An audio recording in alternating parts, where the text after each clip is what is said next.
Chapter 9. Hear, O Israel, thou art to pass over Jordan this day, to go in to possess nations greater and mightier than thyself, cities great and fenced up to heaven, a people great and tall, the children of the Anakims, whom thou knowest, and of whom thou hast heard say, Who can stand before the children of Anak? Understand, therefore, this day, that the Lord thy God is he which goeth over before thee. As a consuming fire he shall destroy them, and he shall bring them down before thy face. So shalt thou drive them out, and destroy them quickly, as the Lord hath said unto thee. Speak not thou in thine heart, after that the Lord thy God hath cast them out from before thee, saying, For my righteousness the Lord hath brought me in to possess this land. But for the wickedness of these nations the Lord doth drive them out from before thee. Not for thy righteousness, or for the uprightness of thine heart dost thou go to possess their land. But for the wickedness of these nations the Lord thy God doth drive them out from before thee, and that he may perform the word which the Lord sware unto thy fathers Abraham, Isaac, and Jacob. Understand, therefore, that the Lord thy God giveth thee not this good land to possess it for thy righteousness, for thou art a stiff-necked people. Remember, and forget not, how thou provokedst the Lord thy God to wrath in the wilderness. From the day that thou didst depart out of the land of Egypt until ye came unto this place, ye have been rebellious against the Lord. Also in Horeb ye provoked the Lord to wrath, so that the Lord was angry with you to have destroyed you. When I was gone up into the mount to receive the tables of stone, even the tables of the covenant which the Lord made with you, then I abode in the mount 40 days and 40 nights. I neither did eat bread nor drink water. And the Lord delivered unto me 2 tables of stone, written with the finger of God, and on them was written according to all the words which the Lord spake with you in the mount out of the midst of the fire in the day of the assembly.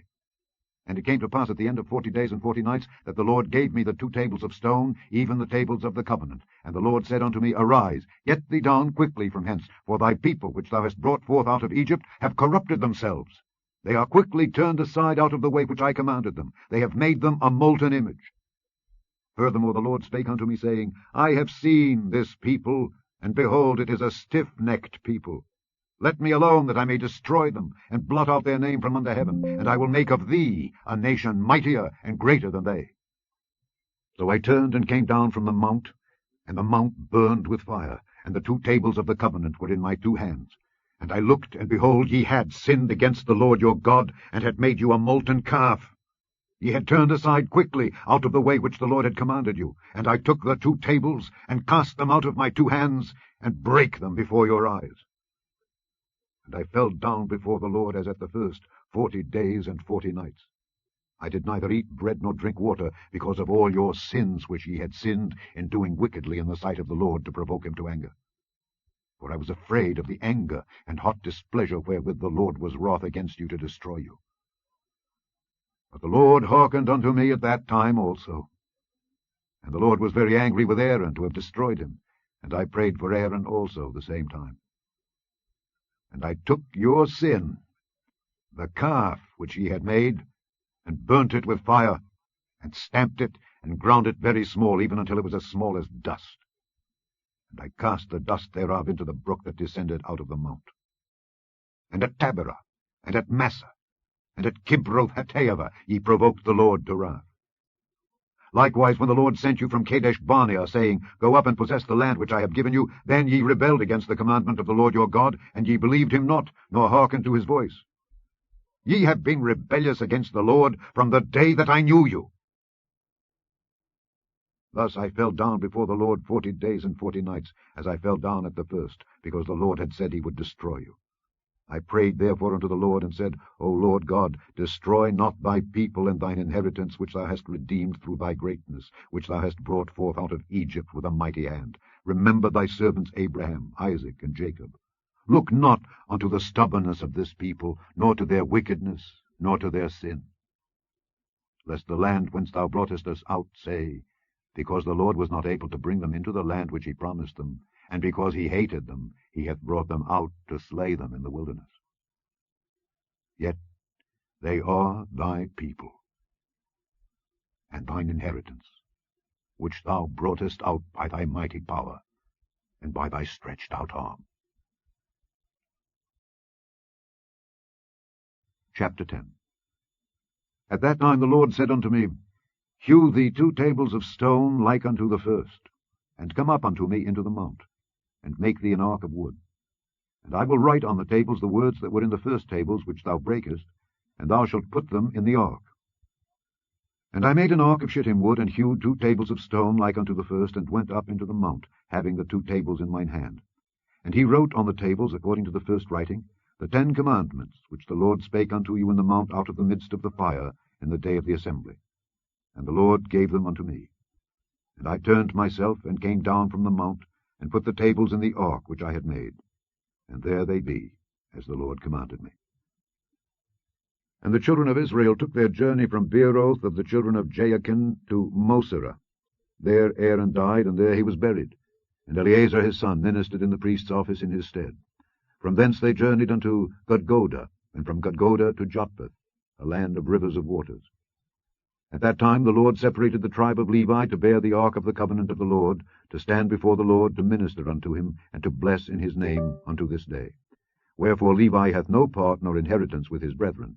The Lord is his inheritance, according as the Lord thy God promised him. And I stayed in the mount according to the first time 40 days and 40 nights, and the Lord hearkened unto me at that time also, and the Lord would not destroy thee. And the Lord said unto me, Arise, take thy journey before the people, that they may go in and possess the land which I swear unto their fathers to give unto them. And now, Israel, what doth the Lord thy God require of thee?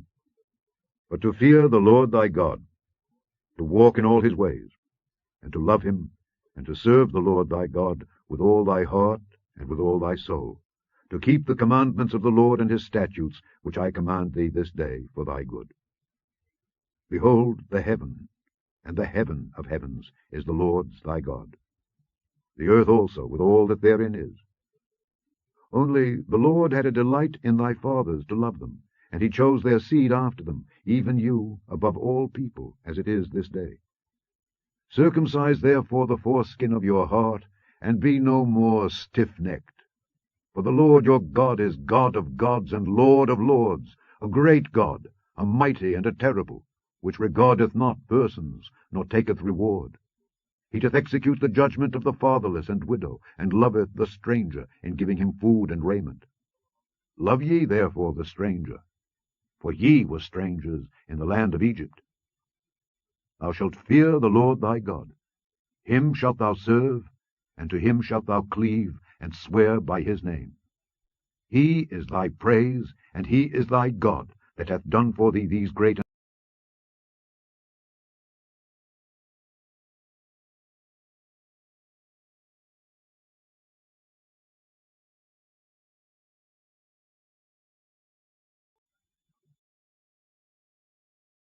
Chapter 11. Therefore thou shalt love the Lord thy God, and keep his charge, and his statutes, and his judgments, and his commandments alway. And know ye this day, for I speak not with your children which have not known, and which have not seen the chastisement of the Lord your God, his greatness, his mighty hand, and his stretched out arm, and his miracles, and his acts which he did in the midst of Egypt unto Pharaoh the king of Egypt, and unto all his land, and what he did unto the army of Egypt, unto their horses, and to their chariots, how he made the water of the Red Sea to overflow them as they pursued after you, and how the Lord hath destroyed them unto this day. And what he did unto you in the wilderness, until ye came into this place. And what he did unto Dathan and Abiram, the sons of Eliab, the son of Reuben, how the earth opened her mouth and swallowed them up, and their households and their tents, and all the substance that was in their possession, in the midst of all Israel. But your eyes have seen all the great acts of the Lord which he did. Therefore shall ye keep all the commandments which I command you this day, that ye may be strong, and go in and possess the land whither ye go to possess it, and that ye may prolong your days in the land which the Lord sware unto your fathers to give unto them and to their seed, a land that floweth with milk and honey. For the land whither thou goest in to possess it is not as the land of Egypt, from whence ye came out, where thou sowedst thy seed, and wateredst it with thy foot as a garden of herbs. But the land whither ye go to possess it is a land of hills and valleys, and drinketh water of the rain of heaven, a land which the Lord thy God careth for. The eyes of the Lord thy God are always upon it, from the beginning of the year even unto the end of the year. And it shall come to pass, if ye shall hearken diligently unto my commandments which I command you this day, to love the Lord your God, and to serve him with all your heart and with all your soul, that I will give you the rain of your land in his due season, the first rain and the latter rain, that thou mayest gather in thy corn, and thy wine, and thine oil. And I will send grass in thy fields for thy cattle, that thou mayest eat and be full. Take heed to yourselves, that your heart be not deceived, and ye turn aside and serve other gods, and worship them. And then the Lord's wrath be kindled against you, and he shut up the heaven, that there be no rain, and that the land yield not her fruit, and lest ye perish quickly from off the good land which the Lord giveth you. Therefore shall ye lay up these my words in your heart and in your soul, and bind them for a sign upon your hand, that they may be as frontlets between your eyes.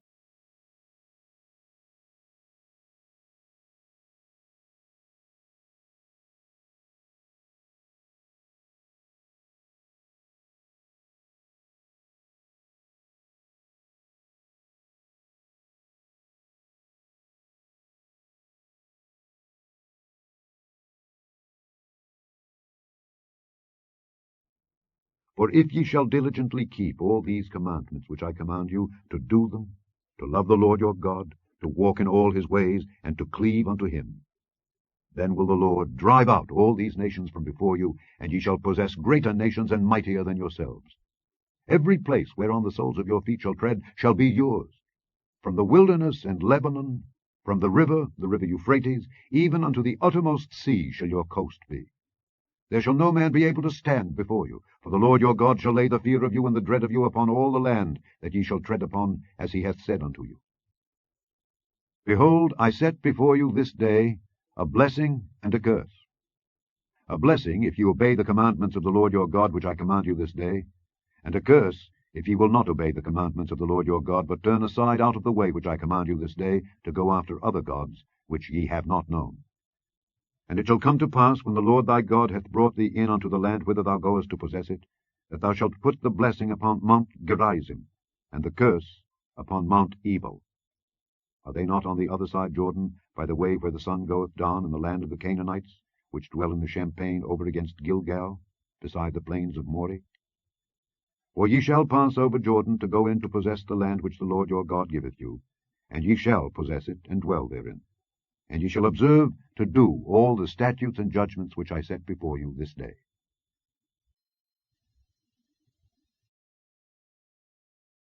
Chapter 12. These are the statutes and judgments which ye shall observe to do in the land which the Lord God of thy fathers giveth thee to possess it all the days that ye live upon the earth. Ye shall utterly destroy all the places wherein the nations which ye shall possess serve their gods, upon the high mountains, and upon the hills, and under every green tree. And ye shall overthrow their altars, and break their pillars, and burn their groves with fire. And ye shall hew down the graven images of their gods, and destroy the names of them out of that place. Ye shall not do so unto the Lord your God, but unto the place which the Lord your God shall choose out of all your tribes to put his name there, even unto his habitation shall ye seek, and thither thou shalt come. And thither ye shall bring your burnt offerings, and your sacrifices, and your tithes, and heave offerings of your hand, and your vows, and your freewill offerings, and the firstlings of your herds and of your flocks. And there ye shall eat before the Lord your God, and ye shall rejoice in all that ye put your hand unto, ye and your households, wherein the Lord thy God hath blessed thee. Ye shall not do after all the things that we do here this day, every man whatsoever is right in his own eyes. For ye are not as yet come to the rest, and to the inheritance which the Lord your God giveth you. But when ye go over Jordan, and dwell in the land which the Lord your God giveth you to inherit, and when he giveth you rest from all your enemies round about, so that ye dwell in safety, then there shall be a place which the Lord your God shall choose, to cause his name to dwell there. Thither shall ye bring all that I command you, your burnt offerings, and your sacrifices, your tithes, and the heave offering of your hand, and all your choice vows which ye vow unto the Lord. And ye shall rejoice before the Lord your God, ye and your sons and your daughters, and your men servants and your maidservants, and the Levite that is within your gates, forasmuch as he hath no part nor inheritance with you. Take heed to thyself, that thou offer not thy burnt offerings in every place that thou seest, but in the place which the Lord shall choose in one of thy tribes, there thou shalt offer thy burnt offerings, and there thou shalt do all that I command thee. Notwithstanding, Thou mayest kill and eat flesh in all thy gates, whatsoever thy soul lusteth after, according to the blessing of the Lord thy God, which he hath given thee. The unclean and the clean may eat thereof, as of the roebuck and as of the hart. Only ye shall not eat the blood, ye shall pour it upon the earth as water. Thou mayest not eat within thy gates the tithe of thy corn, or of thy wine, or of thy oil, or the firstlings of thy herds, or of thy flock, nor any of thy vows which thou vowest, nor thy freewill offerings, or heave offering of thine hand. But thou must eat them before the Lord thy God, in the place which the Lord thy God shall choose, thou and thy son and thy daughter, and thy manservant and thy maidservant, and the Levite that is within thy gates. And thou shalt rejoice before the Lord thy God in all that thou puttest thine hands unto. Take heed to thyself that thou forsake not the Levite, as long as thou livest upon the earth. When the Lord thy God shall enlarge thy border, as he hath promised thee, and thou shalt say, I will eat flesh, because thy soul longeth to eat flesh, thou mayest eat flesh, whatsoever thy soul lusteth after. If the place which the Lord thy God hath chosen to put his name there be too far from thee, then thou shalt kill of thy herd and of thy flock which the Lord hath given thee, as I have commanded thee, and thou shalt eat in thy gates whatsoever thy soul lusteth after. Even as the roebuck and the hart is eaten, so thou shalt eat them. The unclean and the clean shall eat of them alike. Only be sure that thou eat not the blood, for the blood is the life, and thou mayest not eat the life with the flesh. Thou shalt not eat it, thou shalt pour it upon the earth as water. Thou shalt not eat it, that it may go well with thee and with thy children after thee, when thou shalt do that which is right in the sight of the Lord. Only thy holy things which thou hast, and thy vows, thou shalt take and go unto the place which the Lord shall choose. And thou shalt offer thy burnt offerings, the flesh and the blood, upon the altar of the Lord thy God. And the blood of thy sacrifices shall be poured out upon the altar of the Lord thy God, and thou shalt eat the flesh. Observe and hear all these words which I command thee, that it may go well with thee, and with thy children after thee forever, when thou doest that which is good and right in the sight of the Lord thy God. When the Lord thy God shall cut off the nations from before thee whither thou goest to possess them, and thou succeedest them, and dwellest in their land, take heed to thyself that thou be not snared by following them, after that they be destroyed from before thee, and that thou inquire not after their gods, saying, How did these nations serve their gods? Even so will I do likewise. Thou shalt not do so unto the Lord thy God, for every abomination to the Lord which he hateth have they done unto their gods. For even their sons and their daughters they have burnt in the fire to their gods. What things soever I command you, observe to do it. Thou shalt not add thereto, nor diminish from it. Chapter 13. If there arise among you a prophet, or a dreamer of dreams, and give thee a sign or a wonder, and the sign or the wonder come to pass, whereof he spake unto thee, saying, Let us go after other gods which thou hast not known, and let us serve them, thou shalt not hearken unto the words of that prophet or that dreamer of dreams. For the Lord your God proveth you, to know whether ye love the Lord your God with all your heart and with all your soul. Ye shall walk after the Lord your God, and fear him, and keep his commandments, and obey his voice, and ye shall serve him, and cleave unto him.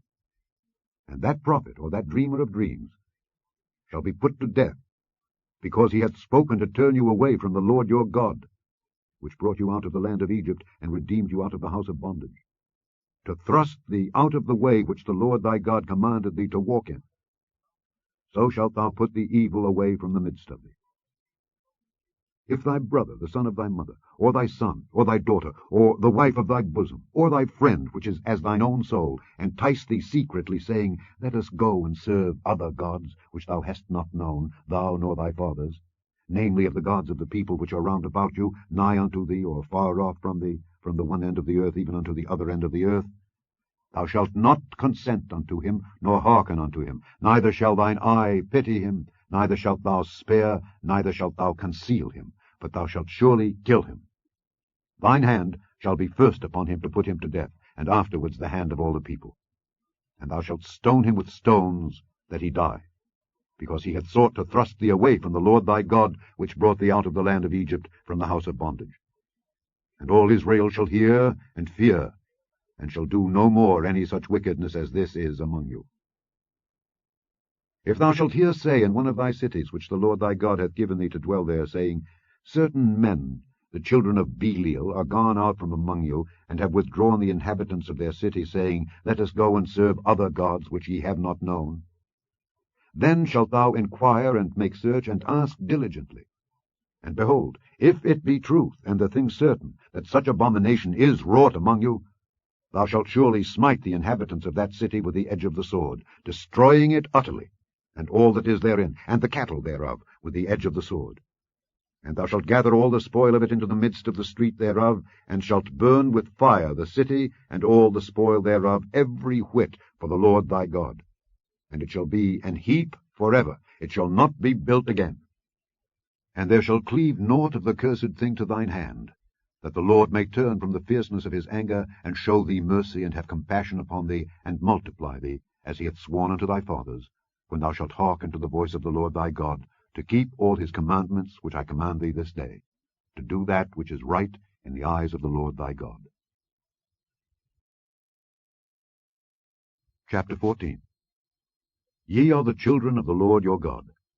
Ye shall not cut yourselves, nor make any baldness between your eyes for the dead. For thou art an holy people unto the Lord thy God, and the Lord hath chosen thee to be a peculiar people unto himself above all the nations that are upon the earth. Thou shalt not eat any abominable thing. These are the beasts which ye shall eat, the ox, the sheep, and the goat, the hart, and the roebuck, and the fallow deer, and the wild goat, and the pygarg, and the wild ox, and the chamois. And every beast that parteth the hoof, and cleaveth the cleft into two claws, and cheweth the cud among the beasts, that ye shall eat. Nevertheless, these ye shall not eat of them that chew the cud, or of them that divide the cloven hoof, as the camel, and the hare, and the coney. For they chew the cud, but divide not the hoof. Therefore they are unclean unto you. And the swine, because it divideth the hoof, yet cheweth not the cud, it is unclean unto you. Ye shall not eat of their flesh, nor touch their dead carcass. These ye shall eat of all that are in the waters. All that have fins and scales shall ye eat. And whatsoever hath not fins and scales ye may not eat. It is unclean unto you. Of all clean birds ye shall eat, but these are they of which ye shall not eat: the eagle, and the ossifrage, and the osprey, and the glede, and the kite, and the vulture after his kind, and every raven after his kind, and the owl, and the night hawk, and the cuckoo, and the hawk after his kind, the little owl, and the great owl, and the swan, and the pelican, and the jeer-eagle, and the cormorant, and the stork, and the heron after her kind, and the lapwing, and the bat. And every creeping thing that flieth is unclean unto you, they shall not be eaten. But of all clean fowls ye may eat. Ye shall not eat of anything that dieth of itself. Thou shalt give it unto the stranger that is in thy gates, that he may eat it, or thou mayest sell it unto an alien. For thou art an holy people unto the Lord thy God. Thou shalt not see the kid in his mother's milk. Thou shalt truly tithe all the increase of thy seed, that the field bringeth forth year by year. And thou shalt eat before the Lord thy God, in the place which he shall choose to place his name there, the tithe of thy corn, of thy wine, and of thine oil, and the firstlings of thy herds, and of thy flocks, that thou mayest learn to fear the Lord thy God always.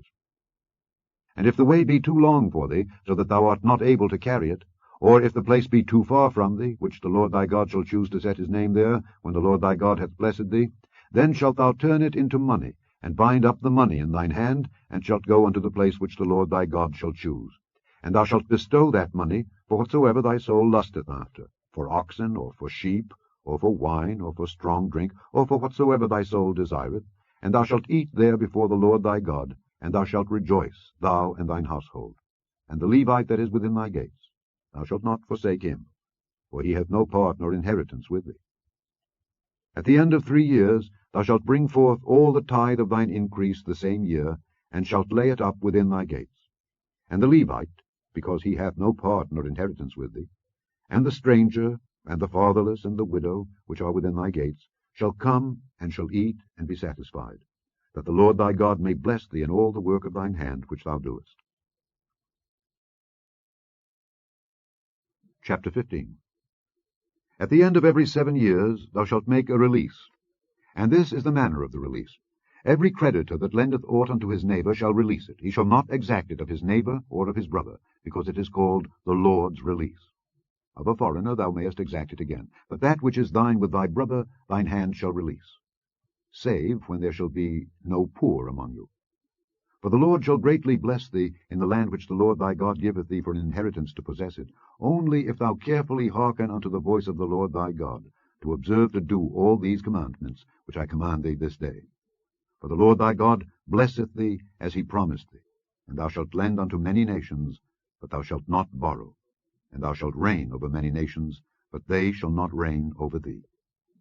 If there be among you a poor man of one of thy brethren within any of thy gates in thy land which the Lord thy God giveth thee, thou shalt not harden thine heart, nor shut thine hand from thy poor brother, but thou shalt open thine hand wide unto him, and shalt surely lend him sufficient for his need in that which he wanteth.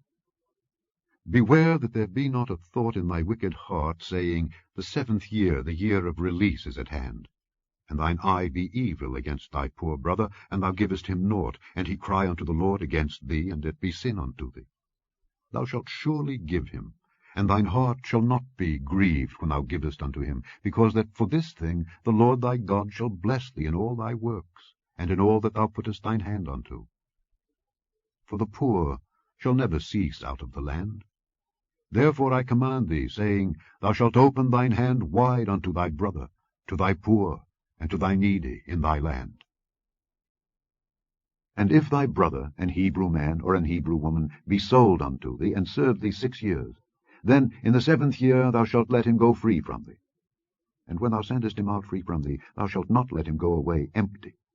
Thou shalt furnish him liberally out of thy flock, and out of thy floor, and out of thy winepress. Of that wherewith the Lord thy God hath blessed thee, thou shalt give unto him. And thou shalt remember that thou wast a bondman in the land of Egypt, and the Lord thy God redeemed thee. Therefore I command thee this thing today.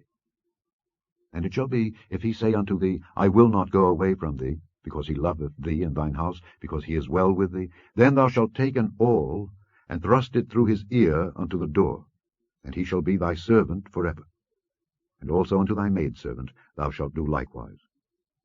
It shall not seem hard unto thee when thou sendest him away free from thee, for he hath been worth a double hired servant to thee in serving thee 6 years, and the Lord thy God shall bless thee in all that thou doest. All the firstling males that come of thy herd and of thy flock thou shalt sanctify unto the Lord thy God. Thou shalt do no work with the firstling of thy bullock, nor shear the firstling of thy sheep. Thou shalt eat it before the Lord thy God, year by year, in the place which the Lord shall choose, thou and thy household. And if there be any blemish therein, as if it be lame, or blind, or have any ill blemish, thou shalt not sacrifice it unto the Lord thy God. Thou shalt eat it within thy gates. The unclean and the clean person shall eat it alike, as the roebuck and as the hart. Only thou shalt not eat the blood thereof, thou shalt pour it upon the ground as water. Chapter 16. Observe the month of Abib, and keep the Passover unto the Lord thy God. For in the month of Abib the Lord thy God brought thee forth out of Egypt by night. Thou shalt therefore sacrifice the Passover unto the Lord thy God of the flock and the herd, in the place which the Lord shall choose to place his name there. Thou shalt eat no leavened bread with it. 7 days shalt thou eat unleavened bread therewith, even the bread of affliction. For thou camest forth out of the land of Egypt in haste, that thou mayest remember the day when thou camest forth out of the land of Egypt all the days of thy life.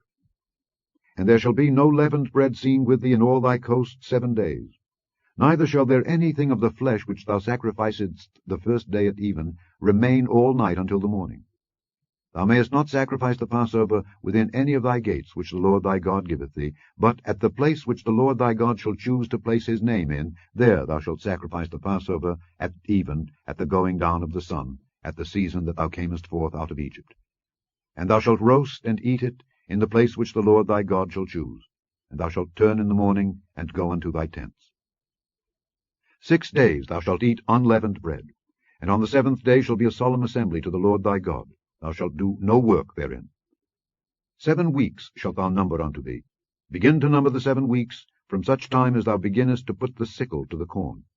And thou shalt keep the feast of weeks unto the Lord thy God, with the tribute of a free will offering of thine hand, which thou shalt give unto the Lord thy God, according as the Lord thy God hath blessed thee.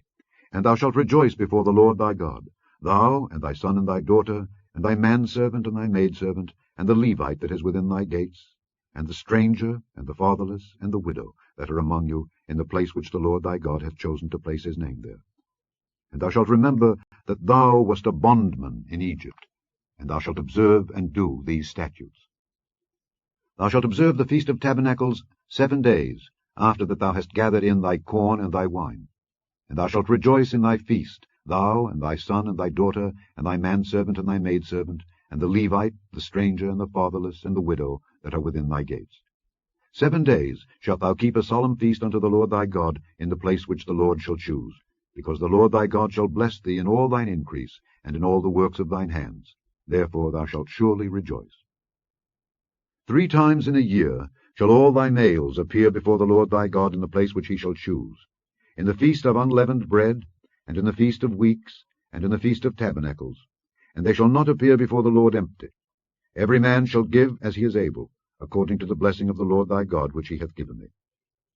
Judges and officers shalt thou make thee in all thy gates, which the Lord thy God giveth thee throughout thy tribes, and they shall judge the people with just judgment. Thou shalt not wrest judgment. Thou shalt not respect persons, neither take a gift, for a gift doth blind the eyes of the wise, and pervert the words of the righteous. That which is altogether just shalt thou follow, that thou mayest live and inherit the land which the Lord thy God giveth thee. Thou shalt not plant thee a grove of any trees near unto the altar of the Lord thy God, which thou shalt make thee. Neither shalt thou set thee up any image, which the Lord thy God hateth. Chapter 17. Thou shalt not sacrifice unto the Lord thy God any bullock or sheep wherein is blemish, or any evil favouredness, for that is an abomination unto the Lord thy God.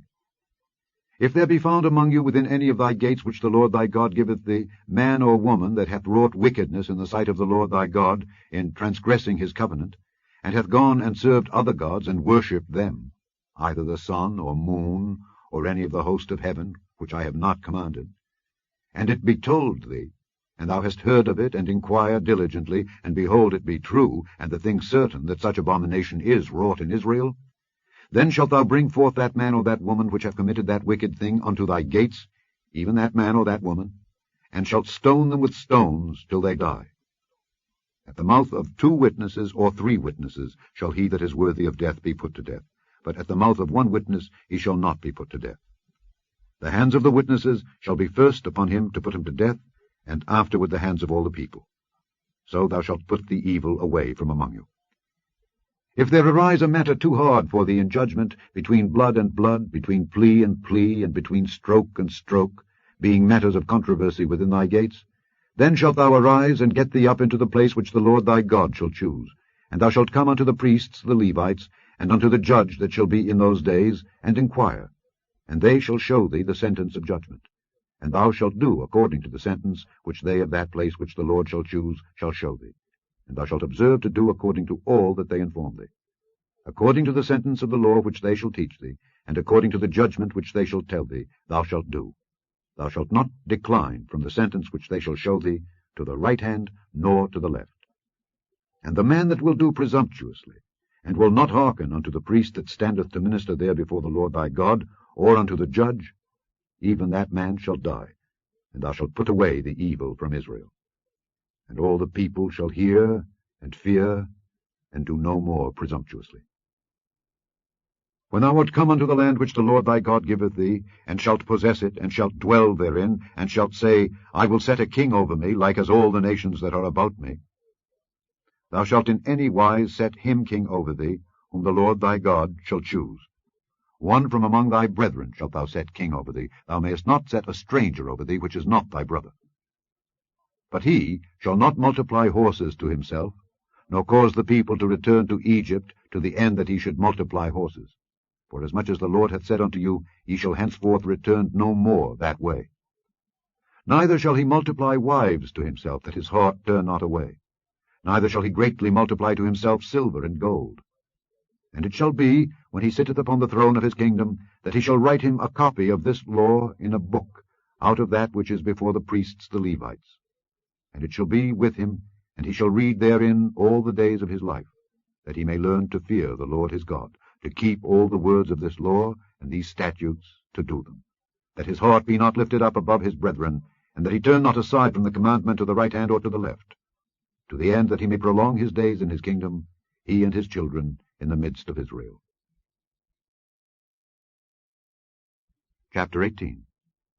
The priests, the Levites, and all the tribe of Levi, shall have no part nor inheritance with Israel. They shall eat the offerings of the Lord made by fire, and his inheritance. Therefore shall they have no inheritance among their brethren. The Lord is their inheritance, as he hath said unto them. And this shall be the priest's due from the people, from them that offer a sacrifice, whether it be ox or sheep. And they shall give unto the priest the shoulder, and the 2 cheeks, and the maw. The first fruit also of thy corn, of thy wine, and of thine oil, and the first of the fleece of thy sheep shalt thou give him. For the Lord thy God hath chosen him out of all thy tribes to stand to minister in the name of the Lord, him and his sons forever. And if a Levite come from any of the gates out of all Israel where he sojourned, and come with all the desire of his mind unto the place which the Lord shall choose, then he shall minister in the name of the Lord his God, as all his brethren the Levites do, which stand there before the Lord. They shall have like portions to eat, beside that which cometh of the sale of his patrimony. When thou art come into the land which the Lord thy God giveth thee, thou shalt not learn to do after the abominations of those nations. There shall not be found among you any one that maketh his son or his daughter to pass through the fire, or that useth divination, or an observer of times, or an enchanter, or a witch, or a charmer, or a consulter with familiar spirits, or a wizard, or a necromancer. For all that do these things are an abomination unto the Lord, and because of these abominations the Lord thy God doth drive them out from before thee. Thou shalt be perfect with the Lord thy God. For these nations which thou shalt possess hearkened unto observers of times and unto diviners. But as for thee, the Lord thy God hath not suffered thee so to do. The Lord thy God will raise up unto thee a prophet from the midst of thee, of thy brethren, like unto me. Unto him ye shall hearken. According to all that thou desiredst of the Lord thy God in Horeb in the day of the assembly, saying, Let me not hear again the voice of the Lord my God, neither let me see this great fire any more, that I die not. And the Lord said unto me, They have well spoken that which they have spoken. I will raise them up a prophet from among their brethren, like unto thee, and will put my words in his mouth, and he shall speak unto them all that I shall command him. And it shall come to pass, that whosoever will not hearken unto my words which he shall speak in my name, I will require it of him. But the prophet which shall presume to speak a word in my name, which I have not commanded him to speak, or that shall speak in the name of other gods, even that prophet shall die. And if thou say in thine heart, How shall we know the word which the Lord hath not spoken? When a prophet speaketh in the name of the Lord, if the thing follow not, nor come to pass, that is the thing which the Lord hath not spoken. But the prophet hath spoken it presumptuously. Thou shalt not be afraid of him. Chapter 19. When the Lord thy God hath cut off the nations whose land the Lord thy God giveth thee, and thou succeedest them, and dwellest in their cities and in their houses, thou shalt separate 3 cities for thee in the midst of thy land, which the Lord thy God giveth thee to possess it. Thou shalt prepare thee a way, and divide the coasts of thy land, which the Lord thy God giveth thee to inherit, into 3 parts, that every slayer may flee thither. And this is the case of the slayer which shall flee thither, that he may live. Whoso killeth his neighbor ignorantly, whom he hated not in time past, as when a man goeth into the wood with his neighbor to hew wood, and his hand fetcheth a stroke with the axe to cut down the tree, and the head slippeth from the helve, and lighteth upon his neighbor that he die, he shall flee unto one of those cities, and live, lest the avenger of the blood pursue the slayer while his heart is hot, and overtake him, because the way is long, and slay him, whereas he was not worthy of death, inasmuch as he hated him not in time past. Wherefore I command thee, saying, Thou shalt separate 3 cities for thee. And if the Lord thy God enlarge thy coast, as he hath sworn unto thy fathers, and give thee all the land which he promised to give unto thy fathers, if thou shalt keep all these commandments to do them, which I command thee this day, to love the Lord thy God, and to walk ever in his ways, then shalt thou add 3 cities more for thee, beside these 3, that innocent blood be not shed in thy land, which the Lord thy God giveth thee for an inheritance, and so blood be upon thee.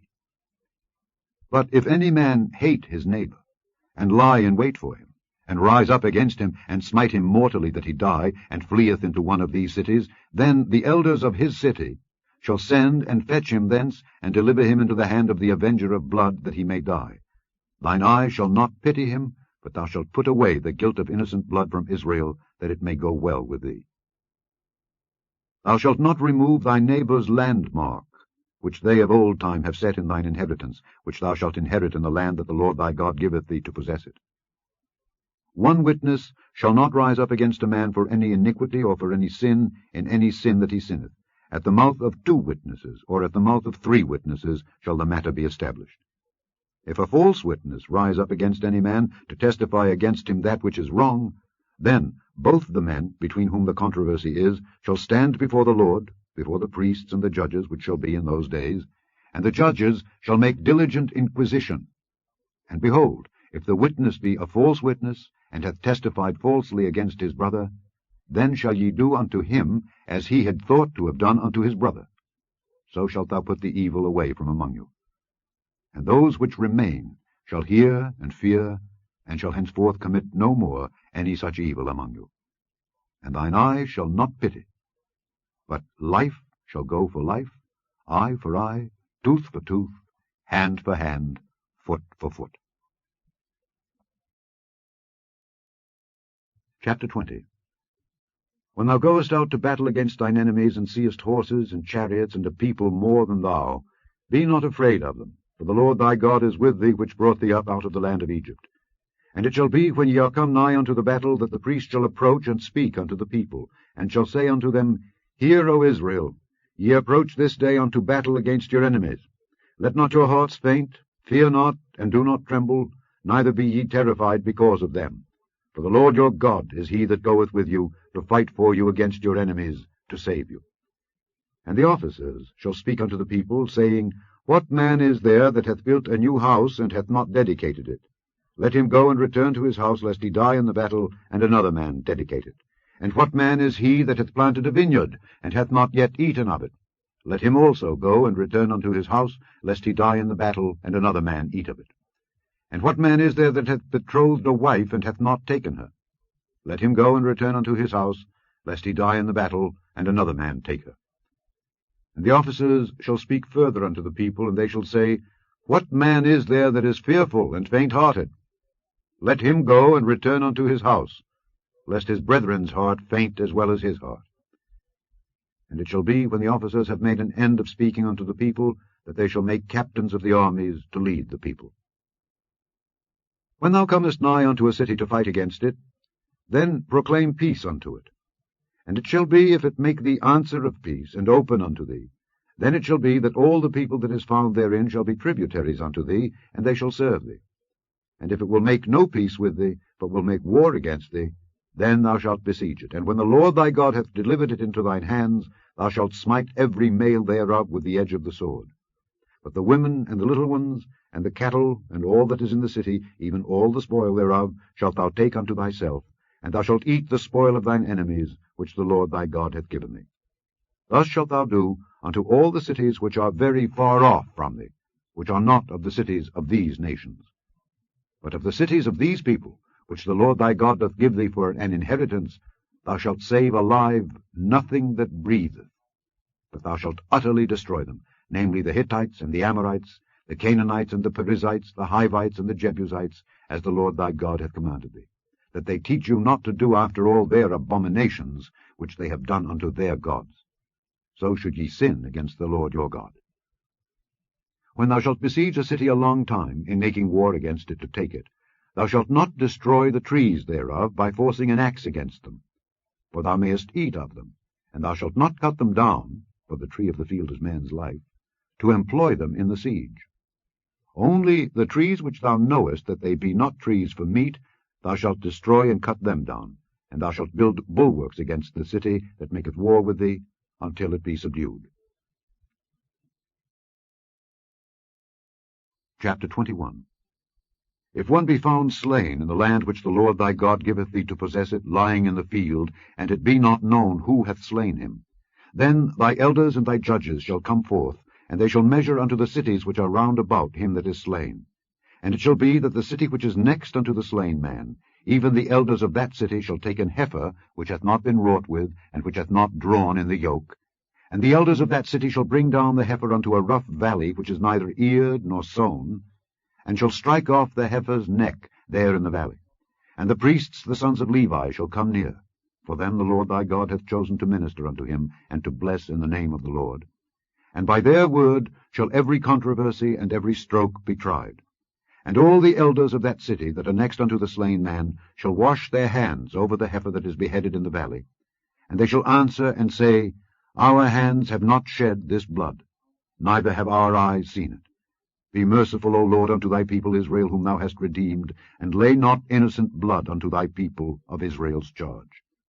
And the blood shall be forgiven them. So shalt thou put away the guilt of innocent blood from among you, when thou shalt do that which is right in the sight of the Lord. When thou goest forth to war against thine enemies, and the Lord thy God hath delivered them into thine hands, and thou hast taken them captive, and seest among the captives a beautiful woman, and hast a desire unto her, that thou wouldest have her to thy wife, then thou shalt bring her home to thine house, and she shall shave her head, and pare her nails, and she shall put the raiment of her captivity from off her, and shall remain in thine house, and bewail her father and her mother a full month. And after that thou shalt go in unto her, and be her husband, and she shall be thy wife. And it shall be, if thou have no delight in her, then thou shalt let her go whither she will, but thou shalt not sell her at all for money. Thou shalt not make merchandise of her, because thou hast humbled her. If a man have 2 wives, one beloved and another hated, and they have borne him children, both the beloved and the hated, and if the firstborn son be hers that was hated, then it shall be, when he maketh his sons to inherit that which he hath, that he may not make the son of the beloved firstborn before the son of the hated, which is indeed the firstborn, but he shall acknowledge the son of the hated for the firstborn, by giving him a double portion of all that he hath. For he is the beginning of his strength. The right of the firstborn is his. If a man have a stubborn and rebellious son, which will not obey the voice of his father, or the voice of his mother, and that when they have chastened him will not hearken unto them, then shall his father and his mother lay hold on him, and bring him out unto the elders of his city, and unto the gate of his place. And they shall say unto the elders of his city, This our son is stubborn and rebellious, he will not obey our voice, he is a glutton and a drunkard. And all the men of his city shall stone him with stones, that he die. So shalt thou put evil away from among you, and all Israel shall hear and fear. And if a man have committed a sin worthy of death, and he be put to death, and thou hang him on a tree, his body shall not remain all night upon the tree, but thou shalt in any wise bury him that day. For he that is hanged is accursed of God, that thy land be not defiled, which the Lord thy God giveth thee for an inheritance. Chapter 22. Thou shalt not see thy brother's ox or his sheep go astray, and hide thyself from them. Thou shalt in any case bring them again unto thy brother. And if thy brother be not nigh unto thee, or if thou know him not, then thou shalt bring it unto thine own house, and it shall be with thee until thy brother seek after it, and thou shalt restore it to him again. In like manner shalt thou do with his ass, and so shalt thou do with his raiment, and with all lost thing of thy brother's which he hath lost, and thou hast found, shalt thou do likewise. Thou mayest not hide thyself. Thou shalt not see thy brother's ass or his ox fall down by the way, and hide thyself from them. Thou shalt surely help him to lift them up again. The woman shall not wear that which pertaineth unto a man, neither shall a man put on a woman's garment, for all that do so are abomination unto the Lord thy God. If a bird's nest chance to be before thee in the way, in any tree or on the ground, whether they be young ones or eggs, and the dam sitting upon the young or upon the eggs, thou shalt not take the dam with the young, but thou shalt in any wise let the dam go, and take the young to thee, that it may be well with thee, and that thou mayest prolong thy days. When thou buildest a new house, then thou shalt make a battlement for thy roof, that thou bring not blood upon thine house, if any man fall from thence. Thou shalt not sow thy vineyard with divers seeds, lest the fruit of thy seed which thou hast sown, and the fruit of thy vineyard be defiled. Thou shalt not plow with an ox and an ass together. Thou shalt not wear a garment of divers sorts, as of woolen and linen together. Thou shalt make thee fringes upon the four quarters of thy vesture, wherewith thou coverest thyself. If any man take a wife, and go in unto her, and hate her, and give occasions of speech against her, and bring up an evil name upon her, and say, I took this woman, and when I came to her I found her not a maid, then shall the father of the damsel and her mother take and bring forth the tokens of the damsel's virginity unto the elders of the city in the gate. And the damsel's father shall say unto the elders, I gave my daughter unto this man to wife, and he hateth her. And lo, he hath given occasions of speech against her, saying, I found not thy daughter a maid. And yet these are the tokens of my daughter's virginity. And they shall spread the cloth before the elders of the city. And the elders of that city shall take that man and chastise him. And they shall amerce him in 100 shekels of silver, and give them unto the father of the damsel, because he hath brought up an evil name upon a virgin of Israel. And she shall be his wife. He may not put her away all his days. But if this thing be true, and the tokens of virginity be not found for the damsel, then they shall bring out the damsel to the door of her father's house, and the men of her city shall stone her with stones that she die, because she hath wrought folly in Israel, to play the whore in her father's house. So shalt thou put evil away from among you. If a man be found lying with a woman married to an husband, then they shall both of them die, both the man that lay with the woman and the woman. So shalt thou put away evil from Israel. If a damsel that is a virgin be betrothed unto an husband, and a man find her in the city, and lie with her, then ye shall bring them both out unto the gate of that city, and ye shall stone them with stones that they die. The damsel, because she cried not, being in the city, and the man, because he hath humbled his neighbour's wife. So thou shalt put away evil from among you. But if a man find a betrothed damsel in the field, and the man force her, and lie with her, then the man only that lay with her shall die. But unto the damsel thou shalt do nothing. There is in the damsel no sin worthy of death. Whereas when a man riseth against his neighbour, and slayeth him, even so is this matter. For he found her in the field, and the betrothed damsel cried, and there was none to save her. If a man find a damsel that is a virgin, which is not betrothed, and lay hold on her, and lie with her, and they be found, then the man that lay with her shall give unto the damsel's father 50 shekels of silver, and she shall be his wife. Because he hath humbled her, he may not put her away all his days. A man shall not take his father's wife, nor discover his father's skirt. Chapter 23. He that is wounded in the stones, or hath his privy member cut off, shall not enter into the congregation of the Lord. A bastard shall not enter into the congregation of the Lord. Even to his 10th generation shall he not enter into the congregation of the Lord. An Ammonite or Moabite shall not enter into the congregation of the Lord. Even to their 10th generation shall they not enter into the congregation of the Lord forever, because they met you not with bread and with water in the way, when ye came forth out of Egypt, and because they hired against thee Balaam the son of Beor of Pethor of Mesopotamia to curse thee. Nevertheless the Lord thy God would not hearken unto Balaam, but the Lord thy God turned the curse into a blessing unto thee, because the Lord thy God loved thee. Thou shalt not seek their peace nor their prosperity all thy days forever. Thou shalt not abhor an Edomite, for he is thy brother. Thou shalt not abhor an Egyptian, because thou wast a stranger in his land.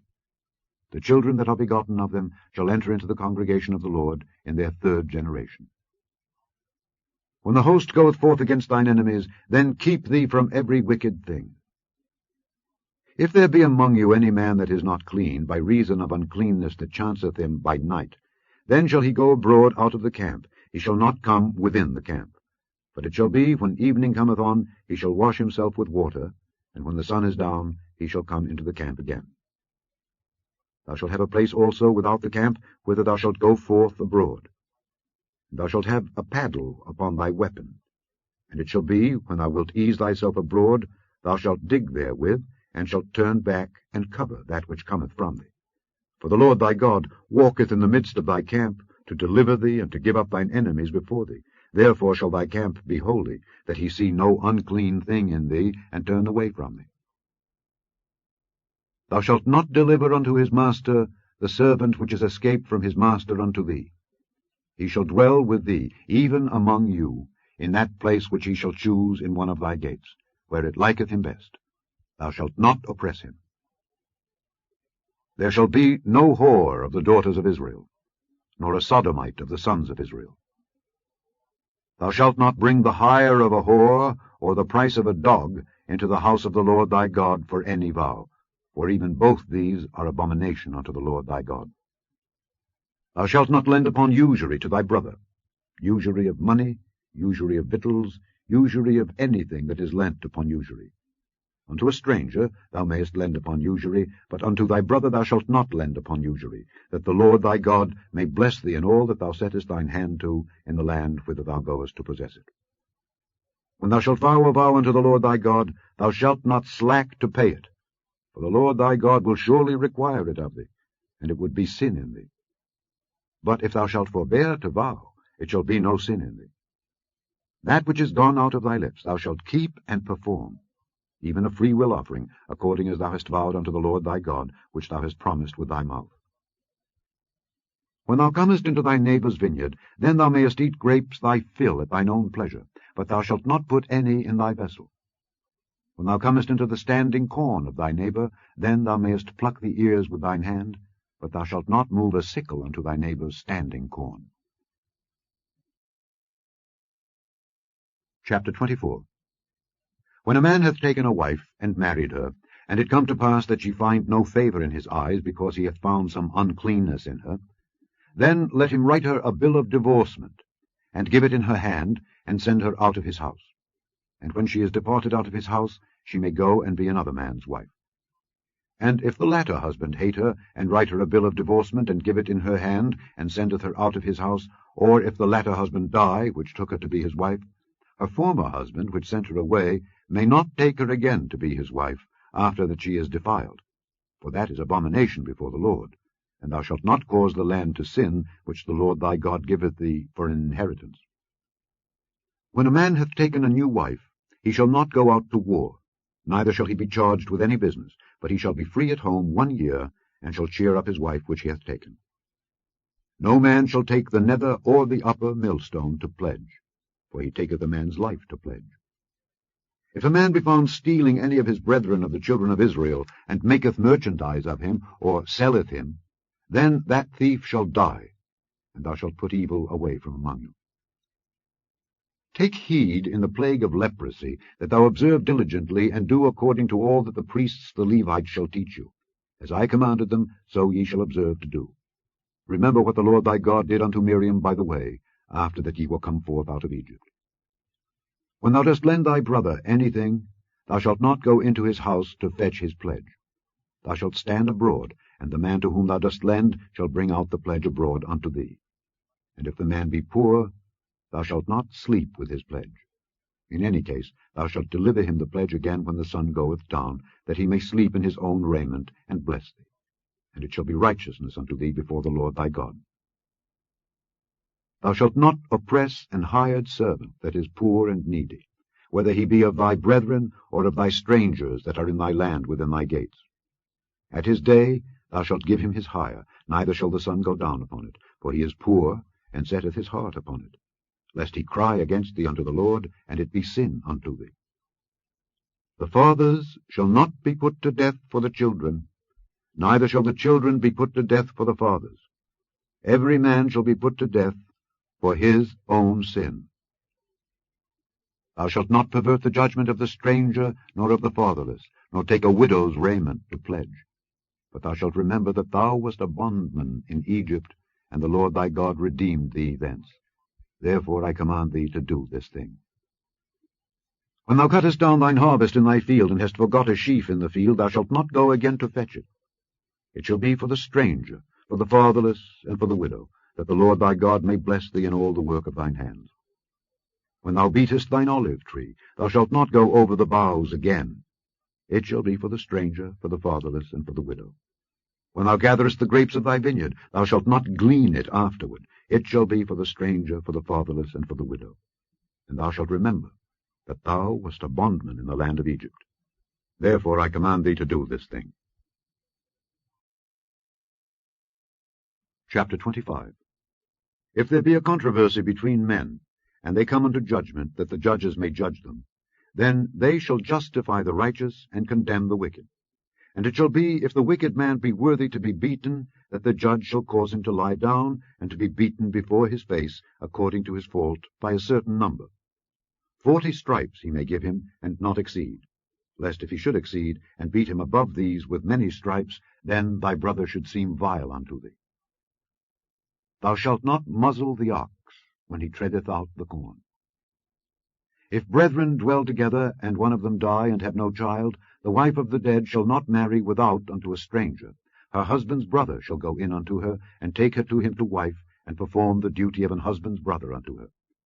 And it shall be, that the firstborn which she beareth shall succeed in the name of his brother which is dead, that his name be not put out of Israel.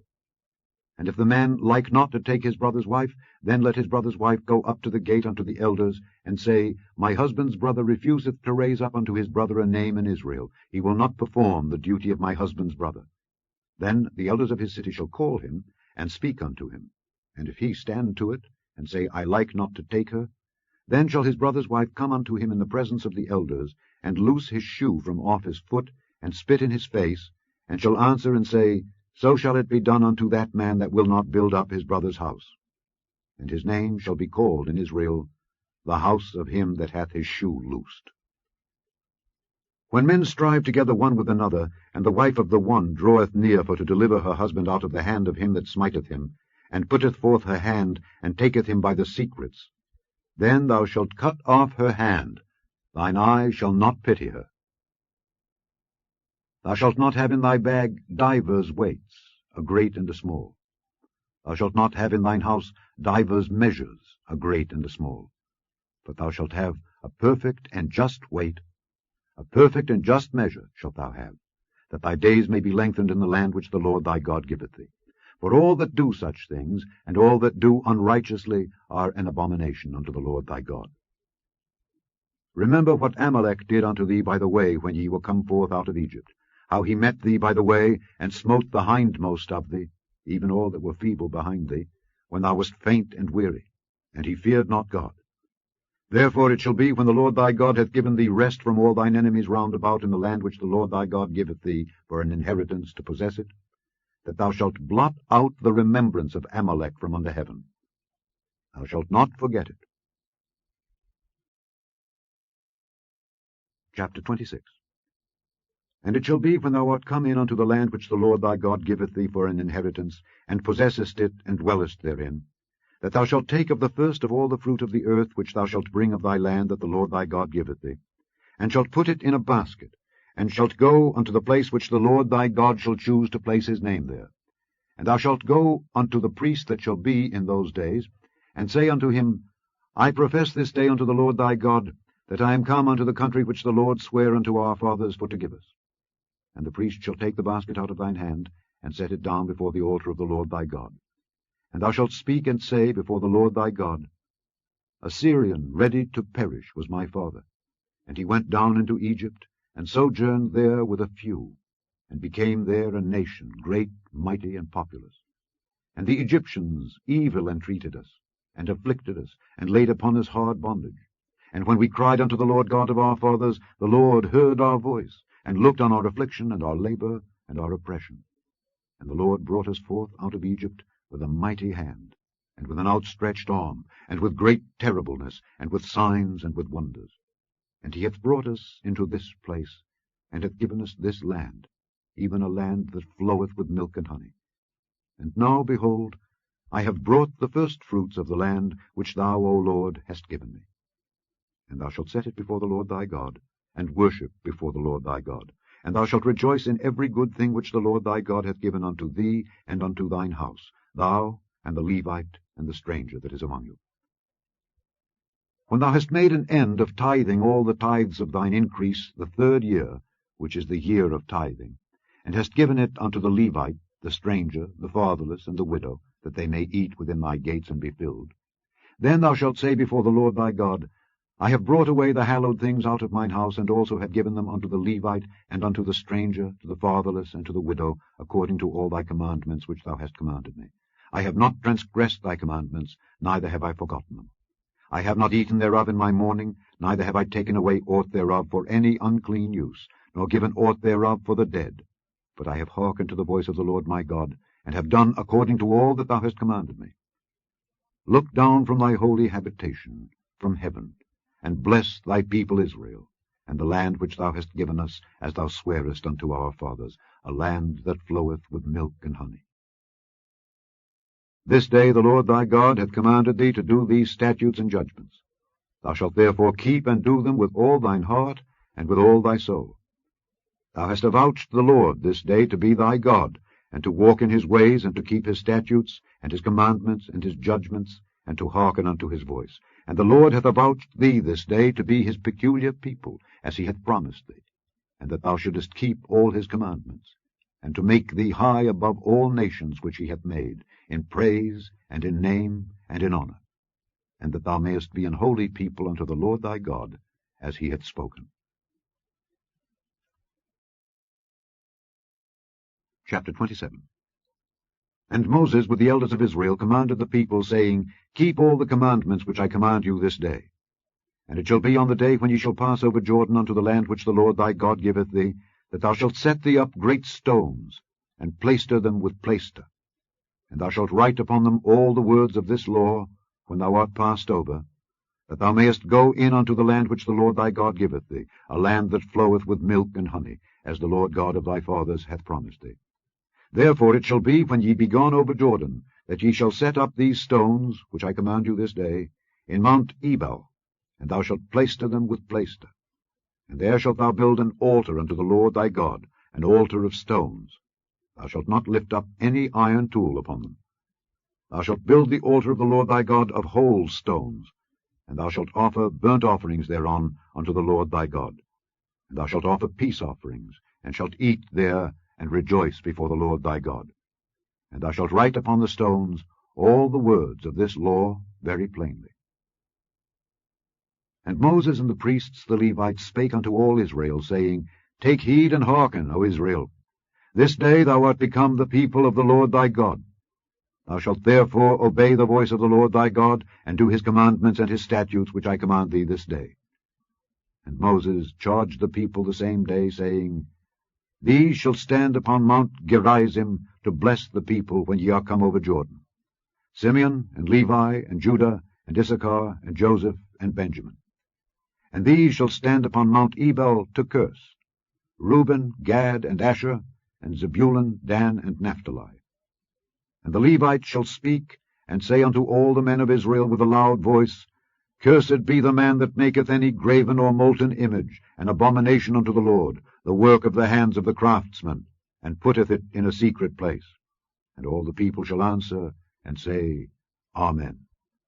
Cursed be he that setteth light by his father or his mother. And all the people shall say, Amen. Cursed be he that removeth his neighbour's landmark. And all the people shall say, Amen. Cursed be he that maketh the blind to wander out of the way. And all the people shall say, Amen. Cursed be he that perverteth the judgment of the stranger, fatherless, and widow. And all the people shall say, Amen. Cursed be he that lieth with his father's wife, because he uncovereth his father's skirt. And all the people shall say, Amen. Cursed be he that lieth with any manner of beast. And all the people shall say, Amen. Cursed be he that lieth with his sister, the daughter of his father, or the daughter of his mother. And all the people shall say, Amen. Cursed be he that lieth with his mother-in-law. And all the people shall say, Amen. Cursed be he that smiteth his neighbour secretly. And all the people shall say, Amen. Cursed be he that taketh reward to slay an innocent person. And all the people shall say, Amen. Cursed be he that confirmeth not all the words of this law to do them. And all the people shall say, Amen. Chapter 28. And it shall come to pass, if thou shalt hearken diligently unto the voice of the Lord thy God, to observe and to do all his commandments which I command thee this day, that the Lord thy God will set thee on high above all nations of the earth, and all these blessings shall come on thee, and overtake thee, if thou shalt hearken unto the voice of the Lord thy God. Blessed shalt thou be in the city, and blessed shalt thou be in the field. Blessed shall be the fruit of thy body, and the fruit of thy ground, and the fruit of thy cattle, the increase of thy kine, and the flocks of thy sheep. Blessed shall be thy basket and thy store. Blessed shalt thou be when thou comest in, and blessed shalt thou be when thou goest out. The Lord shall cause thine enemies that rise up against thee to be smitten before thy face. They shall come out against thee one way, and flee before thee 7 ways. The Lord shall command the blessing upon thee in thy storehouses, and in all that thou settest thine hand unto, and he shall bless thee in the land which the Lord thy God giveth thee. The Lord shall establish thee an holy people unto himself, as he hath sworn unto thee, if thou shalt keep the commandments of the Lord thy God, and walk in his ways. And all people of the earth shall see that thou art called by the name of the Lord, and they shall be afraid of thee. And the Lord shall make thee plenteous in goods, in the fruit of thy body, and in the fruit of thy cattle, and in the fruit of thy ground, in the land which the Lord sware unto thy fathers to give thee. The Lord shall open unto thee his good treasure, the heaven to give the rain unto thy land in his season, and to bless all the work of thine hand. And thou shalt lend unto many nations, and thou shalt not borrow. And the Lord shall make thee the head, and not the tail, and thou shalt be above only, and thou shalt not be beneath, if that thou hearken unto the commandments of the Lord thy God, which I command thee this day, to observe and to do them. And thou shalt not go aside from any of the words which I command thee this day, to the right hand or to the left, to go after other gods to serve them. But it shall come to pass, if thou wilt not hearken unto the voice of the Lord thy God, to observe to do all his commandments and his statutes which I command thee this day, that all these curses shall come upon thee and overtake thee. Cursed shalt thou be in the city, and cursed shalt thou be in the field. Cursed shall be thy basket and thy store. Cursed shall be the fruit of thy body, and the fruit of thy land, the increase of thy kine, and the flocks of thy sheep. Cursed shalt thou be when thou comest in, and cursed shalt thou be when thou goest out. The Lord shall send upon thee cursing, vexation, and rebuke in all that thou settest thine hand unto for to do, until thou be destroyed, and until thou perish quickly, because of the wickedness of thy doings, whereby thou hast forsaken me. The Lord shall make the pestilence cleave unto thee, until he have consumed thee from off the land, whither thou goest to possess it. The Lord shall smite thee with a consumption, and with a fever, and with an inflammation, and with an extreme burning, and with the sword, and with blasting, and with mildew, and they shall pursue thee until thou perish. And thy heaven that is over thy head shall be brass, and the earth that is under thee shall be iron. The Lord shall make the rain of thy land powder and dust. From heaven shall it come down upon thee until thou be destroyed. The Lord shall cause thee to be smitten before thine enemies. Thou shalt go out one way against them, and flee 7 ways before them, and shalt be removed into all the kingdoms of the earth. And thy carcass shall be meat unto all fowls of the air, and unto the beasts of the earth, and no man shall fray them away. The Lord will smite thee with the botch of Egypt, and with the emerods, and with the scab, and with the itch, whereof thou canst not be healed. The Lord shall smite thee with madness, and blindness, and astonishment of heart. And thou shalt grope at noonday, as the blind gropeth in darkness. And thou shalt not prosper in thy ways, and thou shalt be only oppressed and spoiled evermore. And no man shall save thee. Thou shalt betroth a wife, and another man shall lie with her. Thou shalt build an house, and thou shalt not dwell therein. Thou shalt plant a vineyard, and shalt not gather the grapes thereof. Thine ox shall be slain before thine eyes, and thou shalt not eat thereof. Thine ass shall be violently taken away from before thy face, and shall not be restored to thee. Thy sheep shall be given unto thine enemies, and thou shalt have none to rescue them. Thy sons and thy daughters shall be given unto another people, and thine eyes shall look and fail with longing for them all the day long. And there shall be no might in thine hand. The fruit of thy land and all thy labors shall a nation which thou knowest not eat up. And thou shalt be only oppressed and crushed alway, so that thou shalt be mad for the sight of thine eyes which thou shalt see. The Lord shall smite thee in the knees and in the legs with a sore botch that cannot be healed, from the sole of thy foot unto the top of thy head.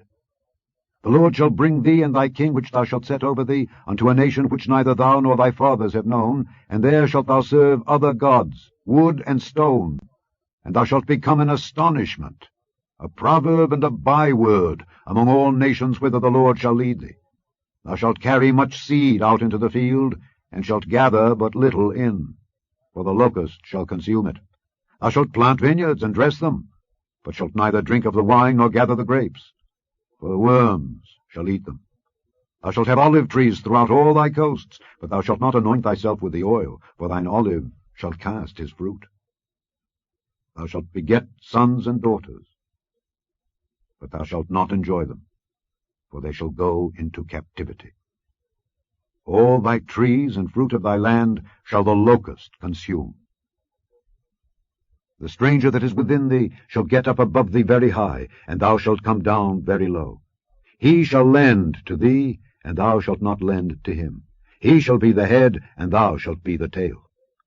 Moreover, all these curses shall come upon thee, and shall pursue thee, and overtake thee, till thou be destroyed, because thou hearkenedst not unto the voice of the Lord thy God, to keep his commandments and his statutes which he commanded thee.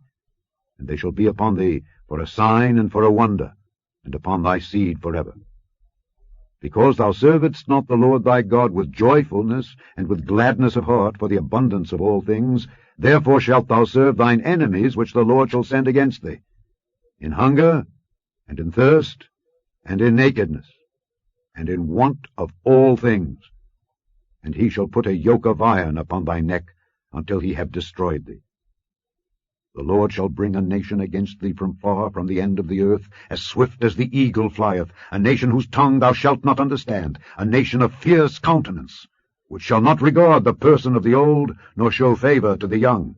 And he shall eat the fruit of thy cattle, and the fruit of thy land, until thou be destroyed, which also shall not leave thee either corn, wine, or oil, or the increase of thy kine, or flocks of thy sheep, until he have destroyed thee.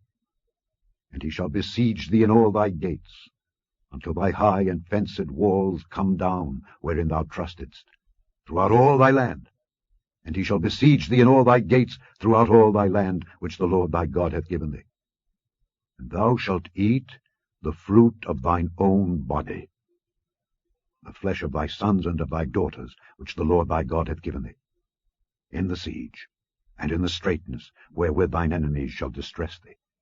So that the man that is tender among you, and very delicate, his eye shall be evil toward his brother, and toward the wife of his bosom, and toward the remnant of his children which he shall leave, so that he will not give to any of them of the flesh of his children whom he shall eat, because he hath nothing left him in the siege, and in the straitness, wherewith thine enemies shall distress thee in all thy gates.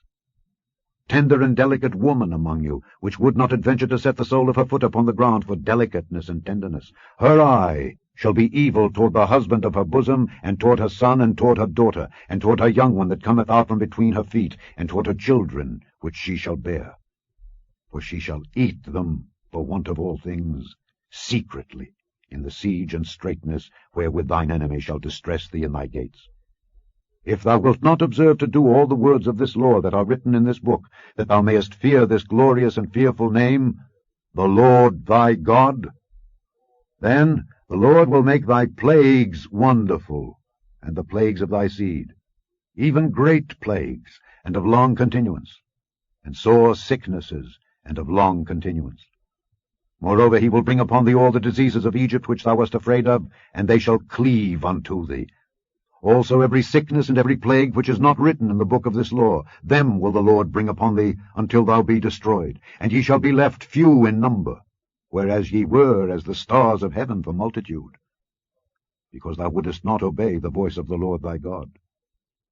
And it shall come to pass, that as the Lord rejoiced over you to do you good and to multiply you, so the Lord will rejoice over you to destroy you, and to bring you to naught. And ye shall be plucked from off the land whither thou goest to possess it. And the Lord shall scatter thee among all people, from the one end of the earth even unto the other, and there thou shalt serve other gods, which neither thou nor thy fathers have known, even wood and stone. And among these nations shalt thou find no ease, neither shall the sole of thy foot have rest. But the Lord shall give thee there a trembling heart, and failing of eyes, and sorrow of mind. And thy life shall hang in doubt before thee, and thou shalt fear day and night, and shalt have none assurance of thy life. In the morning thou shalt say, Would God it were even. And at even thou shalt say, Would God it were morning. For the fear of thine heart wherewith thou shalt fear, and for the sight of thine eyes which thou shalt see. And the Lord shall bring thee into Egypt again with ships, by the way whereof I spake unto thee, thou shalt see it no more again. And there ye shall be sold unto your enemies for bondmen and bondwomen, and no man shall buy you. Chapter 29. These are the words of the covenant which the Lord commanded Moses to make with the children of Israel in the land of Moab, beside the covenant which he made with them in Horeb. And Moses called unto all Israel, and said unto them, Ye have seen all that the Lord did before your eyes in the land of Egypt unto Pharaoh, and unto all his servants, and unto all his land, the great temptations which thine eyes have seen, the signs, and those great miracles.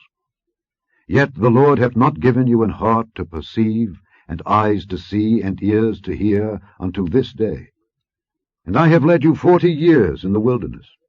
Your clothes are not waxen old upon you, and thy shoe is not waxen old upon thy foot.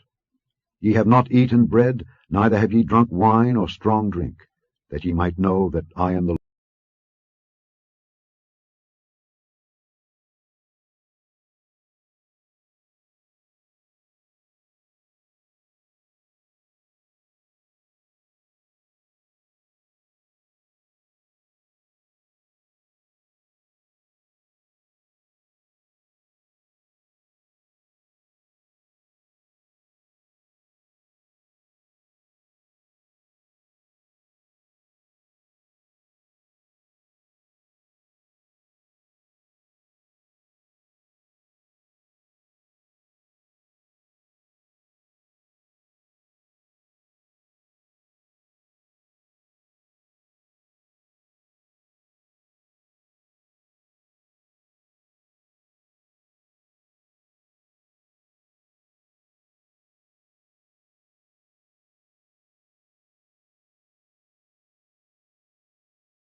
to do, until thou be destroyed, and until thou perish quickly, because of the wickedness of thy doings, whereby thou hast forsaken me. The Lord shall make the pestilence cleave unto thee, until he have consumed thee from all. It unto the Chapter 31. And Moses went and spake these words unto all Israel. And he said unto them, I am 120 years old this day. I can no more go out and come in. Also the Lord hath said unto me, Thou shalt not go over this Jordan. Chapter 31. And Moses went and spake these words unto all Israel. And he said unto them, I am 120 years old this day. I can no more go out and come in. Also the Lord hath said unto me, Thou shalt not go over this Jordan. The Lord thy God, he will go over before thee, and he will destroy these nations from before thee, and thou shalt possess them. And Joshua, he shall go over before thee, as the Lord hath said. And the Lord shall do unto them as he did to Sihon and to Og, kings of the Amorites, and unto the land of them whom he destroyed. And the Lord shall give them up before your face, that ye may do unto them according unto all the commandments which I have commanded you. Be strong and of a good courage. Fear not, nor be afraid of them. For the Lord thy God, he it is that doth go with thee. He will not fail thee, nor forsake thee. And Moses called unto Joshua, and said unto him in the sight of all Israel, Be strong and of a good courage. For thou must go with this people unto the land which the Lord hath sworn unto their fathers to give them, and thou shalt cause them to inherit it. And the Lord, he it is that doth go before thee. He will be with thee. He will not fail thee, neither forsake thee. Fear not, neither be dismayed. And Moses wrote this law, and delivered it unto the priests the sons of Levi, which bear the ark of the covenant of the Lord, and unto all the elders of Israel. And Moses commanded them, saying, At the end of every 7 years, in the solemnity of the year of release, in the feast of tabernacles, when all Israel is come to appear before the Lord thy God in the place which he shall choose, thou shalt read this law before all Israel in their hearing.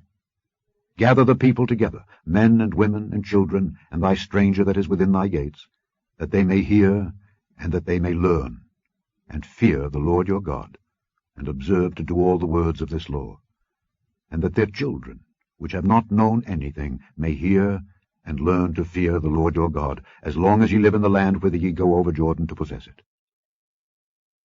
And the Lord said unto Moses, Behold, thy days approach that thou must die. Call Joshua, and present yourselves in the tabernacle of the congregation, that I may give him a charge. And Moses and Joshua went and presented themselves in the tabernacle of the congregation. And the Lord appeared in the tabernacle in a pillar of a cloud, and the pillar of the cloud stood over the door of the tabernacle.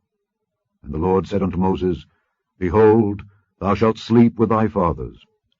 And this people will rise up, and go a-whoring after the gods of the strangers of the land, whither they go to be among them, and will forsake me, and break my covenant which I have made with them.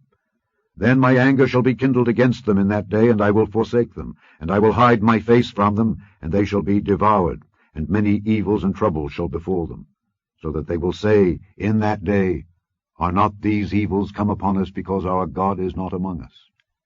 And I will surely hide my face in that day for all the evils which they shall have wrought, in that they are turned unto other gods. Now therefore, write ye this song for you, and teach it the children of Israel. Put it in their mouths, that this song may be a witness for me against the children of Israel. For when I shall have brought them into the land which I swear unto their fathers, that floweth with milk and honey, and they shall have eaten and filled themselves and waxen fat, then will they turn unto other gods and serve them, and provoke me, and break my covenant. And it shall come to pass, when many evils and troubles are befallen them, that this song shall testify against them as a witness. For it shall not be forgotten out of the mouths of their seed. For I know their imagination which they go about, that this song may be a witness before I have brought them into the land which I swear. Moses therefore wrote this song the same day, and taught it the children of Israel. And he gave Joshua the son of Nun a charge, and said, Be strong and of a good courage, for thou shalt bring the children of Israel into the land which I swear unto them, and I will be with thee. And it came to pass, when Moses had made an end of writing the words of this law in a book until they were finished, that Moses commanded the Levites which bear the ark of the covenant of the Lord, saying, Take this book of the law, and put it in the side of the ark of the covenant of the Lord your God, that it may be there for a witness against thee. For I know thy rebellion and thy stiff neck. Behold, while I am yet alive with you this day, ye have been rebellious against the Lord. And how much more after my death? Gather unto me all the elders of your tribes and your officers, that I may speak these words in their ears, and call heaven and earth to record against them. For I know that after my death ye will utterly corrupt yourselves, and turn aside from the way which I have commanded you, and evil will befall you in the latter days, because ye will do evil in the sight of the Lord, to provoke him to anger through the work of your hands. And Moses spake in the ears of all the congregation of Israel the words of this song until they were ended. Chapter 32. Give ear, O ye heavens, and I will speak, and hear, O earth, the words of my mouth. My doctrine shall drop as the rain, my speech shall distill as the dew, as the small rain upon the tender herb, and as the showers upon the grass. Because I will publish the name of the Lord. Ascribe ye greatness unto our God. He is the rock, his work is perfect, for all his ways are judgment. A God of truth and without iniquity, just and right is he. They have corrupted themselves. Their spot is not the spot of his children. They are a perverse and crooked generation. Do ye thus requite the Lord, O foolish people and unwise? Is not he thy father that hath bought thee? Hath he not made thee and established thee? Remember the days of old. Consider the years of many generations. Ask thy father, and he will show thee, thy elders, and they will tell thee. When the Most High divided to the nations their inheritance, when he separated the sons of Adam, he set the bounds of the people according to the number of the children of Israel. For the Lord's portion is his people. Jacob is the lot of his inheritance. He found him in a desert land, and in the waste, howling wilderness. He led him about, he instructed him, he kept him as the apple of his eye. As an eagle stirreth up her nest, fluttereth over her young, spreadeth abroad her wings, taketh them, beareth them on her wings, so the Lord alone did lead him, and there was no strange God with him. He made him ride on the high places of the earth, that he might eat the increase of the fields, and he made him to suck honey out of the rock, and oil out of the flinty rock, butter of kine, and milk of sheep, with fat of lambs, and rams of the breed of Bashan, and goats with the fat of kidneys of wheat. And thou didst drink the pure blood of the grape. But Jeshurun waxed fat and kicked. Thou art waxen fat, thou art grown thick, thou art covered with fatness. Then he forsook God which made him, and lightly esteemed the rock of his salvation. They provoked him to jealousy with strange gods, with abominations provoked they him to anger. They sacrificed unto devils, not to God, to gods whom they knew not, to new gods that came newly up, whom your fathers feared not. Of the rock that begat thee, thou art unmindful, and hast forgotten God that formed thee. And when the Lord saw it, he abhorred them, because of the provoking of his sons and of his daughters. And he said, I will hide my face from them. I will see what their end shall be. For they are a very froward generation, children in whom is no faith. They have moved me to jealousy with that which is not God. They have provoked me to anger with their vanities, and I will move them to jealousy with those which are not a people. I will provoke them to anger with a foolish nation. For a fire is kindled in mine anger, and shall burn unto the lowest hell, and shall consume the earth with her increase, and set on fire the foundations of the mountains. I will heap mischiefs upon them, I will spend mine arrows upon them. They shall be burnt with hunger, and devoured with burning heat, and with bitter destruction. I will also send the teeth of beasts upon them, with the poison of serpents of the dust. The sword without, and terror within, shall destroy both the young man and the virgin, the suckling also, with the man of grey hairs. I said I would scatter them into corners. I would make the remembrance of them to cease from among men. Were it not that I feared the wrath of the enemy, lest their adversaries should behave themselves strangely, and lest they should say, Our hand is high, and the Lord hath not done all this. For they are a nation void of counsel, neither is there any understanding in them. Oh, that they were wise, that they understood this, that they would consider their latter end. How should one chase 1,000, and two put 10,000 to flight, except their rock had sold them, and the Lord had shut them up?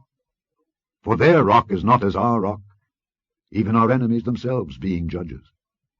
For their vine is of the vine of Sodom, and of the fields of Gomorrah. Their grapes are grapes of gall, their clusters are bitter, their wine is the poison of dragons, and the cruel venom of asps. Is not this laid up in store with me, and sealed up among my treasures? To me belongeth vengeance and recompense. Their foot shall slide in due time, for the day of their calamity is at hand, and the things that shall come upon them make haste. For the Lord shall judge his people, and repent himself for his servants, when he seeth that their power is gone, and there is none shut up or left. And he shall say, Where are their gods, their rock in whom they trusted, which did eat the fat of their sacrifices, and drank the wine of their drink offerings? Let them rise up and help you, and be your protection. See now, that I, even I, am he, and there is no God with me. I kill, and I make alive. I wound, and I heal. Neither is there any that can deliver out of my hand. For I lift up my hand to heaven, and say, I live forever. If I whet my glittering sword, and mine hand take hold on judgment, I will render vengeance to mine enemies, and will reward them that hate me. I will make mine arrows drunk with blood, and my sword shall devour flesh, and that with the blood of the slain and of the captives, from the beginning of revenges upon the enemy.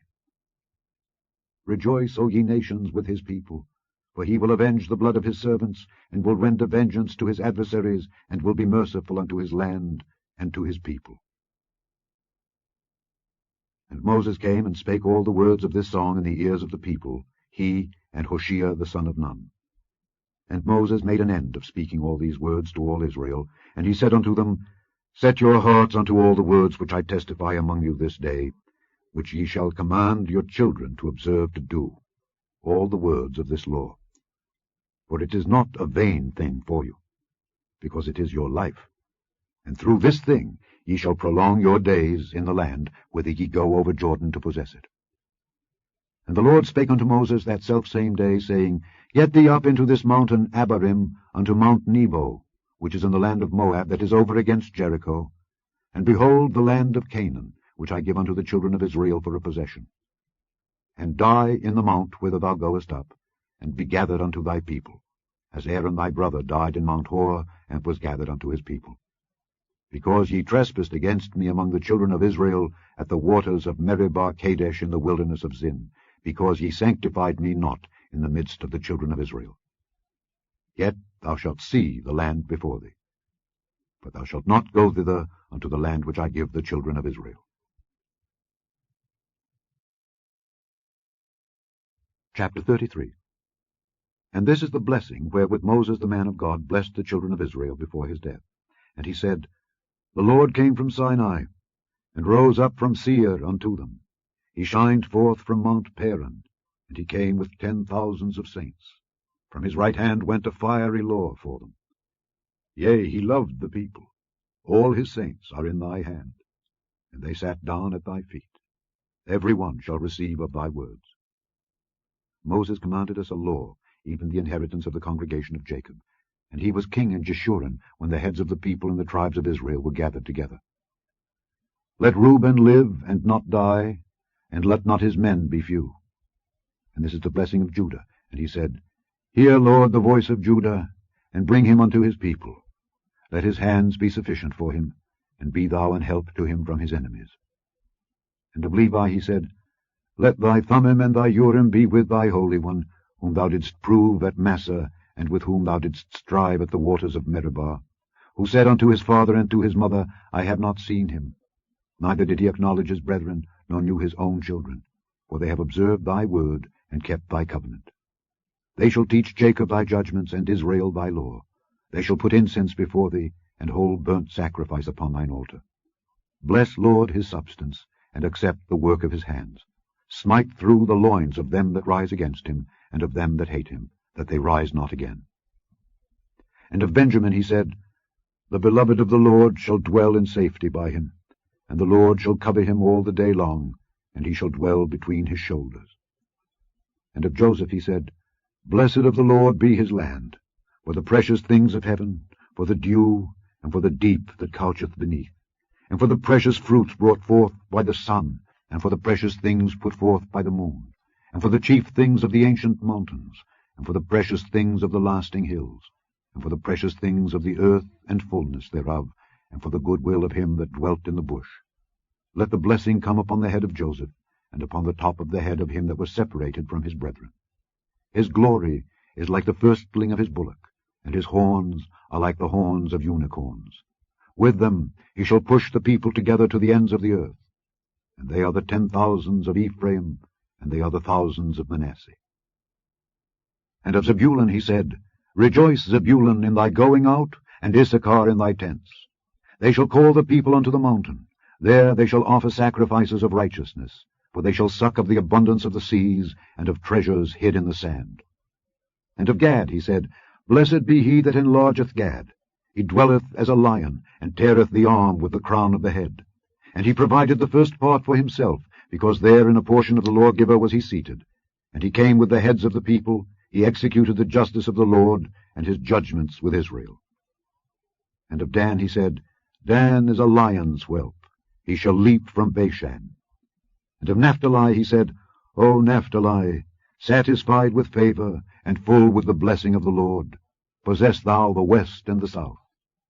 And of Asher he said, Let Asher be blessed with children, let him be acceptable to his brethren, and let him dip his foot in oil.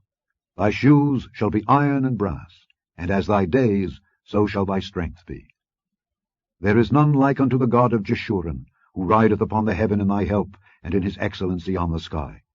The eternal God is thy refuge, and underneath are the everlasting arms. And he shall thrust out the enemy from before thee, and shall say, Destroy them. Israel then shall dwell in safety alone. The fountain of Jacob shall be upon the land of corn and wine. Also his heavens shall drop down dew. Happy art thou, O Israel! Who is like unto thee, O people saved by the Lord, the shield of thy help, and who is the sword of thy excellency? And thine enemies shall be found liars unto thee, and thou shalt tread upon their high places. Chapter 34. And Moses went up from the plains of Moab unto the mountain of Nebo to the top of Pisgah, that is over against Jericho. And the Lord showed him all the land of Gilead unto Dan, and all Naphtali, and the land of Ephraim and Manasseh, and all the land of Judah unto the utmost sea, and the south, and the plain of the valley of Jericho, the city of palm trees, unto Zoar. And the Lord said unto him, This is the land which I swear unto Abraham, unto Isaac, and unto Jacob, saying, I will give it unto thy seed. I have caused thee to see it with thine eyes, but thou shalt not go over thither.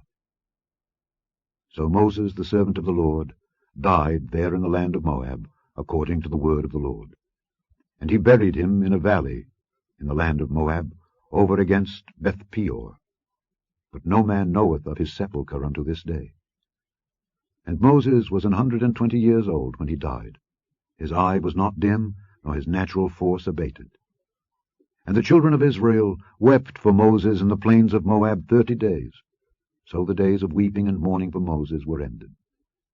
And Joshua the son of Nun was full of the spirit of wisdom, for Moses had laid his hands upon him. And the children of Israel hearkened unto him, and did as the Lord commanded Moses. And there arose not a prophet since in Israel like unto Moses, whom the Lord knew face to face, in all the signs and the wonders which the Lord sent him to do in the land of Egypt to Pharaoh, and to all his servants, and to all his land, and in all that mighty hand, and in all the great terror which Moses showed in the sight of all Israel. The end of the 5th book of Moses, called Deuteronomy.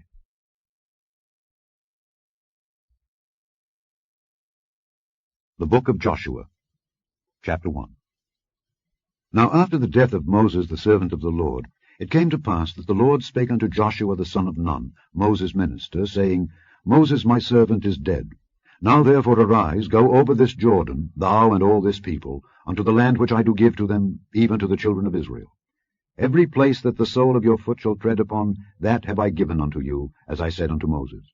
From the wilderness and this Lebanon, even unto the great river, the river Euphrates, all the land of the Hittites, and unto the great sea toward the going down of the sun, shall be your coast. There shall not any man be able to stand before thee all the days of thy life. As I was with Moses, so I will be with thee. I will not fail thee, nor forsake thee. Be strong and of a good courage, for unto this people shalt thou divide for an inheritance the land which I swear unto their fathers to give them. Only be thou strong and very courageous, that thou mayest observe to do according to all the law which Moses my servant commanded thee. Turn not from it to the right hand or to the left, that thou mayest prosper whithersoever thou goest. This book of the law shall not depart out of thy mouth, but thou shalt meditate therein day and night, that thou mayest observe to do according to all that is written therein. For then thou shalt make thy way prosperous, and then thou shalt have good success. Have not I commanded thee? Be strong, and of a good courage. Be not afraid, neither be thou dismayed, for the Lord thy God is with thee whithersoever thou goest. Then Joshua commanded the officers of the people, saying, Pass through the host, and command the people, saying, Prepare you victuals. For within 3 days ye shall pass over this Jordan, to go in to possess the land which the Lord your God giveth you to possess it. And to the Reubenites, and to the Gadites, and to half the tribe of Manasseh spake Joshua, saying, Remember the word which Moses the servant of the Lord commanded you, saying, The Lord your God hath given you rest, and hath given you this land. Your wives, your little ones, and your cattle shall remain in the land which Moses gave you on this side Jordan, but ye shall pass before your brethren armed, all the mighty men of valor, and help them, until the Lord have given your brethren rest, as he hath given you, and they also have possessed the land which the Lord your God giveth them. Then ye shall return unto the land of your possession, and enjoy it, which Moses the Lord's servant gave you on this side Jordan toward the sunrising. And they answered Joshua, saying, All that thou commandest us we will do, and whithersoever thou sendest us we will go. According as we hearkened unto Moses in all things, so will we hearken unto thee. Only the Lord thy God be with thee, as he was with Moses. Whosoever he be that doth rebel against thy commandment, and will not hearken unto thy words in all that thou commandest him, he shall be put to death. Only be strong, and of a good courage. Chapter 2. And Joshua the son of Nun sent out of Shittim 2 men to spy secretly, saying, Go view the land, even Jericho. And they went, and came into an harlot's house named Rahab, and lodged there. And it was told the king of Jericho, saying, Behold, there came men in hither tonight of the children of Israel to search out the country. And the king of Jericho sent unto Rahab, saying, Bring forth the men that are come to thee, which are entered into thine house, for they be come to search out all the country. And the woman took the 2 men, and hid them, and said thus, There came men unto me, but I wist not whence they were. And it came to pass about the time of shutting of the gate, when it was dark, that the men went out. Whither the men went I wot not. Pursue after them quickly, for ye shall overtake them. But she had brought them up to the roof of the house, and hid them with the stalks of flax, which she had laid in order upon the roof. And the men pursued after them the way to Jordan unto the fords, and as soon as they which pursued after them were gone out, they shut the gate. And before they were laid down, she came up unto them upon the roof, and she said unto the men, I know that the Lord hath given you the land, and that your terror is fallen upon us, and that all the inhabitants of the land faint because of you. For we have heard how the Lord dried up the water of the Red Sea for you, when ye came out of Egypt, and what ye did unto the 2 kings of the Amorites that were on the other side Jordan, Sihon and Og, whom ye utterly destroyed. And as soon as we had heard these things, our hearts did melt, neither did there remain any more courage in any man because of you. For the Lord your God, he is God in heaven above, and in earth beneath. Now therefore, I pray you, swear unto me by the Lord, since I have showed you kindness, that ye will also show kindness unto my father's house, and give me a true token, and that ye will save alive my father and my mother and my brethren and my sisters, and all that they have, and deliver our lives from death. And the men answered her, Our life for yours, if ye utter not this our business. And it shall be, when the Lord hath given us the land, that we will deal kindly and truly with thee. Then she let them down by a cord through the window, for her house was upon the town wall, and she dwelt upon the wall. And she said unto them, Get you to the mountain, lest the pursuers meet you, and hide yourselves there 3 days, until the pursuers be returned, and afterward may ye go your way.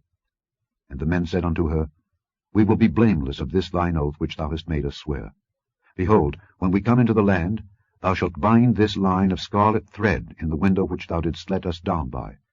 And thou shalt bring thy father and thy mother and thy brethren, and all thy father's household, home unto thee. And it shall be, that whosoever shall go out of the doors of thy house into the street, his blood shall be upon his head, and we will be guiltless. And whosoever shall be with thee in the house, his blood shall be on our head, if any hand be upon him. And if thou utter this our business, then we will be quit of thine oath which thou hast made us to swear. And she said, According unto your word, so be it. And she sent them away, and they departed, and she bound the scarlet line in the window. And they went and came unto the mountain, and abode there 3 days, until the pursuers were returned. And the pursuers sought them throughout all the way, but found them not. So the 2 men returned, and descended from the mountain, and passed over, and came to Joshua the son of Nun, and told him all the things that befell them. And they said unto Joshua, Truly the Lord hath delivered into our hands all the land, for even all the inhabitants of the country do faint because of us. Chapter 3. And Joshua rose early in the morning, and they removed from Shittim, and came to Jordan, he and all the children of Israel, and lodged there before they passed over. And it came to pass after 3 days that the officers went through the host. And they commanded the people, saying, When ye see the ark of the covenant of the Lord your God, and the priests the Levites bearing it, then ye shall remove from your place, and go after it. Yet there shall be a space between you and it about 2,000 cubits by measure. Come not near unto it, that ye may know the way by which ye must go, for ye have not passed this way heretofore. And Joshua said unto the people, Sanctify yourselves, for tomorrow the Lord will do wonders among you. And Joshua spake unto the priests, saying, Take up the ark of the covenant, and pass over before the people. And they took up the ark of the covenant, and went before the people. And the Lord said unto Joshua, This day will I begin to magnify thee in the sight of all Israel, that they may know that as I was with Moses, so I will be with thee. And thou shalt command the priests that bear the ark of the covenant, saying, When ye are come to the brink of the water of Jordan, ye shall stand still in Jordan. And Joshua said unto the children of Israel, Come hither, and hear the words of the Lord your God. And Joshua said, Hereby ye shall know that the living God is among you, and that he will without fail drive out from before you the Canaanites, and the Hittites, and the Hivites, and the Perizzites, and the Girgashites, and the Amorites, and the Jebusites. Behold, the ark of the covenant of the Lord of all the earth passeth over before you into Jordan. Now therefore take you 12 men out of the tribes of Israel, out of every tribe a man. And it shall come to pass, as soon as the soles of the feet of the priests that bear the ark of the Lord of all the earth, shall rest in the waters of Jordan, that the waters of Jordan shall be cut off from the waters that come down from above, and they shall stand upon an heap. And it came to pass, when the people removed from their tents to pass over Jordan, and the priests bearing the ark of the covenant before the people, and as they that bear the ark were come unto Jordan, and the feet of the priests that bear the ark were dipped in the brim of the water, for Jordan overfloweth all his banks all the time of harvest, that the waters which came down from above stood and rose up upon an heap very far from the city Adam, that is beside Zaratan. And those that came down toward the sea of the plain, even the salt sea, failed, and were cut off. And the people passed over right against Jericho. And the priests that bear the ark of the covenant of the Lord stood firm on dry ground in the midst of Jordan. And all the Israelites passed over on dry ground, until all the people were passed clean over Jordan. Chapter 4.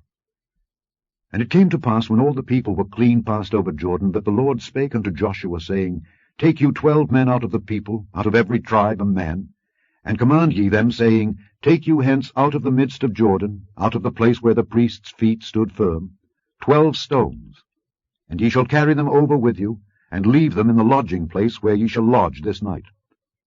Then Joshua called the 12 men, whom he had prepared of the children of Israel, out of every tribe a man, and Joshua said unto them, Pass over before the ark of the Lord your God into the midst of Jordan, and take ye up every man of you a stone upon his shoulder, according unto the number of the tribes of the children of Israel, that this may be a sign among you, that when your children ask their fathers in time to come, saying, What mean ye by these stones? Then ye shall answer them, that the waters of Jordan were cut off before the ark of the covenant of the Lord. When it passed over Jordan, the waters of Jordan were cut off. And these stones shall be for a memorial unto the children of Israel forever. And the children of Israel did so as Joshua commanded, and took up 12 stones out of the midst of Jordan, as the Lord spake unto Joshua, according to the number of the tribes of the children of Israel, and carried them over with them unto the place where they lodged, and laid them down there. And Joshua set up 12 stones in the midst of Jordan, in the place where the feet of the priests which bear the ark of the covenant stood, and they are there unto this day. For the priests which bear the ark stood in the midst of Jordan until everything was finished that the Lord commanded Joshua to speak unto the people, according to all that Moses commanded Joshua, and the people hasted and passed over. And it came to pass, when all the people were clean passed over, that the ark of the Lord passed over, and the priests, in the presence of the people. And the children of Reuben, and the children of Gad, and half the tribe of Manasseh passed over, armed before the children of Israel, as Moses spake unto them.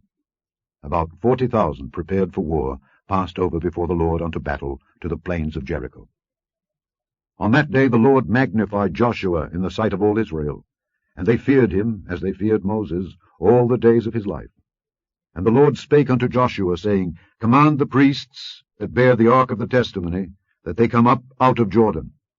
Joshua therefore commanded the priests, saying, Come ye up out of Jordan. And it came to pass, when the priests that bear the ark of the covenant of the Lord were come up out of the midst of Jordan, and the soles of the priests' feet were lifted up unto the dry land, that the waters of Jordan returned unto their place, and flowed over all his banks, as they did before. And the people came up out of Jordan on the 10th day of the 1st month, and encamped in Gilgal, in the east border of Jericho. And those 12 stones which they took out of Jordan did Joshua pitch in Gilgal. And he spake unto the children of Israel, saying, When your children shall ask their fathers in time to come, saying, What mean these stones? Then ye shall let your children know, saying, Israel came over this Jordan on dry land. For the Lord your God dried up the waters of Jordan from before you, until ye were passed over, as the Lord your God did to the Red Sea, which he dried up from before us until we were gone over, that all the people of the earth might know the hand of the Lord, that it is mighty, that ye might fear the Lord your God forever.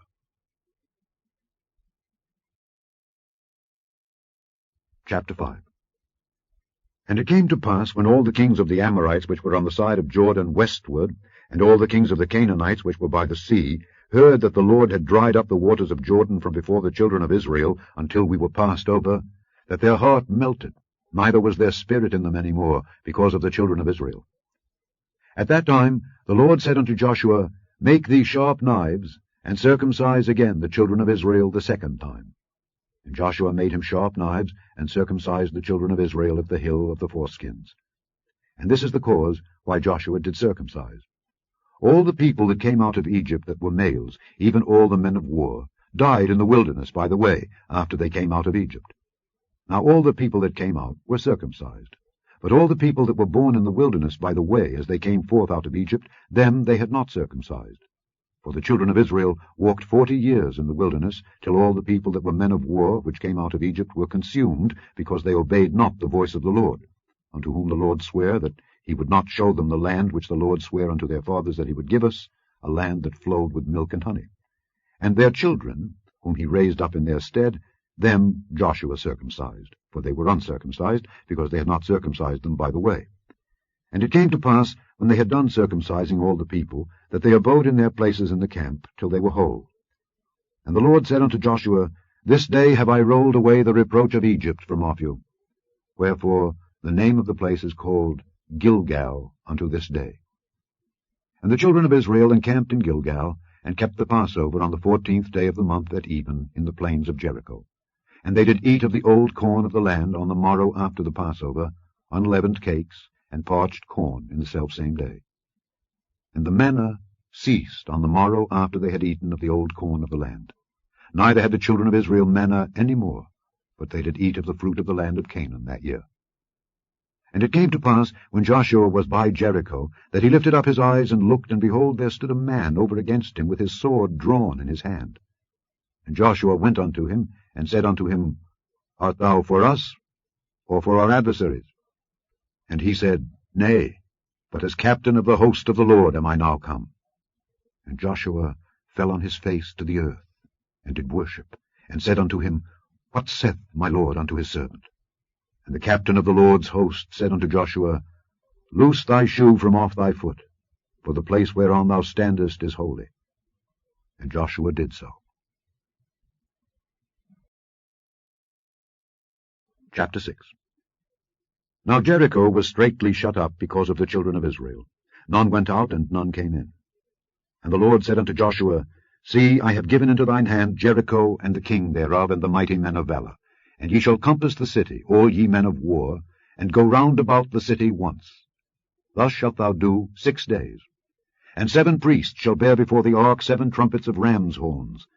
And the 7th day ye shall compass the city 7 times, and the priests shall blow with the trumpets. And it shall come to pass that when they make a long blast with the ram's horn, and when ye hear the sound of the trumpet, all the people shall shout with a great shout, and the wall of the city shall fall down flat, and the people shall ascend up every man straight before him. And Joshua the son of Nun called the priests, and said unto them, Take up the ark of the covenant, and let 7 priests bear 7 trumpets of ram's horns before the ark of the Lord. And he said unto the people, Pass on, and compass the city, and let him that is armed pass on before the ark of the Lord. And it came to pass, when Joshua had spoken unto the people, that the 7 priests bearing the 7 trumpets of ram's horns passed on before the Lord, and blew with the trumpets, and the ark of the covenant of the Lord followed them. And the armed men went before the priests that blew with the trumpets, and the rear ward came after the ark, the priests going on and blowing with the trumpets. And Joshua had commanded the people, saying, Ye shall not shout nor make any noise with your voice, neither shall any word proceed out of your mouth, until the day I bid you shout. Then shall ye shout. So the ark of the Lord compassed the city, going about it once.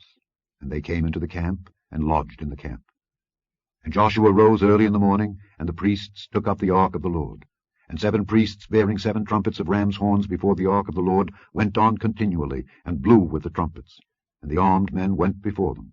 But the rear ward came after the ark of the Lord, the priests going on and blowing with the trumpets.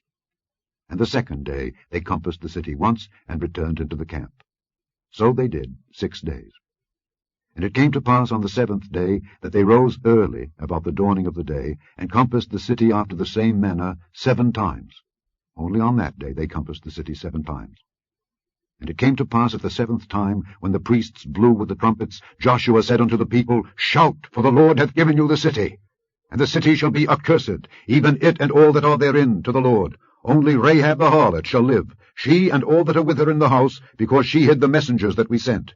And ye, in any wise, keep yourselves from the accursed thing, lest ye make yourselves accursed, when ye take of the accursed thing, and make the camp of Israel a curse, and trouble it. But all the silver and gold, and vessels of brass and iron, are consecrated unto the Lord. They shall come into the treasury of the Lord. So the people shouted when the priests blew with the trumpets, and it came to pass, when the people heard the sound of the trumpet, and the people shouted with a great shout, that the wall fell down flat, so that the people went up into the city, every man straight before him, and they took the city. And they utterly destroyed all that was in the city, both man and woman, young and old, and ox and sheep and ass, with the edge of the sword. But Joshua had said unto the 2 men that had spied out the country, Go into the harlot's house, and bring out thence the woman and all that she hath, as ye swear unto her. And the young men that were spies went in, and brought out Rahab, and her father, and her mother, and her brethren, and all that she had. And they brought out all her kindred, and left them without the camp of Israel. And they burnt the city with fire, and all that was therein. Only the silver and the gold, and the vessels of brass and of iron, they put into the treasury of the house of the Lord. And Joshua saved Rahab the harlot alive, and her father's household, and all that she had. And she dwelleth in Israel even unto this day, because she hid the messengers which Joshua sent to spy out Jericho. And Joshua adjured them at that time, saying, Cursed be the man before the Lord that riseth up and buildeth this city Jericho. He shall lay the foundation thereof in his firstborn, and in his youngest son shall he set up the gates of it. So the Lord was with Joshua, and his fame was noised throughout all the country. Chapter 7. But the children of Israel committed a trespass in the accursed thing. For Achan the son of Carmi, the son of Zabdi, the son of Zerah, of the tribe of Judah, took of the accursed thing. And the anger of the Lord was kindled against the children of Israel. And Joshua sent men from Jericho to Ai, which is beside Beth-aven on the east side of Bethel, and spake unto them, saying, Go up and view the country. And the men went up and viewed Ai, and they returned to Joshua, and said unto him, Let not all the people go up, but let about 2,000 or 3,000 men go up and smite Ai, and make not all the people to labor thither, for they are but few. So there went up thither of the people about 3,000 men. And they fled before the men of Ai. And the men of Ai smote of them about 36 men. For they chased them from before the gate, even unto Shebarim, and smote them in the going down. wherefore the hearts of the people melted and became as water. And Joshua rent his clothes and fell to the earth upon his face before the ark of the Lord until the eventide, he and the elders of Israel, and put dust upon their heads. And Joshua said, Alas, O Lord God, wherefore hast thou at all brought this people over Jordan to deliver us into the hand of the Amorites, to destroy us? Would to God we had been content and dwelt on the other side Jordan. O Lord, what shall I say when Israel turneth their backs before their enemies? For the Canaanites and all the inhabitants of the land shall hear of it, and shall environ us round, and cut off our name from the earth. And what wilt thou do unto thy great name? And the Lord said unto Joshua, Get thee up, wherefore liest thou thus upon thy face? Israel hath sinned, and they have also transgressed my covenant which I commanded them. For they have even taken of the accursed thing, and have also stolen, and dissembled also, and they have put it even among their own stuff. Therefore the children of Israel could not stand before their enemies, but turned their backs before their enemies, because they were accursed. Neither will I be with you any more, except ye destroy the accursed from among you. Up, sanctify the people, and say, Sanctify yourselves against tomorrow. For thus saith the Lord God of Israel, There is an accursed thing in the midst of thee, O Israel. Thou canst not stand before thine enemies until ye take away the accursed thing from among you. In the morning, therefore, ye shall be brought according to your tribes. And it shall be that the tribe which the Lord taketh shall come according to the families thereof, and the family which the Lord shall take shall come by households, and the household which the Lord shall take shall come man by man. And it shall be that he that is taken with the accursed thing shall be burnt with fire, he and all that he hath, because he hath transgressed the covenant of the Lord, and because he hath wrought folly in Israel. So Joshua rose up early in the morning and brought Israel by their tribes. And the tribe of Judah was taken. And he brought the family of Judah, and he took the family of the Zarhites. And he brought the family of the Zarhites man by man, and Zabdi was taken. And he brought his household man by man, and Achan the son of Carmi, the son of Zabdi, the son of Zerah of the tribe of Judah, was taken. And Joshua said unto Achan, My son, give, I pray thee, glory to the Lord God of Israel, and make confession unto him. And tell me now what thou hast done. Hide it not from me.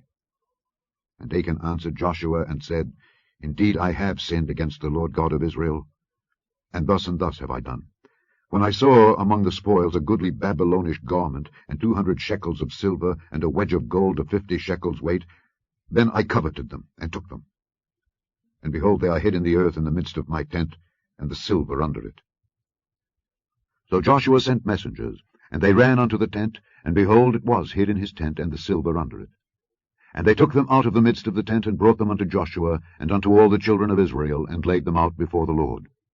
And Joshua and all Israel with him took Achan the son of Zerah, and the silver, and the garment, and the wedge of gold, and his sons and his daughters, and his oxen, and his asses, and his sheep, and his tent, and all that he had, and they brought them unto the valley of Achor. And Joshua said, Why hast thou troubled us? The Lord shall trouble thee this day. And all Israel stoned him with stones, and burned them with fire after they had stoned them with stones. And they raised over him a great heap of stones unto this day. So the Lord turned from the fierceness of his anger. Wherefore the name of that place was called the Valley of Achor unto this day.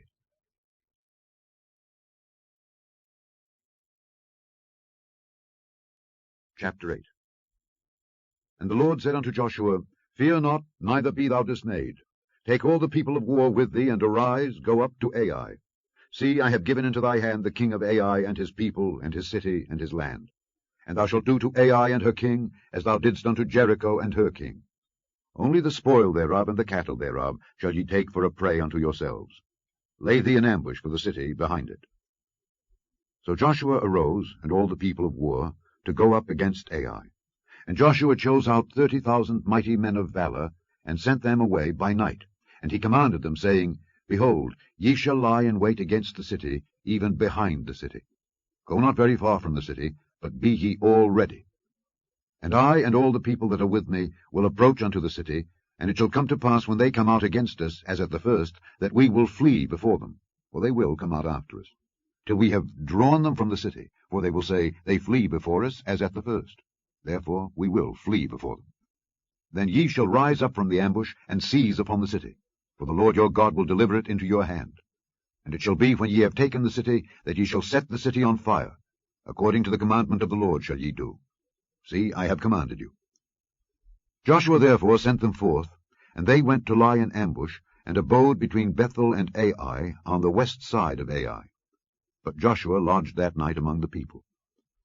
And Joshua rose up early in the morning, and numbered the people, and went up, he and the elders of Israel, before the people to Ai. And all the people, even the people of war that were with him, went up, and drew nigh, and came before the city, and pitched on the north side of Ai. Now there was a valley between them and Ai. And he took about 5,000 men, and set them to lie in ambush between Bethel and Ai, on the west side of the city. And when they had set the people, even all the host that was on the north of the city, and their liers in wait on the west of the city, Joshua went that night into the midst of the valley. And it came to pass, when the king of Ai saw it, that they hasted and rose up early, and the men of the city went out against Israel to battle, he and all his people, at a time appointed, before the plain. But he wist not that there were liers in ambush against him behind the city. And Joshua and all Israel made as if they were beaten before them, and fled by the way of the wilderness. And all the people that were in Ai were called together to pursue after them. And they pursued after Joshua, and were drawn away from the city. And there was not a man left in Ai or Bethel that went not out after Israel. And they left the city open, and pursued after Israel. And the Lord said unto Joshua, Stretch out the spear that is in thy hand toward Ai, for I will give it into thine hand. And Joshua stretched out the spear that he had in his hand toward the city. And the ambush arose quickly out of their place, and they ran as soon as he had stretched out his hand, and they entered into the city and took it, and hasted and set the city on fire. And when the men of Ai looked behind them, they saw, and behold, the smoke of the city ascended up to heaven, and they had no power to flee this way or that way. And the people that fled to the wilderness turned back upon the pursuers. And when Joshua and all Israel saw that the ambush had taken the city, and that the smoke of the city ascended, then they turned again, and slew the men of Ai. And the other issued out of the city against them, so they were in the midst of Israel, some on this side and some on that side. And they smote them, so that they let none of them remain or escape. And the king of Ai they took alive, and brought him to Joshua. And it came to pass, when Israel had made an end of slaying all the inhabitants of Ai in the field, in the wilderness wherein they chased them, and when they were all fallen on the edge of the sword until they were consumed, that all the Israelites returned unto Ai, and smote it with the edge of the sword. And so it was, that all that fell that day, both of men and women, were 12,000, even all the men of Ai. For Joshua drew not his hand back wherewith he stretched out the spear, until he had utterly destroyed all the inhabitants of Ai. Only the cattle and the spoil of that city Israel took for a prey unto themselves, according unto the word of the Lord which he commanded Joshua. And Joshua burnt Ai, and made it an heap forever, even a desolation unto this day. And the king of Ai he hanged on a tree until eventide. And as soon as the sun was down, Joshua commanded that they should take his carcass down from the tree, and cast it at the entering of the gate of the city, and raise thereon a great heap of stones, that remaineth unto this day. Then Joshua built an altar unto the Lord God of Israel in Mount Ebal, as Moses the servant of the Lord commanded the children of Israel, as it is written in the book of the law of Moses, an altar of whole stones, over which no man hath lift up any iron. And they offered thereon burnt offerings unto the Lord, and sacrificed peace offerings. And he wrote there upon the stones a copy of the law of Moses, which he wrote in the presence of the children of Israel. And all Israel and their elders and officers and their judges stood on this side the ark, and on that side before the priests the Levites, which bear the ark of the covenant of the Lord, as well the stranger as he that was born among them, half of them over against Mount Gerizim, and half of them over against Mount Ebal, as Moses the servant of the Lord had commanded before, that they should bless the people of Israel. And afterward he read all the words of the law, the blessings and cursings, according to all that is written in the book of the law. There was not a word of all that Moses commanded, which Joshua read not before all the congregation of Israel, with the women and the little ones, and the strangers that were conversant among them. Chapter 9. And it came to pass, when all the kings which were on this side Jordan, in the hills, and in the valleys, and in all the coasts of the great sea over against Lebanon, the Hittite and the Amorite, the Canaanite, the Perizzite, the Hivite, and the Jebusite, heard thereof, that they gathered themselves together to fight with Joshua and with Israel with one accord. And when the inhabitants of Gibeon heard what Joshua had done unto Jericho and to Ai, they did work wilily, and went and made as if they had been ambassadors, and took old sacks upon their asses, and wine bottles, old and rent, and bound up, and old shoes, and clouted upon their feet, and old garments upon them. And all the bread of their provision was dry and mouldy. And they went to Joshua unto the camp at Gilgal, and said unto him and to the men of Israel, We be come from a far country. Now therefore make ye a league with us. And the men of Israel said unto the Hivites, Peradventure ye dwell among us, and how shall we make a league with you? And they said unto Joshua, We are thy servants. And Joshua said unto them, Who are ye, and from whence come ye? And they said unto him, From a very far country thy servants are come, because of the name of the Lord thy God. For we have heard the fame of him, and all that he did in Egypt, and all that he did to the 2 kings of the Amorites that were beyond Jordan, to Sihon king of Heshbon, and to Og king of Bashan, which was at Ashtaroth. Wherefore our elders and all the inhabitants of our country spake to us, saying, Take victuals with you for the journey, and go to meet them, and say unto them, We are your servants. Therefore now make ye a league with us. This our bread we took hot for our provision out of our houses, on the day we came forth to go unto you. But now, behold, it is dry, and it is mouldy. And these bottles of wine which we filled were new, and behold, they be rent. And these our garments and our shoes are become old by reason of the very long journey. And the men took of their victuals, and asked not counsel at the mouth of the Lord. And Joshua made peace with them, and made a league with them to let them live. And the princes of the congregation sware unto them. And it came to pass at the end of 3 days after they had made a league with them, that they heard that they were their neighbors, and that they dwelt among them. And the children of Israel journeyed, and came unto their cities on the 3rd day. Now their cities were Gibeon, and Kephirah, and Beeroth, and Kirjath-jearim. And the children of Israel smote them not, because the princes of the congregation had sworn unto them by the Lord God of Israel. And all the congregation murmured against the princes. But all the princes said unto all the congregation, We have sworn unto them by the Lord God of Israel. Now therefore we may not touch them. This we will do to them. We will even let them live, lest wrath be upon us, because of the oath which we swear unto them.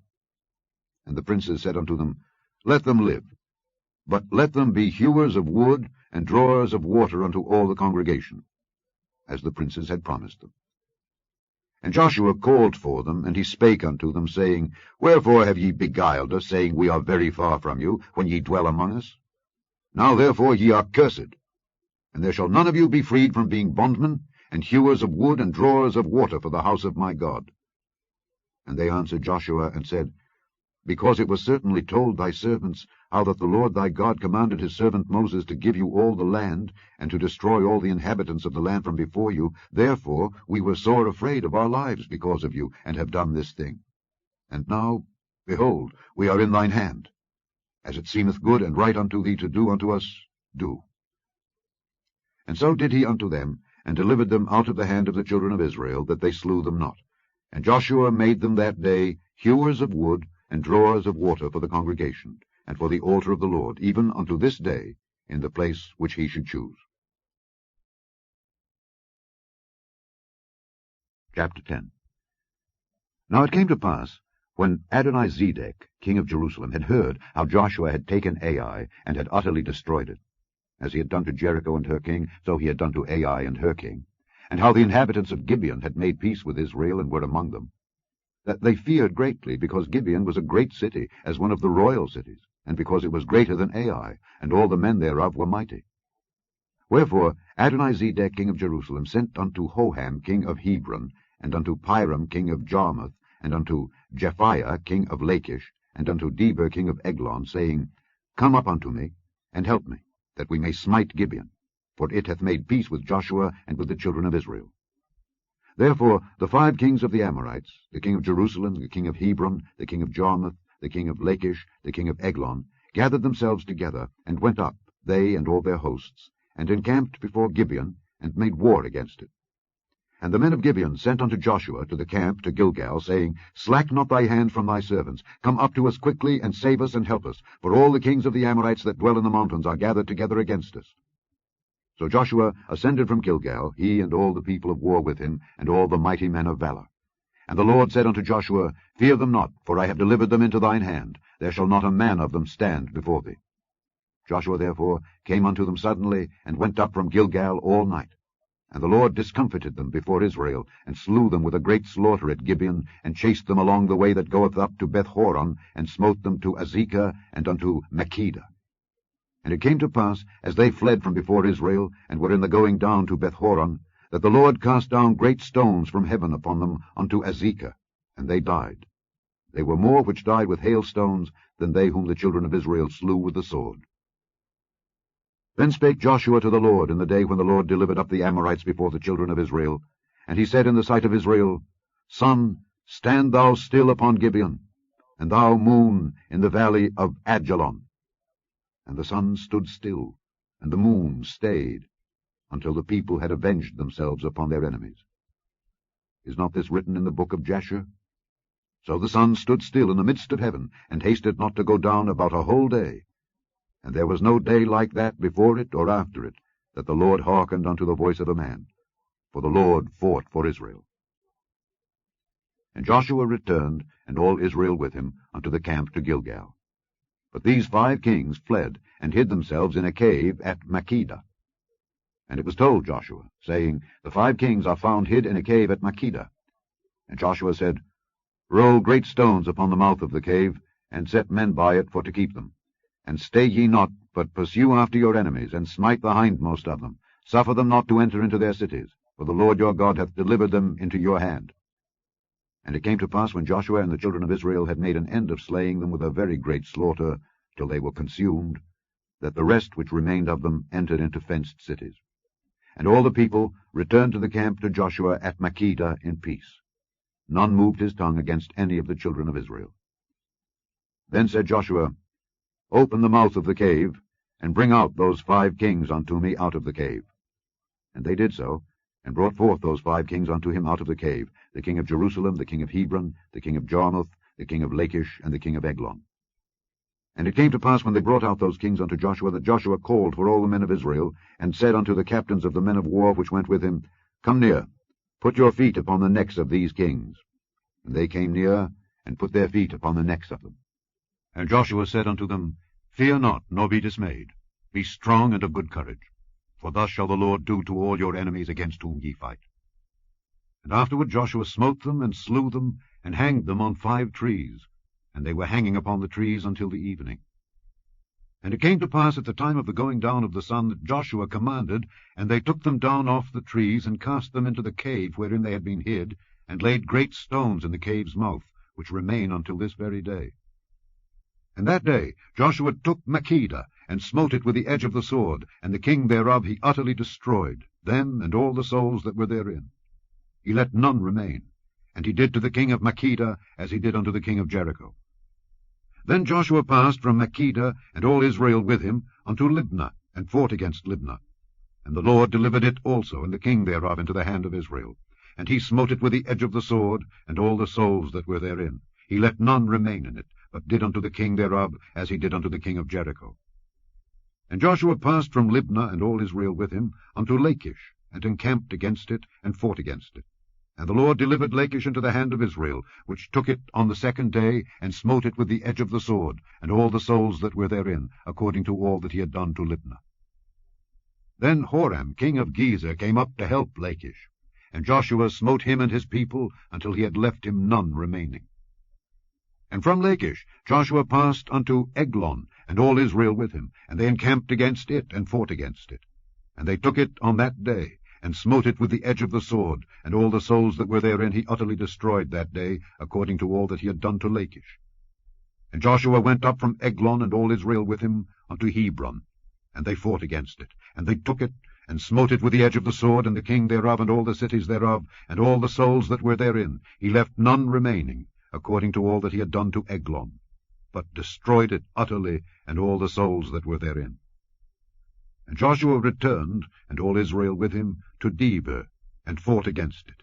And he took it, and the king thereof, and all the cities thereof.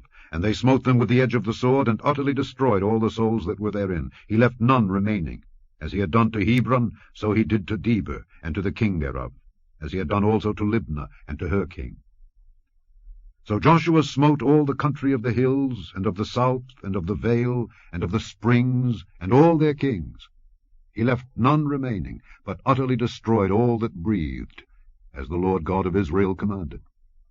And Joshua smote them from Kadesh Barnea even unto Gaza, and all the country of Goshen even unto Gibeon.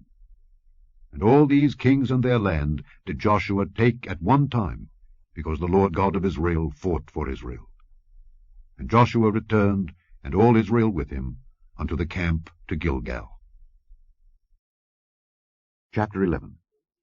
And it came to pass, when Jabin king of Hazor had heard those things, that he sent to Jobab king of Madon, and to the king of Shimron, and to the king of Akshaph, and to the kings that were on the north of the mountains, and of the plains south of Kinneroth, and in the valley, and in the borders of Dor on the west, and to the Canaanite on the east and on the west, and to the Amorite, and the Hittite, and the Perizzite, and the Jebusite in the mountains, and to the Hivite under Hermon in the land of Mizpeh.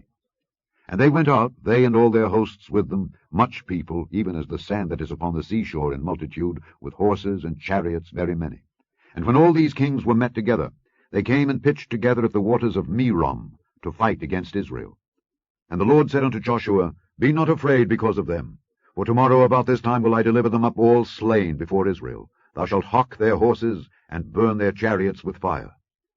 So Joshua came, and all the people of war with him, against them by the waters of Merom suddenly, and they fell upon them. And the Lord delivered them into the hand of Israel, who smote them, and chased them unto great Zidon, and unto Misrephoth-maim, and unto the valley of Mizpeh eastward, and they smote them until they left them none remaining. And Joshua did unto them as the Lord bade him. He hocked their horses, and burnt their chariots with fire. And Joshua at that time turned back, and took Hazor, and smote the king thereof with the sword. For Hazor beforetime was the head of all those kingdoms. And they smote all the souls that were therein with the edge of the sword, utterly destroying them. There was not any left to breathe. And he burnt Hazor with fire.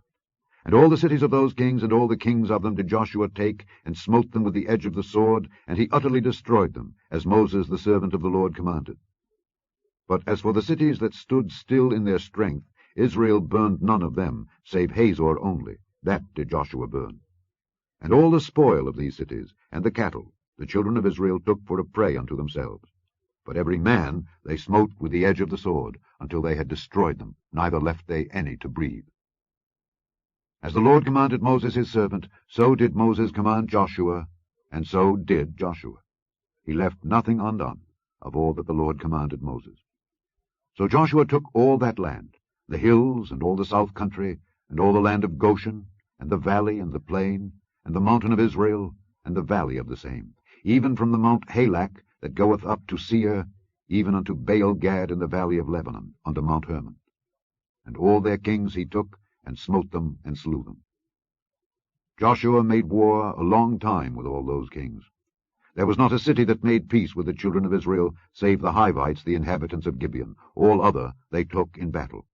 For it was of the Lord to harden their hearts, that they should come against Israel in battle, that he might destroy them utterly, and that they might have no favor, but that he might destroy them, as the Lord commanded Moses. And at that time came Joshua, and cut off the Anakims from the mountains, from Hebron, from Debir, from Anab, and from all the mountains of Judah, and from all the mountains of Israel. Joshua destroyed them utterly with their cities. There was none of the Anakims left in the land of the children of Israel. Only in Gaza, in Gath, and in Ashdod there remained. So Joshua took the whole land, according to all that the Lord said unto Moses. And Joshua gave it for an inheritance unto Israel, according to their divisions by their tribes. And the land rested from war.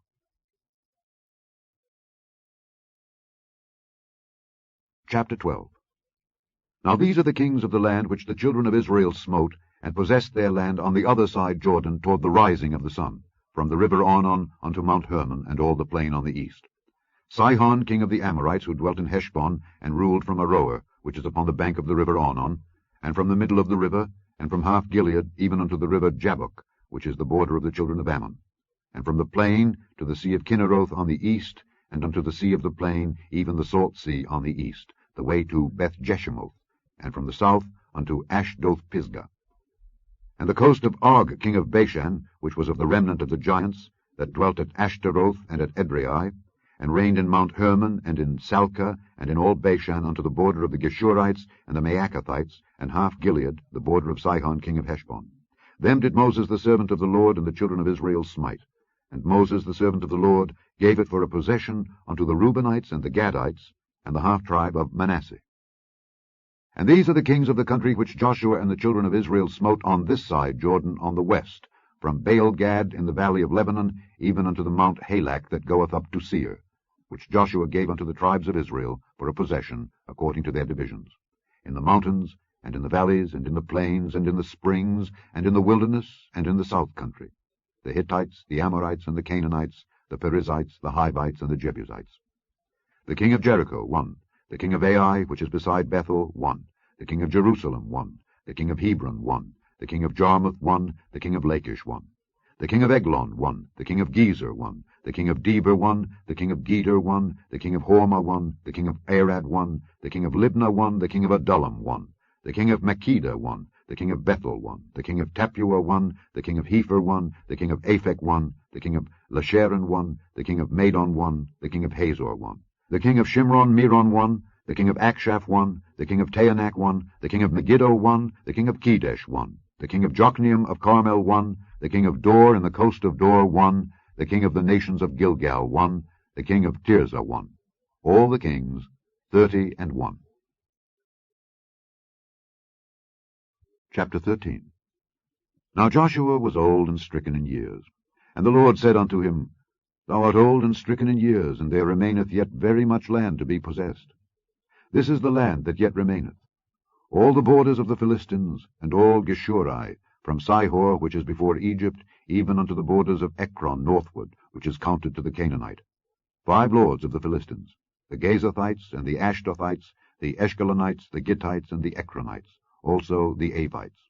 From the south all the land of the Canaanites, and Mearah, that is beside the Zidonians, unto Aphek to the borders of the Amorites, and the land of the Giblites, and all Lebanon toward the sunrising, from Baal-Gad unto Mount Hermon, unto the entering into Hamath. All the inhabitants of the hill country, from Lebanon unto Misrephoth-Maim, and all the Zidonians, them will I drive out from before the children of Israel. Only divide thou it by lot unto the Israelites for an inheritance, as I have commanded thee. Now therefore divide this land for an inheritance unto the 9 tribes and the half-tribe of Manasseh, with whom the Reubenites and the Gadites have received their inheritance, which Moses gave them beyond Jordan eastward, even as Moses the servant of the Lord gave them, from Aroer that is upon the bank of the river Arnon, and the city that is in the midst of the river, and all the plain of Medeba unto Dibon, and all the cities of Sihon king of the Amorites, which reigned in Heshbon, unto the border of the children of Ammon, and Gilead, and the border of the Geshurites and Maacathites, and all Mount Hermon, and all Bashan unto Salcah, all the kingdom of Og in Bashan, which reigned in Ashtaroth and in Edrei, who remained of the remnant of the giants. For these did Moses smite and cast them out. Nevertheless, the children of Israel expelled not the Geshurites nor the Maacathites, but the Geshurites and the Maacathites dwell among the Israelites until this day. Only unto the tribe of Levi he gave none inheritance. The sacrifices of the Lord God of Israel, made by fire, are their inheritance, as he said unto them. And Moses gave unto the tribe of the children of Reuben inheritance according to their families. And their coast was from Aroer, that is on the bank of the river Arnon, and the city that is in the midst of the river, and all the plain by Medeba, Heshbon, and all her cities that are in the plain, Dibon, and Bamoth Baal, and Beth Baal Meon, and Jahaza, and Kedemoth, and Mephathah, and Kirjathaim, and Sibmah, and Zareth Shahar, in the mount of the valley, and Beth Peor, and Ashdoth Pisgah, and Beth Jeshimoth, and all the cities of the plain, and all the kingdom of Sihon king of the Amorites, which reigned in Heshbon, whom Moses smote with the princes of Midian, Evi, and Rechem, and Zur, and Hur, and Reba, which were dukes of Sihon dwelling in the country. Balaam also the son of Beor, the soothsayer, did the children of Israel slay with the sword among them that were slain by them. And the border of the children of Reuben was Jordan, and the border thereof. This was the inheritance of the children of Reuben after their families, the cities and the villages thereof. And Moses gave inheritance unto the tribe of Gad, even unto the children of Gad according to their families. And their coast was Jazer, and all the cities of Gilead, and half the land of the children of Ammon, unto Aroer that is before Rabbah, and from Heshbon unto Ramath-Mizpeh, and Betonim, and from Mahanaim unto the border of Debir. And in the valley Beth-Aram, and Beth-Nimrah, and Succoth, and Zaphon, the rest of the kingdom of Sihon king of Heshbon, Jordan and his border, even unto the edge of the sea of Kinnereth, on the other side Jordan eastward.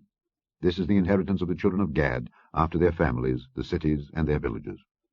And Moses gave inheritance unto the half-tribe of Manasseh. And this was the possession of the half-tribe of the children of Manasseh by their families. And their coast was from Mahanaim, all Bashan, all the kingdom of Og king of Bashan, and all the towns of Jair, which are in Bashan, 60 cities. And half Gilead, and Ashtaroth, and Edrei, cities of the kingdom of Og in Bashan, were pertaining unto the children of Machir the son of Manasseh, even to the 1/2 of the children of Machir by their families. These are the countries which Moses did distribute for inheritance in the plains of Moab, on the other side Jordan, by Jericho eastward. But unto the tribe of Levi Moses gave not any inheritance. The Lord God of Israel was their inheritance, as he said unto them. Chapter 14. And these are the countries which the children of Israel inherited in the land of Canaan, which Eleazar the priest, and Joshua the son of Nun, and the heads of the fathers of the tribes of the children of Israel distributed for inheritance to them. By lot was their inheritance, as the Lord commanded by the hand of Moses, for the 9 tribes and for the half-tribe. For Moses had given the inheritance of 2 tribes and an half-tribe on the other side Jordan. But unto the Levites he gave none inheritance among them. For the children of Joseph were 2 tribes, Manasseh and Ephraim. Therefore they gave no part unto the Levites in the land, save cities to dwell in, with their suburbs for their cattle and for their substance.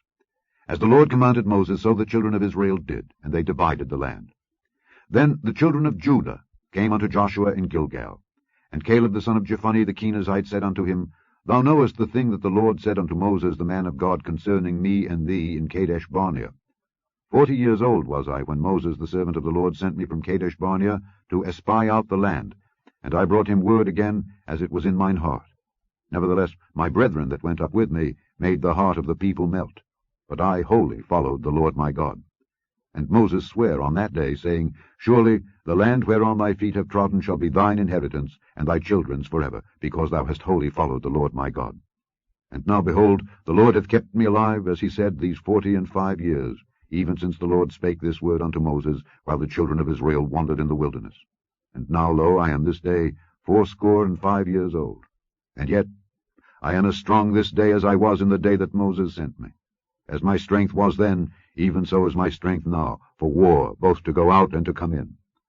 Now therefore, give me this mountain, whereof the Lord spake in that day. For thou heardest in that day how the Anakims were there, and that the cities were great and fenced. If so be the Lord will be with me, then I shall be able to drive them out, as the Lord said. And Joshua blessed him, and gave unto Caleb the son of Jephunneh Hebron for an inheritance.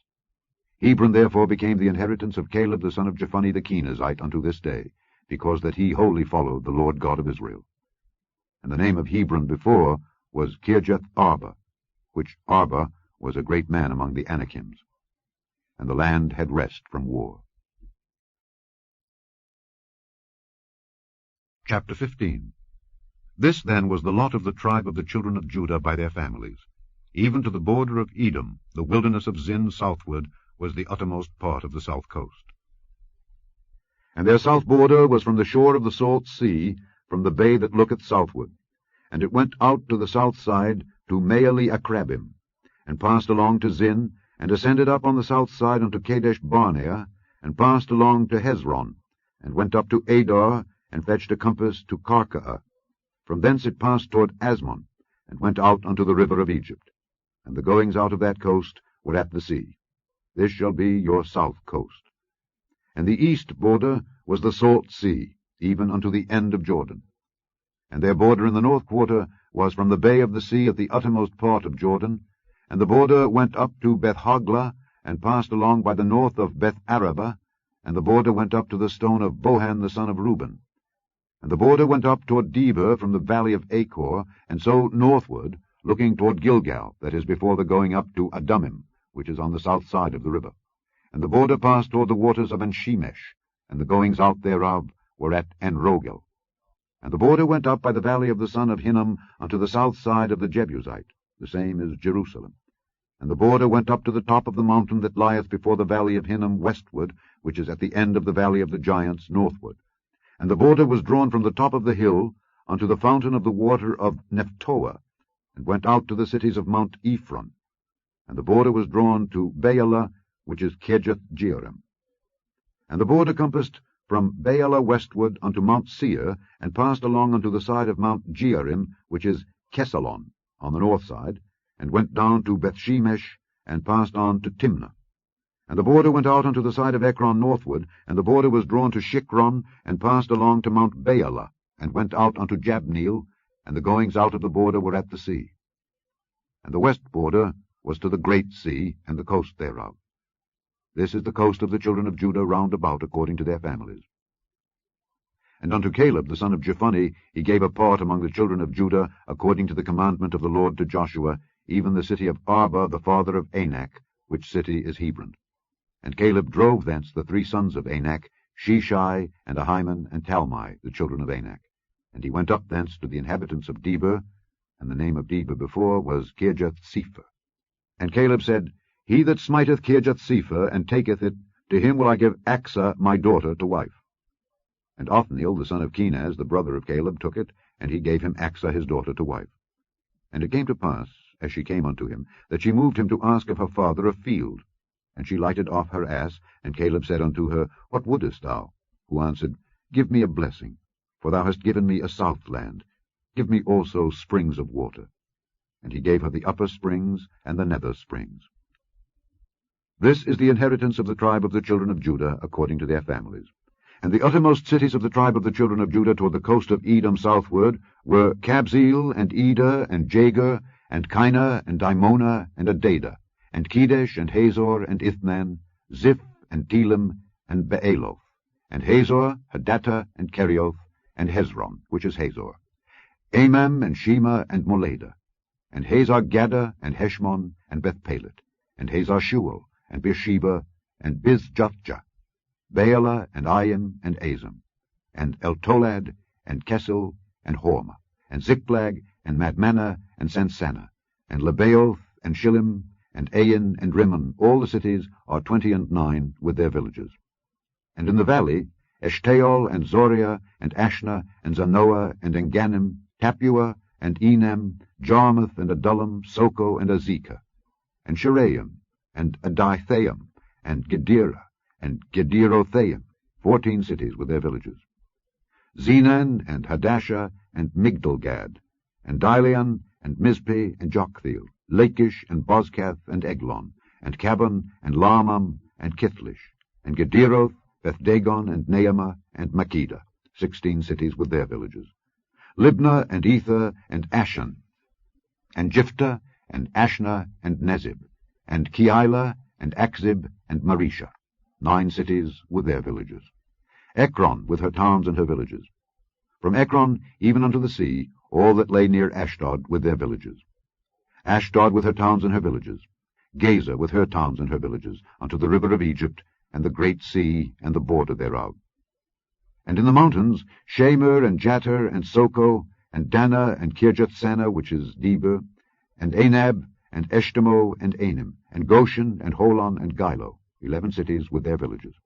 Arab, and Duma, and Eshean, and Janam, and Beth-Tapua, and Aphekah, and Humptah, and Kirjath-Arba, which is Hebron, and Zior, 9 cities with their villages. Maon, Carmel, and Ziph, and Juttah, and Jezreel, and Jokdeam, and Zanoah, Cain, Gibeah, and Timnah, 10 cities with their villages. Halhul, Bethzur, and Gedor, and Meerath, and Bethanoth, and Eltekon, 6 cities with their villages. Kirjath-Baal, which is Kirjath-jearim, and Rabbah, 2 cities with their villages. In the wilderness, Beth-Arabah, Middin, and Sekekah, and Nibshan, and the city of Salt, and En-Gedi, 6 cities with their villages. As for the Jebusites, the inhabitants of Jerusalem, the children of Judah could not drive them out. But the Jebusites dwell with the children of Judah at Jerusalem unto this day. Chapter 16. And the lot of the children of Joseph fell from Jordan by Jericho unto the water of Jericho on the east, to the wilderness that goeth up from Jericho throughout Mount Bethel, and goeth out from Bethel to Luz, and passeth along unto the borders of Archi to Ataroth, and goeth down westward to the coast of Japhletai, unto the coast of Beth-horon the nether, and to Gezer, and the goings out thereof are at the sea. So the children of Joseph, Manasseh, and Ephraim took their inheritance. And the border of the children of Ephraim, according to their families, was thus. Even the border of their inheritance on the east side was Ataroth-Adar unto Beth-horon the upper. And the border went out toward the sea to Michmetha on the north side, and the border went about eastward unto Taanath-Shiloh, and passed by it on the east to Janohah. And it went down from Janohah to Ataroth and to Naarath, and came to Jericho, and went out at Jordan. The border went out from Tappuah westward unto the river Cana, and the goings out thereof were at the sea. This is the inheritance of the tribe of the children of Ephraim by their families. And the separate cities for the children of Ephraim were among the inheritance of the children of Manasseh, all the cities with their villages. And they drave not out the Canaanites that dwelt in Gezer, but the Canaanites dwell among the Ephraimites unto this day, and serve under tribute. Chapter 17. There was also a lot for the tribe of Manasseh, for he was the firstborn of Joseph, to wit, for Machir the firstborn of Manasseh, the father of Gilead, because he was a man of war, therefore he had Gilead and Bashan.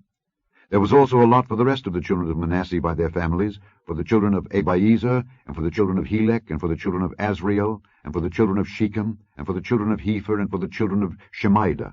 These were the male children of Manasseh, the son of Joseph, by their families. But Zelophehad, the son of Hepher, the son of Gilead, the son of Machir, the son of Manasseh, had no sons but daughters, and these are the names of his daughters, Mahlah and Noah, Hoglah, Milcah, and Tirzah. And they came near before Eleazar the priest, and before Joshua the son of Nun, and before the princes, saying, The Lord commanded Moses to give us an inheritance among our brethren. Therefore, according to the commandment of the Lord, he gave them an inheritance among the brethren of their father. And there fell 10 portions to Manasseh, beside the land of Gilead and Bashan, which were on the other side Jordan, because the daughters of Manasseh had an inheritance among his sons, and the rest of Manasseh's sons had the land of Gilead.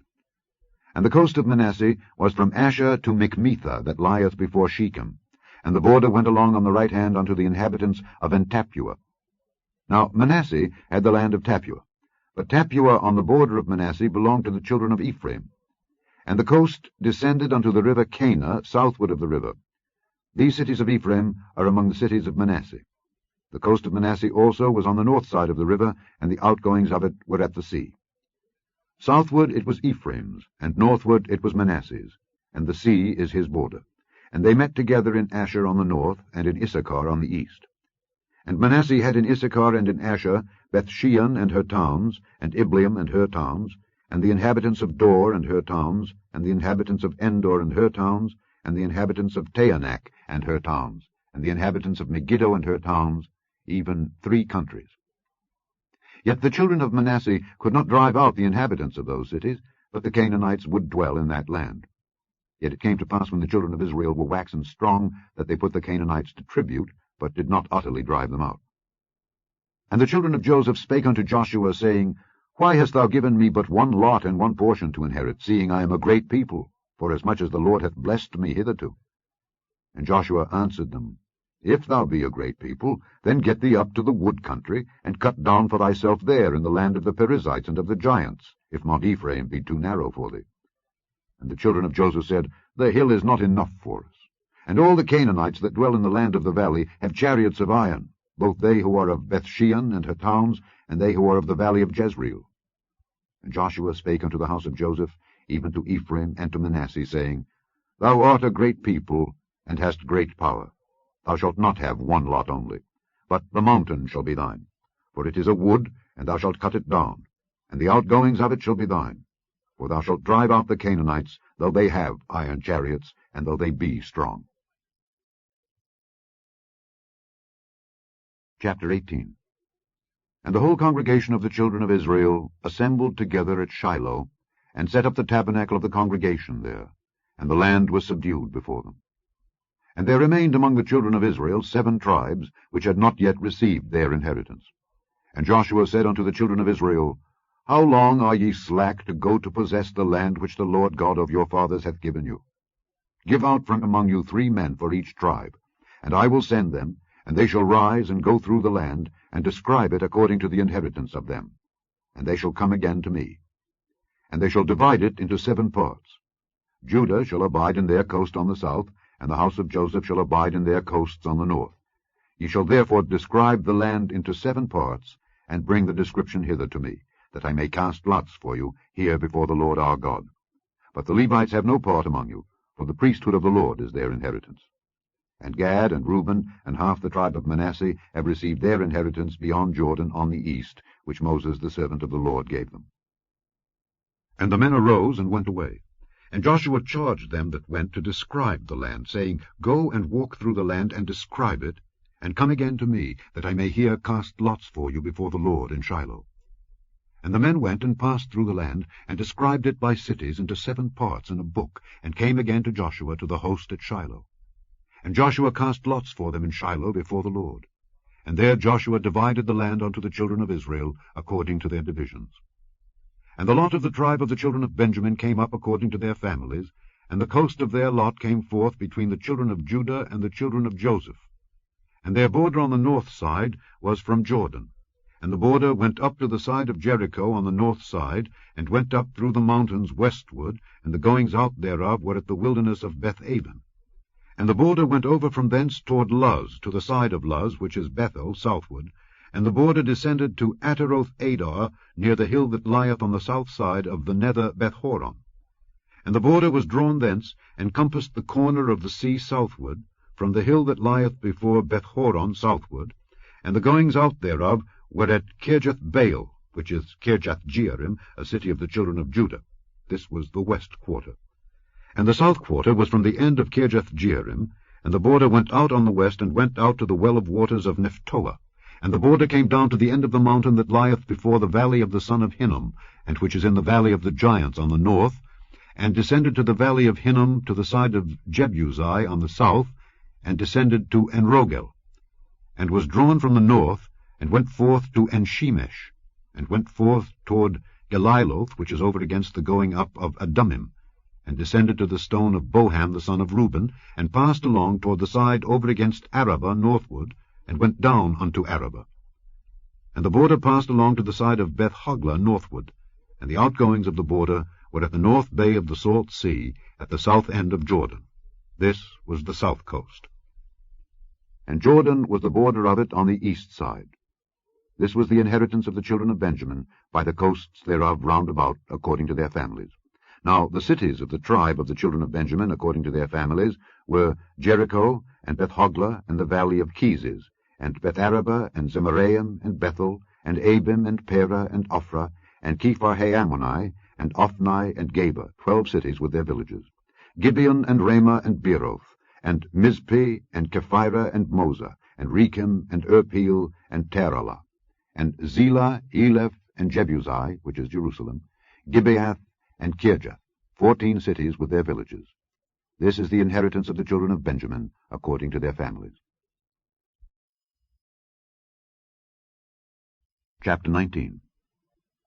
And the second lot came forth to Simeon, even for the tribe of the children of Simeon, according to their families. And their inheritance was within the inheritance of the children of Judah. And they had in their inheritance Beersheba, or Sheba, and Moladah, and Hazar-shual, and Bela, and Azim, and Eltolad, and Beth-ul, and Hormah, and Ziklag, and Beth-markaboth, and Hazar-susa, and Beth-lebaoth, and Sharuhen, 13 cities and their villages. Ain, Rammon, and Ether, and Ashan, 4 cities and their villages, and all the villages that were round about these cities to Baalathbeer, Ramath of the south. This is the inheritance of the tribe of the children of Simeon, according to their families. Out of the portion of the children of Judah was the inheritance of the children of Simeon. For the part of the children of Judah was too much for them. Therefore the children of Simeon had their inheritance within the inheritance of them. And the third lot came up for the children of Zebulun according to their families, and the border of their inheritance was unto Sarid. And their border went up toward the sea, and Maralah, and reached to Dabasheth, and reached to the river that is before Jokneam, and turned from Sarid eastward toward the sunrising, unto the border of Kisloth-tabor, and then goeth out to Daberath, and goeth up to Japhiah, and from thence passeth on along on the east to Gittahepher, to Ittachazin, and goeth out to Rammon-methoar, to Neah. And the border compasseth it on the north side to Hanathon, and the outgoings thereof are in the valley of Jiphthahel, and Kattath, and Nahalal, and Shimron, and Idalah, and Bethlehem, 12 cities with their villages. This is the inheritance of the children of Zebulun, according to their families, these cities with their villages. And the fourth lot came out to Issachar, for the children of Issachar according to their families. And their border was toward Jezreel, and Kesoloth, and Shunem, and Hapharaim, and Shion, and Anaharath, and Rabbith, and Kishion, and Abez, and Remeth, and Enganim, and Enhaddah, and Bethpazez. And the coast reacheth to Tabor, and Shahazimah, and Bethshemesh. And the outgoings of their border were at Jordan, 16 cities with their villages. This is the inheritance of the tribe of the children of Issachar according to their families, the cities and their villages. And the fifth lot came out for the tribe of the children of Asher according to their families. And their border was Helkath, and Halai, and Beton, and Akshaph, and Alamelech, and Amad, and Mishael, and reacheth to Carmel westward, and to Shihor-Libnath, and turneth toward the sunrising to Beth-Dagon, and reacheth to Zebulun, and to the valley of Jiphthahel, toward the north side of Beth-Emek and Niel, and goeth out to Cabul on the left hand, and Hebron, and Rehob, and Hammon, and Cana, even unto great Zidon. And then the coast turneth to Ramah, and to the strong city Tyre, and the coast turneth to Hosa, and the outgoings thereof are at the sea from the coast to Akzib. Ummah also, and Aphek, and Rehob, 22 cities with their villages. This is the inheritance of the tribe of the children of Asher according to their families, these cities with their villages. The sixth lot came out to the children of Naphtali, even for the children of Naphtali according to their families. And their coast was from Heleph, from Allon to Zaananim, and Adamai, Nekeb, and Jabneel unto Lachem, and the outgoings thereof were at Jordan. And then the coast turneth westward to Aznoth Tabor, and goeth out from thence to Hukkok, and reacheth to Zebulun on the south side, and reacheth to Asher on the west side, and to Judah upon Jordan toward the sunrising. And the fenced cities are Ziddim, Zer, and Hamath, Rakkath, and Kinnereth, and Adamah, and Ramah, and Hazor, and Kedesh, and Edrei, and Enhazor, and Iron, and Migdalel, Horem, and Bethanath, and Bethshemesh, 19 cities with their villages. This is the inheritance of the tribe of the children of Naphtali, according to their families, the cities and their villages. And the seventh lot came out for the tribe of the children of Dan, according to their families.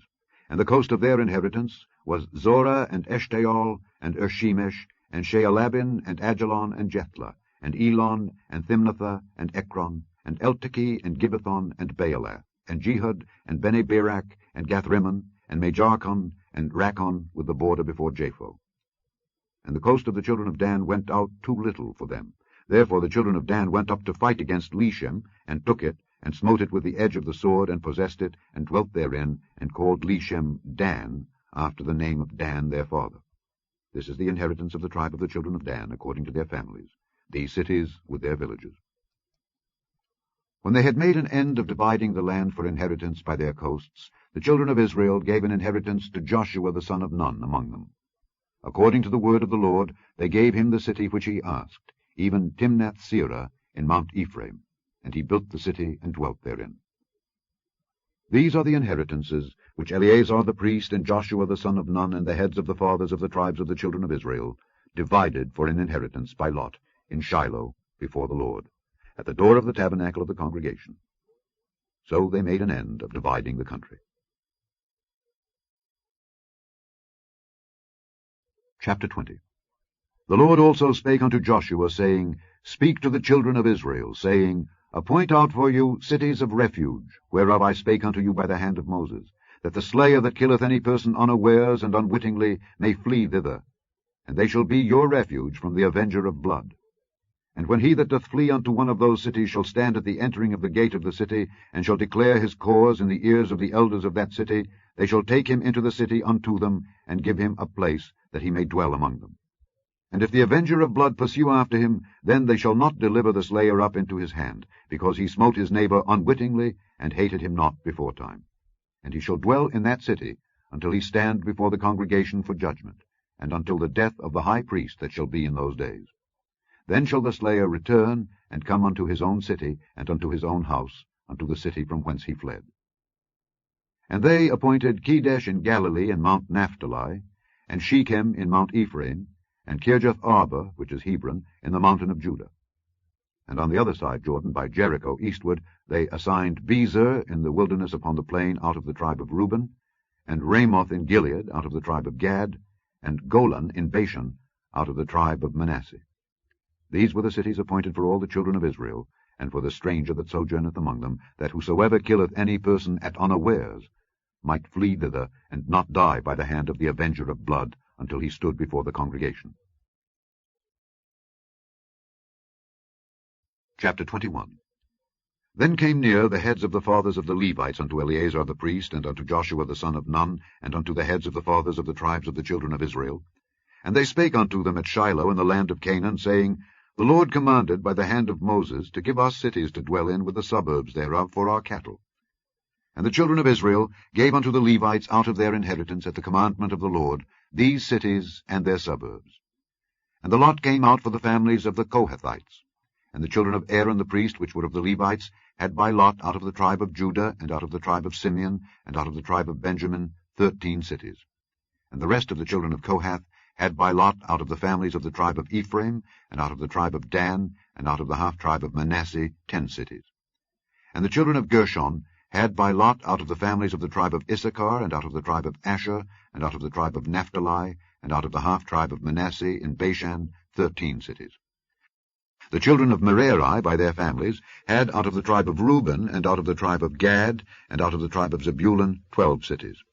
And the children of Israel gave by lot unto the Levites these cities with their suburbs, as the Lord commanded by the hand of Moses.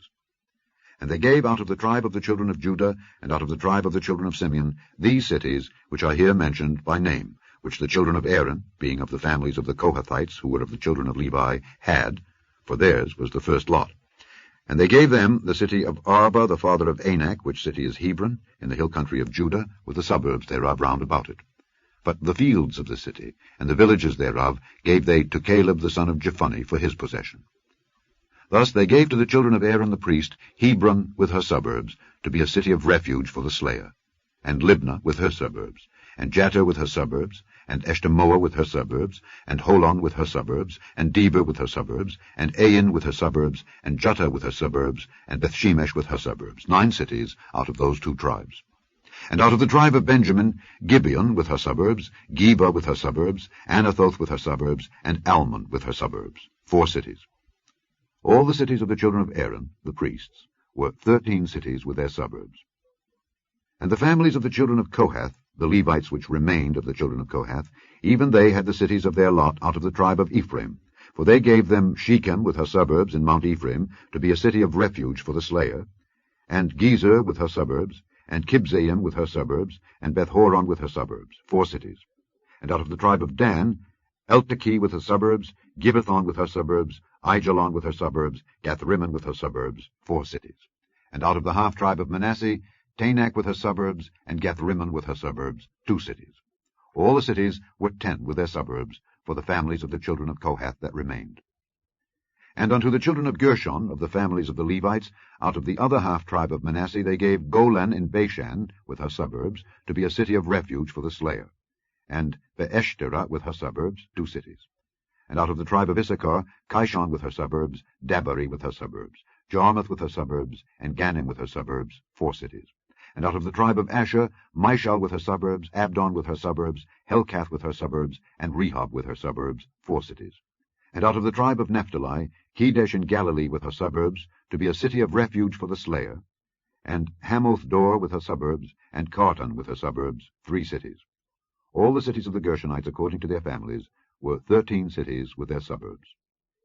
And unto the families of the children of Merari, the rest of the Levites, out of the tribe of Zebulun, Jokneam with her suburbs, and Karta with her suburbs, Dimnah with her suburbs, Nahalal with her suburbs, 4 cities. And out of the tribe of Reuben, Bezer with her suburbs, and Jahaziah with her suburbs, Kedemoth with her suburbs, and Mephaath with her suburbs, 4 cities.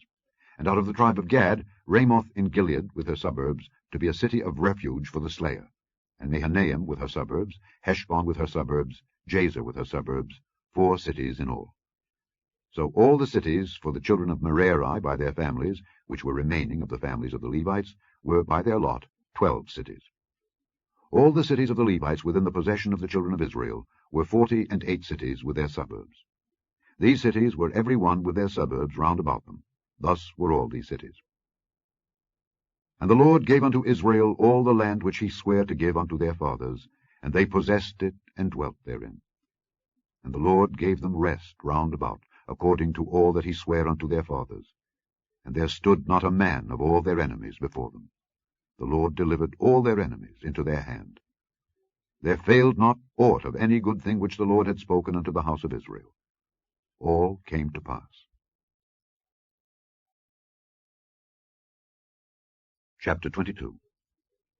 Then Joshua called the Reubenites and the Gadites and the half-tribe of Manasseh, and said unto them, Ye have kept all that Moses the servant of the Lord commanded you, and have obeyed my voice in all that I commanded you. Ye have not left your brethren these many days unto this day, but have kept the charge of the commandment of the Lord your God. And now the Lord your God hath given rest unto your brethren, as he promised them.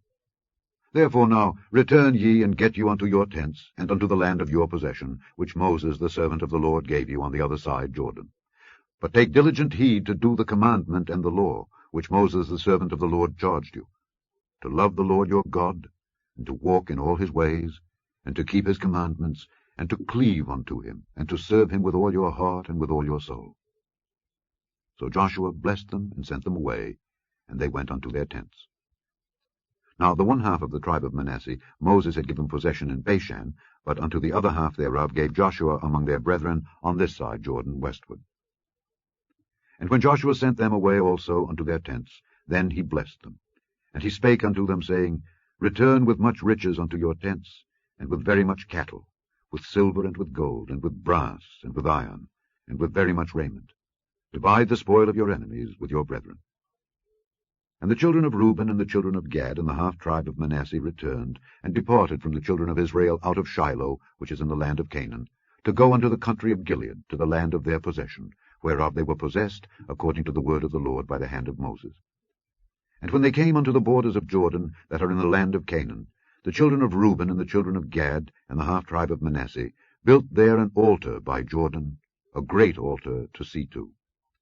And the children of Israel heard say, Behold, the children of Reuben and the children of Gad and the half-tribe of Manasseh have built an altar over against the land of Canaan, in the borders of Jordan, at the passage of the children of Israel.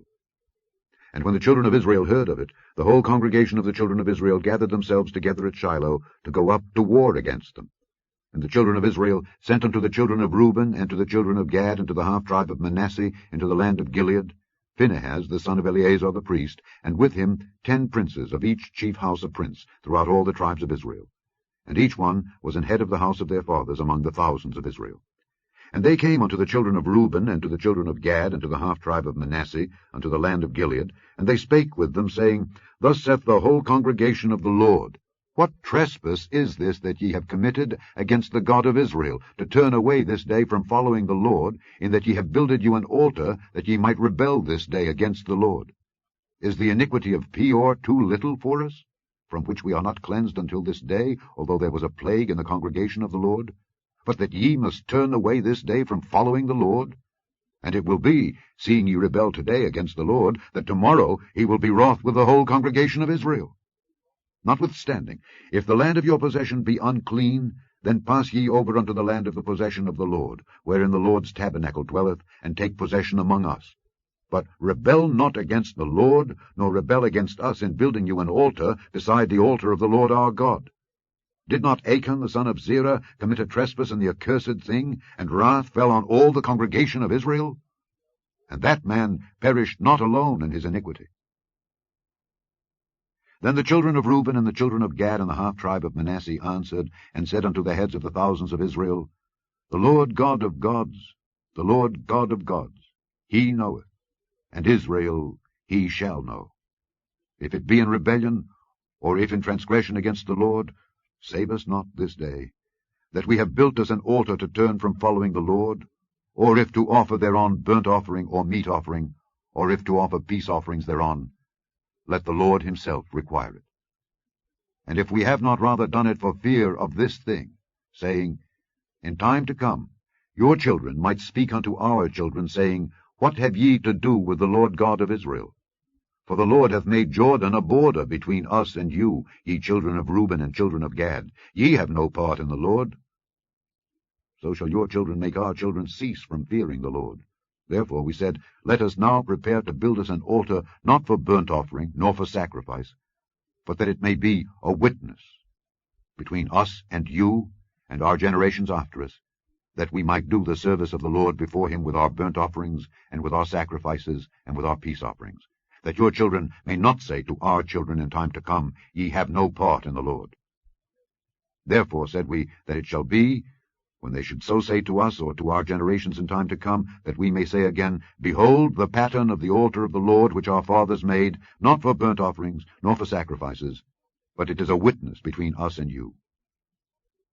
God forbid that we should rebel against the Lord, and turn this day from following the Lord, to build an altar for burnt offerings, for meat offerings, or for sacrifices, beside the altar of the Lord our God, that is before his tabernacle. And when Phinehas the priest, and the princes of the congregation, and heads of the thousands of Israel which were with him, heard the words that the children of Reuben, and the children of Gad, and the children of Manasseh spake, it pleased them. And Phinehas the son of Eleazar the priest said unto the children of Reuben, and to the children of Gad, and to the children of Manasseh, This day we perceive that the Lord is among us, because ye have not committed this trespass against the Lord. Now ye have delivered the children of Israel out of the hand of the Lord. And Phinehas the son of Eleazar the priest, and the princes, returned from the children of Reuben, and from the children of Gad, out of the land of Gilead, unto the land of Canaan, to the children of Israel, and brought them word again. And the thing pleased the children of Israel. And the children of Israel blessed God, and did not intend to go up against them in battle, to destroy the land wherein the children of Reuben and Gad dwelt. And the children of Reuben and the children of Gad called the altar Ed, for it shall be a witness between us that the Lord is God.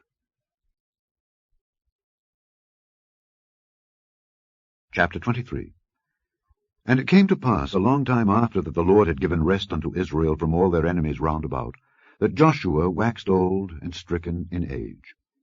And Joshua called for all Israel, and for their elders, and for their heads, and for their judges, and for their officers, and said unto them, I am old and stricken in age. And ye have seen all that the Lord your God hath done unto all these nations because of you, for the Lord your God is he that hath fought for you. Behold, I have divided unto you by lot these nations that remain, to be an inheritance for your tribes, from Jordan with all the nations that I have cut off, even unto the great sea westward. And the Lord your God, he shall expel them from before you, and drive them from out of your sight, and ye shall possess their land, as the Lord your God hath promised unto you. Be ye therefore very courageous, to keep and to do all that is written in the book of the law of Moses, that ye turn not aside therefrom to the right hand or to the left, that ye come not among these nations, these that remain among you, neither make mention of the name of their gods, nor cause to swear by them, neither serve them, nor bow yourselves unto them. But cleave unto the Lord your God, as ye have done unto this day. For the Lord hath driven out from before you great nations and strong. But as for you, no man hath been able to stand before you unto this day. 1 man of you shall chase 1,000. For the Lord your God, he it is that fighteth for you, as he hath promised you. Take good heed therefore unto yourselves, that ye love the Lord your God. Else, if ye do in any wise go back, and cleave unto the remnant of these nations, even these that remain among you, and shall make marriages with them, and go in unto them, and they to you, know for a certainty that the Lord your God will no more drive out any of these nations from before you, but they shall be snares and traps unto you, and scourges in your sides, and thorns in your eyes, until ye perish from off this good land which the Lord your God hath given you. And behold, this day I am going the way of all the earth. And ye know in all your hearts, and in all your souls, that not one thing hath failed of all the good things which the Lord your God spake concerning you. All are come to pass unto you, and not one thing hath failed thereof. Therefore it shall come to pass, that as all good things are come upon you which the Lord your God promised you, so shall the Lord bring upon you all evil things, until he have destroyed you from off this good land which the Lord your God hath given you. When ye have transgressed the covenant of the Lord your God which he commanded you, and have gone and served other gods, and bowed yourselves to them, then shall the anger of the Lord be kindled against you, and ye shall perish quickly from off the good land which he hath given unto you. Chapter 24. And Joshua gathered all the tribes of Israel to Shechem, and called for the elders of Israel, and for their heads, and for their judges, and for their officers. And they presented themselves before God. And Joshua said unto all the people, Thus saith the Lord God of Israel, Your fathers dwelt on the other side of the flood in old time, even Terah, the father of Abraham and the father of Nachor, and they served other gods. And I took your father Abraham from the other side of the flood, and led him throughout all the land of Canaan, and multiplied his seed, and gave him Isaac. And I gave unto Isaac Jacob and Esau. And I gave unto Esau Mount Seir to possess it. But Jacob and his children went down into Egypt. I sent Moses also and Aaron, and I plagued Egypt according to that which I did among them. And afterward I brought you out. And I brought your fathers out of Egypt, and ye came unto the sea, and the Egyptians pursued after your fathers with chariots and horsemen unto the Red Sea. And when they cried unto the Lord, he put darkness between you and the Egyptians, and brought the sea upon them, and covered them. And your eyes have seen what I have done in Egypt. And ye dwelt in the wilderness a long season. And I brought you into the land of the Amorites, which dwelt on the other side Jordan, and they fought with you, and I gave them into your hand, that ye might possess their land, and I destroyed them before you. Then Balak the son of Zippor, king of Moab, arose and warred against Israel, and sent and called Balaam the son of Beor to curse you. But I would not hearken unto Balaam. Therefore he blessed you still. So I delivered you out of his hand. And ye went over Jordan, and came unto Jericho. And the men of Jericho fought against you, the Amorites, and the Perizzites, and the Canaanites, and the Hittites, and the Girgashites, the Hivites, and the Jebusites. And I delivered them into your hand.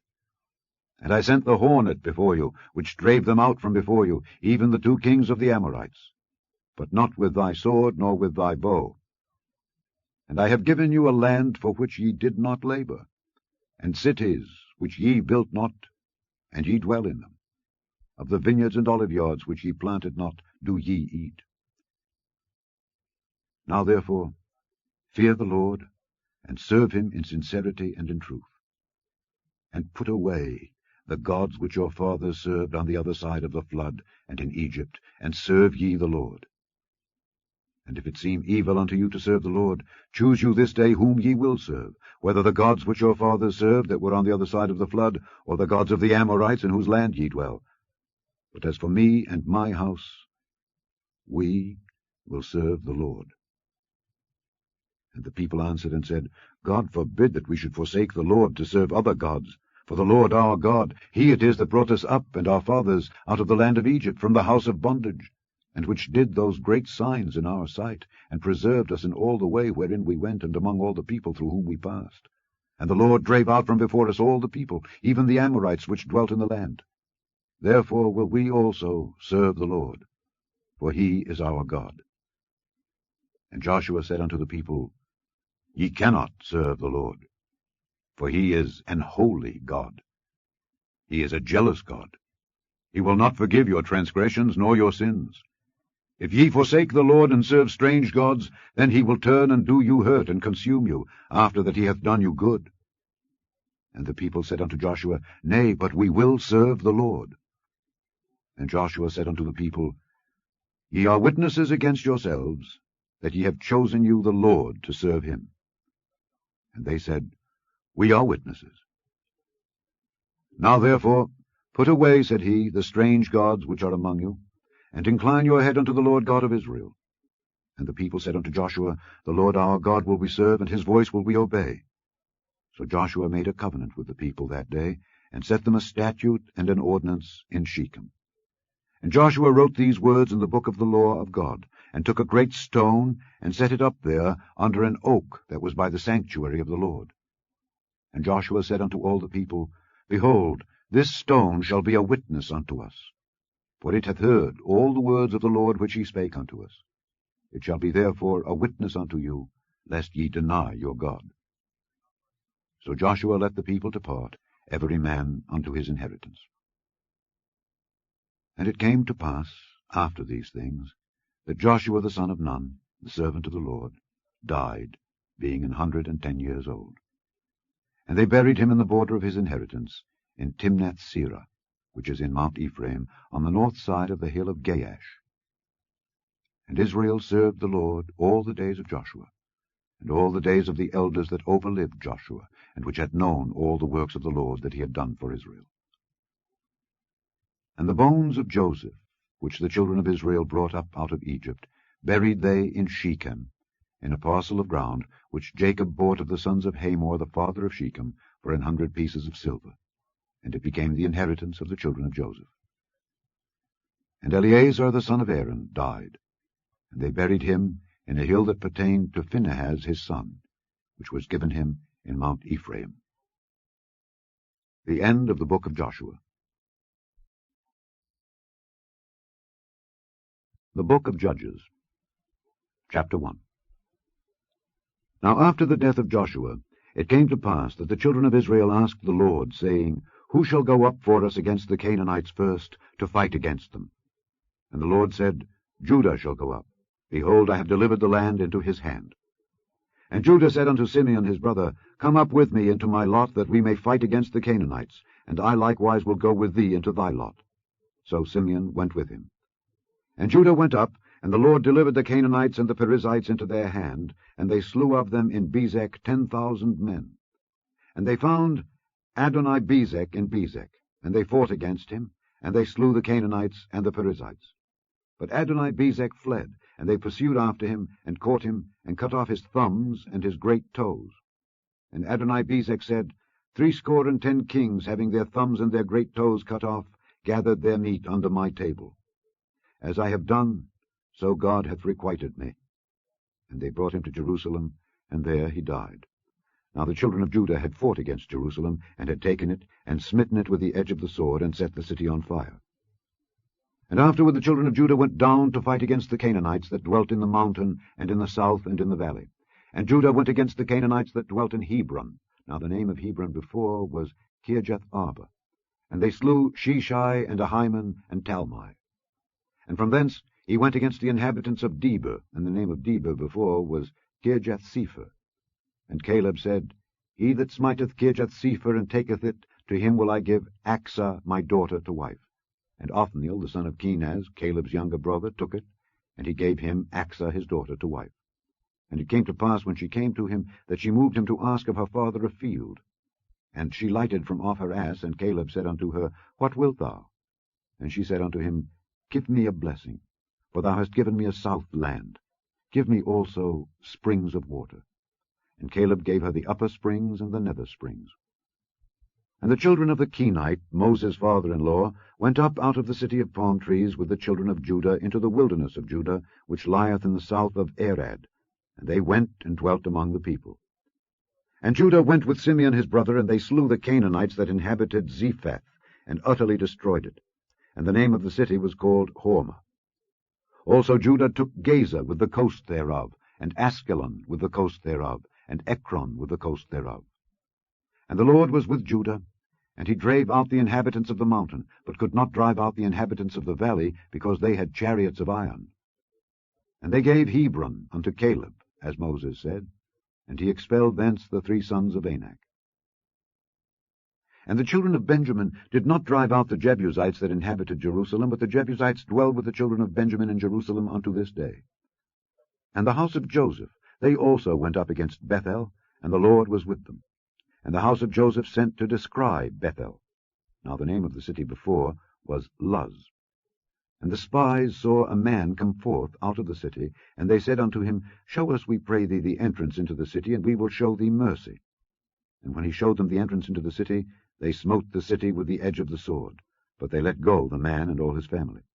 And the man went into the land of the Hittites, and built a city, and called the name thereof Luz, which is the name thereof unto this day. Neither did Manasseh drive out the inhabitants of Bethshean and her towns, nor Taanach and her towns, nor the inhabitants of Dor and her towns, nor the inhabitants of Ibleam and her towns, nor the inhabitants of Megiddo and her towns. But the Canaanites would dwell in that land. And it came to pass, when Israel was strong, that they put the Canaanites to tribute, and did not utterly drive them out. Neither did Ephraim drive out the Canaanites that dwelt in Gezer, but the Canaanites dwelt in Gezer among them. Neither did Zebulun drive out the inhabitants of Kitron, nor the inhabitants of Nahalol, but the Canaanites dwelt among them, and became tributaries. Neither did Asher drive out the inhabitants of Akko, nor the inhabitants of Zidon, nor of Arlab, nor of Achzib, nor of Helba, nor of Aphik, nor of Rehob. But the Asherites dwelt among the Canaanites, the inhabitants of the land, for they did not drive them out. Neither did Naphtali drive out the inhabitants of Bethshemesh, nor the inhabitants of Bethanath, but he dwelt among the Canaanites, the inhabitants of the land. Nevertheless, the inhabitants of Bethshemesh and of Bethanath became tributaries unto them. And the Amorites forced the children of Dan into the mountain, for they would not suffer them to come down to the valley. But the Amorites would dwell in Mount Heres, in Aijalon, and in Shaalbim. Yet the hand of the house of Joseph prevailed, so that they became tributaries. And the coast of the Amorites was from the going up to Akrabim, from the rock and upward.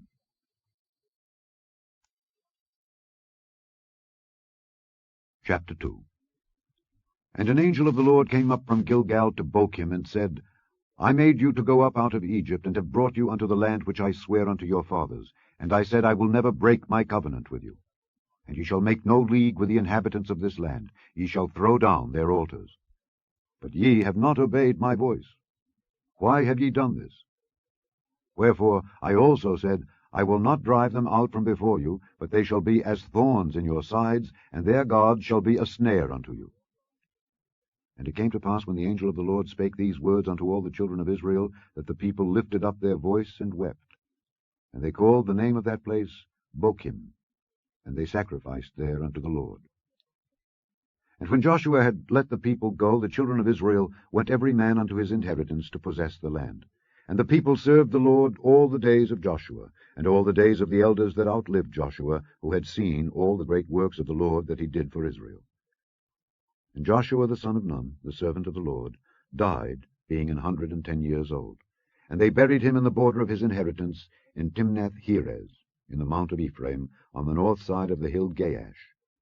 And also all that generation were gathered unto their fathers.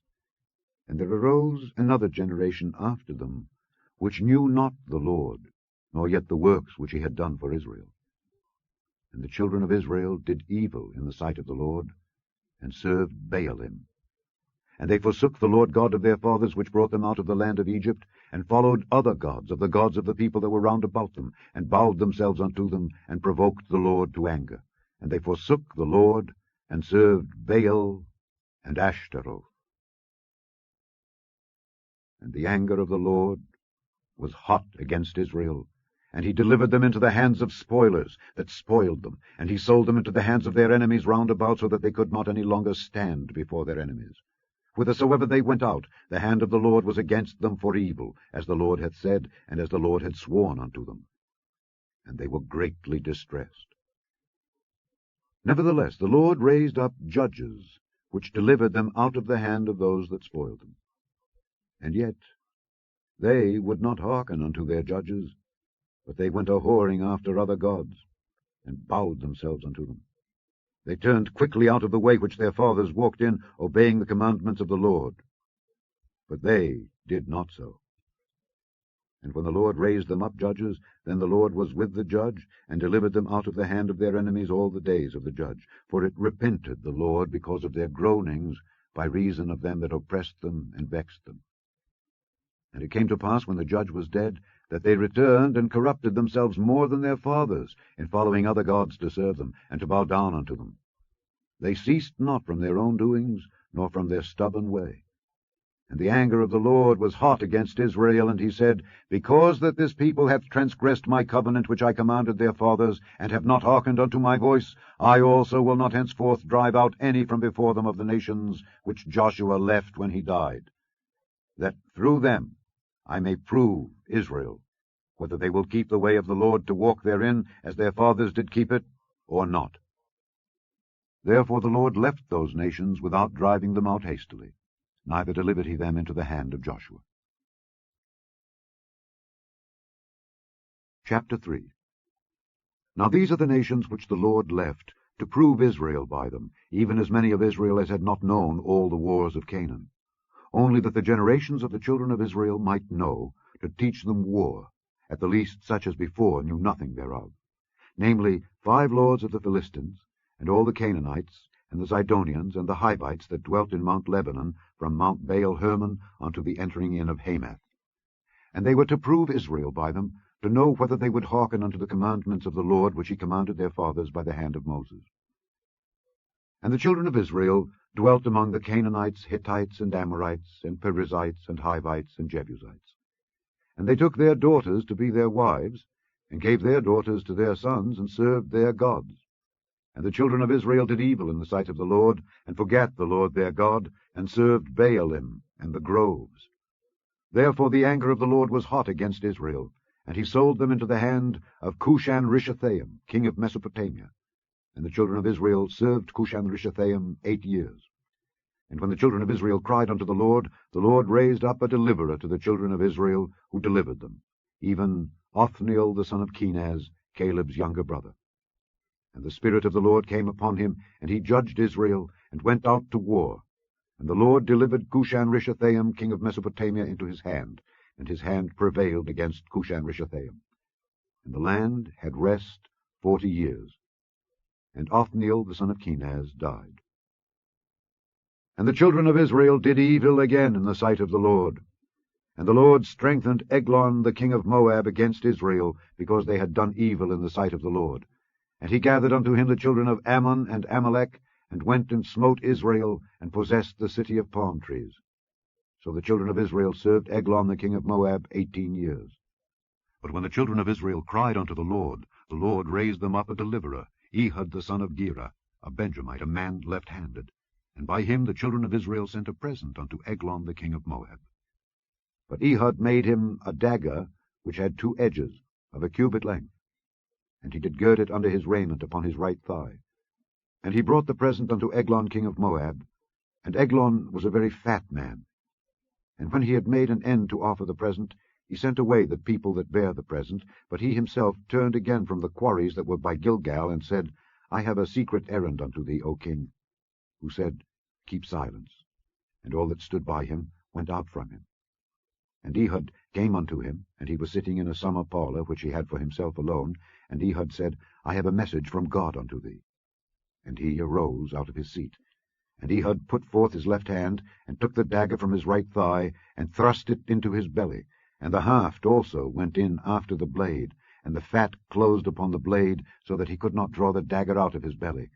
And the dirt came out.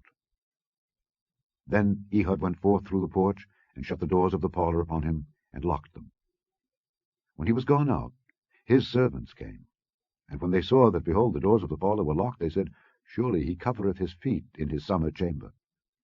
And they tarried till they were ashamed, and behold, he opened not the doors of the parlour. Therefore they took a key, and opened them, and behold, their lord was fallen down dead on the earth.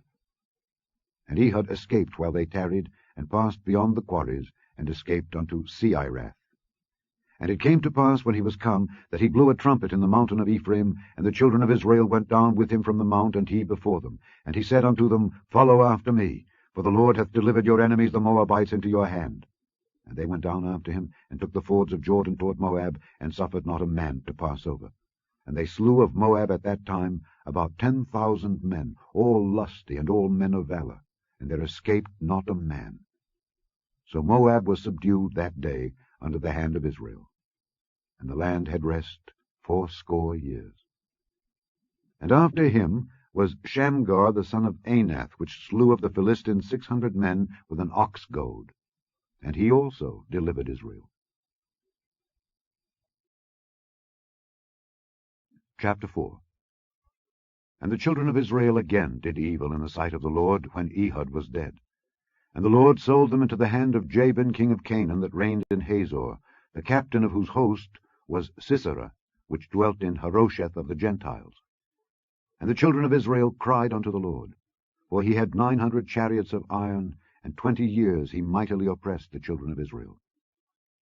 And Deborah, a prophetess, the wife of Lapidoth, she judged Israel at that time. And she dwelt under the palm tree of Deborah between Ramah and Bethel in Mount Ephraim. And the children of Israel came up to her for judgment. And she sent and called Barak the son of Abinoam out of Kedesh Naphtali, and said unto him, Hath not the Lord God of Israel commanded, saying, Go and draw toward Mount Tabor, and take with thee 10,000 men of the children of Naphtali and of the children of Zebulun? And I will draw unto thee to the river Kishon Sisera, the captain of Jabin's army, with his chariots and his multitude, and I will deliver him into thine hand. And Barak said unto her, If thou wilt go with me, then I will go, but if thou wilt not go with me, then I will not go. And she said, I will surely go with thee.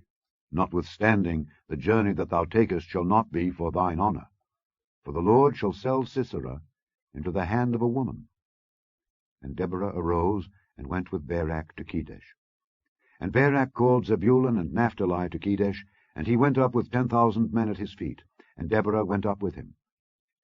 Now Heber the Kenite, which was of the children of Hobab, the father-in-law of Moses, had severed himself from the Kenites, and pitched his tent unto the plain of Zaanaim, which is by Kedesh.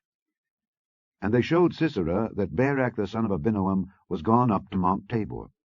And Sisera gathered together all his chariots, even 900 chariots of iron, and all the people that were with him from Harosheth of the Gentiles unto the river of Kishon. And Deborah said unto Barak, Up, for this is the day in which the Lord hath delivered Sisera into thine hand.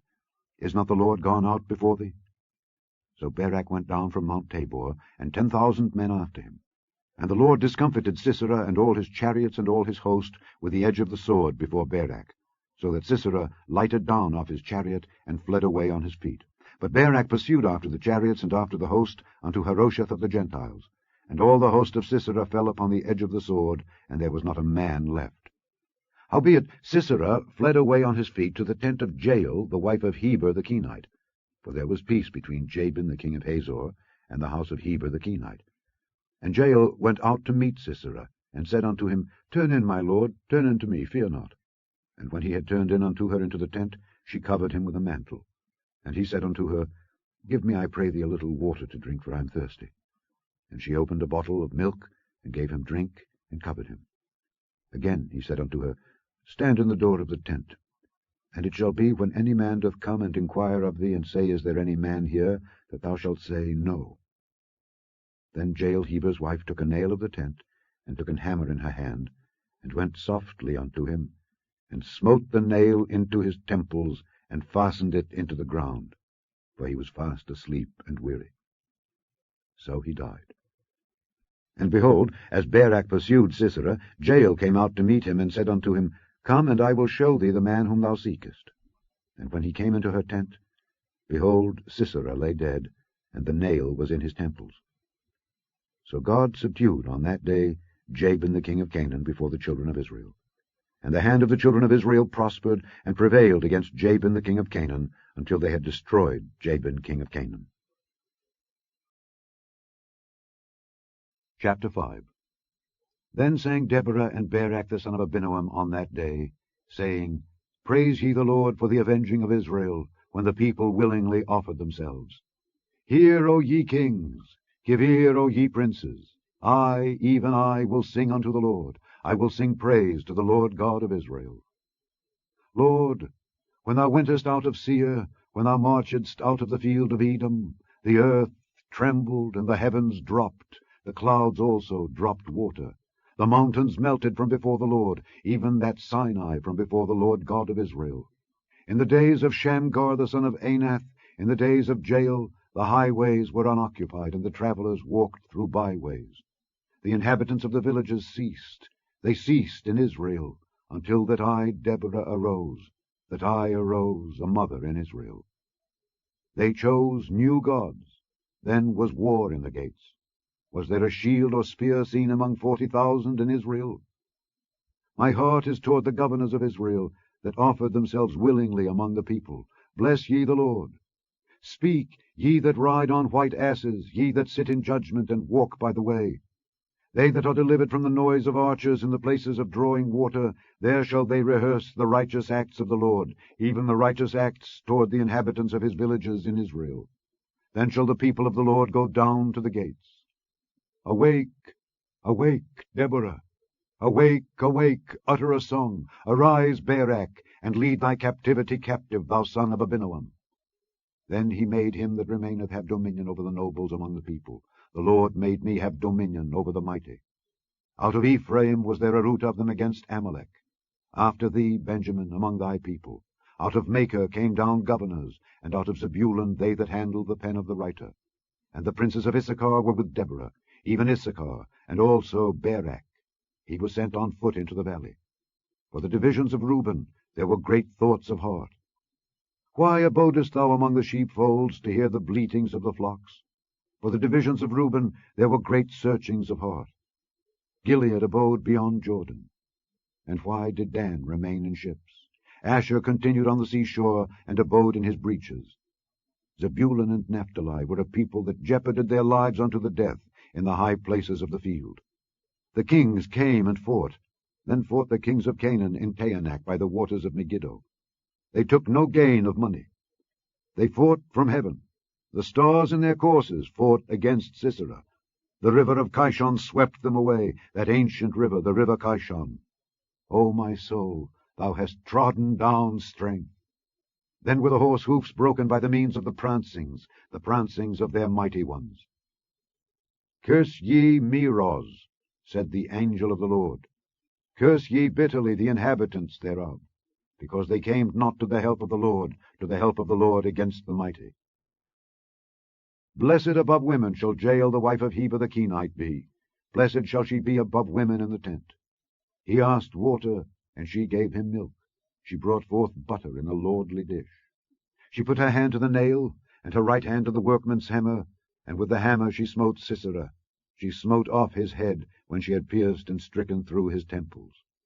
At her feet he bowed, he fell, he lay down. At her feet he bowed, he fell. Where he bowed, there he fell down dead. The mother of Sisera looked out at the window, and cried through the lattice, Why is his chariot so long in coming? Why tarry the wheels of his chariots? Her wise ladies answered her, yea, she returned answer to herself, Have they not sped? Have they not divided the prey? To every man a damsel or two, to Sisera a prey of divers colours, a prey of divers colours of needlework on both sides, meat for the necks of them that take the spoil. So let all thine enemies perish, O Lord, but let them that love him be as the sun when he goeth forth in his might. And the land had rest 40 years. Chapter 6. And the children of Israel did evil in the sight of the Lord, and the Lord delivered them into the hand of Midian 7 years. And the hand of Midian prevailed against Israel, and because of the Midianites the children of Israel made them the dens which are in the mountains, and caves, and strongholds. And so it was, when Israel had sown, that the Midianites came up, and the Amalekites, and the children of the east, even they came up against them, and they encamped against them, and destroyed the increase of the earth, till thou come unto Gaza, and left no sustenance for Israel, neither sheep, nor ox, nor ass.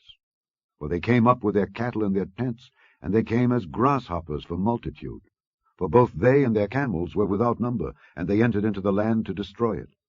And Israel was greatly impoverished because of the Midianites, and the children of Israel cried unto the Lord. And it came to pass, when the children of Israel cried unto the Lord because of the Midianites, that the Lord sent a prophet unto the children of Israel, which said unto them, Thus saith the Lord God of Israel, I brought you up from Egypt, and brought you forth out of the house of bondage, and I delivered you out of the hand of the Egyptians, and out of the hand of all that oppressed you, and drave them out from before you, and gave you their land. And I said unto you, I am the Lord your God. Fear not the gods of the Amorites, in whose land ye dwell. But ye have not obeyed my voice. And there came an angel of the Lord, and sat under an oak which was in Ophrah, that pertained unto Joash the Abiezrite. And his son Gideon threshed wheat by the winepress, to hide it from the Midianites. And the angel of the Lord appeared unto him, and said unto him, The Lord is with thee, thou mighty man of valor. And Gideon said unto him, O my Lord, if the Lord be with us, why then is all this befallen us? And where be all his miracles, which our fathers told us of, saying, Did not the Lord bring us up from Egypt? But now the Lord hath forsaken us, and delivered us into the hands of the Midianites. And the Lord looked upon him, and said, Go in this thy might, and thou shalt save Israel from the hand of the Midianites. Have not I sent thee? And he said unto him, O my Lord, wherewith shall I save Israel? Behold, my family is poor in Manasseh, and I am the least in my father's house. And the Lord said unto him, Surely I will be with thee, and thou shalt smite the Midianites as one man. And he said unto him, If now I have found grace in thy sight, then show me a sign that thou talkest with me. Depart not hence, I pray thee, until I come unto thee, and bring forth my present, and set it before thee. And he said, I will tarry until thou come again. And Gideon went in, and made ready a kid, and unleavened cakes of an ephah of flour. The flesh he put in a basket, And he put the broth in a pot, and brought it out unto him under the oak, and presented it. And the angel of God said unto him, Take the flesh and the unleavened cakes, and lay them upon this rock, and pour out the broth. And he did so. Then the angel of the Lord put forth the end of the staff that was in his hand, and touched the flesh and the unleavened cakes, and there rose up fire out of the rock, and consumed the flesh and the unleavened cakes. Then the angel of the Lord departed out of his sight. And when Gideon perceived that he was an angel of the Lord, Gideon said, Alas, O Lord God, for because I have seen an angel of the Lord face to face. And the Lord said unto him, Peace be unto thee, fear not, thou shalt not die. Then Gideon built an altar there unto the Lord, and called it Jehovah Shalom. Unto this day it is yet in Ophrah of the Abiezrites. And it came to pass the same night that the Lord said unto him, Take thy father's young bullock, even the second bullock of 7 years old, and throw down the altar of Baal that thy father hath, and cut down the grove that is by it, and build an altar unto the Lord thy God upon the top of this rock in the ordered place, and take the second bullock, and offer a burnt sacrifice with the wood of the grove which thou shalt cut down. Then Gideon took 10 men of his servants, and did as the Lord had said unto him. And so it was, because he feared his father's household and the men of the city, that he could not do it by day, that he did it by night. And when the men of the city arose early in the morning, behold, the altar of Baal was cast down, and the grove was cut down that was by it, and the second bullock was offered upon the altar that was built. And they said one to another, Who hath done this thing?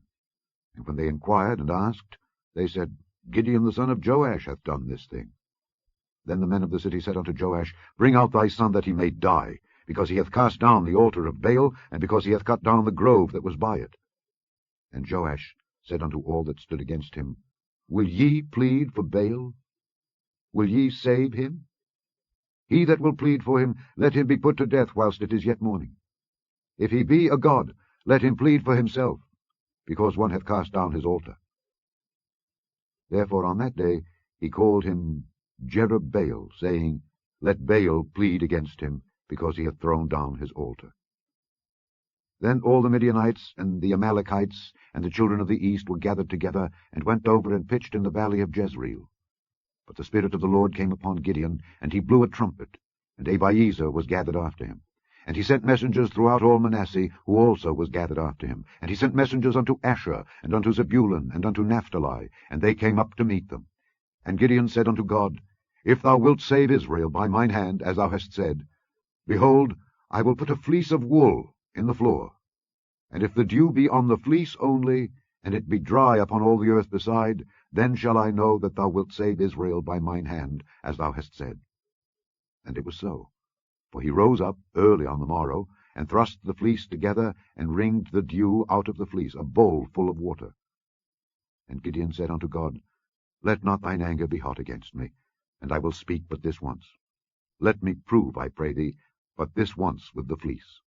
Let it now be dry only upon the fleece, and upon all the ground let there be dew. And God did so that night, for it was dry upon the fleece only, and there was dew on all the ground. Chapter 7. Then Jerubbaal, who is Gideon, and all the people that were with him, rose up early, and pitched beside the well of Herod, so that the host of the Midianites were on the north side of them, by the hill of Moreh, in the valley.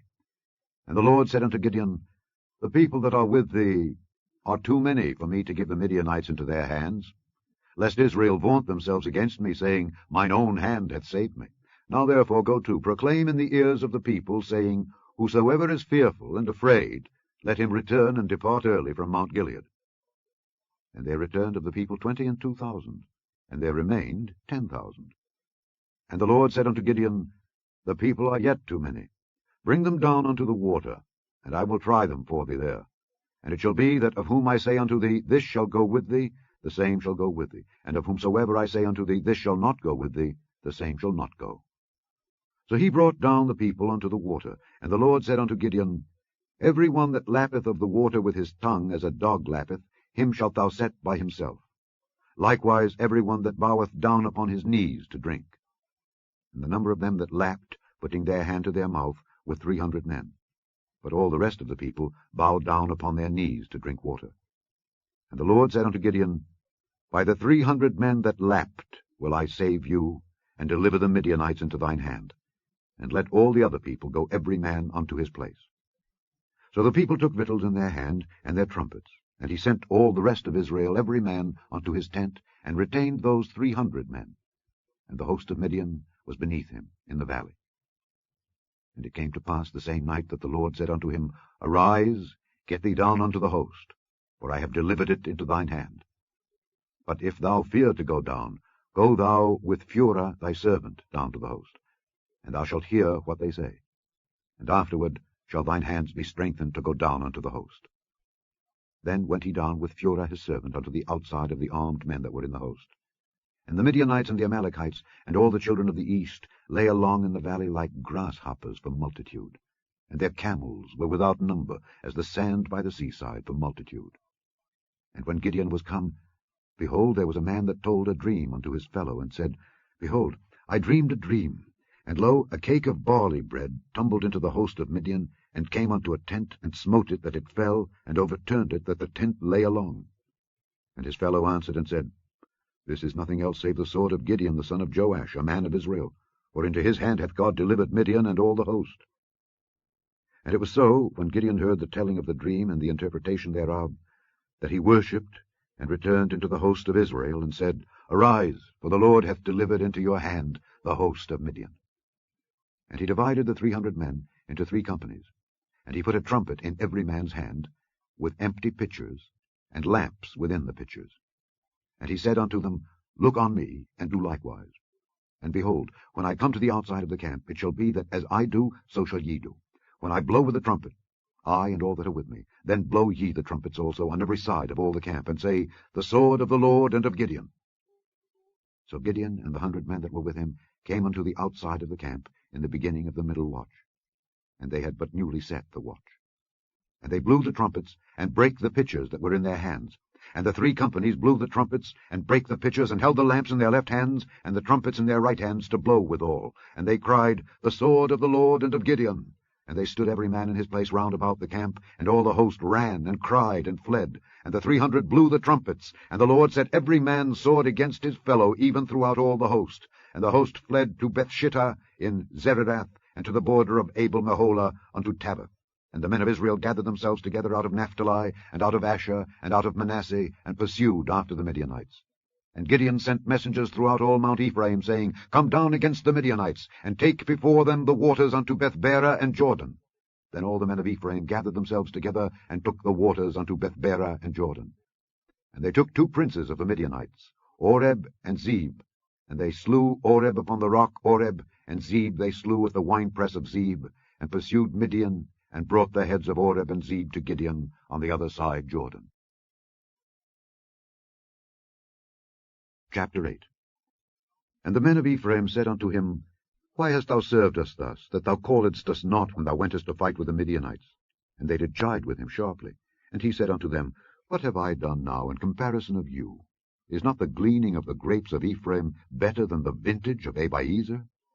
God hath delivered into your hands the princes of Midian, Oreb and Zeb. And what was I able to do in comparison of you? Then their anger was abated toward him when he had said that. And Gideon came to Jordan, and passed over, he and the 300 men that were with him, faint, yet pursuing them. And he said unto the men of Succoth, Give, I pray you, loaves of bread unto the people that follow me, for they be faint, and I am pursuing after Zebah and Zalmunna, kings of Midian. And the princes of Succoth said, Are the hands of Zebah and Zalmunna now in thine hand, that we should give bread unto thine army? And Gideon said, Therefore, when the Lord hath delivered Zebah and Zalmunna into mine hand, then I will tear your flesh with the thorns of the wilderness and with briars. And he went up thence to Penuel, and spake unto them likewise. And the men of Penuel answered him as the men of Succoth had answered him. And he spake also unto the men of Penuel, saying, When I come again in peace, I will break down this tower. Now Zebah and Zalmunna were in Karkor, and their host with them, about 15,000 men, all that were left of all the hosts of the children of the east. For there fell 120,000 men that drew sword.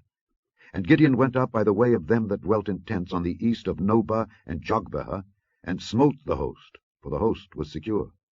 And when Zebah and Zalmunna fled, he pursued after them, and took the 2 kings of Midian, Zebah and Zalmunna, and discomfited all the host. And Gideon the son of Joash returned from battle before the sun was up, and caught a young man of the men of Succoth, and inquired of him. And he described unto him the princes of Succoth, and the elders thereof, even 17 men. And he came unto the men of Succoth, and said, Behold, Zebah and Zalmunna, with whom ye did upbraid me, saying, Are the hands of Zebah and Zalmunna now in thine hand, that we should give bread unto thy men that are weary? And he took the elders of the city, and thorns of the wilderness and briers, and with them he taught the men of Succoth. And he beat down the tower of Penuel, and slew the men of the city. Then said he unto Zebah and Zalmunna, What manner of men were they whom ye slew at Tabor? And they answered, As thou art, so were they. Each one resembled the children of a king.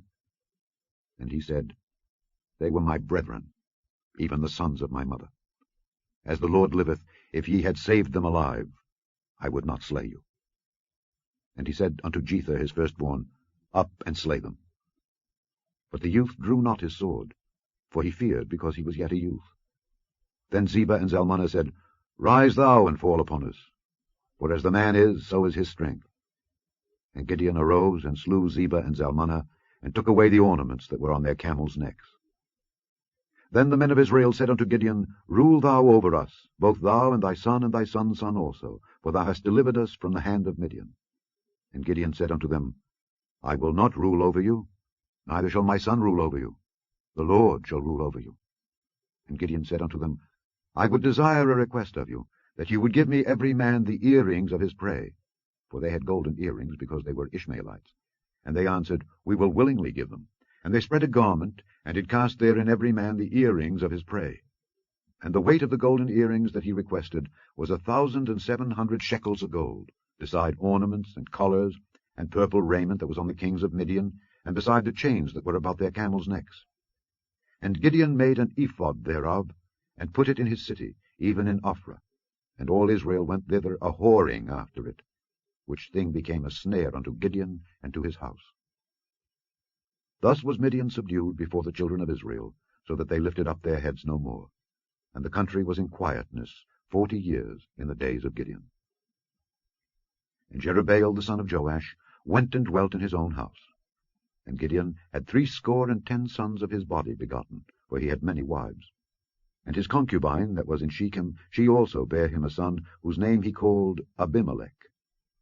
And Gideon the son of Joash died in a good old age, and was buried in the sepulchre of Joash his father, in Ophrah of the Abiezrites. And it came to pass, as soon as Gideon was dead, that the children of Israel turned again, and went a-whoring after Baalim, and made Baal-berith their god. And the children of Israel remembered not the Lord their God, who had delivered them out of the hands of all their enemies on every side, neither showed they kindness to the house of Jerubbaal, namely Gideon, according to all the goodness which he had showed unto Israel. Chapter 9. And Abimelech the son of Jerubbaal went to Shechem unto his mother's brethren, and communed with them, and with all the family of the house of his mother's father, saying, Speak, I pray you, in the ears of all the men of Shechem, whether is better for you, either that all the sons of Jerubbaal, which are 70 persons, reign over you, or that one reign over you. Remember also that I am your bone and your flesh. And his mother's brethren spake of him in the ears of all the men of Shechem all these words, and their hearts inclined to follow Abimelech, for they said, He is our brother. And they gave him 70 pieces of silver out of the house of Baal-berith, wherewith Abimelech hired vain and light persons which followed him. And he went unto his father's house at Ophrah, and slew his brethren, the sons of Jerubbaal, being 70 persons, upon one stone. Notwithstanding, yet Jotham, the youngest son of Jerubbaal, was left, for he hid himself. And all the men of Shechem gathered together, and all the house of Millo, and went and made Abimelech king, by the plain of the pillar that was in Shechem. And when they told it to Jotham, he went and stood in the top of Mount Gerizim, and lifted up his voice, and cried, and said unto them, Hearken unto me, ye men of Shechem, that God may hearken unto you. The trees went forth on a time to anoint a king over them. And they said unto the olive tree, Reign thou over us. But the olive tree said unto them, Should I leave my fatness, wherewith by me they honour God and man, and go to be promoted over the trees? And the trees said to the fig tree, Come thou and reign over us. But the fig tree said unto them, Should I forsake my sweetness and my good fruit, and go to be promoted over the trees? Then said the trees unto the vine, Come thou and reign over us. And the vine said unto them, Should I leave my wine, which cheereth God and man, and go to be promoted over the trees? Then said all the trees unto the bramble, Come thou and reign over us. And the bramble said unto the trees, If in truth ye anoint me king over you, then come and put your trust in my shadow. And if not, let fire come out of the bramble, and devour the cedars of Lebanon. Now therefore, if ye have done truly and sincerely, in that ye have made Abimelech king, and if ye have dealt well with Jerubbaal and his house, and have done unto him according to the deserving of his hands, for my father fought for you, and adventured his life far, and delivered you out of the hands of Midian, and ye are risen up against my father's house this day, and have slain his sons 60 persons upon one stone, and have made Abimelech the son of his maidservant king over the men of Shechem, because he is your brother. If ye then have dealt truly and sincerely with Jerubbaal and with his house this day, then rejoice ye in Abimelech, and let him also rejoice in you. But if not, let fire come out from Abimelech, and devour the men of Shechem and the house of Millo, and let fire come out from the men of Shechem and from the house of Millo, and devour Abimelech. And Jotham ran away and fled, and went to Beer, and dwelt there for fear of Abimelech his brother. When Abimelech had reigned 3 years over Israel, then God sent an evil spirit between Abimelech and the men of Shechem, and the men of Shechem dealt treacherously with Abimelech, that the cruelty done to the 60 sons of Jerubbaal might come, and their blood be laid upon Abimelech their brother, which slew them, and upon the men of Shechem, which aided him in the killing of his brethren. And the men of Shechem set liers in wait for him in the top of the mountains, and they robbed all that came along that way by them. And it was told Abimelech. And Gaal the son of Ebed came with his brethren, and went over to Shechem, and the men of Shechem put their confidence in him. And they went out into the fields, and gathered their vineyards, and trode the grapes, and made merry, and went into the house of their God, and did eat and drink, and cursed Abimelech. And Gaal the son of Ebed said, Who is Abimelech, and who is Shechem, that we should serve him? Is not he the son of Jerubbaal, and Zebul his officer? Serve the men of Hamor, the father of Shechem, for why should we serve him? And would to God this people were under my hand, then would I remove Abimelech. And he said to Abimelech, Increase thine army, and come out. And when Zebul, the ruler of the city, heard the words of Gaal the son of Ebed, his anger was kindled, and he sent messengers unto Abimelech privily, saying, Behold, Gaal the son of Ebed and his brethren be come to Shechem, and behold, they fortify the city against thee. Now therefore, up by night, thou and the people that is with thee, and lie in wait in the field. And it shall be that in the morning, as soon as the sun is up, thou shalt rise early, and set upon the city. And behold, when he and the people that is with him come out against thee, then mayest thou do to them as thou shalt find occasion. And Abimelech rose up, and all the people that were with him by night, and they laid wait against Shechem in 4 companies. And Gaal the son of Ebed went out, and stood in the entering of the gate of the city. And Abimelech rose up, and the people that were with him, from lying in wait. And when Gaal saw the people, he said to Zebul, Behold, there come people down from the top of the mountains. And Zebul said unto him, Thou seest the shadow of the mountains as if they were men. And Gaal spake again, and said, See, there come people down by the middle of the land, and another company come along by the plain of Meonanim. Then said Zebul unto him, Where is now thy mouth, wherewith thou saidst, Who is Abimelech, that we should serve him? Is not this the people that thou hast despised? Go out, I pray now, and fight with them. And Gaal went out before the men of Shechem, and fought with Abimelech. And Abimelech chased him, and he fled before him, and many were overthrown and wounded, even unto the entering of the gate. And Abimelech dwelt at Arumah, and Zebul thrust out Gaal and his brethren, that they should not dwell in Shechem. And it came to pass on the morrow that the people went out into the field, and they told Abimelech. And he took the people, and divided them into 3 companies, and laid wait in the field, and looked, and behold, the people were come forth out of the city. And he rose up against them, and smote them. And Abimelech and the company that was with him rushed forward, and stood in the entering of the gate of the city. And the 2 other companies ran upon all the people that were in the fields, and slew them. And Abimelech fought against the city all that day, and he took the city, and slew the people that was therein, and beat down the city, and sowed it with salt. And when all the men of the tower of Shechem heard that, they entered into an hold of the house of the god Berith. And it was told Abimelech that all the men of the tower of Shechem were gathered together. And Abimelech gat him up to Mount Zalmon, he and all the people that were with him. And Abimelech took an axe in his hand, and cut down a bough from the trees, and took it, and laid it on his shoulder, and said unto the people that were with him, What ye have seen me do, make haste and do as I have done. And all the people likewise cut down every man his bow, and followed Abimelech, and put them to the hold, and set the hold on fire upon them, so that all the men of the tower of Shechem died also, about 1,000 men and women. Then went Abimelech to Thebez, and encamped against Thebez, and took it. But there was a strong tower within the city, and thither fled all the men and women, and all they of the city, and shut it to them, and gat them up to the top of the tower. And Abimelech came unto the tower, and fought against it, and went hard unto the door of the tower to burn it with fire. And a certain woman cast a piece of a millstone upon Abimelech's head, and all two brake his skull. Then he called hastily unto the young man his armor-bearer, and said unto him, Draw thy sword, and slay me, that men say not of me, A woman slew him. And his young man thrust him through, and he died. And when the men of Israel saw that Abimelech was dead, they departed every man unto his place. Thus God rendered the wickedness of Abimelech, which he did unto his father, in slaying his 70 brethren. And all the evil of the men of Shechem did God render upon their heads. And upon them came the curse of Jotham, the son of Jerubbaal. Chapter 10. And after Abimelech there arose to defend Israel Tola the son of Pua, the son of Dodo, a man of Issachar, and he dwelt in Shamir in Mount Ephraim. And he judged Israel 23 years, and died, and was buried in Shamir. And after him arose Jair, a Gileadite, and judged Israel 22 years. And he had 30 sons that rode on 30 ass-colts, and they had 30 cities, which are called Havoth Jair unto this day, which are in the land of Gilead. And Jair died, and was buried in Camon. And the children of Israel did evil again in the sight of the Lord, and served Baalim and Ashtaroth, and the gods of Syria, and the gods of Zidon, and the gods of Moab, and the gods of the children of Ammon, and the gods of the Philistines, and forsook the Lord, and served not him. And the anger of the Lord was hot against Israel, and he sold them into the hands of the Philistines, and into the hands of the children of Ammon.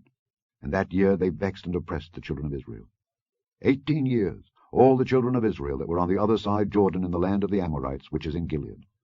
Moreover, the children of Ammon passed over Jordan to fight also against Judah, and against Benjamin, and against the house of Ephraim, so that Israel was sore distressed. And the children of Israel cried unto the Lord, saying, We have sinned against thee, both because we have forsaken our God, and also served Baalim. And the Lord said unto the children of Israel, Did not I deliver you from the Egyptians, and from the Amorites, from the children of Ammon, and from the Philistines? The Zidonians also, and the Amalekites and the Maonites did oppress you, and ye cried to me, and I delivered you out of their hand. Yet ye have forsaken me, and served other gods. Wherefore I will deliver you no more. Go and cry unto the gods which ye have chosen. Let them deliver you in the time of your tribulation. And the children of Israel said unto the Lord, We have sinned. Do thou unto us whatsoever seemeth good unto thee. Deliver us only, we pray thee, this day. And they put away the strange gods from among them, and served the Lord. And his soul was grieved for the misery of Israel. Then the children of Ammon were gathered together and encamped in Gilead, and the children of Israel assembled themselves together and encamped in Mizpeh. And the people and princes of Gilead said one to another, What man is he that will begin to fight against the children of Ammon? He shall be head over all the inhabitants of Gilead. Chapter 11. Now Jephthah the Gileadite was a mighty man of valor, and he was the son of an harlot, and Gilead begat Jephthah. And Gilead's wife bare him sons, and his wife's sons grew up, and they thrust out Jephthah, and said unto him, Thou shalt not inherit in our father's house, for thou art the son of a strange woman. Then Jephthah fled from his brethren, and dwelt in the land of Tob. And there were gathered vain men to Jephthah, and went out with him. And it came to pass in process of time, that the children of Ammon made war against Israel. And it was so, that when the children of Ammon made war against Israel, the elders of Gilead went to fetch Jephthah out of the land of Tob. And they said unto Jephthah, Come and be our captain, that we may fight with the children of Ammon. And Jephthah said unto the elders of Gilead, Did not ye hate me, and expel me out of my father's house? And why are ye come unto me now, when ye are in distress? And the elders of Gilead said unto Jephthah, Therefore we turn again to thee now, that thou mayest go with us and fight against the children of Ammon, and be our head over all the inhabitants of Gilead. And Jephthah said unto the elders of Gilead, If ye bring me home again to fight against the children of Ammon, and the Lord deliver them before me, shall I be your head? And the elders of Gilead said unto Jephthah, The Lord be witness between us, if we do not so according to thy words. Then Jephthah went with the elders of Gilead, and the people made him head and captain over them. And Jephthah uttered all his words before the Lord in Mizpeh. And Jephthah sent messengers unto the king of the children of Ammon, saying, What hast thou to do with me, that thou art come against me to fight in my land? And the king of the children of Ammon answered unto the messengers of Jephthah, Because Israel took away my land when he came up out of Egypt, from Arnon even unto Jabbok, and unto Jordan. Now therefore restore those lands again peaceably. And Jephthah sent messengers again unto the king of the children of Ammon, and said unto him, Thus saith Jephthah, Israel took not away the land of Moab, nor the land of the children of Ammon. But when Israel came up from Egypt, and walked through the wilderness unto the Red Sea, and came to Kadesh, then Israel sent messengers unto the king of Edom, saying, Let me, I pray thee, pass through thy land. But the king of Edom would not hearken thereto. And in like manner they sent unto the king of Moab, but he would not consent. And Israel abode in Kadesh. Then they went along through the wilderness, and compassed the land of Edom and the land of Moab, and came by the east side of the land of Moab, and pitched on the other side of Arnon, but came not within the border of Moab, for Arnon was the border of Moab. And Israel sent messengers unto Sihon king of the Amorites, the king of Heshbon. And Israel said unto him, Let us pass, we pray thee, through thy land into my place. But Sihon trusted not Israel to pass through his coast. But Sihon gathered all his people together, and pitched in Jahaz, and fought against Israel. And the Lord God of Israel delivered Sihon and all his people into the hand of Israel, and they smote them. So Israel possessed all the land of the Amorites, the inhabitants of that country. And they possessed all the coasts of the Amorites, from Arnon even unto Jabbok, and from the wilderness even unto Jordan. So now the Lord God of Israel hath dispossessed the Amorites from before his people Israel. And shouldest thou possess it? Wilt not thou possess that which Chemosh thy God giveth thee to possess? So whomsoever the Lord our God shall drive out from before us, them will we possess. And now, art thou anything better than Balak the son of Zippor, king of Moab? Did he ever strive against Israel, or did he ever fight against them, while Israel dwelt in Heshbon and her towns, and in Aroer and her towns, and in all the cities that be along by the coasts of Arnon, 300 years? Why therefore did ye not recover them within that time? Wherefore I have not sinned against thee, but thou doest me wrong to war against me. The Lord the judge be judged this day between the children of Israel and the children of Ammon. Howbeit the king of the children of Ammon hearkened not unto the words of Jephthah which he sent him. Then the Spirit of the Lord came upon Jephthah, and he passed over Gilead and Manasseh, and passed over Mizpeh of Gilead, and from Mizpeh of Gilead he passed over unto the children of Ammon.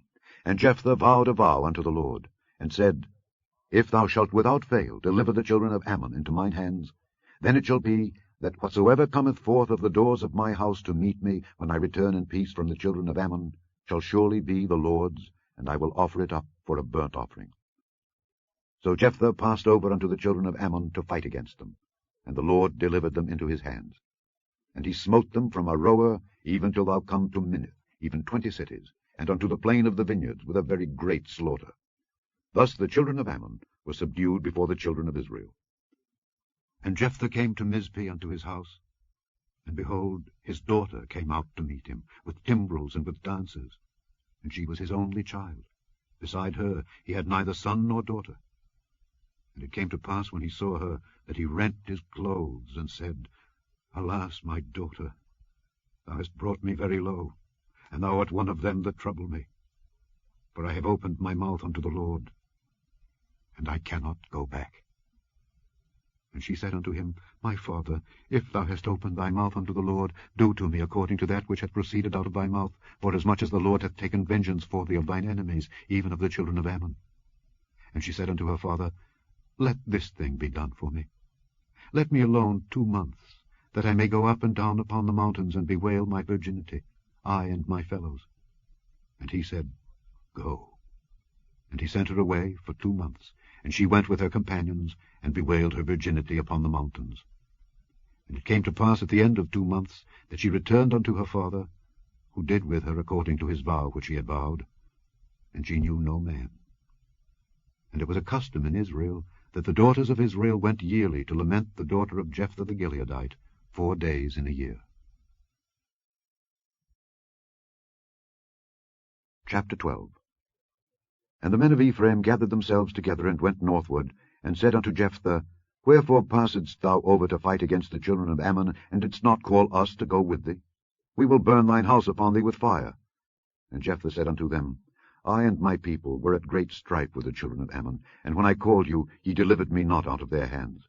And when I saw that ye delivered me not, I put my life in my hands, and passed over against the children of Ammon, and the Lord delivered them into my hand. Wherefore then are ye come up unto me this day to fight against me? Then Jephthah gathered together all the men of Gilead, and fought with Ephraim.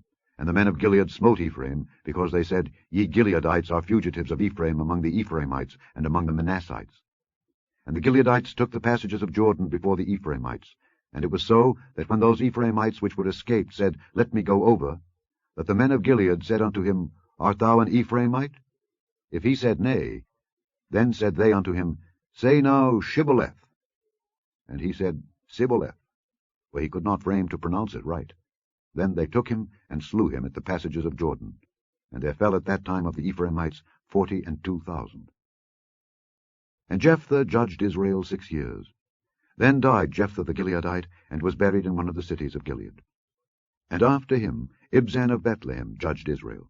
And he had 30 sons, and 30 daughters, whom he sent abroad, and took in 30 daughters from abroad for his sons. And he judged Israel 7 years.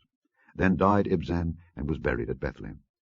And after him Elon, a Zebulunite, judged Israel, and he judged Israel 10 years.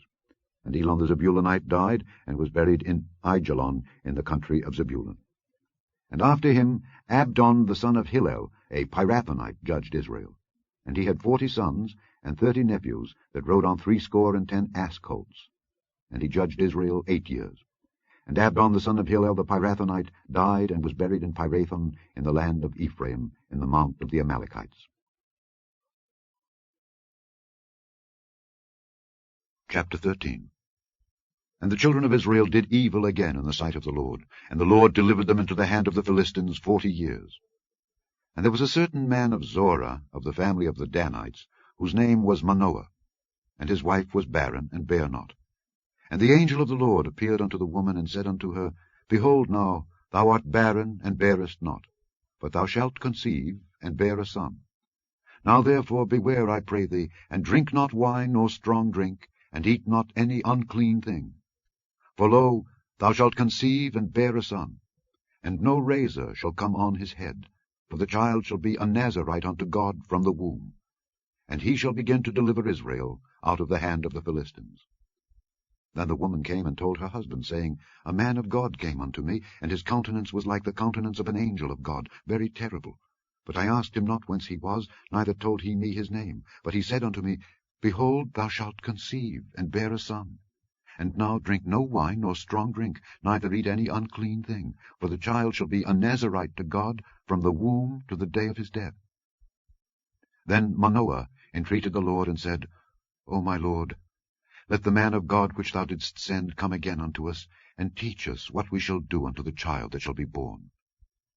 And God hearkened to the voice of Manoah, and the angel of God came again unto the woman as she sat in the field, but Manoah her husband was not with her. And the woman made haste, and ran, and showed her husband, and said unto him, Behold, the man hath appeared unto me that came unto me the other day.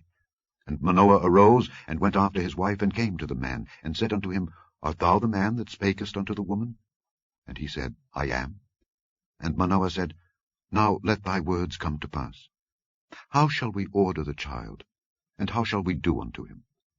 And the angel of the Lord said unto Manoah, Of all that I said unto the woman, let her beware.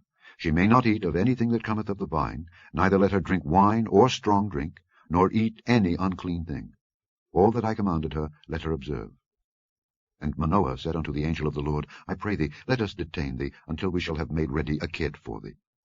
And the angel of the Lord said unto Manoah, Though thou detain me, I will not eat of thy bread. And if thou wilt offer a burnt offering, thou must offer it unto the Lord.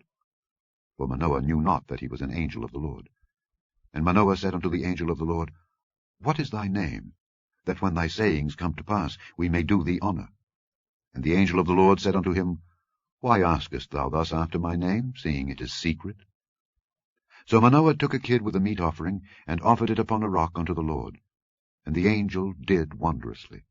And Manoah and his wife looked on. For it came to pass, when the flame went up toward heaven from off the altar, that the angel of the Lord ascended in the flame of the altar. And Manoah and his wife looked on it, and fell on their faces to the ground.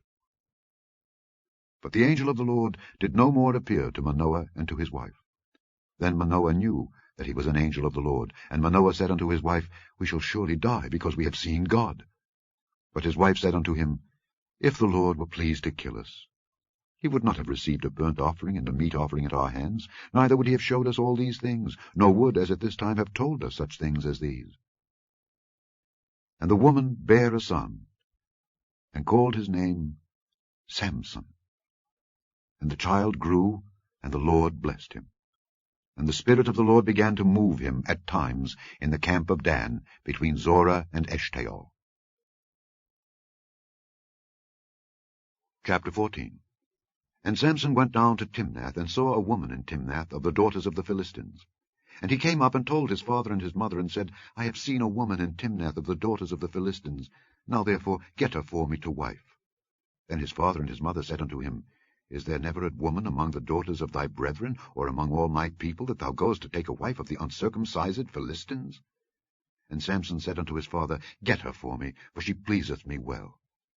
But his father and his mother knew not that it was of the Lord, that he sought an occasion against the Philistines, for at that time the Philistines had dominion over Israel. Then went Samson down and his father and his mother to Timnath, and came to the vineyards of Timnath. And behold, a young lion roared against him. And the Spirit of the Lord came mightily upon him, and he rent him as he would have rent a kid, and he had nothing in his hand. But he told not his father or his mother what he had done. And he went down and talked with the woman, and she pleased Samson well. And after a time he returned to take her, and he turned aside to see the carcass of the lion, and behold, there was a swarm of bees and honey in the carcass of the lion. And he took thereof in his hands, and went on eating, and came to his father and mother, and he gave them, and they did eat. But he told not them that he had taken the honey out of the carcass of the lion. So his father went down unto the woman, and Samson made there a feast, for so used the young men to do. And it came to pass, when they saw him, that they brought 30 companions to be with him. And Samson said unto them, I will now put forth a riddle unto you. If ye can certainly declare it me within the 7 days of the feast, and find it out, then I will give you 30 sheets and 30 change of garments. But if ye cannot declare it me, then shall ye give me 30 sheets and 30 change of garments. And they said unto him, Put forth thy riddle, that we may hear it. And he said unto them, Out of the eater came forth meat, and out of the strong came forth sweetness. And they could not in 3 days expound the riddle.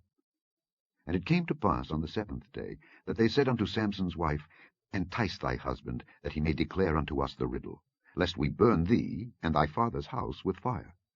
Have ye called us to take that we have? Is it not so?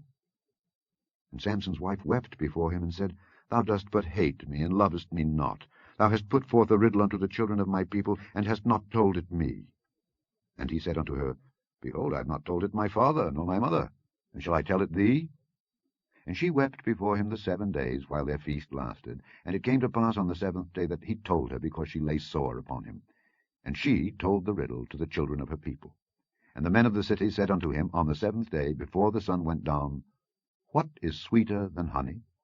And what is stronger than a lion? And he said unto them, If ye had not plowed with my heifer, ye had not found out my riddle.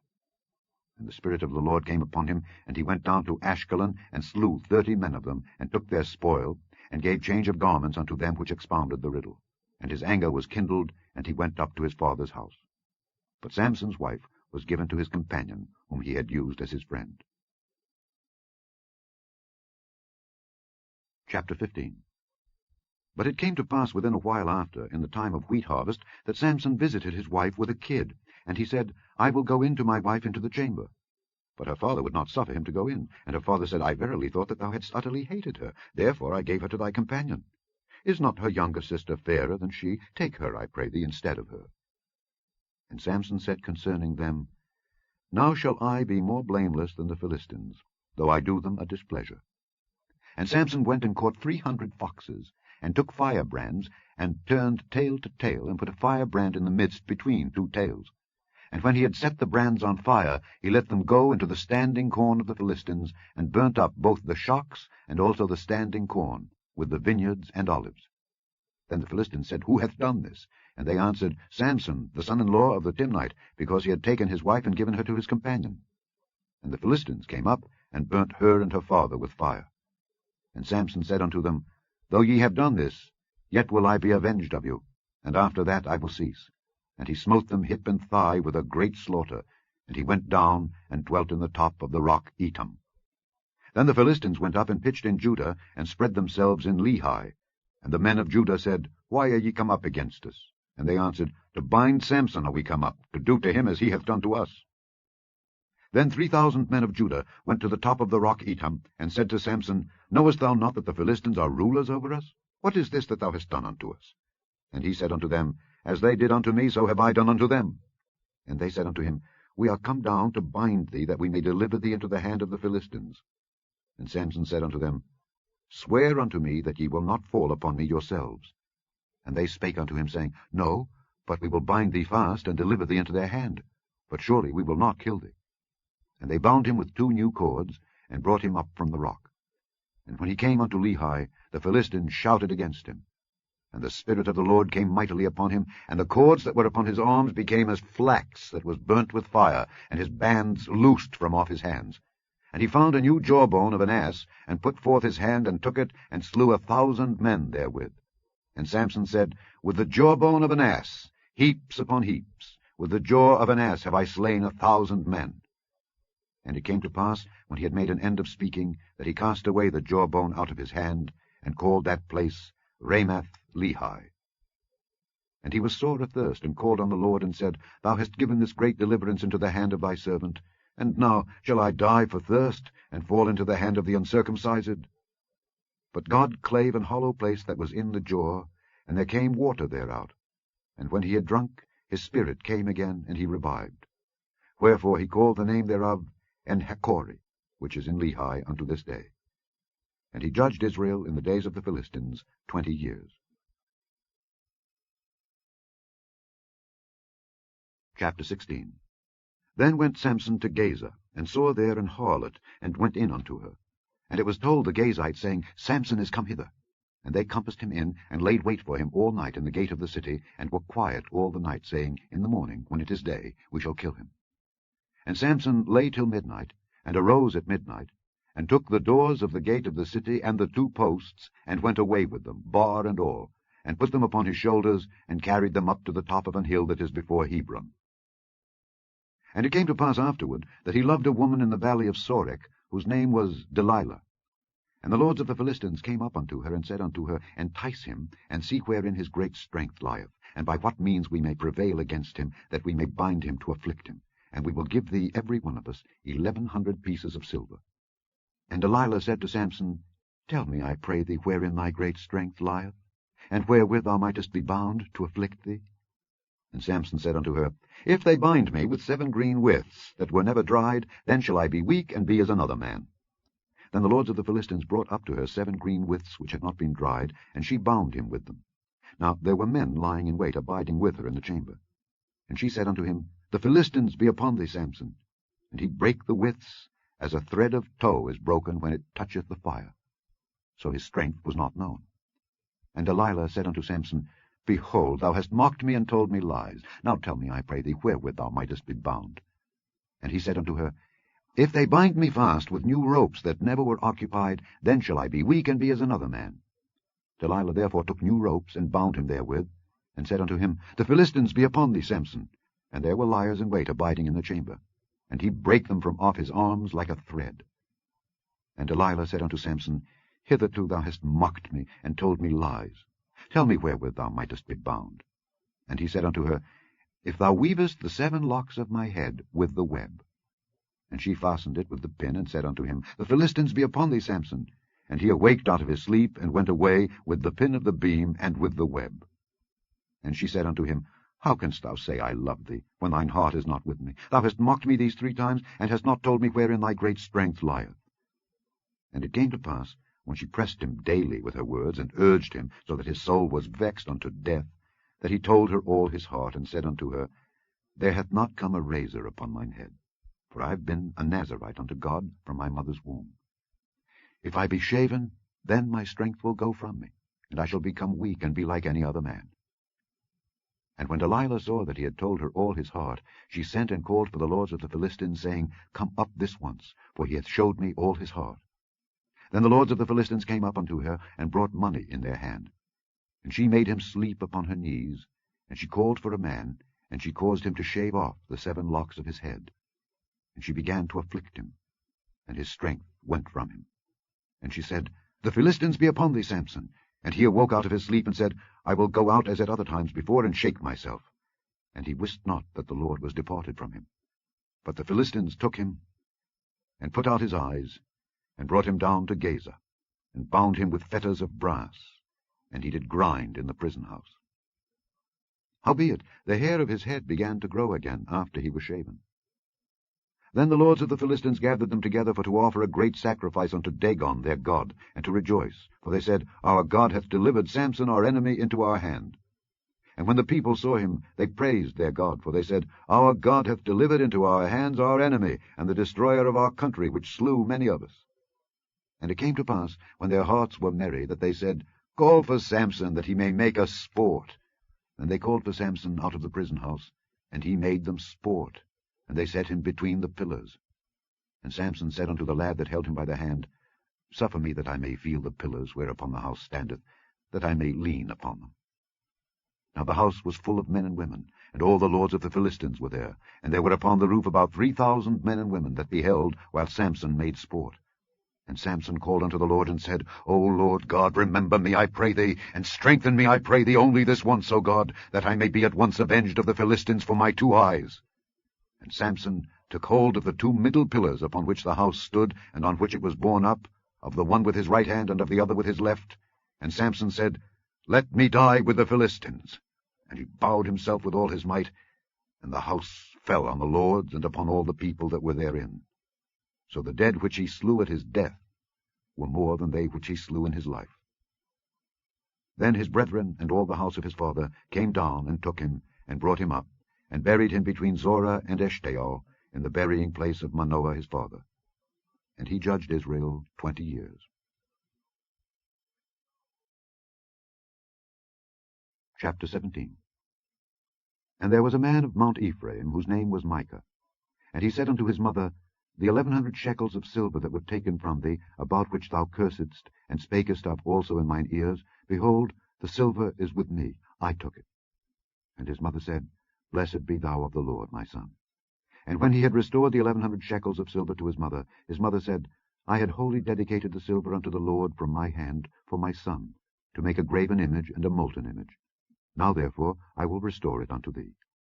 Yet he restored the money unto his mother, and his mother took 200 shekels of silver, and gave them to the founder, who made thereof a graven image and a molten image, and they were in the house of Micah. And the man Micah had an house of gods, and made an ephod and teraphim, and consecrated one of his sons, who became his priest. In those days there was no king in Israel, but every man did that which was right in his own eyes. And there was a young man out of Bethlehem, Judah, of the family of Judah, who was a Levite, and he sojourned there. And the man departed out of the city from Bethlehem, Judah, to sojourn where he could find a place.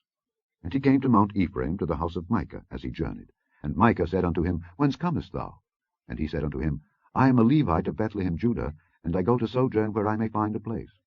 And Micah said unto him, Dwell with me, and be unto me a father and a priest, and I will give thee 10 shekels of silver by the year, and a suit of apparel, and thy victuals.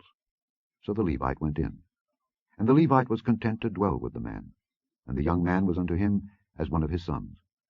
And Micah consecrated the Levite, and the young man became his priest, and was in the house of Micah. Then said Micah, Now know I that the Lord will do me good, seeing I have a Levite to my priest. Chapter 18. In those days there was no king in Israel, and in those days the tribe of the Danites sought them an inheritance to dwell in, for unto that day all their inheritance had not fallen unto them among the tribes of Israel. And the children of Dan sent of their family 5 men from their coasts, men of valor, from Zorah and from Eshtaol, to spy out the land and to search it. And they said unto them, Go, search the land. Who, when they came to Mount Ephraim, to the house of Micah, they lodged there. When they were by the house of Micah, they knew the voice of the young man the Levite, and they turned in thither, and said unto him, Who brought thee hither? And what makest thou in this place? And what hast thou here? And he said unto them, Thus and thus dealeth Micah with me, and hath hired me, and I am his priest. And they said unto him, Ask counsel, we pray thee, of God, that we may know whether our way which we go shall be prosperous. And the priest said unto them, Go in peace. Before the Lord is your way wherein ye go. Then the 5 men departed, and came to Laish, and saw the people that were therein, how they dwelt careless after the manner of the Zidonians, quiet and secure. And there was no magistrate in the land that might put them to shame in anything. And they were far from the Zidonians, and had no business with any man. And they came unto their brethren to Zorah and Eshtaol, and their brethren said unto them, What say ye? And they said, Arise, that we may go up against them. For we have seen the land, and behold, it is very good. And are ye still? Be not slothful to go, and to enter to possess the land. When ye go, ye shall come unto a people secure, and to a large land. For God hath given it into your hands, a place where there is no want of anything that is in the earth. And there went from thence of the family of the Danites, out of Zorah and out of Eshtaol, 600 men appointed with weapons of war. And they went up and pitched in Kirjath-jearim in Judah. Wherefore they called that place Mahane-dan unto this day. Behold, it is behind Kirjath-jearim. And they passed thence unto Mount Ephraim, and came unto the house of Micah.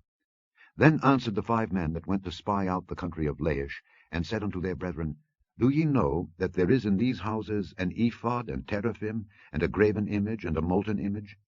Now therefore consider what ye have to do. And they turned thitherward, and came to the house of the young man the Levite, even unto the house of Micah, and saluted him. And the 600 men, appointed with their weapons of war, which were of the children of Dan, stood by the entering of the gate.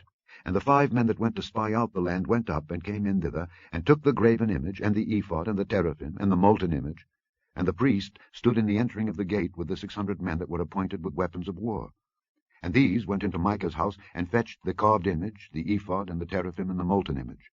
Then said the priest unto them, What do ye? And they said unto him, Hold thy peace. Lay thine hand upon thy mouth, and go with us, and be to us a father and a priest. Is it better for thee to be a priest unto the house of one man, or that thou be a priest unto a tribe and a family in Israel? And the priest's heart was glad, and he took the ephod and the teraphim and the graven image, and went in the midst of the people. So they turned and departed, and put the little ones and the cattle and the carriage before them. And when they were a good way from the house of Micah, the men that were in the houses near to Micah's house were gathered together, and overtook the children of Dan. And they cried unto the children of Dan. And they turned their faces, and said unto Micah, What aileth thee, that thou comest with such a company? And he said, Ye have taken away my gods which I made, and the priest, and ye are gone away. And what have I more? And what is this that ye say unto me, What aileth thee? And the children of Dan said unto him, Let not thy voice be heard among us, lest angry fellows run upon thee, and thou lose thy life with the lives of thy household. And the children of Dan went their way. And when Micah saw that they were too strong for him, he turned and went back unto his house. And they took the things which Micah had made, and the priest which he had, and came unto Laish, unto a people that were at quiet and secure. And they smote them with the edge of the sword, and burnt the city with fire. And there was no deliverer, because it was far from Zidon, and they had no business with any man. And it was in the valley that lieth by Beth-rehob. And they built a city, and dwelt therein. And they called the name of the city Dan, after the name of Dan their father, who was born unto Israel. Howbeit the name of the city was Laish at the first. And the children of Dan set up the graven image. And Jonathan the son of Gershom the son of Manasseh, he and his sons, were priests to the tribe of Dan, until the day of the captivity of the land. And they set them up Micah's graven image, which he made, all the time that the house of God was in Shiloh. Chapter 19. And it came to pass in those days, when there was no king in Israel, that there was a certain Levite sojourning on the side of Mount Ephraim, who took to him a concubine out of Bethlehem Judah.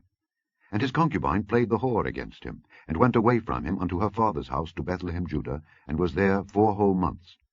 And her husband arose, and went after her to speak friendly unto her, and to bring her again, having his servant with him, and a couple of asses.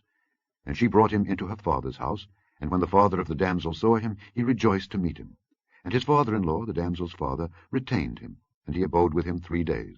So they did eat and drink, and lodged there. And it came to pass on the 4th day, when they arose early in the morning, that he rose up to depart. And the damsel's father said unto his son-in-law, Comfort thine heart with a morsel of bread, and afterward go your way. And they sat down, and did eat and drink, both of them together. For the damsel's father had said unto the man, Be content, I pray thee, and tarry all night, and let thine heart be merry. And when the man rose up to depart, his father-in-law urged him, therefore he lodged there again. And he arose early in the morning on the 5th day to depart, and the damsel's father said, Comfort thine heart, I pray thee. And they tarried until afternoon, and they did eat both of them. And when the man rose up to depart, he and his concubine and his servant, his father-in-law, the damsel's father, said unto him, Behold, now the day draweth toward evening. I pray you, tarry all night. Behold, the day groweth to an end. Lodge here, that thine heart may be merry. And tomorrow get you early on your way, that thou mayest go home. But the man would not tarry that night, but he rose up and departed, and came over against Jebus, which is Jerusalem. And there were with him 2 asses saddled. His concubine also was with him. And when they were by Jebus, the day was far spent. And the servant said unto his master, Come, I pray thee, and let us turn in into this city of the Jebusites, and lodge in it. And his master said unto him, We will not turn aside hither into the city of a stranger, that is not of the children of Israel. We will pass over to Gibeah. And he said unto his servant, Come, and let us draw near to one of these places to lodge all night, in Gibeah or in Ramah. And they passed on, and went their way. And the sun went down upon them when they were by Gibeah, which belongeth to Benjamin. And they turned aside thither to go in and to lodge in Gibeah. And when he went in, he sat him down in a street of the city, for there was no man that took them into his house to lodging. And behold, there came an old man from his work out of the field at even, which was also of Mount Ephraim, and he sojourned in Gibeah, but the men of the place were Benjamites. And when he had lifted up his eyes, he saw a wayfaring man in the street of the city. And the old man said, Whither goest thou, and whence comest thou? And he said unto him, We are passing from Bethlehem, Judah, toward the side of Mount Ephraim. From thence am I. And I went to Bethlehem, Judah, but I am now going to the house of the Lord. And there is no man that receiveth me to house. Yet there is both straw and provender for our asses, and there is bread and wine also for me, and for thy handmaid, and for the young man which is with thy servants. There is no want of anything. And the old man said, Peace be with thee. Howsoever, let all thy wants lie upon me. Only lodge not in the street. So he brought him into his house, and gave provender unto the asses. And they washed their feet, and they did eat and drink. Now as they were making their hearts merry, behold, the men of the city, certain sons of Belial, beset the house round about, and beat at the door, and spake to the master of the house, the old man, saying, Bring forth the man that came into thine house, that we may know him. And the man, the master of the house, went out unto them, and said unto them, Nay, my brethren, nay, I pray you, do not so wickedly. Seeing that this man is come into mine house, do not this folly. Behold, here is my daughter, a maiden, and his concubine. Them I will bring out now, and humble ye them, and do with them what seemeth good unto you. But unto this man do not so vile a thing. But the men would not hearken to him. So the man took his concubine, and brought her forth unto them. And they knew her, and abused her all the night until the morning. And when the day began to spring, they let her go. Then came the woman in the dawning of the day, and fell down at the door of the man's house where her lord was, till it was light.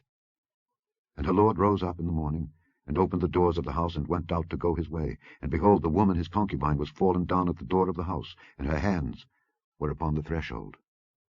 And he said unto her, Up, and let us be going. But none answered. Then the man took her up upon an ass, and the man rose up, and gat him unto his place. And when he was come into his house, he took a knife, and laid hold on his concubine, and divided her, together with her bones, into 12 pieces, and sent her into all the coasts of Israel. And it was so that all that saw it said, There was no such deed done nor seen from the day that the children of Israel came up out of the land of Egypt unto this day. Consider of it, take advice, and speak your minds.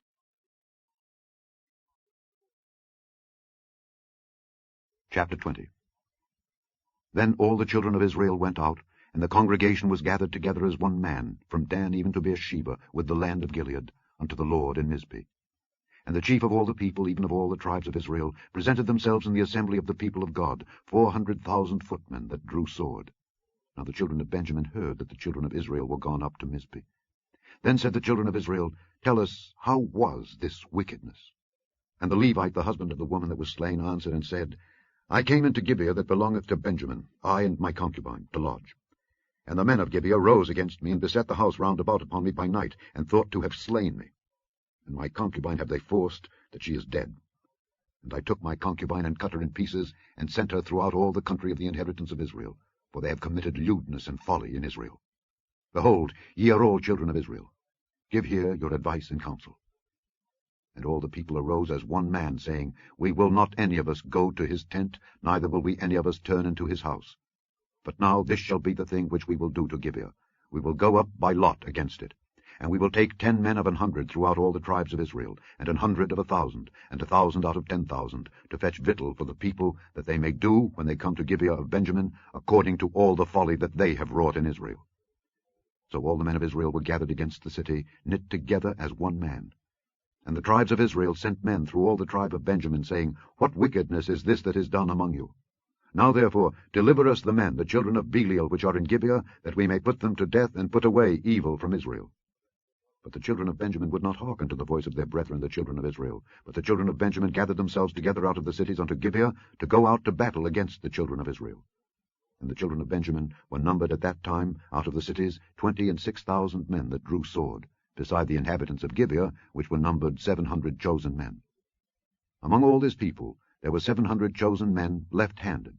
Every one could sling stones at an hairbreadth, and not miss.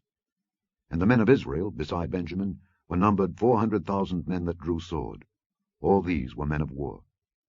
And the children of Israel arose and went up to the house of God, and asked counsel of God, and said, Which of us shall go up first to the battle against the children of Benjamin? And the Lord said, Judah shall go up first. And the children of Israel rose up in the morning, and encamped against Gibeah. And the men of Israel went out to battle against Benjamin, and the men of Israel put themselves in array to fight against them at Gibeah. And the children of Benjamin came forth out of Gibeah, and destroyed down to the ground of the Israelites that day 22,000 men. And the people, the men of Israel, encouraged themselves, and set their battle again in array, in the place where they put themselves in array the first day. And the children of Israel went up and wept before the Lord until even, and asked counsel of the Lord, saying, Shall I go up again to battle against the children of Benjamin my brother? And the Lord said, Go up against him. And the children of Israel came near against the children of Benjamin the second day. And Benjamin went forth against them out of Gibeah the second day, and destroyed down to the ground of the children of Israel again 18,000 men. All these drew the sword. Then all the children of Israel and all the people went up, and came unto the house of God, and wept, and sat there before the Lord, and fasted that day until even, and offered burnt offerings and peace offerings before the Lord. And the children of Israel inquired of the Lord, for the ark of the covenant of God was there in those days, and Phinehas the son of Eleazar the son of Aaron stood before it in those days, saying, Shall I yet again go out to battle against the children of Benjamin my brother, or shall I cease? And the Lord said, Go up, for tomorrow I will deliver them into thine hand. And Israel set liers in wait round about Gibeah. And the children of Israel went up against the children of Benjamin on the third day, and put themselves in array against Gibeah, as at other times. And the children of Benjamin went out against the people, and were drawn away from the city. And they began to smite of the people, and kill as at other times, in the highways, of which one goeth up to the house of God, and the other to Gibeah in the field, about 30 men of Israel. And the children of Benjamin said, They are smitten down before us, as at the first. But the children of Israel said, Let us flee, and draw them from the city unto the highways. And all the men of Israel rose up out of their place, and put themselves in array at Baal Tamar. And the liers in wait of Israel came forth out of their places, even out of the meadows of Gibeah. And there came against Gibeah 10,000 chosen men out of all Israel, and the battle was sore. But they knew not that evil was near them. And the Lord smote Benjamin before Israel, and the children of Israel destroyed of the Benjamites that day 25,000 and 100 men. All these drew the sword. So the children of Benjamin saw that they were smitten, for the men of Israel gave place to the Benjamites, because they trusted unto the liers in wait which they had set beside Gibeah. And the liers in wait hasted, and rushed upon Gibeah, and the liers in wait drew themselves along, and smote all the city with the edge of the sword. Now there was an appointed sign between the men of Israel and the liers in wait, that they should make a great flame with smoke rise up out of the city. And when the men of Israel retired in the battle, Benjamin began to smite and kill of the men of Israel about 30 persons. For they said, Surely they are smitten down before us as in the first battle. But when the flame began to arise up out of the city with a pillar of smoke, the Benjamites looked behind them, and behold, the flame of the city ascended up to heaven. And when the men of Israel turned again, the men of Benjamin were amazed, for they saw that evil was come upon them. Therefore they turned their backs before the men of Israel unto the way of the wilderness. But the battle overtook them, and them which came out of the cities they destroyed in the midst of them. Thus they enclosed the Benjamites round about, and chased them, and trode them down with ease over against Gibeah toward the sunrising. And there fell of Benjamin 18,000 men. All these were men of valor. And they turned and fled toward the wilderness unto the rock of Rimmon. And they gleaned of them in the highways 5,000 men, and pursued hard after them unto Gidom, and slew 2,000 men of them. So that all which fell that day of Benjamin were 25,000 men that drew the sword. All these were men of valor. But 600 men turned and fled to the wilderness unto the rock Rimmon, and abode in the rock Rimmon 4 months. And the men of Israel turned again upon the children of Benjamin, and smote them with the edge of the sword, as well the men of every city as the beast, and all that came to hand. Also they set on fire all the cities that they came to. Chapter 21. Now the men of Israel had sworn in Mizpeh, saying, There shall not any of us give his daughter unto Benjamin to wife. And the people came to the house of God, and abode there till even, before God, and lifted up their voices, and wept sore, and said, O Lord God of Israel, why is this come to pass in Israel, that there should be today one tribe lacking in Israel? And it came to pass on the morrow, that the people rose early, and built there an altar, and offered burnt offerings and peace offerings. And the children of Israel said, Who is there among all the tribes of Israel that came not up with the congregation unto the Lord? For they had made a great oath concerning him that came not up to the Lord to Mizpeh, saying, He shall surely be put to death. And the children of Israel repented them for Benjamin their brother, and said, There is one tribe cut off from Israel this day. How shall we do for wives for them that remain, seeing we have sworn by the Lord that we will not give them of our daughters to wives? And they said, What one is there of the tribes of Israel that came not up to Mizpeh to the Lord? And behold, there came not to the camp from Jabesh Gilead to the assembly. For the people were numbered, and behold, there were none of the inhabitants of Jabesh Gilead there. And the congregation sent thither 12,000 men of the valiantest, and commanded them, saying, Go and smite the inhabitants of Jabesh Gilead with the edge of the sword, with the women and the children. And this is the thing that ye shall do. Ye shall utterly destroy every male, and every woman that hath lain by man. And they found among the inhabitants of Jabesh Gilead 400 young virgins, that had known no man by lying with any male. And they brought them unto the camp to Shiloh, which is in the land of Canaan. And the whole congregation sent some to speak to the children of Benjamin that were in the rock Rimmon, and to call peaceably unto them. And Benjamin came again at that time, and they gave them wives which they had saved alive of the women of Jabesh Gilead, and yet so they sufficed them not.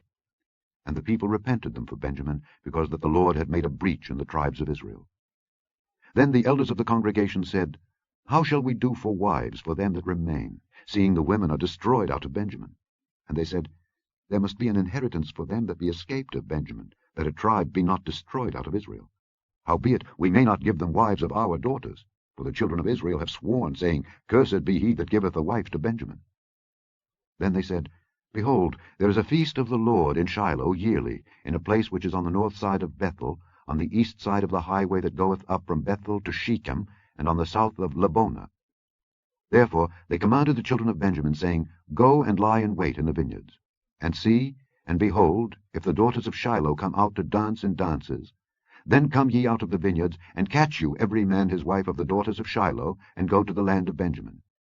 And it shall be, when their fathers or their brethren come unto us to complain, that we will say unto them, Be favorable unto them for our sakes, because we reserved not to each man his wife in the war.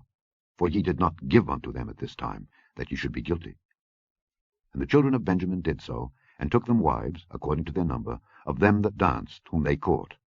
And they went and returned unto their inheritance, and repaired the cities, and dwelt in them. And the children of Israel departed thence at that time, every man to his tribe and to his family, and they went out from thence, every man to his inheritance. In those days there was no king in Israel. Every man did that which was right in his own eyes. The end of the book of Judges. The book of Ruth, chapter 1. Now it came to pass in the days when the judges ruled, that there was a famine in the land. And a certain man of Bethlehem, Judah, went to sojourn in the country of Moab, he and his wife and his 2 sons. And the name of the man was Elimelech, and the name of his wife Naomi, and the name of his 2 sons Mahlon and Chilion, Ephrathites of Bethlehem, Judah.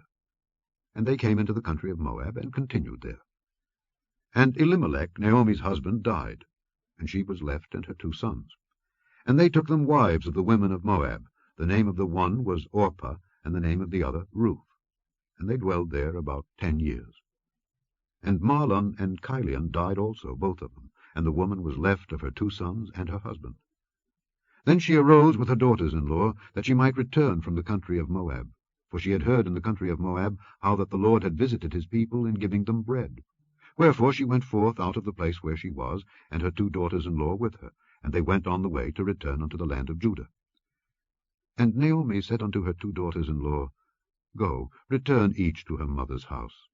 The Lord deal kindly with you, as ye have dealt with the dead and with me.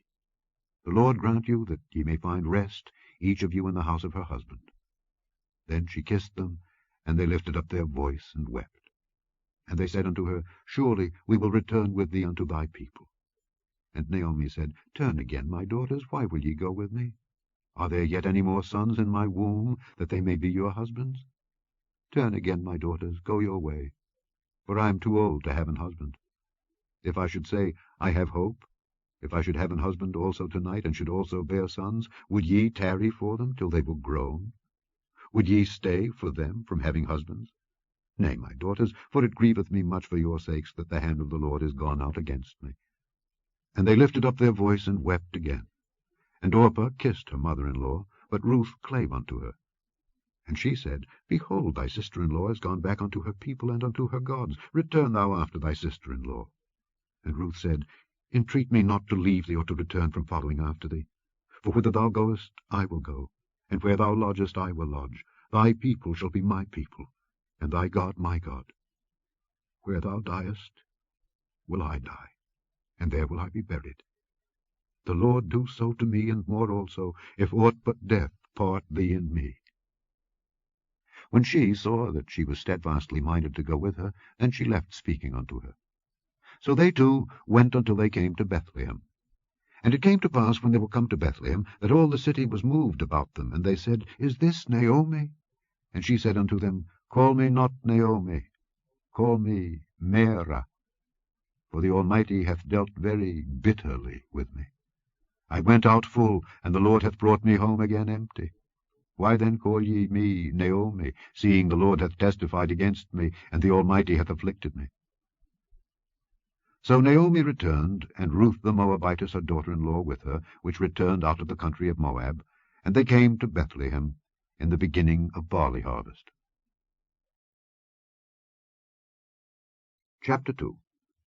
And Naomi had a kinsman of her husband's, a mighty man of wealth, of the family of Elimelech, and his name was Boaz. And Ruth the Moabitess said unto Naomi, Let me now go to the field, and glean ears of corn, after him in whose sight I shall find grace. And she said unto her, Go, my daughter. And she went, and came, and gleaned in the field after the reapers. And her hap was to light on a part of the field belonging unto Boaz, who was of the kindred of Elimelech. And behold, Boaz came from Bethlehem, and said unto the reapers, The Lord be with you. And they answered him, The Lord bless thee. Then said Boaz unto his servant that was set over the reapers, Whose damsel is this? And the servant that was set over the reapers answered and said, It is the Moabitish damsel that came back with Naomi out of the country of Moab. And she said, I pray you, let me glean and gather after the reapers among the sheaves. So she came, and hath continued even from the morning until now, that she tarried a little in the house. Then said Boaz unto Ruth, Hearest thou not, my daughter? Go not to glean in another field, neither go from hence, but abide here fast by my maidens. Let thine eyes be on the field that they do reap, and go thou after them. Have I not charged the young men that they shall not touch thee? And when thou art athirst, go unto the vessels, and drink of that which the young men have drawn. Then she fell on her face, and bowed herself to the ground, and said unto him, Why have I found grace in thine eyes, that thou shouldest take knowledge of me, seeing I am a stranger? And Boaz answered and said unto her, It hath fully been showed me all that thou hast done unto thy mother-in-law since the death of thine husband, and how thou hast left thy father and thy mother and the land of thy nativity, and art come unto a people which thou knewest not heretofore. The Lord recompense thy work, and a full reward be given thee of the Lord God of Israel, under whose wings thou art come to trust. Then she said, Let me find favour in thy sight, my lord, for that thou hast comforted me, and for that thou hast spoken friendly unto thine handmaid, though I be not like unto one of thine handmaidens. And Boaz said unto her, At mealtime come thou hither, and eat of the bread, and dip thy morsel in the vinegar. And she sat beside the reapers, and he reached her parched corn, and she did eat, and was sufficed, and left. And when she was risen up to glean, Boaz commanded his young men, saying, Let her glean even among the sheaves, and reproach her not. And let fall also some of the handfuls of purpose for her, and leave them, that she may glean them, and rebuke her not. So she gleaned in the field until even, and beat out that she had gleaned, and it was about an ephah of barley. And she took it up, and went into the city. And her mother-in-law saw what she had gleaned. And she brought forth and gave to her that she had reserved after she was sufficed. And her mother-in-law said unto her, Where hast thou gleaned today? And where wroughtest thou? Blessed be he that did take knowledge of thee.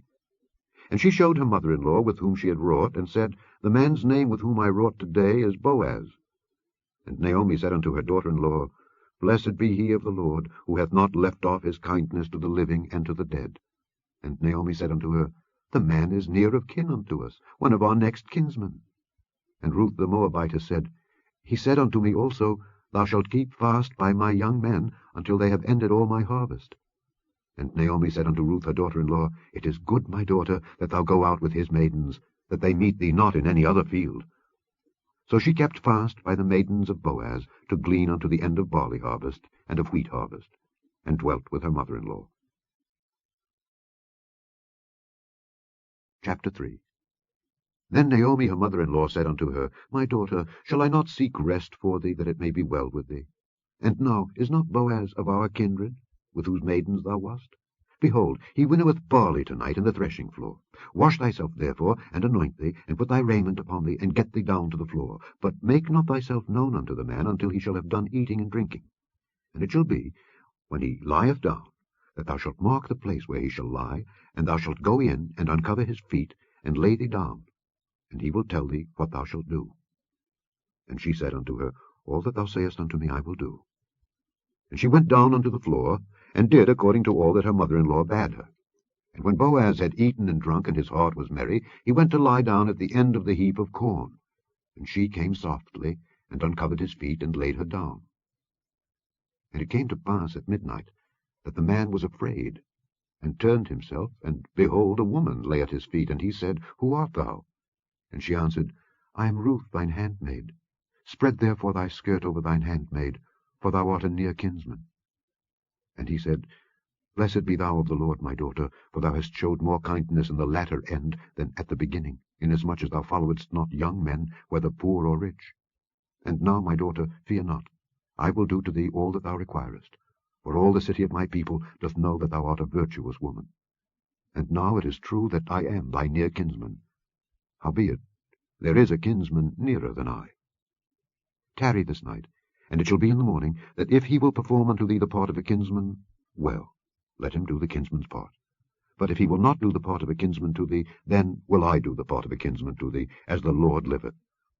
Lie down until the morning. And she lay at his feet until the morning, and she rose up before one could know another. And he said, Let it not be known that a woman came into the floor. Also he said, Bring the veil that thou hast upon thee, and hold it. And when she held it, he measured 6 measures of barley, and laid it on her, and she went into the city.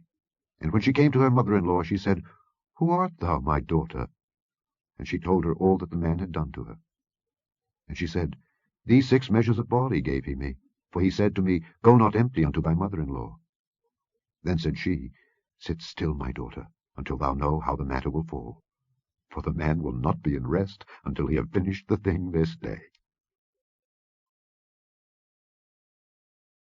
Chapter 4. Then went Boaz up to the gate, and sat him down there. And behold, the kinsman of whom Boaz spake came by, unto whom he said, Ho, such a one, turn aside, sit down here. And he turned aside, and sat down. And he took 10 men of the elders of the city, and said, Sit ye down here. And they sat down. And he said unto the kinsman, Naomi, that is come again out of the country of Moab, selleth the parcel of land which was our brother Elimelech's. And I thought to advertise thee, saying, Buy it before the inhabitants and before the elders of my people. If thou wilt redeem it, redeem it. But if thou wilt not redeem it, then tell me, that I may know, for there is none to redeem it beside thee, and I am after thee. And he said, I will redeem it. Then said Boaz, What day thou buyest the field of the hand of Naomi, thou must buy it also of Ruth the Moabitess, the wife of the dead, to raise up the name of the dead upon his inheritance. And the kinsman said, I cannot redeem it for myself, lest I mar mine own inheritance. Redeem thou my right to thyself, for I cannot redeem it. Now this was the manner in former time in Israel concerning redeeming and concerning changing, for to confirm all things. A man plucked off his shoe, and gave it to his neighbor, and this was a testimony in Israel. Therefore the kinsman said unto Boaz, Buy it for thee. So he drew off his shoe. And Boaz said unto the elders and unto all the people, Ye are witnesses this day that I have bought all that was Elimelech's and all that was Chilion's and Mahlon's of the hand of Naomi. Moreover, Ruth the Moabitess, the wife of Mahlon, have I purchased to be my wife, to raise up the name of the dead upon his inheritance, that the name of the dead be not cut off from among his brethren, and from the gate of his place. Ye are witnesses this day. And all the people that were in the gate and the elders said, We are witnesses. The Lord make the woman that is come into thine house like Rachel and like Leah, which two did build the house of Israel, and do thou worthily in Ephratah, and be famous in Bethlehem. And let thy house be like the house of Pharez, whom Tamar bare unto Judah, of the seed which the Lord shall give thee of this young woman. So Boaz took Ruth, and she was his wife. And when he went in unto her, the Lord gave her conception, and she bare a son. And the women said unto Naomi, Blessed be the Lord, which hath not left thee this day without a kinsman, that his name may be famous in Israel. And he shall be unto thee a restorer of thy life, and a nourisher of thine old age. For thy daughter-in-law, which loveth thee, which is better to thee than 7 sons, hath borne him. And Naomi took the child, and laid it in her bosom, and became nurse unto it. And the women her neighbors gave it a name, saying, There is a son born to Naomi. And they called his name Obed. He is the father of Jesse, the father of David. Now these are the generations of Pharez. Pharez begat Hezron, and Hezron begat Ram, and Ram begat Amminadab, and Amminadab begat Nahshon, and Nahshon begat Salmon, and Salmon begat Boaz, and Boaz begat Obed, and Obed begat Jesse, and Jesse begat David. The end of the book of Ruth.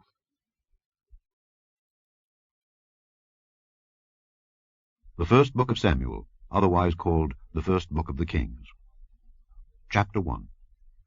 Now there was a certain man of Ramathaim Zophim of Mount Ephraim, and his name was Elkanah, the son of Jeroham, the son of Elihu, the son of Tohu, the son of Zoph, an Ephrathite. And he had 2 wives. The name of the one was Hannah, and the name of the other Peninnah. And Peninnah had children, but Hannah had no children. And this man went up out of his city yearly to worship and to sacrifice unto the Lord of hosts in Shiloh. And the 2 sons of Eli, Hophni and Phinehas, the priests of the Lord, were there. And when the time was that Elkanah offered, he gave to Peninnah his wife, and to all her sons and her daughters, portions. But unto Hannah he gave a worthy portion, for he loved Hannah. But the Lord had shut up her womb. And her adversary also provoked her sore, for to make her fret, because the Lord had shut up her womb. And as he did so year by year, when she went up to the house of the Lord, so she provoked her. Therefore she wept and did not eat. Then said Elkanah her husband to her, Hannah, why weepest thou? And why eatest thou not? And why is thy heart grieved? Am not I better to thee than 10 sons? So Hannah rose up after they had eaten in Shiloh, and after they had drunk. Now Eli the priest sat upon a seat by a post of the temple of the Lord. And she was in bitterness of soul, and prayed unto the Lord, and wept sore. And she vowed a vow, and said, O Lord of hosts, if thou wilt indeed look on the affliction of thine handmaid, and remember me, and not forget thine handmaid, but wilt give unto thine handmaid a man-child, then I will give him unto the Lord all the days of his life, and there shall no razor come upon his head. And it came to pass, as she continued praying before the Lord, that Eli marked her mouth. Now Hannah, she spake in her heart. Only her lips moved, but her voice was not heard. Therefore Eli thought she had been drunken. And Eli said unto her, How long wilt thou be drunken? Put away thy wine from thee. And Hannah answered and said, No, my lord, I am a woman of a sorrowful spirit. I have drunk neither wine nor strong drink, but have poured out my soul before the Lord. Count not thine handmaid for a daughter of Belial, for out of the abundance of my complaint and grief have I spoken hitherto. Then Eli answered and said, Go in peace, and the God of Israel grant thee thy petition that thou hast asked of him. And she said, Let thine handmaid find grace in thy sight. So the woman went away, and did eat, and her countenance was no more sad. And they rose up in the morning early, and worshipped before the Lord, and returned and came to their house, to Ramah. And Elkanah knew Hannah his wife, and the Lord remembered her. Wherefore it came to pass, when the time was come about after Hannah had conceived, that she bare a son, and called his name Samuel, saying, Because I have asked him of the Lord. And the man Elkanah and all his house went up to offer unto the Lord the yearly sacrifice and his vow. But Hannah went not up, for she said unto her husband, I will not go up until the child be weaned, and then I will bring him, that he may appear before the Lord, and there abide forever. And Elkanah her husband said unto her, Do what seemeth thee good. Tarry until thou have weaned him, only the Lord establish his word. So the woman abode, and gave her son suck, until she weaned him. And when she had weaned him, she took him up with her, with 3 bullocks, and 1 ephah of flour, and a bottle of wine, and brought him unto the house of the Lord in Shiloh. And the child was young. And they slew a bullock, and brought the child to Eli. And she said, O my lord, as thy soul liveth, my lord, I am the woman that stood by thee here, praying unto the Lord. For this child I prayed, and the Lord hath given me my petition which I asked of him. Therefore also I have lent him to the Lord. As long as he liveth, he shall be lent to the Lord. And he worshipped the Lord there.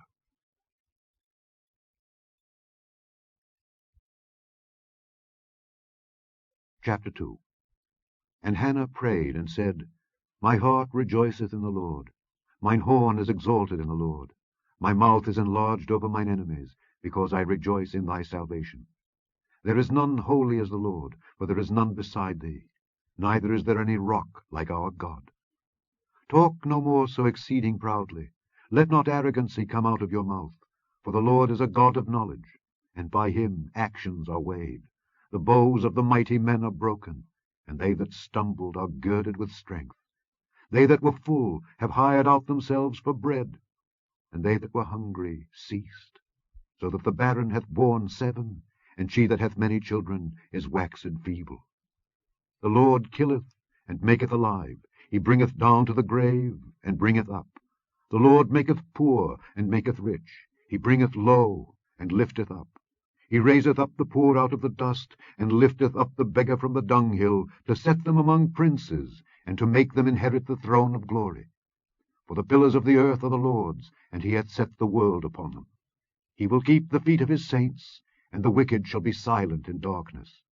For by strength shall no man prevail. The adversaries of the Lord shall be broken to pieces. Out of heaven shall he thunder upon them.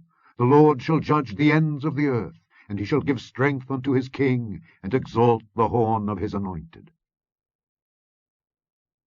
And Elkanah went to Ramah to his house, and the child did minister unto the Lord before Eli the priest. Now the sons of Eli were sons of Belial. They knew not the Lord. And the priest's custom with the people was that when any man offered sacrifice, the priest's servant came, while the flesh was in seething, with a flesh hook of 3 teeth in his hand, and he struck it into the pan, or kettle, or cauldron, or pot. All that the flesh hook brought up, the priest took for himself. So they did in Shiloh unto all the Israelites that came thither. Also, before they burnt the fat, the priest's servant came and said to the man that sacrificed, Give flesh to roast for the priest, for he will not have sodden flesh of thee, but raw. And if any man said unto him, Let them not fail to burn the fat presently, and then take as much as thy soul desireth, then he would answer him, Nay, but thou shalt give it me now, and if not, I will take it by force. Wherefore the sin of the young men was very great before the Lord, for men abhorred the offering of the Lord. But Samuel ministered before the Lord, being a child, girded with a linen ephod. Moreover his mother made him a little coat, and brought it to him from year to year, when she came up with her husband to offer the yearly sacrifice. And Eli blessed Elkanah and his wife, and said, The Lord give thee seed of this woman, for the loan which is lent to the Lord. And they went unto their own home. And the Lord visited Hannah, so that she conceived, and bare 3 sons and 2 daughters. And the child Samuel grew before the Lord. Now Eli was very old, and heard all that his sons did unto all Israel, and how they lay with the women that assembled at the door of the tabernacle of the congregation. And he said unto them, Why do ye such things? For I hear of your evil dealings by all this people. Nay, my sons, for it is no good report that I hear. Ye make the Lord's people to transgress. If one man sin against another, the judge shall judge him. But if a man sin against the Lord, who shall entreat for him? Notwithstanding, they hearkened not unto the voice of their father, because the Lord would slay them. And the child Samuel grew on, and was in favor both with the Lord and also with men. And there came a man of God unto Eli, and said unto him, Thus saith the Lord, Did I plainly appear unto the house of thy father when they were in Egypt in Pharaoh's house? And did I choose him out of all the tribes of Israel to be my priest, to offer upon mine altar, to burn incense, to wear an ephod before me? And did I give unto the house of thy father all the offerings made by fire of the children of Israel? Wherefore kick ye at my sacrifice and at mine offering, which I have commanded in my habitation, and honourest thy sons above me, to make yourselves fat with the chiefest of all the offerings of Israel my people? Wherefore the Lord God of Israel saith, I said indeed that thy house and the house of thy father should walk before me forever. But now the Lord saith, Be it far from me. For them that honour me I will honour, and they that despise me shall be lightly esteemed. Behold, the days come that I will cut off thine arm, and the arm of thy father's house, that there shall not be an old man in thine house, and thou shalt see an enemy in my habitation, in all the wealth which God shall give Israel. And there shall not be an old man in thine house forever. And the man of thine whom I shall not cut off from mine altar shall be to consume thine eyes, and to grieve thine heart. And all the increase of thine house shall die in the flower of their age. And this shall be a sign unto thee, that shall come upon thy two sons, on Hophni and Phinehas. In one day they shall die, both of them. And I will raise me up a faithful priest, that shall do according to that which is in mine heart and in my mind. And I will build him a sure house, and he shall walk before mine anointed forever. And it shall come to pass that every one that is left in thine house shall come and crouch to him for a piece of silver and a morsel of bread, and shall say, Put me, I pray thee, into one of the priest's offices, that I may eat a piece of bread. Chapter 3. And the child Samuel ministered unto the Lord before Eli. And the word of the Lord was precious in those days. There was no open vision. And it came to pass at that time, when Eli was laid down in his place, and his eyes began to wax dim, that he could not see, and ere the lamp of God went out in the temple of the Lord, where the ark of God was, and Samuel was laid down to sleep, that the Lord called Samuel. And he answered, Here am I. And he ran unto Eli, and said, Here am I, for thou calledst me. And he said, I called not. Lie down again. And he went and lay down. And the Lord called yet again, Samuel. And Samuel arose and went to Eli, and said, Here am I, for thou didst call me. And he answered, I called not, my son. Lie down again. Now Samuel did not yet know the Lord, neither was the word of the Lord yet revealed unto him. And the Lord called Samuel again the third time. And he arose and went to Eli, and said, Here am I, for thou didst call me. And Eli perceived that the Lord had called the child. Therefore Eli said unto Samuel, Go, lie down. And it shall be, if he call thee, that thou shalt say, Speak, Lord, for thy servant heareth. So Samuel went and lay down in his place. And the Lord came and stood and called as at other times, Samuel, Samuel. And Samuel answered, Speak, for thy servant heareth. And the Lord said to Samuel, Behold, I will do a thing in Israel, at which both the ears of every one that heareth it shall tingle. In that day I will perform against Eli all things which I have spoken concerning his house. When I begin, I will also make an end. For I have told him that I will judge his house forever for the iniquity which he knoweth, because his sons made themselves vile, and he restrained them not. And therefore I have sworn unto the house of Eli, that the iniquity of Eli's house shall not be purged with sacrifice, nor offering forever. And Samuel lay until the morning, and opened the doors of the house of the Lord. And Samuel feared to show Eli the vision. Then Eli called Samuel, and said, Samuel, my son. And he answered, Here am I. And he said, What is the thing that the Lord hath said unto thee? I pray thee, hide it not from me. God do so to thee, and more also, if thou hide anything from me of all the things that he said unto thee.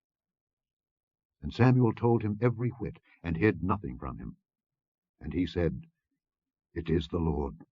Let him do what seemeth him good. And Samuel grew, and the Lord was with him, and did let none of his words fall to the ground. And all Israel, from Dan even to Beersheba, knew that Samuel was established to be a prophet of the Lord. And the Lord appeared again in Shiloh. For the Lord revealed himself to Samuel in Shiloh by the word of the Lord. Chapter 4. And the word of Samuel came to all Israel. Now Israel went out against the Philistines to battle, and pitched beside Ebenezer, and the Philistines pitched in Aphek. And the Philistines put themselves in array against Israel. And when they joined battle, Israel was smitten before the Philistines, and they slew of the army in the field about 4,000 men. And when the people were come into the camp, the elders of Israel said, Wherefore hath the Lord smitten us today before the Philistines? Let us fetch the ark of the covenant of the Lord out of Shiloh unto us, that when it cometh among us, it may save us out of the hand of our enemies. So the people sent to Shiloh, that they might bring from thence the ark of the covenant of the Lord of hosts, which dwelleth between the cherubims. And the two sons of Eli, Hophni and Phinehas, were there with the ark of the covenant of God. And when the ark of the covenant of the Lord came into the camp, all Israel shouted with a great shout, so that the earth rang again. And when the Philistines heard the noise of the shout, they said, What meaneth the noise of this great shout in the camp of the Hebrews? And they understood that the ark of the Lord was come into the camp. And the Philistines were afraid, for they said, God is come into the camp. And they said, Woe unto us, for there hath not been such a thing heretofore. Woe unto us! Who shall deliver us out of the hand of these mighty gods? These are the gods that smote the Egyptians with all the plagues in the wilderness. Be strong, and quit yourselves like men, O ye Philistines, that ye be not servants unto the Hebrews, as they have been to you. Quit yourselves like men, and fight. And the Philistines fought, and Israel was smitten, and they fled every man into his tent.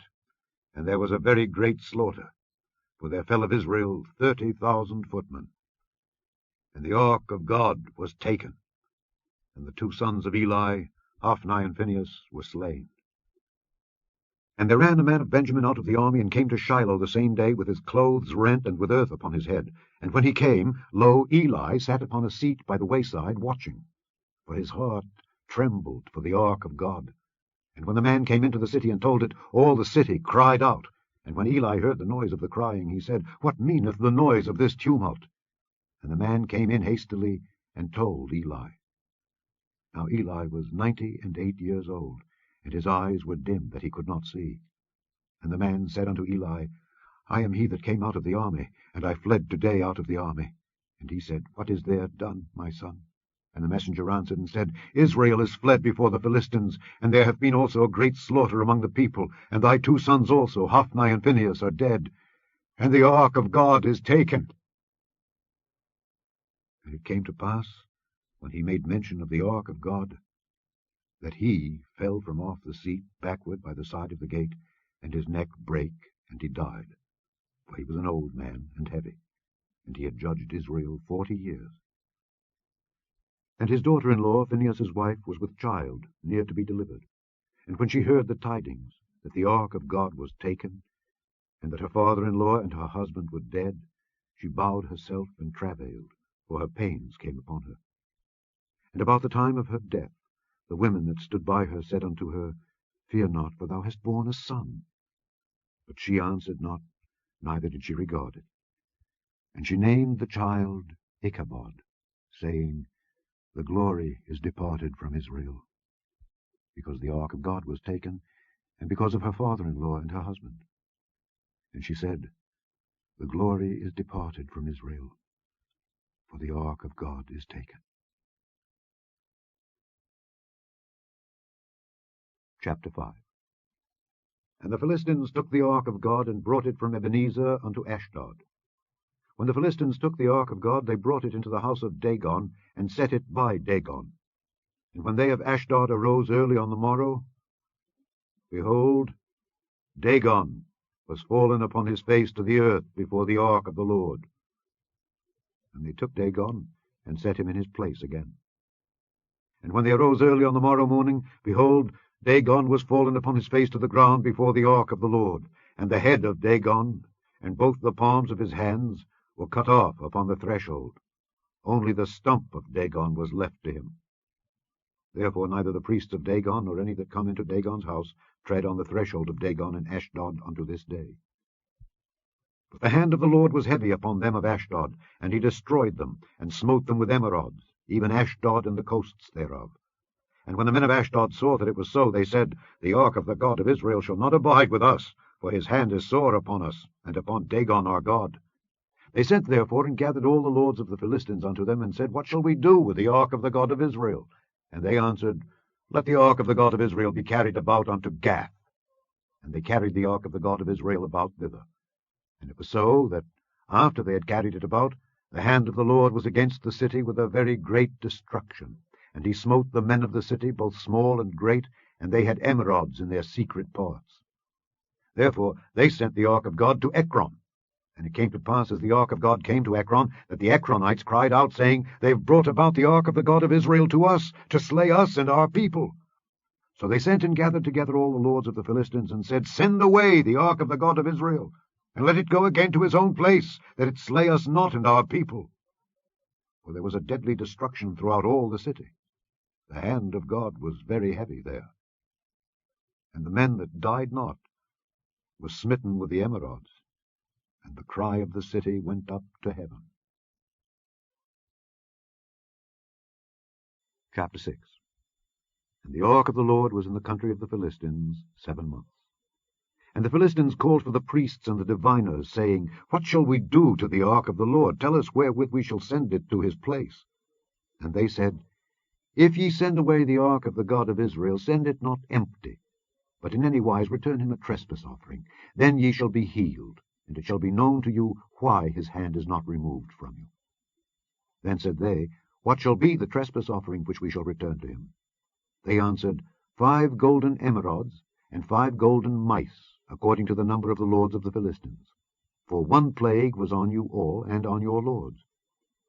Wherefore ye shall make images of your emerods, and images of your mice that mar the land, and ye shall give glory unto the God of Israel. Peradventure he will lighten his hand from off you, and from off your gods, and from off your land. Wherefore then do ye harden your hearts, as the Egyptians and Pharaoh hardened their hearts? When he had wrought wonderfully among them, did they not let the people go, and they departed? Now therefore make a new cart, and take 2 milch kine on which there hath come no yoke, and tie the kine to the cart, and bring their calves home from them. And take the ark of the Lord, and lay it upon the cart. And put the jewels of gold, which ye return him for a trespass offering, in a coffer by the side thereof, and send it away, that it may go. And see, if it goeth up by the way of his own coast to Bethshemesh, then he hath done us this great evil. But if not, then we shall know that it is not his hand that smote us, it was a chance that happened to us. And the men did so, and took 2 milch kine, and tied them to the cart, and shut up their calves at home. And they laid the ark of the Lord upon the cart, and the coffer with the mice of gold, and the images of their emerods. And the kine took the straight way to the way of Bethshemesh, and went along the highway, lowing as they went, and turned not aside to the right hand or to the left. And the lords of the Philistines went after them unto the border of Bethshemesh.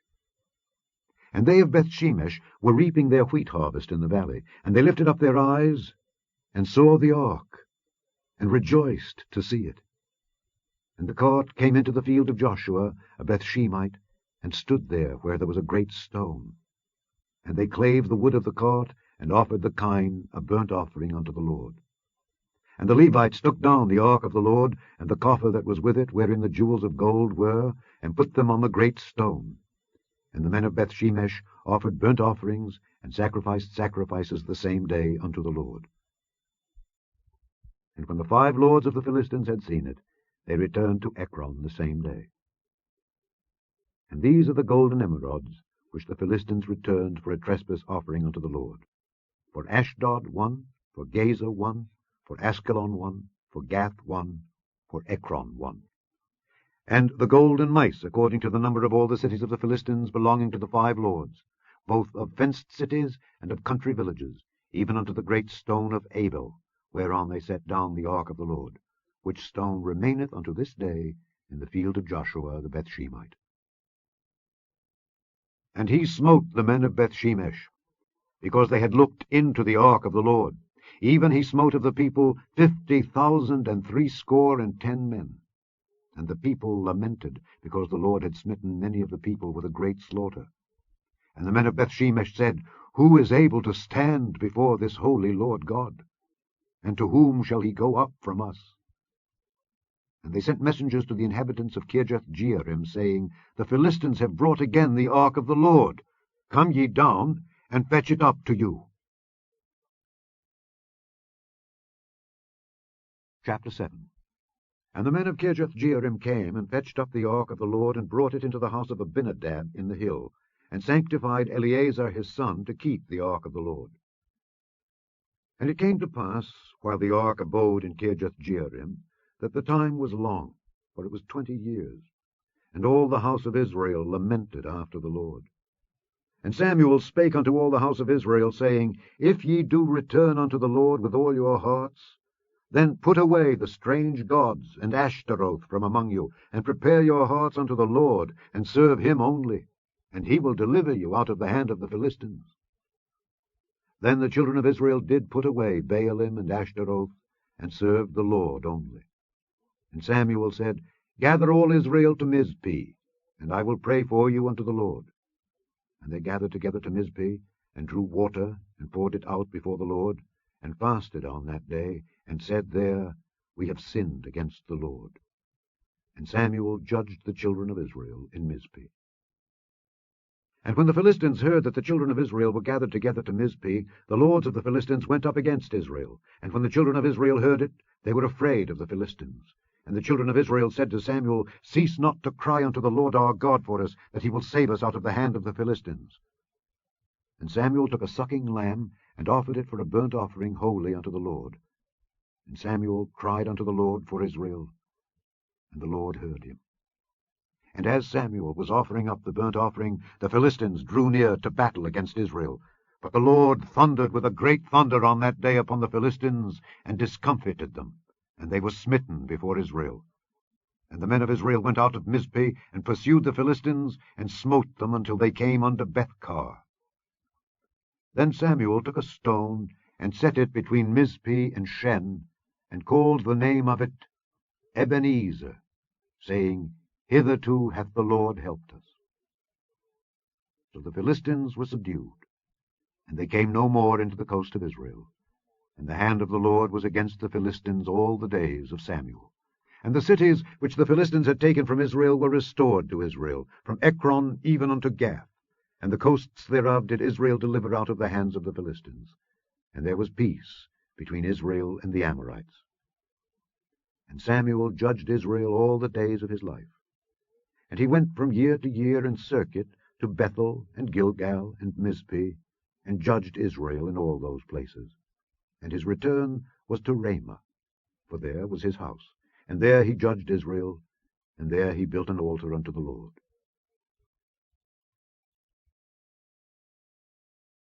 Chapter 8. And it came to pass, when Samuel was old, that he made his sons judges over Israel. Now the name of his firstborn was Joel, and the name of his second Abiah. They were judges in Beersheba. And his sons walked not in his ways, but turned aside after lucre, and took bribes, and perverted judgment. Then all the elders of Israel gathered themselves together, and came to Samuel unto Ramah, and said unto him, Behold, thou art old, and thy sons walk not in thy ways. Now make us a king to judge us like all the nations. But the thing displeased Samuel, when they said, Give us a king to judge us. And Samuel prayed unto the Lord. And the Lord said unto Samuel, Hearken unto the voice of the people in all that they say unto thee. For they have not rejected thee, but they have rejected me, that I should not reign over them. According to all the works which they have done since the day that I brought them up out of Egypt, even unto this day, wherewith they have forsaken me, and served other gods, so do they also unto thee. Now therefore hearken unto their voice. Howbeit, yet protest solemnly unto them, and show them the manner of the king that shall reign over them. And Samuel told all the words of the Lord unto the people that asked of him a king, and he said, This will be the manner of the king that shall reign over you. He will take your sons, and appoint them for himself, for his chariots, and to be his horsemen, and some shall run before his chariots. And he will appoint him captains over thousands, and captains over 50s, and will set them to ear his ground, and to reap his harvest, and to make his instruments of war, and instruments of his chariots. And he will take your daughters to be confectionaries, and to be cooks, and to be bakers. And he will take your fields, and your vineyards, and your olive yards, even the best of them, and give them to his servants. And he will take the tenth of your seed, and of your vineyards, and give to his officers, and to his servants. And he will take your menservants and your maidservants, and your goodliest young men, and your asses, and put them to his work. He will take the tenth of your sheep, and ye shall be his servants. And ye shall cry out in that day because of your king, which ye shall have chosen you. And the Lord will not hear you in that day. Nevertheless the people refused to obey the voice of Samuel, and they said, Nay, but we will have a king over us, that we also may be like all the nations, and that our king may judge us, and go out before us, and fight our battles. And Samuel heard all the words of the people, and he rehearsed them in the ears of the Lord. And the Lord said to Samuel, Hearken unto their voice, and make them a king. And Samuel said unto the men of Israel, Go ye every man unto his city. Chapter 9.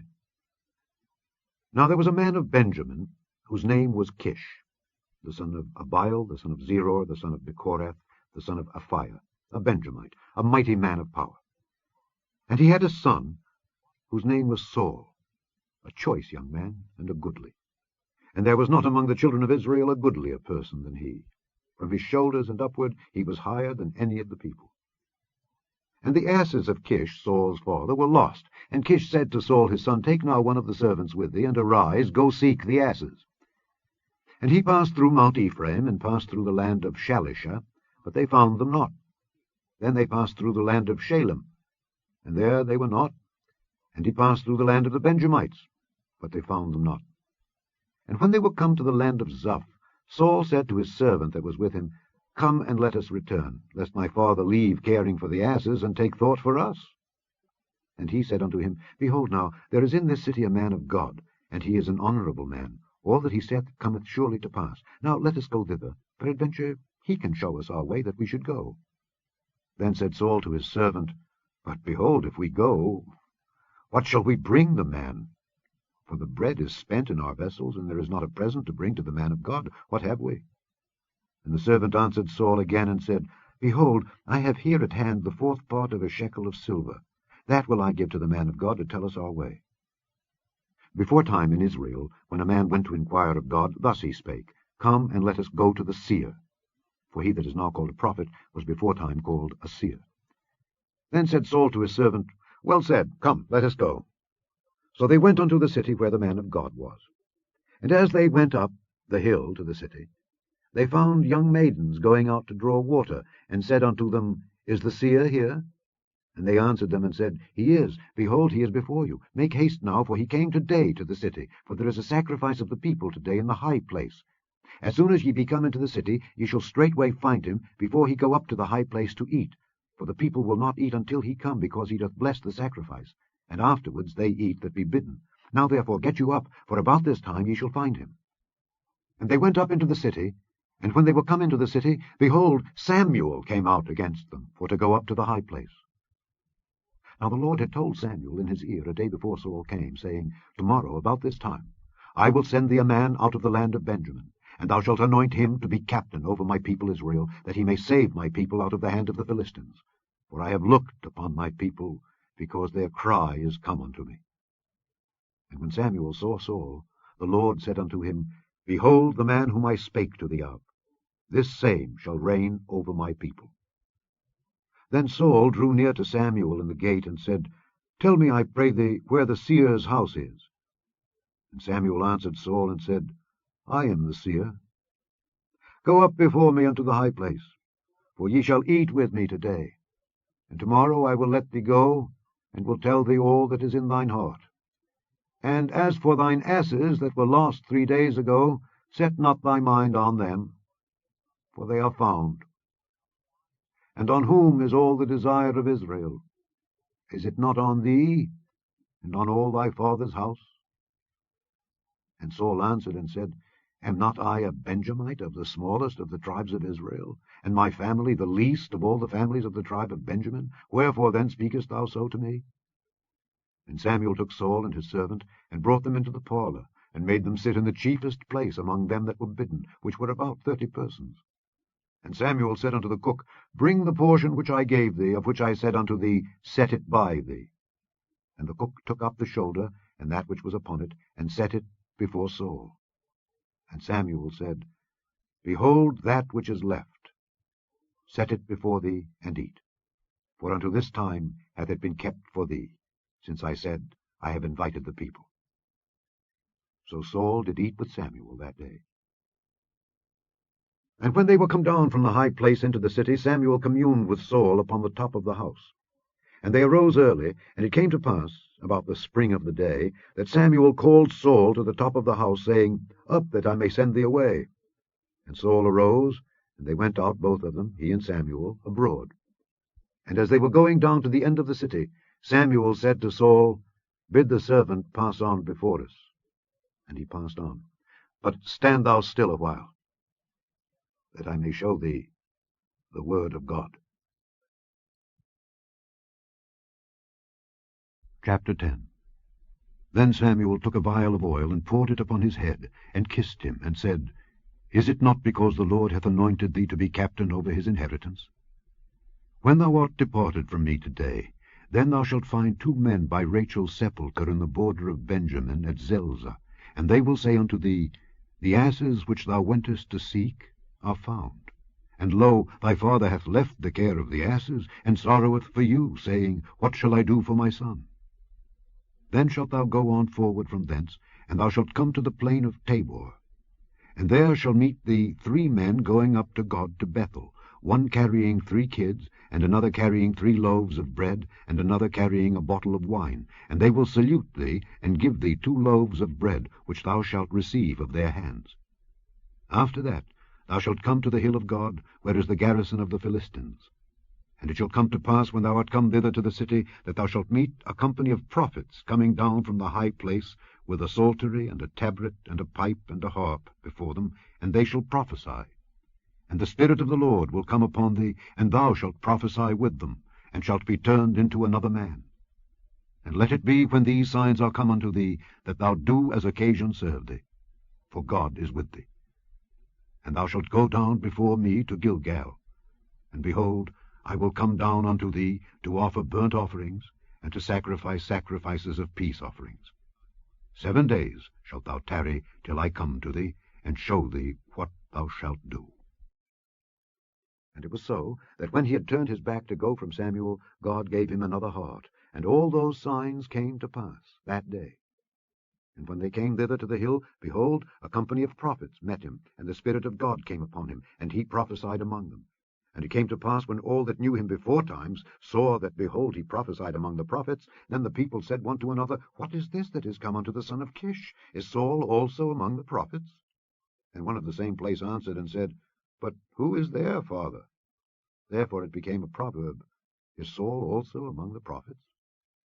And when he had made an end of prophesying, he came to the high place. And Saul's uncle said unto him and to his servant, Whither went ye? And he said, To seek the asses. And when we saw that they were nowhere, we came to Samuel. And Saul's uncle said, Tell me, I pray thee, what Samuel said unto you. And Saul said unto his uncle, He told us plainly that the asses were found. But of the matter of the kingdom whereof Samuel spake, he told him not. And Samuel called the people together unto the Lord to Mizpeh, and said unto the children of Israel, Thus saith the Lord God of Israel, I brought up Israel out of Egypt, and delivered you out of the hand of the Egyptians, and out of the hand of all kingdoms, and of them that oppressed you. And ye have this day rejected your God, who himself saved you out of all your adversities and your tribulations. And ye have said unto him, Nay, but set a king over us. Now therefore present yourselves before the Lord by your tribes and by your thousands. And when Samuel had caused all the tribes of Israel to come near, the tribe of Benjamin was taken. When he had caused the tribe of Benjamin to come near by their families, the family of Matri was taken, and Saul the son of Kish was taken. And when they sought him, he could not be found. Therefore they inquired of the Lord further, if the man should yet come thither. And the Lord answered, Behold, he hath hid himself among the stuff. And they ran and fetched him thence. And when he stood among the people, he was higher than any of the people from his shoulders and upward. And Samuel said to all the people, See ye him whom the Lord hath chosen, that there is none like him among all the people? And all the people shouted and said, God save the king. Then Samuel told the people the manner of the kingdom, and wrote it in a book, and laid it up before the Lord. And Samuel sent all the people away, every man to his house. And Saul also went home to Gibeah, and there went with him a band of men whose hearts God had touched. But the children of Belial said, How shall this man save us? And they despised him, and brought him no presents. But he held his peace. Chapter 11. Then Nahash the Ammonite came up and encamped against Jabesh-Gilead. And all the men of Jabesh said unto Nahash, Make a covenant with us, and we will serve thee. And Nahash the Ammonite answered them, On this condition will I make a covenant with you, that I may thrust out all your right eyes, and lay it for a reproach upon all Israel. And the elders of Jabesh said unto him, Give us 7 days' respite, that we may send messengers unto all the coasts of Israel, and then, if there be no man to save us, we will come out to thee. Then came the messengers to Gibeah of Saul, and told the tidings in the ears of the people, and all the people lifted up their voices and wept. And behold, Saul came after the herd out of the field, and Saul said, What aileth the people that they weep? And they told him the tidings of the men of Jabesh. And the Spirit of God came upon Saul when he heard those tidings, and his anger was kindled greatly. And he took a yoke of oxen, and hewed them in pieces, and sent them throughout all the coasts of Israel by the hands of messengers, saying, Whosoever cometh not forth after Saul and after Samuel, so shall it be done unto his oxen. And the fear of the Lord fell on the people, and they came out with one consent. And when he numbered them in Bezek, the children of Israel were 300,000, and the men of Judah 30,000. And they said unto the messengers that came, Thus shall ye say unto the men of Jabesh-Gilead, Tomorrow by that time the sun be hot, ye shall have help.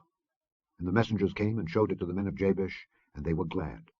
Therefore the men of Jabesh said, Tomorrow we will come out unto you, and ye shall do with us all that seemeth good unto you.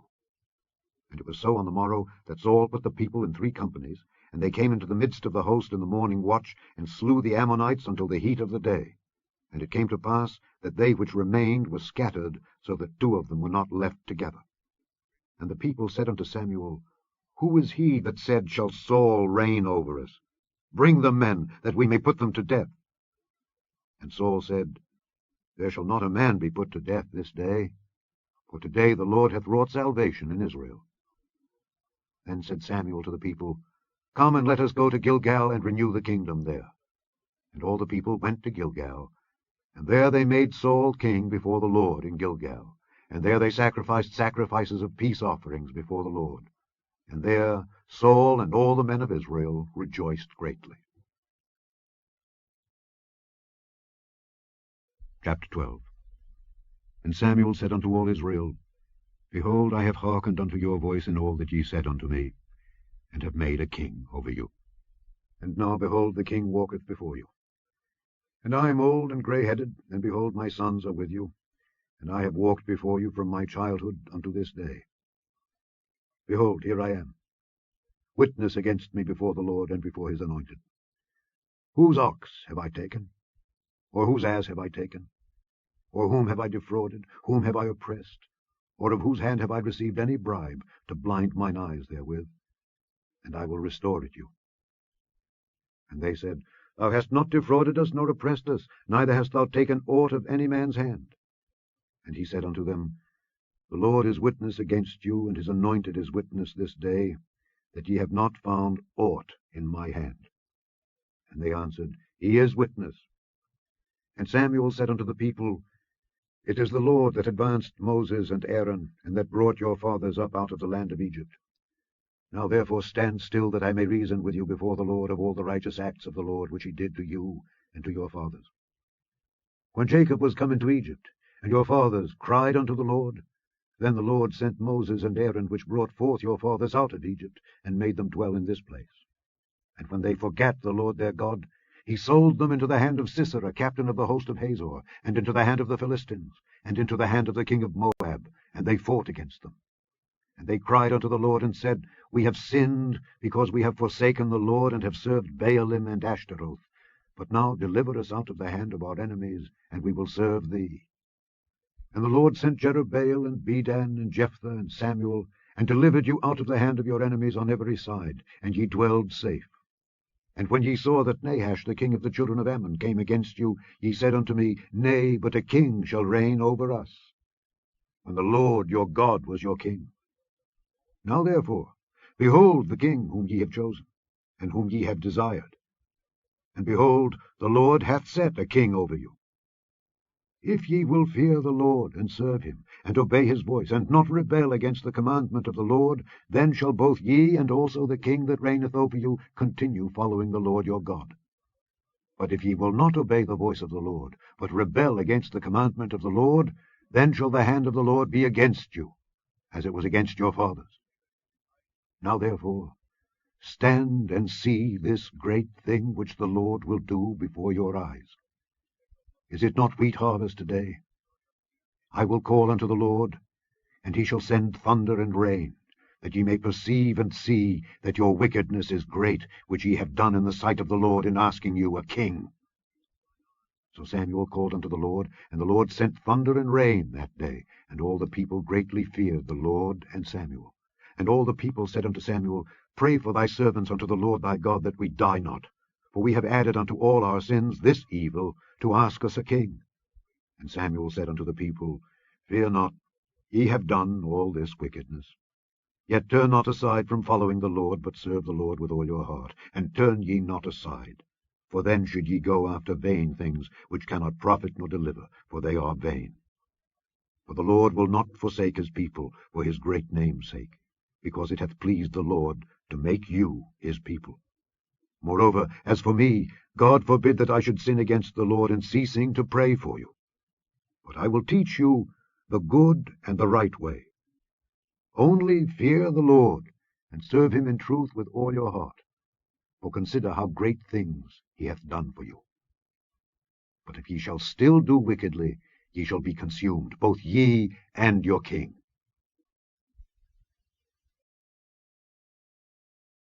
Chapter 13. Saul reigned 1 year, and when he had reigned 2 years over Israel, Saul chose him 3,000 men of Israel, whereof 2,000 were with Saul in Michmash and in Mount Bethel, and 1,000 were with Jonathan in Gibeah of Benjamin, and the rest of the people he sent every man to his tent. And Jonathan smote the garrison of the Philistines that was in Geba, and the Philistines heard of it. And Saul blew the trumpet throughout all the land, saying, Let the Hebrews hear.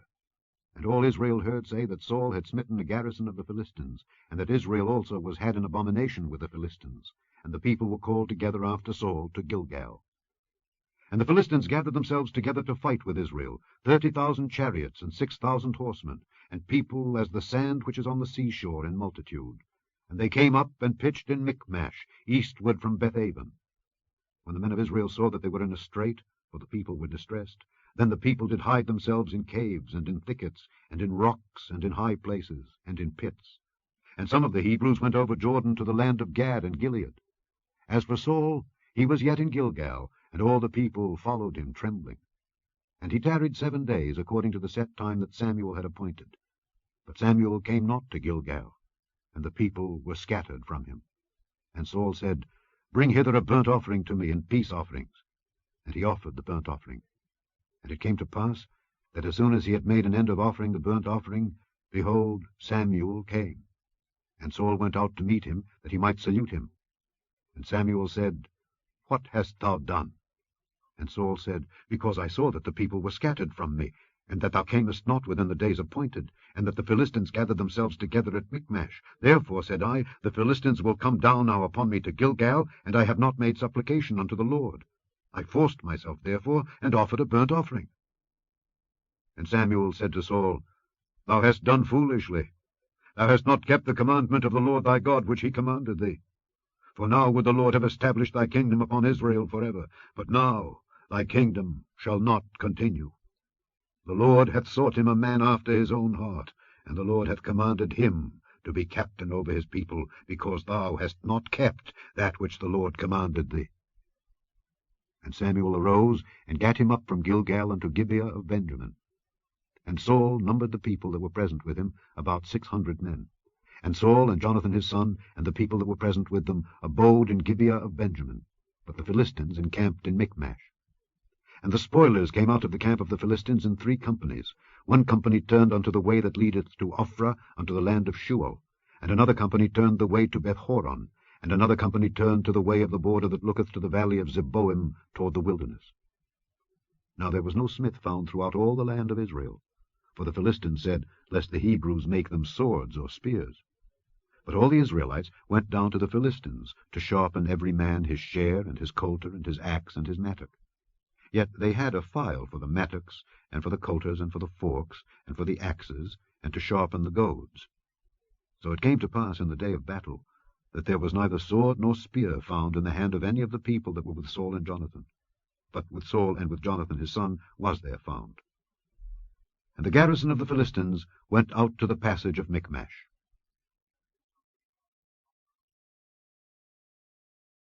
Chapter 14. Now it came to pass upon a day that Jonathan the son of Saul said unto the young man that bare his armour, Come, and let us go over to the Philistines' garrison that is on the other side. But he told not his father. And Saul tarried in the uttermost part of Gibeah under a pomegranate tree which is in Migron. And the people that were with him were about 600 men. And Ahiah, the son of Ahitub, Ichabod's brother, the son of Phinehas, the son of Eli, the Lord's priest in Shiloh, wearing an ephod. And the people knew not that Jonathan was gone. And between the passages by which Jonathan sought to go over unto the Philistines' garrison, there was a sharp rock on the one side, and a sharp rock on the other side. And the name of the one was Bozez, and the name of the other Seni. The forefront of the one was situate northward, over against Michmash, and the other southward, over against Gibeah. And Jonathan said to the young man that bare his armour, Come, and let us go over unto the garrison of these uncircumcised. It may be that the Lord will work for us. For there is no restraint to the Lord to save by many or by few. And his armour-bearer said unto him, Do all that is in thine heart. Turn thee. Behold, I am with thee according to thy heart. Then said Jonathan, Behold, we will pass over unto these men, and we will discover ourselves unto them. If they say thus unto us, Tarry until we come to you, then we will stand still in our place, and will not go up unto them. But if they say thus, Come up unto us, then we will go up. For the Lord hath delivered them into our hand, and this shall be a sign unto us. And both of them discovered themselves unto the garrison of the Philistines. And the Philistines said, Behold, the Hebrews come forth out of the holes where they had hidden themselves. And the men of the garrison answered Jonathan and his armour-bearer, and said, Come up to us, and we will show you a thing. And Jonathan said unto his armour-bearer, Come up after me, for the Lord hath delivered them into the hand of Israel. And Jonathan climbed up upon his hands and upon his feet, and his armour-bearer after him. And they fell before Jonathan, and his armour-bearer slew after him. And that first slaughter which Jonathan and his armour-bearer made was about 20 men, within as it were an half acre of land, which a yoke of oxen might plough. And there was trembling in the host, in the field, and among all the people. The garrison and the spoilers, they also trembled, and the earth quaked. So it was a very great trembling. And the watchmen of Saul and Gibeah of Benjamin looked, and behold, the multitude melted away, and they went on beating down one another. Then said Saul unto the people that were with him, Number now, and see who is gone from us. And when they had numbered, behold, Jonathan and his armour-bearer were not there. And Saul said unto Ahiah, Bring hither the ark of God. For the ark of God was at that time with the children of Israel. And it came to pass, while Saul talked unto the priest, that the noise that was in the host of the Philistines went on and increased. And Saul said unto the priest, Withdraw thine hand. And Saul and all the people that were with him assembled themselves, and they came to the battle. And behold, every man's sword was against his fellow, and there was a very great discomfiture. Moreover, the Hebrews that were with the Philistines before that time, which went up with them into the camp from the country round about, even they also turned to be with the Israelites that were with Saul and Jonathan. Likewise all the men of Israel which had hid themselves in Mount Ephraim, when they heard that the Philistines fled, even they also followed hard after them in the battle. So the Lord saved Israel that day, and the battle passed over unto Bethaven. And the men of Israel were distressed that day, for Saul had adjured the people, saying, Cursed be the man that eateth any food until evening, that I may be avenged on mine enemies. So none of the people tasted any food. And all they of the land came to a wood, and there was honey upon the ground. And when the people were come into the wood, behold, the honey dropped. But no man put his hand to his mouth, for the people feared the oath. But Jonathan heard not when his father charged the people with the oath. Wherefore he put forth the end of the rod that was in his hand, and dipped it in an honeycomb, and put his hand to his mouth, and his eyes were enlightened. Then answered one of the people, and said, Thy father straitly charged the people with an oath, saying, Cursed be the man that eateth any food this day. And the people were faint. Then said Jonathan, My father hath troubled the land. See, I pray you, how mine eyes have been enlightened, because I tasted a little of this honey. How much more, if haply the people had eaten freely today of the spoil of their enemies which they found? For had there not been now a much greater slaughter among the Philistines? And they smote the Philistines that day from Michmash to Aijalon, and the people were very faint. And the people flew upon the spoil, and took sheep and oxen and calves, and slew them on the ground. And the people did eat them with the blood. Then they told Saul, saying, Behold, the people sin against the Lord, in that they eat with the blood. And he said, Ye have transgressed. Roll a great stone unto me this day. And Saul said, Disperse yourselves among the people, and say unto them, Bring me hither every man his ox, and every man his sheep, and slay them here, and eat, and sin not against the Lord in eating with the blood. And all the people brought every man his ox with him that night, and slew them there. And Saul built an altar unto the Lord. The same was the first altar that he built unto the Lord. And Saul said, Let us go down after the Philistines by night, and spoil them until the morning light, and let us not leave a man of them. And they said, Do whatsoever seemeth good unto thee. Then said the priest, Let us draw near hither unto God. And Saul asked counsel of God, Shall I go down after the Philistines? Wilt thou deliver them into the hand of Israel? But he answered him not that day.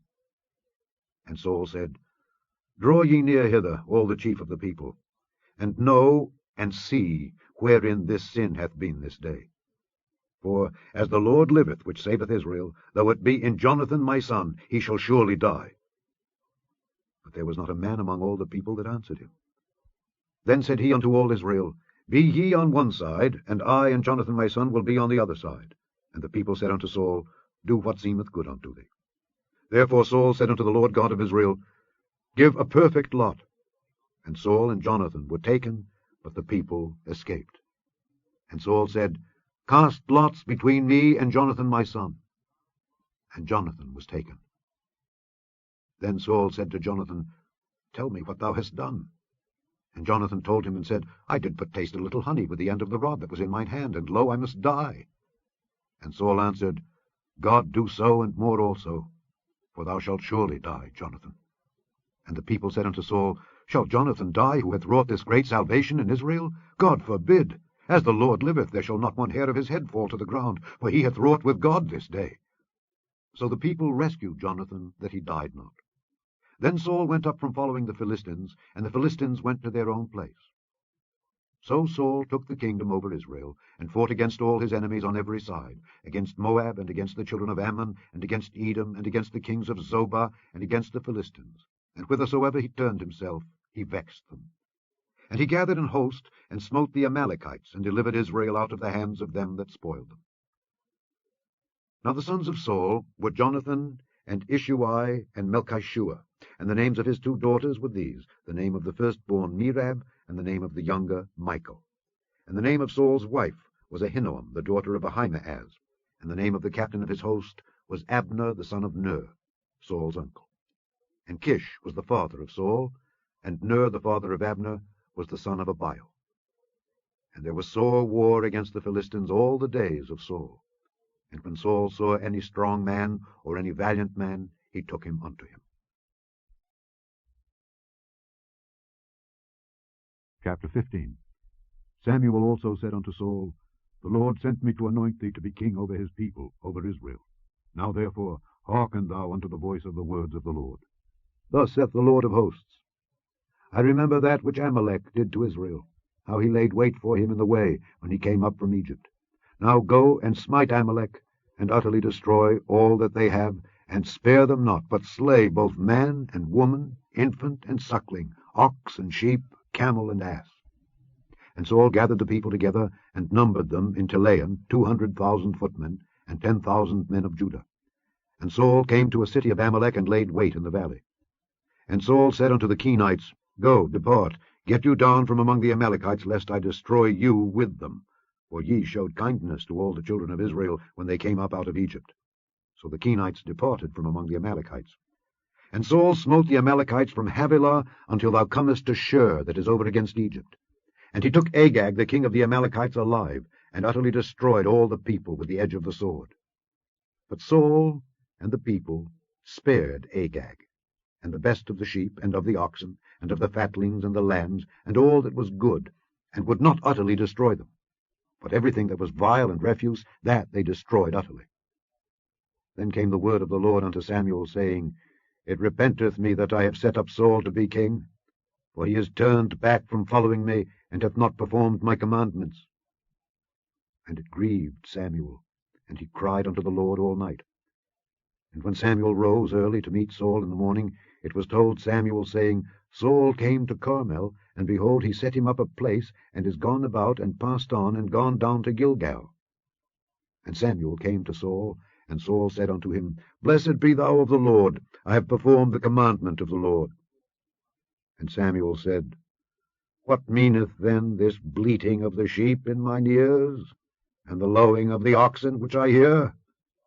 And Saul said, They have brought them from the Amalekites, for the people spared the best of the sheep and of the oxen to sacrifice unto the Lord thy God, and the rest we have utterly destroyed.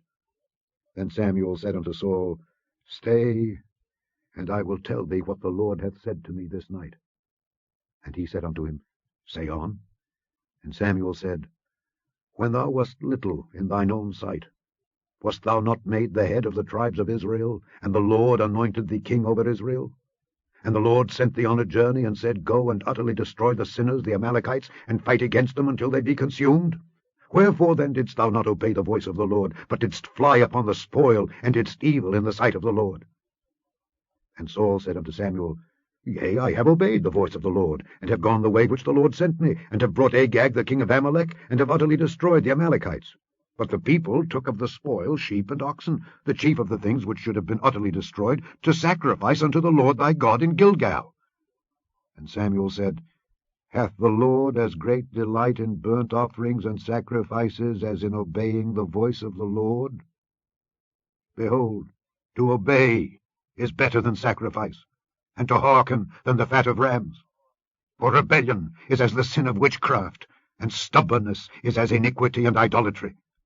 Because thou hast rejected the word of the Lord, he hath also rejected thee from being king. And Saul said unto Samuel, I have sinned, for I have transgressed the commandment of the Lord and thy words, because I feared the people and obeyed their voice.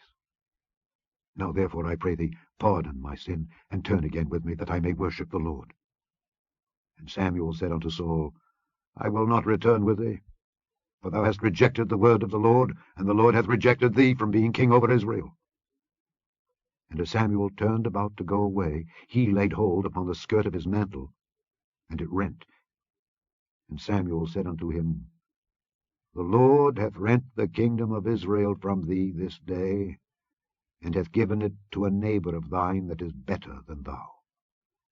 And also the strength of Israel will not lie nor repent, for he is not a man that he should repent. Then he said, I have sinned. Yet honor me now, I pray thee, before the elders of my people and before Israel, and turn again with me, that I may worship the Lord thy God. So Samuel turned again after Saul, and Saul worshipped the Lord. Then said Samuel, Bring ye hither to me Agag the king of the Amalekites.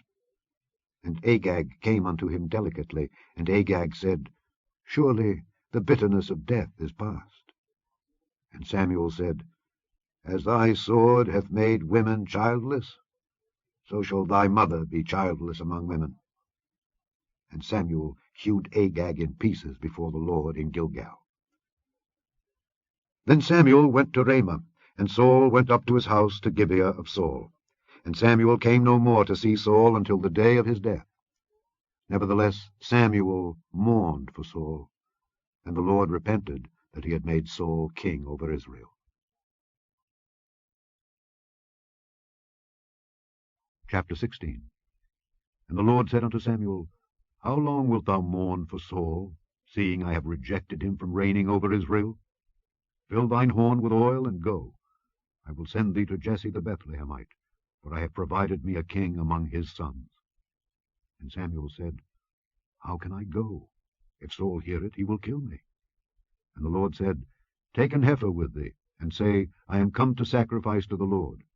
And call Jesse to the sacrifice, and I will show thee what thou shalt do. And thou shalt anoint unto me him whom I name unto thee.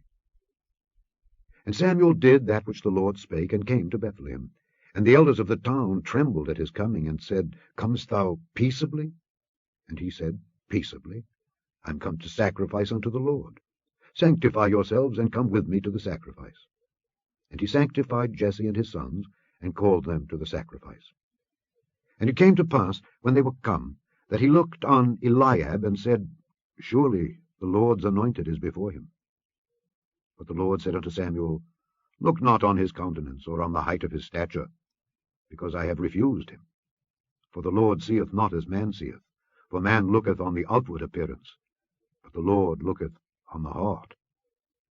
Then Jesse called Abinadab, and made him pass before Samuel. And he said, Neither hath the Lord chosen this. Then Jesse made Shammah to pass by. And he said, Neither hath the Lord chosen this. Again Jesse made 7 of his sons to pass before Samuel. And Samuel said unto Jesse, The Lord hath not chosen these. And Samuel said unto Jesse, Are here all thy children? And he said, There remaineth yet the youngest, and behold, he keepeth the sheep. And Samuel said unto Jesse, Send and fetch him, for we will not sit down till he come hither.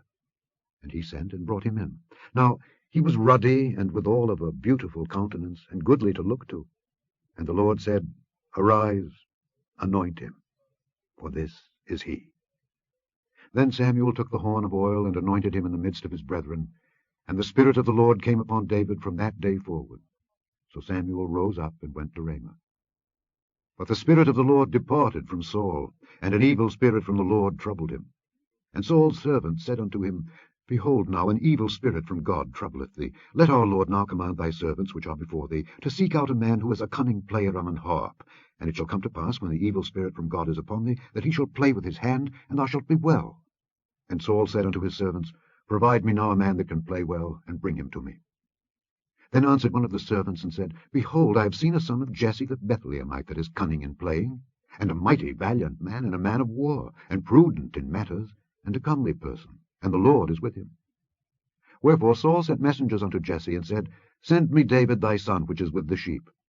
And Jesse took an ass laden with bread, and a bottle of wine, and a kid, and sent them by David his son unto Saul. And David came to Saul, and stood before him, and he loved him greatly, and he became his armor-bearer.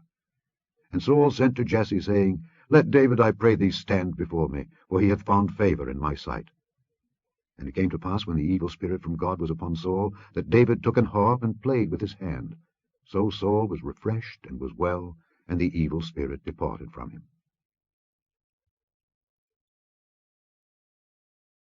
Chapter 17.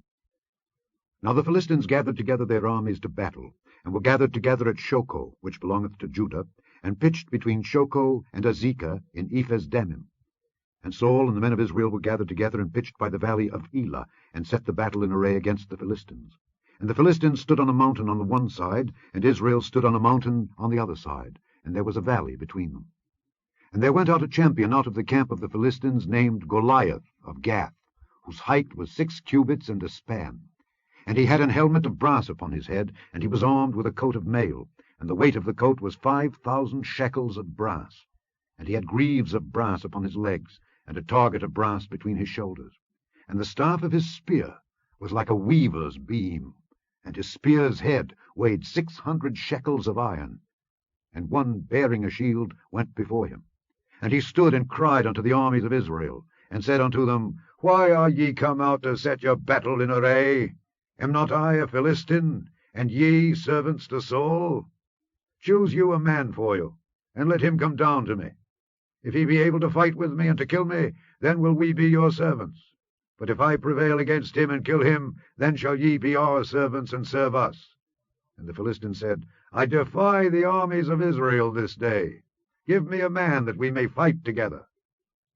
When Saul and all Israel heard those words of the Philistine, they were dismayed and greatly afraid.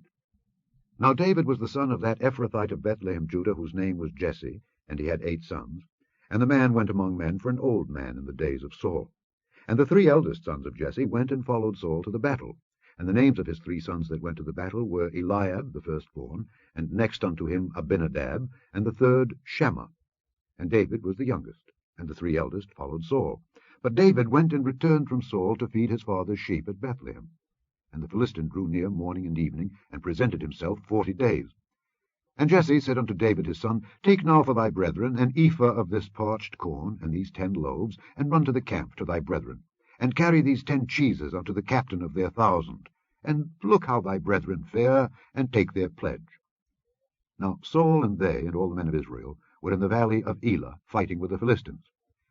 And David rose up early in the morning, and left the sheep with the keeper, and took and went as Jesse had commanded him. And he came to the trench, as the host was going forth to the fight, and shouted for the battle. For Israel and the Philistines had put the battle in array, army against army. And David left his carriage in the hand of the keeper of the carriage, and ran into the army, and came and saluted his brethren. And as he talked with them, behold, there came up the champion, the Philistine of Gath, Goliath by name, out of the armies of the Philistines, and spake according to the same words. And David heard them. And all the men of Israel, when they saw the man, fled before him, and were sore afraid. And the men of Israel said, Have ye seen this man that is come up? Surely to defy Israel is he come up.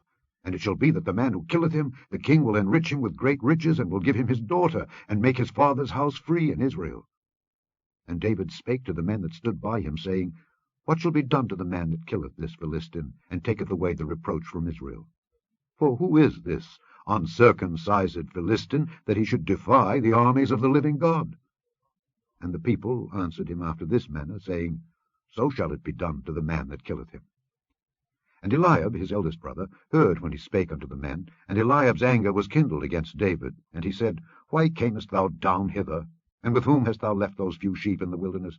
I know thy pride, and the naughtiness of thine heart, for thou art come down that thou mightest see the battle. And David said, What have I now done? Is there not a cause? And he turned from him toward another, and spake after the same manner. And the people answered him again after the former manner. And when the words were heard which David spake, they rehearsed them before Saul, and he sent for him. And David said to Saul, Let no man's heart fail because of him. Thy servant will go and fight with this Philistine. And Saul said to David, Thou art not able to go against this Philistine to fight with him, for thou art but a youth, and he a man of war from his youth. And David said unto Saul, Thy servant kept his father's sheep. And there came a lion and a bear, and took a lamb out of the flock. And I went out after him, and smote him, and delivered it out of his mouth. And when he arose against me, I caught him by his beard, and smote him, and slew him. Thy servant slew both the lion and the bear. And this uncircumcised Philistine shall be as one of them, seeing he hath defied the armies of the living God. David said moreover, The Lord that delivered me out of the paw of the lion, and out of the paw of the bear, he will deliver me out of the hand of this Philistine. And Saul said unto David, Go, and the Lord be with thee. And Saul armed David with his armour, and he put an helmet of brass upon his head. Also he armed him with a coat of mail. And David girded his sword upon his armour, and he essayed to go, for he had not proved it. And David said unto Saul, I cannot go with these, for I have not proved them. And David put them off him. And he took his staff in his hand, and chose him 5 smooth stones out of the brook, and put them in a shepherd's bag which he had, even in a scrip. And his sling was in his hand, and he drew near to the Philistine. And the Philistine came on and drew near unto David, and the man that bare the shield went before him. And when the Philistine looked about, and saw David, he disdained him, for he was but a youth, and ruddy, and of a fair countenance. And the Philistine said unto David, Am I a dog, that thou comest to me with staves? And the Philistine cursed David by his gods. And the Philistine said to David, Come to me, and I will give thy flesh unto the fowls of the air, and to the beasts of the field. Then said David to the Philistine, Thou comest to me with a sword, and with a spear, and with a shield. But I come to thee in the name of the Lord of hosts, the God of the armies of Israel, whom thou hast defied. This day will the Lord deliver thee into mine hand, and I will smite thee, and take thine head from thee. And I will give the carcasses of the host of the Philistines this day unto the fowls of the air and to the wild beasts of the earth, that all the earth may know that there is a God in Israel. And all this assembly shall know that the Lord saveth not with sword and spear, for the battle is the Lord's, and he will give you into our hands. And it came to pass, when the Philistine arose and came and drew nigh to meet David, that David hasted and ran toward the army to meet the Philistine. And David put his hand in his bag, and took thence a stone, and slang it, and smote the Philistine in his forehead, that the stone sunk into his forehead, and he fell upon his face to the earth. So David prevailed over the Philistine with a sling and with a stone, and smote the Philistine.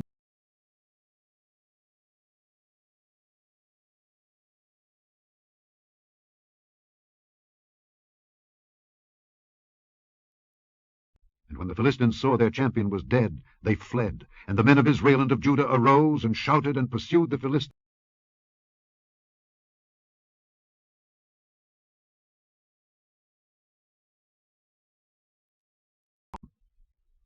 And the children of Israel returned from chasing after the Philistines, and they spoiled their tents.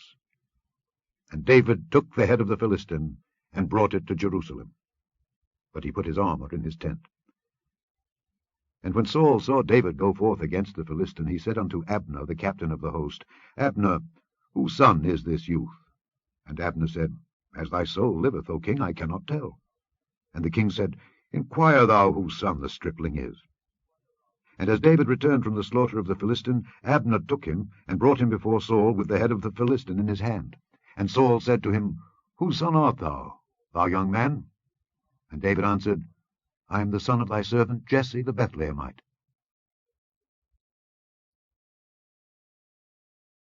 Chapter 18.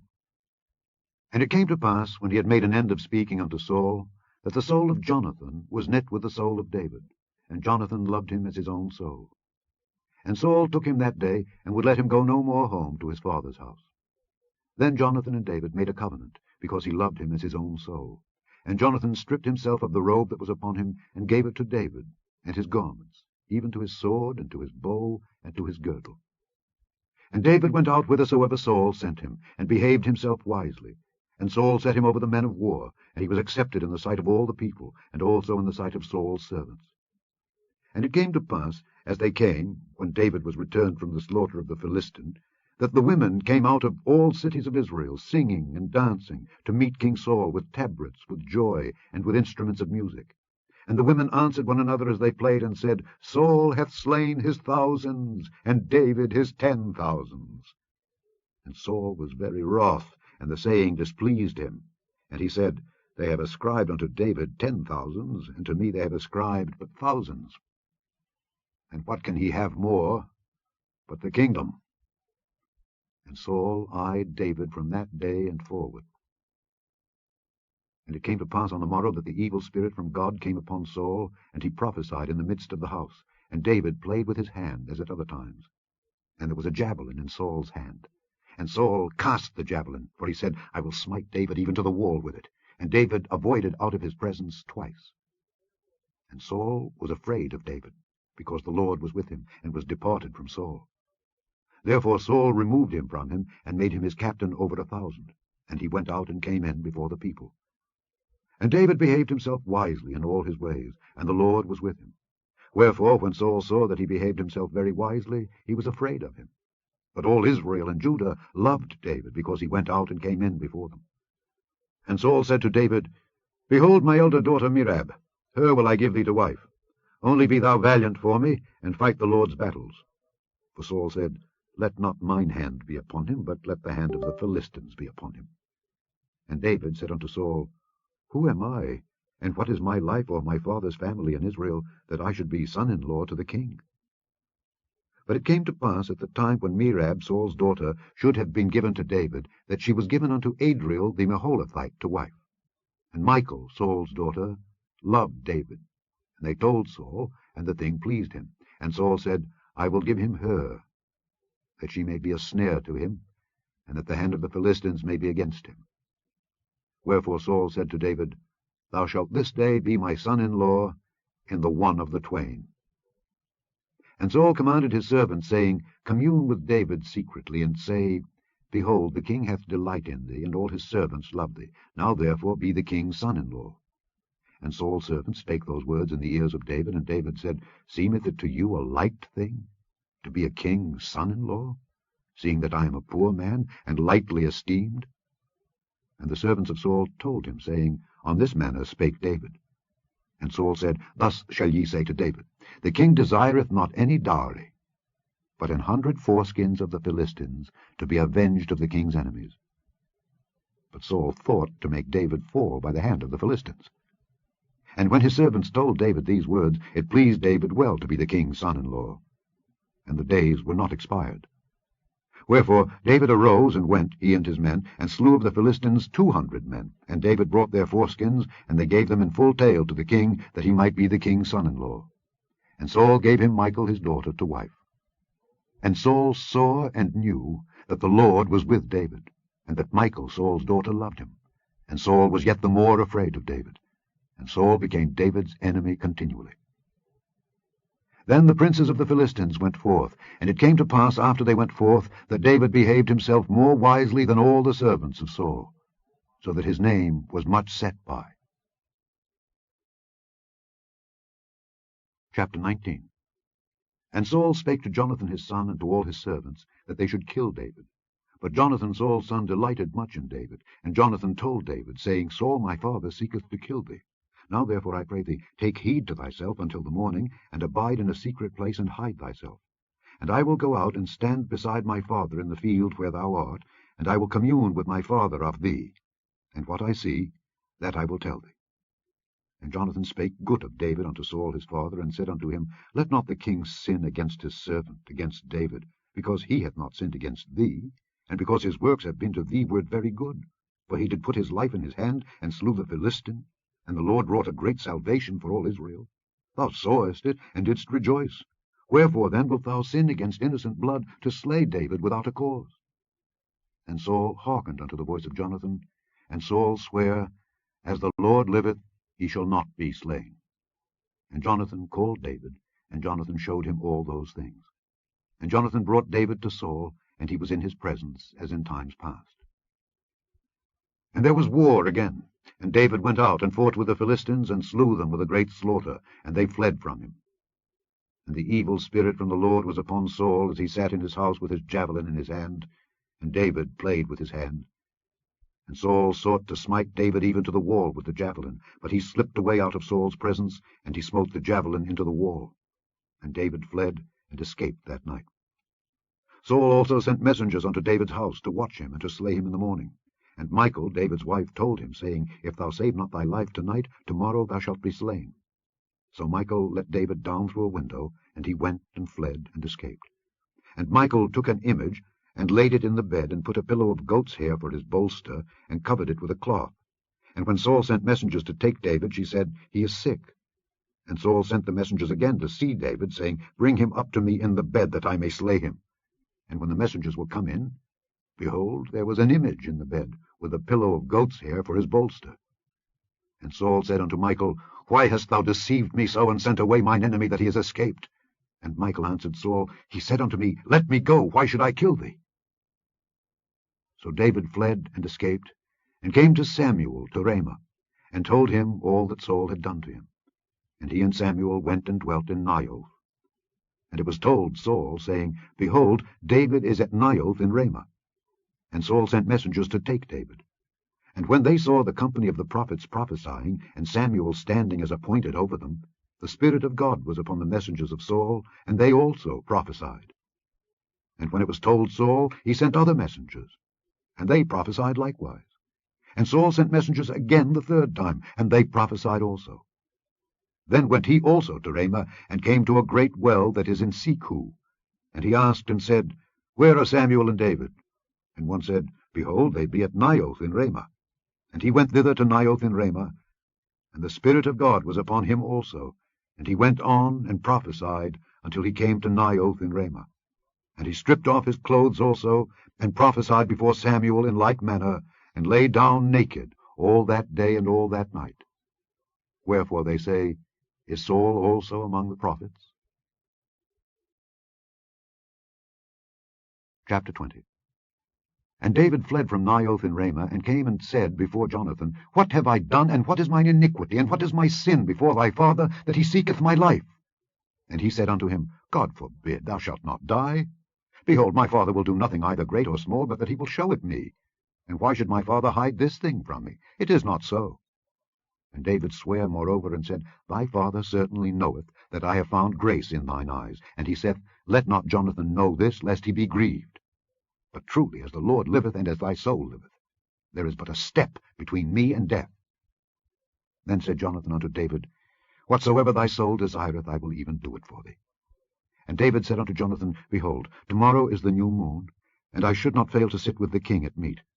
But let me go, that I may hide myself in the field unto the 3rd day at even.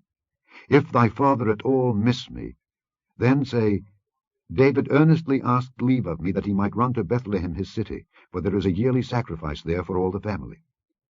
If he say thus, It is well, thy servant shall have peace. But if he be very wroth, then be sure that evil is determined by him. Therefore thou shalt deal kindly with thy servant, for thou hast brought thy servant into a covenant of the Lord with thee. Notwithstanding, if there be in me iniquity, slay me thyself. For why shouldest thou bring me to thy father? And Jonathan said, Far be it from thee. For if I knew certainly that evil were determined by my father to come upon thee, then would not I tell it thee? Then said David to Jonathan, Who shall tell me? Or what if thy father answer thee roughly? And Jonathan said unto David, Come, and let us go out into the field. And they went out both of them into the field. And Jonathan said unto David, O Lord God of Israel, when I have sounded my father about tomorrow any time, or the 3rd day, and behold, if there be good toward David, and I then send not unto thee, and show it thee, the Lord do so, and much more to Jonathan.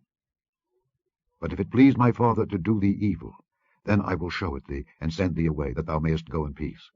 And the Lord be with thee, as he hath been with my father. And thou shalt not only, while yet I live, show me the kindness of the Lord, that I die not, but also thou shalt not cut off thy kindness from my house forever. No, not when the Lord hath cut off the enemies of David, every one from the face of the earth. So Jonathan made a covenant with the house of David, saying, Let the Lord even require it at the hand of David's enemies. And Jonathan caused David to swear again, because he loved him, for he loved him as he loved his own soul. Then Jonathan said to David, Tomorrow is the new moon, and thou shalt be missed, because thy seat will be empty. And when thou hast stayed 3 days, then thou shalt go down quickly, and come to the place where thou didst hide thyself, when the business was in hand, and shalt remain by the stone Ezel. And I will shoot 3 arrows on the side thereof, as though I shot at a mark. And behold, I will send a lad, saying, Go find out the arrows. If I expressly say unto the lad, Behold, the arrows are on this side of thee, take them, then come thou, for there is peace to thee, and no hurt, as the Lord liveth. But if I say thus unto the young man, Behold, the arrows are beyond thee, go thy way, for the Lord hath sent thee away. And as touching the matter which thou and I have spoken of, behold, the Lord be between thee and me forever. So David hid himself in the field. And when the new moon was come, the king sat him down to eat meat. And the king sat upon his seat as at other times, even upon a seat by the wall. And Jonathan arose, and Abner sat by Saul's side, and David's place was empty. Nevertheless Saul spake not anything that day, for he thought, Something hath befallen him. He is not clean, surely he is not clean. And it came to pass on the morrow, which was the 2nd day of the month, that David's place was empty. And Saul said unto Jonathan his son, Wherefore cometh not the son of Jesse to meat, neither yesterday nor today? And Jonathan answered Saul, David earnestly asked leave of me to go to Bethlehem. And he said, Let me go, I pray thee, for our family hath a sacrifice in the city, and my brother he hath commanded me to be there. And now, if I have found favour in thine eyes, let me get away, I pray thee, and see my brethren. Therefore he cometh not unto the king's table. Then Saul's anger was kindled against Jonathan, and he said unto him, Thou son of the perverse rebellious woman, do not I know that thou hast chosen the son of Jesse to thine own confusion, and unto the confusion of thy mother's nakedness? For as long as the son of Jesse liveth upon the ground, thou shalt not be established, nor thy kingdom. Wherefore now send and fetch him unto me, for he shall surely die. And Jonathan answered Saul his father, and said unto him, Wherefore shall he be slain? What hath he done? And Saul cast a javelin at him to smite him, whereby Jonathan knew that it was determined of his father to slay David. So Jonathan arose from the table in fierce anger, and did eat no meat the 2nd day of the month, for he was grieved for David, because his father had done him shame. And it came to pass in the morning that Jonathan went out into the field at the time appointed with David, and a little lad with him. And he said unto his lad, Run, find out now the arrows which I shoot. And as the lad ran, he shot an arrow beyond him. And when the lad was come to the place of the arrow which Jonathan had shot, Jonathan cried after the lad, and said, Is not the arrow beyond thee? And Jonathan cried after the lad, Make speed, haste, stay not. And Jonathan's lad gathered up the arrows, and came to his master. But the lad knew not anything. Only Jonathan and David knew the matter. And Jonathan gave his artillery unto his lad, and said unto him, Go, carry them to the city. And as soon as the lad was gone, David arose out of a place toward the south, and fell on his face to the ground, and bowed himself 3 times. And they kissed one another, and wept one with another, until David exceeded. And Jonathan said to David, Go in peace, forasmuch as we have sworn both of us in the name of the Lord, saying, The Lord be between me and thee, and between my seed and thy seed forever. And he arose and departed, and Jonathan went into the city. Chapter 21. Then came David to Nob, to Ahimelech the priest. And Ahimelech was afraid at the meeting of David, and said unto him, Why art thou alone, and no man with thee? And David said unto Ahimelech the priest, The king hath commanded me a business, and hath said unto me, Let no man know anything of the business whereabout I send thee, and what I have commanded thee. And I have appointed my servants to such and such a place. Now therefore, what is under thine hand? Give me 5 loaves of bread in mine hand, or what there is present. And the priest answered David, and said, There is no common bread under mine hand, but there is hallowed bread, if the young men have kept themselves at least from women. And David answered the priest, and said unto him, Of a truth women have been kept from us about these 3 days since I came out, and the vessels of the young men are holy, and the bread is in a manner common, yea, though it were sanctified this day in the vessel. So the priest gave him hallowed bread, for there was no bread there but the show bread that was taken from before the Lord, to put hot bread in the day when it was taken away. Now a certain man of the servants of Saul was there that day, detained before the Lord, and his name was Doeg, an Edomite, the chiefest of the herdmen that belonged to Saul. And David said unto Ahimelech, And is there not here under thine hand spear or sword? For I have neither brought my sword nor my weapons with me, because the king's business required haste. And the priest said, The sword of Goliath the Philistine, whom thou slewest in the valley of Elah, behold, it is here, wrapped in a cloth behind the ephod. If thou wilt take that, take it, for there is no other save that here. And David said, There is none like that. Give it me. And David arose and fled that day for fear of Saul, and went to Achish the king of Gath. And the servants of Achish said unto him, Is not this David the king of the land? Did they not sing one to another of him in dances, saying, Saul hath slain his 1,000s, and David his 10,000s? And David laid up these words in his heart, and was sore afraid of Achish the king of Gath. And he changed his behavior before them, and feigned himself mad in their hands, and scrabbled on the doors of the gate, and let his spittle fall down upon his beard. Then said Achish unto his servants, Lo, ye see the man is mad. Wherefore then have ye brought him to me? Have I need of madmen, that ye have brought this fellow to play the madman in my presence? Shall this fellow come into my house?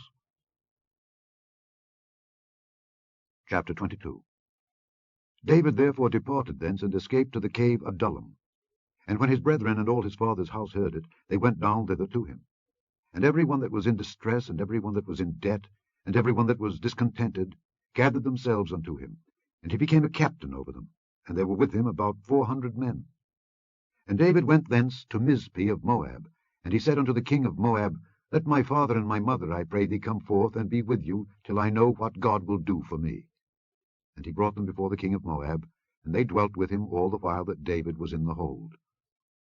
And the prophet Gad said unto David, Abide not in the hold, depart, and get thee into the land of Judah.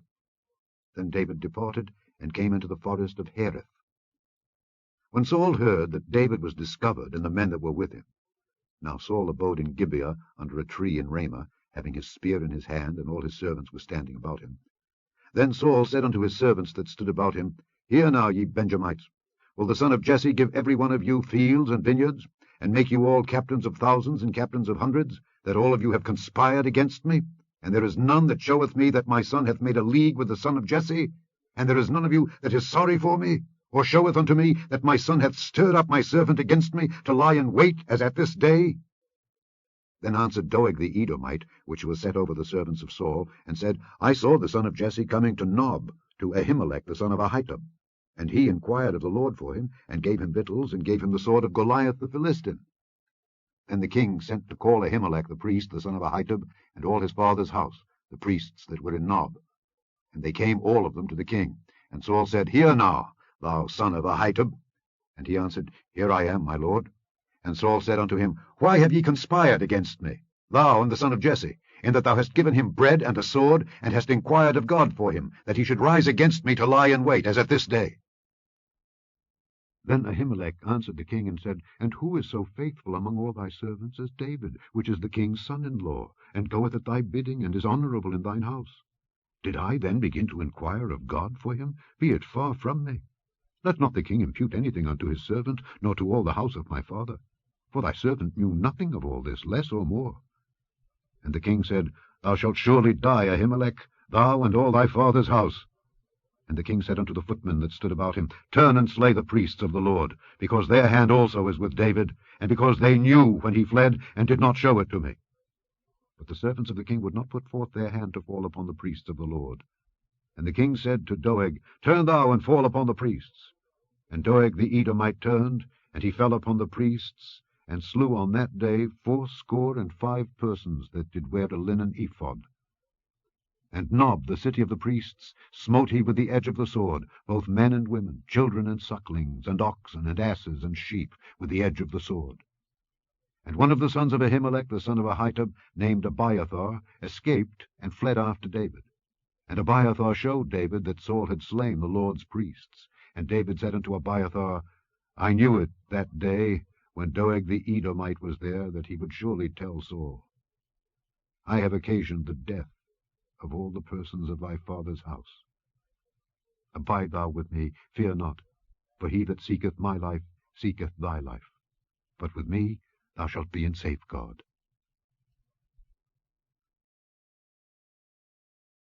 Chapter 23. Then they told David, saying, Behold, the Philistines fight against Keilah, and they rob the threshing floors.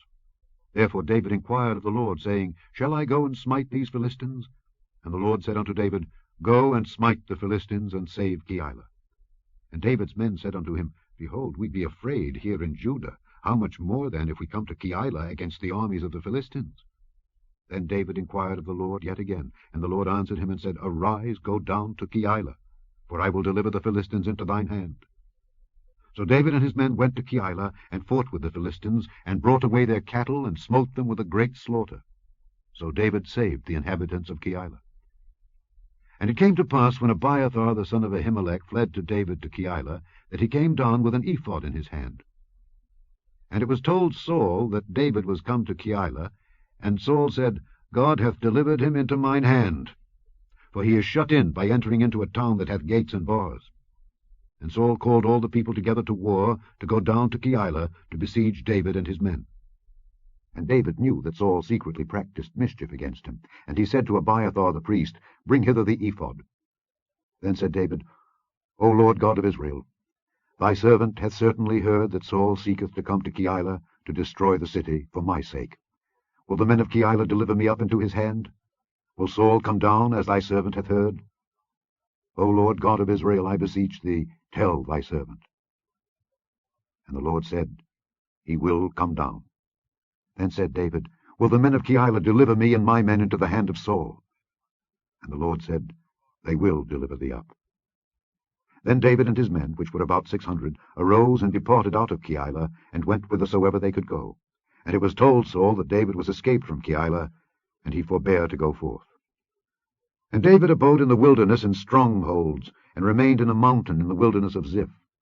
And Saul sought him every day, but God delivered him not into his hand. And David saw that Saul was come out to seek his life, and David was in the wilderness of Ziph in a wood. And Jonathan, Saul's son, arose and went to David into the wood, and strengthened his hand in God. And he said unto him, Fear not, for the hand of Saul my father shall not find thee, and thou shalt be king over Israel, and I shall be next unto thee, and that also Saul my father knoweth. And they two made a covenant before the Lord. And David abode in the wood, and Jonathan went to his house. Then came up the Ziphites to Saul to Gibeah, saying, Doth not David hide himself with us in strongholds in the wood in the hill of Hachilah, which is on the south of Jeshimon? Now therefore, O king, come down according to all the desire of thy soul to come down, and our part shall be to deliver him into the king's hand. And Saul said, Blessed be ye of the Lord, for ye have compassion on me. Go, I pray you, prepare yet, and know and see his place where his haunt is, and who hath seen him there, for it is told me that he dealeth very subtly. See therefore, and take knowledge of all the lurking places where he hideth himself, and come ye again to me with the certainty, and I will go with you, and it shall come to pass, if he be in the land, that I will search him out throughout all the thousands of Judah. And they arose and went to Ziph before Saul. But David and his men were in the wilderness of Maon, in the plain on the south of Jeshimon. Saul also and his men went to seek him. And they told David. Wherefore he came down into a rock, and abode in the wilderness of Maon. And when Saul heard that, he pursued after David in the wilderness of Maon. And Saul went on this side of the mountain, and David and his men on that side of the mountain. And David made haste to get away for fear of Saul, for Saul and his men compassed David and his men round about to take them. But there came a messenger unto Saul, saying, Haste thee and come, for the Philistines have invaded the land. Wherefore Saul returned from pursuing after David, and went against the Philistines. Therefore they called that place Selah Hamaleketh. And David went up from thence, and dwelt in strongholds at Engedi.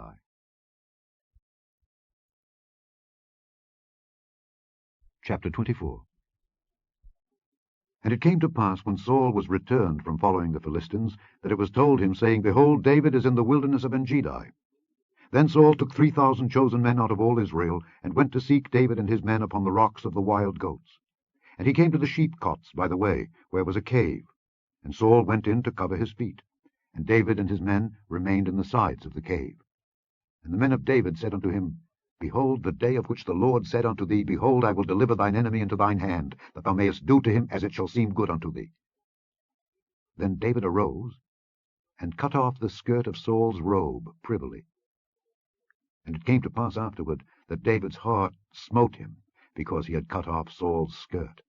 And he said unto his men, The Lord forbid that I should do this thing unto my master, the Lord's anointed, to stretch forth mine hand against him, seeing he is the anointed of the Lord.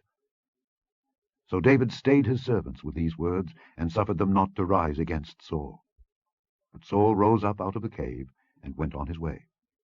David also arose afterward, and went out of the cave, and cried after Saul, saying, My lord the king. And when Saul looked behind him, David stooped with his face to the earth, and bowed himself. And David said to Saul, Wherefore hearest thou men's words, saying, Behold, David seeketh thy hurt? Behold, this day thine eyes have seen how that the Lord had delivered thee today into mine hand in the cave. And some bade me kill thee. But mine eye spared thee, and I said, I will not put forth mine hand against my Lord, for he is the Lord's anointed.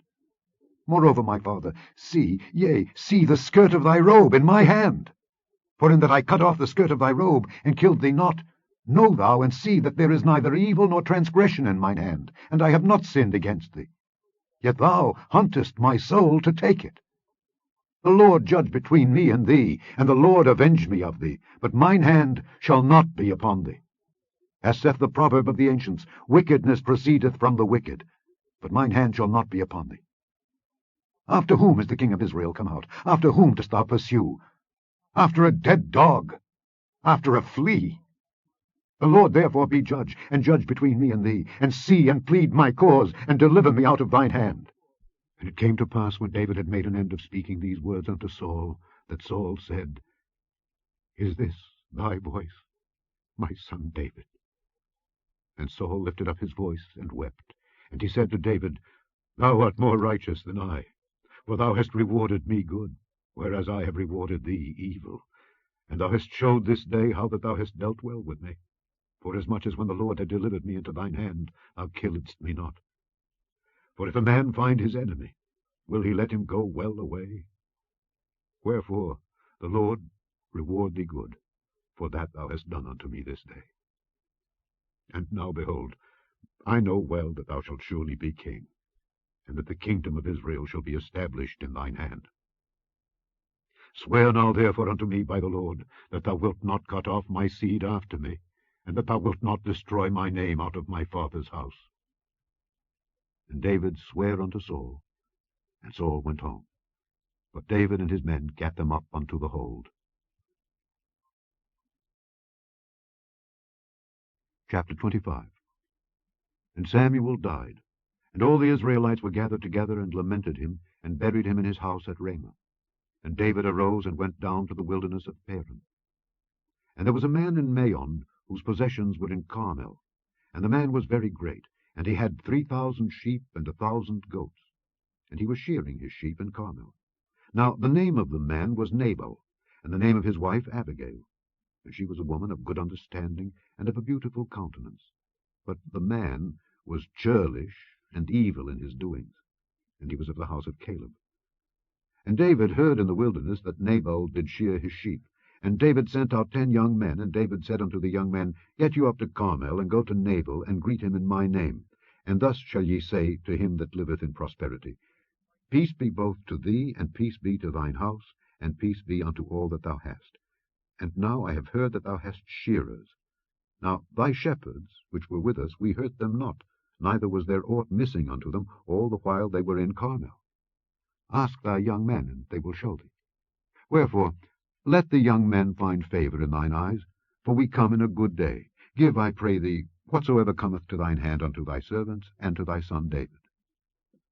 And when David's young men came, they spake to Nabal according to all those words in the name of David, and ceased.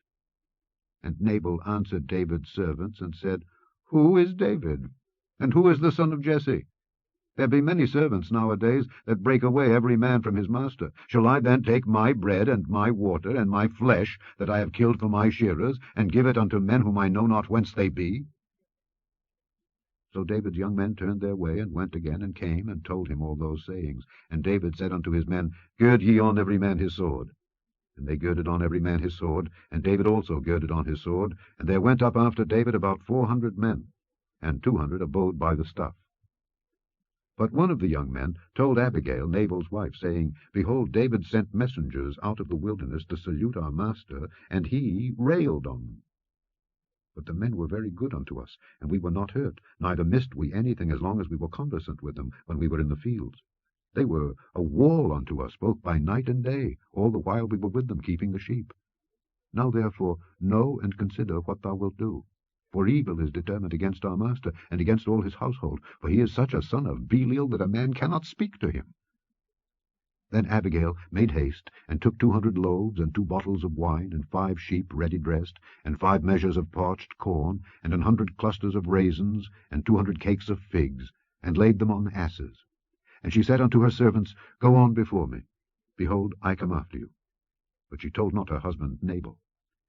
And it was so, as she rode on the ass, that she came down by the covert of the hill, and behold, David and his men came down against her, and she met them. Now David had said, Surely in vain have I kept all that this fellow hath in the wilderness, so that nothing was missed of all that pertained unto him, and he hath requited me evil for good. So and more also do God unto the enemies of David, if I leave of all that pertain to him by the morning light any that pisseth against the wall. And when Abigail saw David, she hasted, and lighted off the ass, and fell before David on her face, and bowed herself to the ground, and fell at his feet, and said, Upon me, my lord, upon me let this iniquity be, and let thine handmaid, I pray thee, speak in thine audience, and hear the words of thine handmaid. Let not my lord, I pray thee, regard this man of Belial, even Nabal, for as his name is, so is he. Nabal is his name, and folly is with him. But I, thine handmaid, saw not the young men of my lord whom thou didst send. Now therefore, my lord, as the Lord liveth, and as thy soul liveth, seeing the Lord hath withholden thee from coming to shed blood, and from avenging thyself with thine own hand, now let thine enemies, and they that seek evil to my lord, be as Nabal. And now this blessing which thine handmaid hath brought unto my lord, let it even be given unto the young men that follow my lord. I pray thee, forgive the trespass of thine handmaid, for the Lord will certainly make my lord a sure house, because my Lord fighteth the battles of the Lord, and evil hath not been found in thee all thy days. Yet a man is risen to pursue thee, and to seek thy soul. But the soul of my Lord shall be bound in the bundle of life with the Lord thy God, and the souls of thine enemies, them shall he sling out, as out of the middle of a sling. And it shall come to pass, when the Lord shall have done to my Lord according to all the good that he hath spoken concerning thee, and shall have appointed thee ruler over Israel, that this shall be no grief unto thee, nor offence of heart unto my Lord, either that thou hast shed blood causeless, or that my Lord hath avenged himself. But when the Lord shall have dealt well with my Lord, then remember thine handmaid. And David said to Abigail, Blessed be the Lord God of Israel, which sent thee this day to meet me. And blessed be thy advice, and blessed be thou, which hast kept me this day from coming to shed blood, and from avenging myself with mine own hand. For in very deed, as the Lord God of Israel liveth, which hath kept me back from hurting thee, except thou hadst hasted and come to meet me, surely there had not been left unto Nabal by the morning light any that pisseth against the wall. So David received of her hand that which she had brought him, and said unto her, Go up in peace to thine house. See, I have hearkened to thy voice, and have accepted thy person. And Abigail came to Nabal, and behold, he held a feast in his house like the feast of a king. And Nabal's heart was merry within him, for he was very drunken. Wherefore she told him nothing, less or more, until the morning light. But it came to pass in the morning, when the wine was gone out of Nabal, and his wife had told him these things, that his heart died within him, and he became as a stone. And it came to pass about 10 days after, that the Lord smote Nabal, that he died. And when David heard that Nabal was dead, he said, Blessed be the Lord that hath pleaded the cause of my reproach from the hand of Nabal, and hath kept his servant from evil. For the Lord hath returned the wickedness of Nabal upon his own head. And David sent and communed with Abigail, to take her to him to wife. And when the servants of David were come to Abigail to Carmel, they spake unto her, saying, David sent us unto thee to take thee to him to wife. And she arose, and bowed herself on her face to the earth, and said, Behold, let thine handmaid be a servant to wash the feet of the servants of my lord. And Abigail hasted and arose, and rode upon an ass with 5 damsels of hers that went after her. And she went after the messengers of David, and became his wife. David also took Ahinoam of Jezreel, and they were also both of them his wives. But Saul had given Michal his daughter, David's wife, to Phalti the son of Laish, which was of Galim. Chapter 26. And the Ziphites came unto Saul to Gibeah, saying, Doth not David hide himself in the hill of Hachilah, which is before Jeshimon?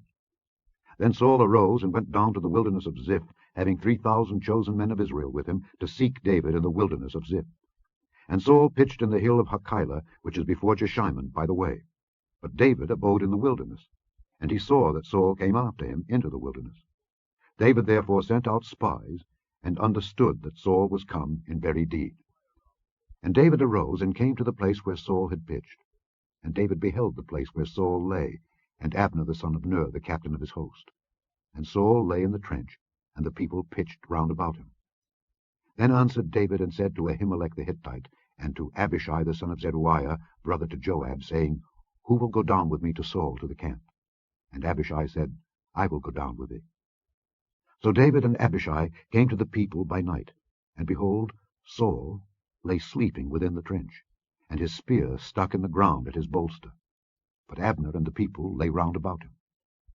Then said Abishai to David, God hath delivered thine enemy into thine hand this day. Now therefore let me smite him, I pray thee, with a spear even to the earth at once, and I will not smite him the second time. And David said to Abishai, Destroy him not. For who can stretch forth his hand against the Lord's anointed, and be guiltless? David said furthermore, As the Lord liveth, the Lord shall smite him, or his day shall come to die, or he shall descend into battle and perish. The Lord forbid that I should stretch forth mine hand against the Lord's anointed. But I pray thee, take thou now the spear that is at his bolster, and the cruse of water, and let us go. So David took the spear and the cruse of water from Saul's bolster, and they gat them away, and no man saw it, nor knew it, neither awaked. For they were all asleep, because a deep sleep from the Lord was fallen upon them. Then David went over to the other side, and stood on the top of an hill afar off, a great space being between them. And David cried to the people, and to Abner the son of Ner, saying, Answerest thou not, Abner? Then Abner answered and said, Who art thou that criest to the king? And David said to Abner, Art not thou a valiant man? And who is like to thee in Israel? Wherefore then hast thou not kept thy lord the king? For there came one of the people in to destroy the king thy lord. This thing is not good that thou hast done. As the Lord liveth, ye are worthy to die, because ye have not kept your master the Lord's anointed. And now see where the king's spear is, and the cruse of water that was at his bolster. And Saul knew David's voice, and said, Is this thy voice, my son David? And David said, It is my voice, my lord, O king. And he said, Wherefore doth my lord thus pursue after his servant? For what have I done? Or what evil is in mine hand? Now therefore, I pray thee, let my lord the king hear the words of his servant. If the Lord have stirred thee up against me, let him accept an offering. But if they be the children of men, cursed be they before the Lord. For they have driven me out this day from abiding in the inheritance of the Lord, saying, Go, serve other gods. Now therefore, let not my blood fall to the earth before the face of the Lord. For the king of Israel is come out to seek a flea, as when one doth hunt a partridge in the mountains. Then said Saul, I have sinned. Return, my son David, for I will no more do thee harm, because my soul was precious in thine eyes this day. Behold, I have played the fool, and have erred exceedingly. And David answered and said, Behold the king's spear, and let one of the young men come over and fetch it. The Lord render to every man his righteousness and his faithfulness. For the Lord delivered thee into my hand today, but I would not stretch forth mine hand against the Lord's anointed. And behold, as thy life was much set by this day in mine eyes, so let my life be much set by in the eyes of the Lord, and let him deliver me out of all tribulation. Then Saul said to David, Blessed be thou, my son David. Thou shalt both do great things, and also shalt still prevail. So David went on his way, and Saul returned to his place. Chapter 27. And David said in his heart, I shall now perish one day by the hand of Saul. There is nothing better for me than that I should speedily escape into the land of the Philistines. And Saul shall despair of me to seek me any more in any coast of Israel. So shall I escape out of his hand. And David arose, and he passed over with the 600 men that were with him unto Achish the son of Maoch, king of Gath. And David dwelt with Achish at Gath, he and his men, every man with his household, even David with his 2 wives, Ahinoam the Jezreelitess, and Abigail the Carmelitess, Nabal's wife. And it was told Saul that David was fled to Gath, and he sought no more again for him. And David said unto Achish, If I have now found grace in thine eyes, let them give me a place in some town in the country, that I may dwell there. For why should thy servant dwell in the royal city with thee? Then Achish gave him Ziklag that day. Wherefore Ziklag pertaineth unto the kings of Judah unto this day. And the time that David dwelt in the country of the Philistines was a full year and 4 months. And David and his men went up, and invaded the Geshurites, and the Gezrites, and the Amalekites. For those nations were of old the inhabitants of the land, as thou goest to Shur, even unto the land of Egypt. And David smote the land, and left neither man nor woman alive, and took away the sheep, and the oxen, and the asses, and the camels, and the apparel, and returned, and came to Achish. And Achish said, Whither have ye made a road today? And David said, Against the south of Judah, and against the south of the Jerahmeelites, and against the south of the Kenites.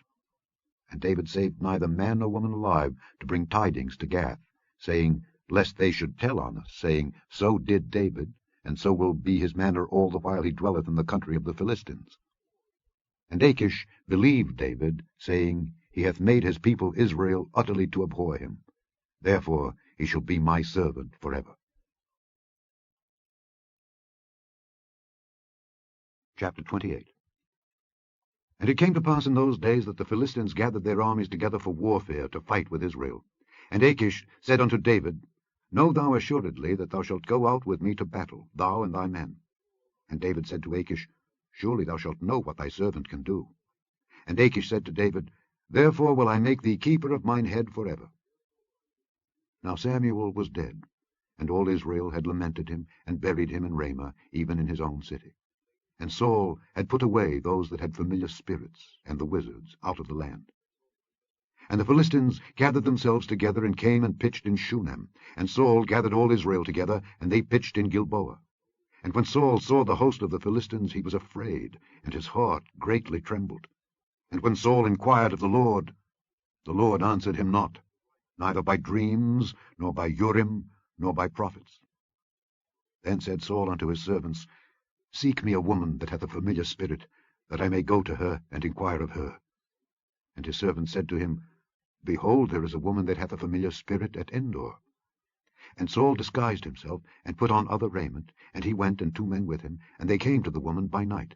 And he said, I pray thee, divine unto me by the familiar spirit, and bring me him up whom I shall name unto thee. And the woman said unto him, Behold, thou knowest what Saul hath done, how he hath cut off those that have familiar spirits and the wizards out of the land. Wherefore then layest thou a snare for my life, to cause me to die? And Saul sware to her by the Lord, saying, As the Lord liveth, there shall no punishment happen to thee for this thing. Then said the woman, Whom shall I bring up unto thee? And he said, Bring me up Samuel. And when the woman saw Samuel, she cried with a loud voice. And the woman spake to Saul, saying, Why hast thou deceived me? For thou art Saul. And the king said unto her, Be not afraid, for what sawest thou? And the woman said unto Saul, I saw gods ascending out of the earth. And he said unto her, What form is he of? And she said, An old man cometh up, and he is covered with a mantle. And Saul perceived that it was Samuel, and he stooped with his face to the ground, and bowed himself. And Samuel said to Saul, Why hast thou disquieted me to bring me up? And Saul answered, I am sore distressed, for the Philistines make war against me, and God is departed from me, and answereth me no more, neither by prophets nor by dreams. Therefore I have called thee, that thou mayest make known unto me what I shall do.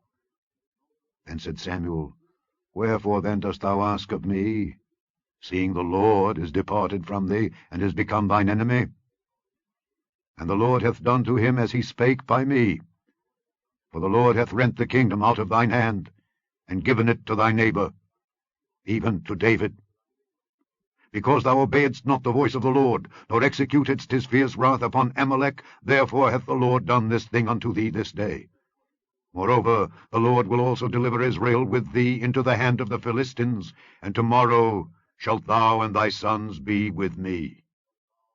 The Lord also shall deliver the host of Israel into the hand of the Philistines. Then Saul fell straightway all along on the earth, and was sore afraid because of the words of Samuel. And there was no strength in him, for he had eaten no bread all the day nor all the night. And the woman came unto Saul, and saw that he was sore troubled, and said unto him, Behold, thine handmaid hath obeyed thy voice, and I have put my life in my hand, and have hearkened unto thy words which thou spakest unto me. Now therefore I pray thee, hearken thou also unto the voice of thine handmaid, and let me set a morsel of bread before thee, and eat, that thou mayest have strength when thou goest on thy way. But he refused, and said, I will not eat. But his servants, together with the woman, compelled him, and he hearkened unto their voice. So he arose from the earth, and sat upon the bed. And the woman had a fat calf in the house, and she hasted and killed it, and took flour, and kneaded it, and did bake unleavened bread thereof. And she brought it before Saul and before his servants, and they did eat. Then they rose up, and went away that night.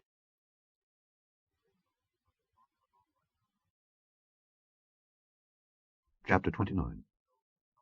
Now the Philistines gathered together all their armies to Aphek, and the Israelites pitched by a fountain which is in Jezreel. And the lords of the Philistines passed on by hundreds and by thousands. But David and his men passed on in the rearward with Achish. Then said the princes of the Philistines, What do these Hebrews here?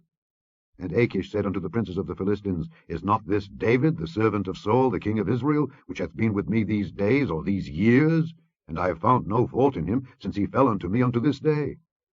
And the princes of the Philistines were wroth with him. And the princes of the Philistines said unto him, Make this fellow return, that he may go again to his place which thou hast appointed him, and let him not go down with us to battle, lest in the battle he be an adversary to us.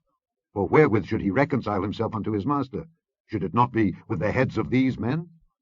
Is not this David, of whom they sang one to another in dances, saying, Saul slew his thousands, and David his 10,000s?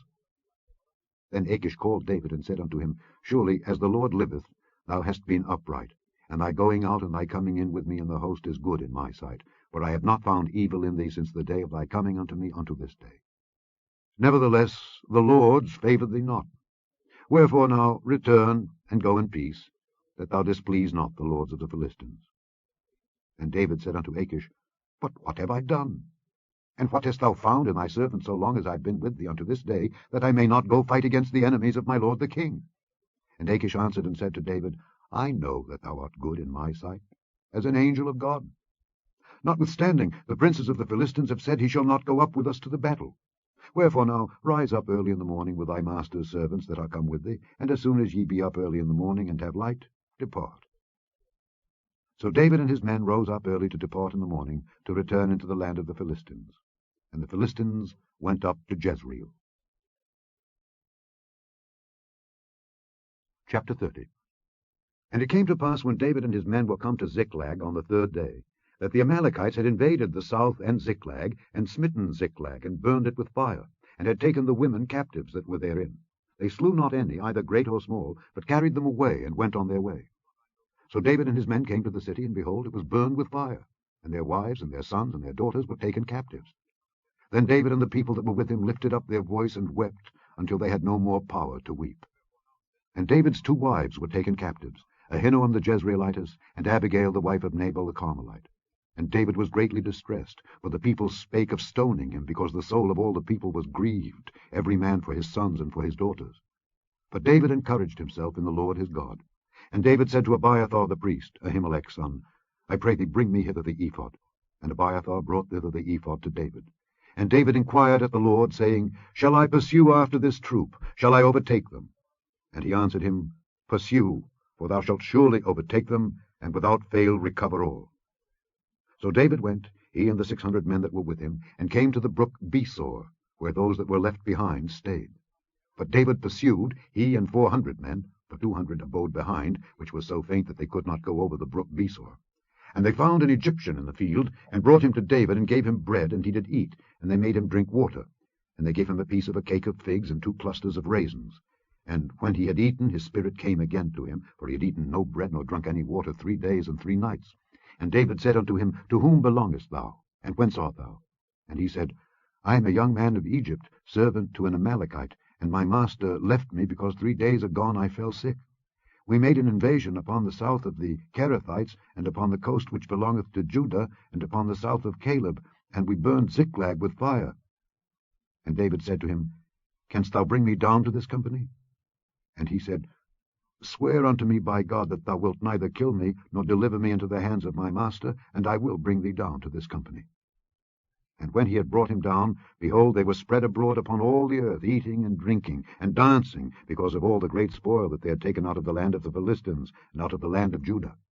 And David smote them from the twilight even unto the evening of the next day, and there escaped not a man of them, save 400 young men which rode upon camels and fled. And David recovered all that the Amalekites had carried away, and David rescued his 2 wives. And there was nothing lacking to them, neither small nor great, neither sons nor daughters, neither spoil nor anything that they had taken to them. David recovered all. And David took all the flocks and the herds which they drave before those other cattle, and said, This is David's spoil. And David came to the 200 men which were so faint that they could not follow David, whom they had made also to abide at the brook Besor. And they went forth to meet David, and to meet the people that were with him. And when David came near to the people, he saluted them. Then answered all the wicked men and men of Belial, of those that went with David, and said, Because they went not with us, we will not give them aught of the spoil that we have recovered, save to every man his wife and his children, that they may lead them away and depart. Then said David, Ye shall not do so, my brethren, with that which the Lord hath given us, who hath preserved us, and delivered the company that came against us into our hand. For who will hearken unto you in this matter? But as his part is that goeth down to the battle, so shall his part be that tarrieth by the stuff. They shall part alike. And it was so from that day forward, that he made it a statute and an ordinance for Israel unto this day. And when David came to Ziklag, he sent of the spoil unto the elders of Judah, even to his friends, saying, Behold a present for you of the spoil of the enemies of the Lord.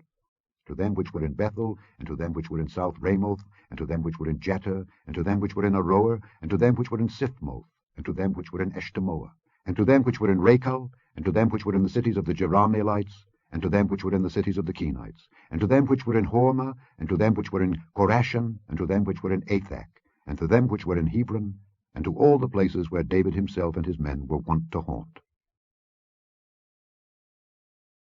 Chapter 31. Now the Philistines fought against Israel, and the men of Israel fled from before the Philistines, and fell down slain in Mount Gilboa. And the Philistines followed hard upon Saul and upon his sons, and the Philistines slew Jonathan, and Abinadab, and Malchishua, Saul's sons. And the battle went sore against Saul, and the archers hit him, and he was sore wounded of the archers. Then said Saul unto his armor-bearer, Draw thy sword, and thrust me through therewith, lest these uncircumcised come and thrust me through, and abuse me. But his armor-bearer would not, for he was sore afraid. Therefore Saul took a sword, and fell upon it. And when his armor-bearer saw that Saul was dead, he fell likewise upon his sword, and died with him. So Saul died, and his 3 sons, and his armor-bearer, and all his men, that same day together. And when the men of Israel that were on the other side of the valley, and they that were on the other side Jordan, saw that the men of Israel fled, and that Saul and his sons were dead, they forsook the cities and fled, and the Philistines came and dwelt in them. And it came to pass on the morrow, when the Philistines came to strip the slain, that they found Saul and his 3 sons fallen in Mount Gilboa. And they cut off his head, and stripped off his armor, and sent into the land of the Philistines round about to publish it in the house of their idols and among the people. And they put his armor in the house of Ashtaroth, and they fastened his body to the wall of Bethshan. And when the inhabitants of Jabesh-Gilead heard of that which the Philistines had done to Saul, all the valiant men arose, and went all night, and took the body of Saul and the bodies of his sons from the wall of Bethshan, and came to Jabesh, and burnt them there. And they took their bones, and buried them under a tree at Jabesh, and fasted 7 days. The end of the first book of Samuel, otherwise called the first book of the Kings.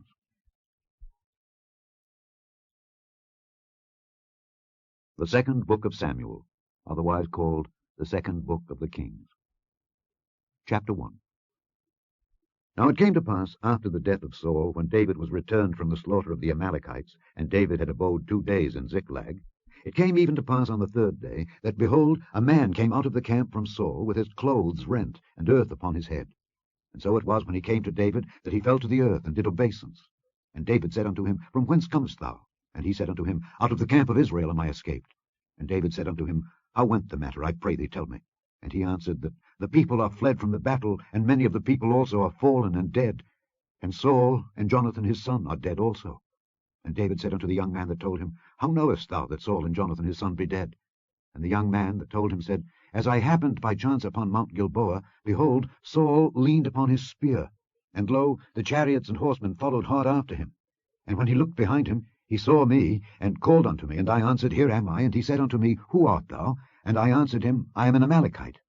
He said unto me again, Stand, I pray thee, upon me, and slay me, for anguish is come upon me, because my life is yet whole in me.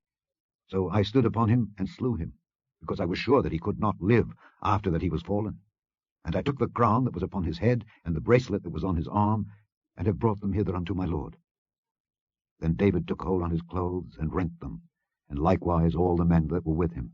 And they mourned and wept and fasted until even, for Saul and for Jonathan his son, and for the people of the Lord, and for the house of Israel, because they were fallen by the sword. And David said unto the young man that told him, Whence art thou? And he answered, I am the son of a stranger, an Amalekite. And David said unto him, How wast thou not afraid to stretch forth thine hand to destroy the Lord's anointed? And David called one of the young men, and said, Go near and fall upon him. And he smote him that he died. And David said unto him, Thy blood be upon thy head, for thy mouth hath testified against thee, saying, I have slain the Lord's anointed. And David lamented with this lamentation over Saul and over Jonathan his son. Also he bade them teach the children of Judah the use of the bow. Behold, it is written in the book of Jasher. The beauty of Israel is slain upon thy high places. How are the mighty fallen! Tell it not in Gath, publish it not in the streets of Askelon, lest the daughters of the Philistines rejoice, lest the daughters of the uncircumcised triumph. Ye mountains of Gilboa, let there be no dew, neither let there be rain upon you, nor fields of offerings.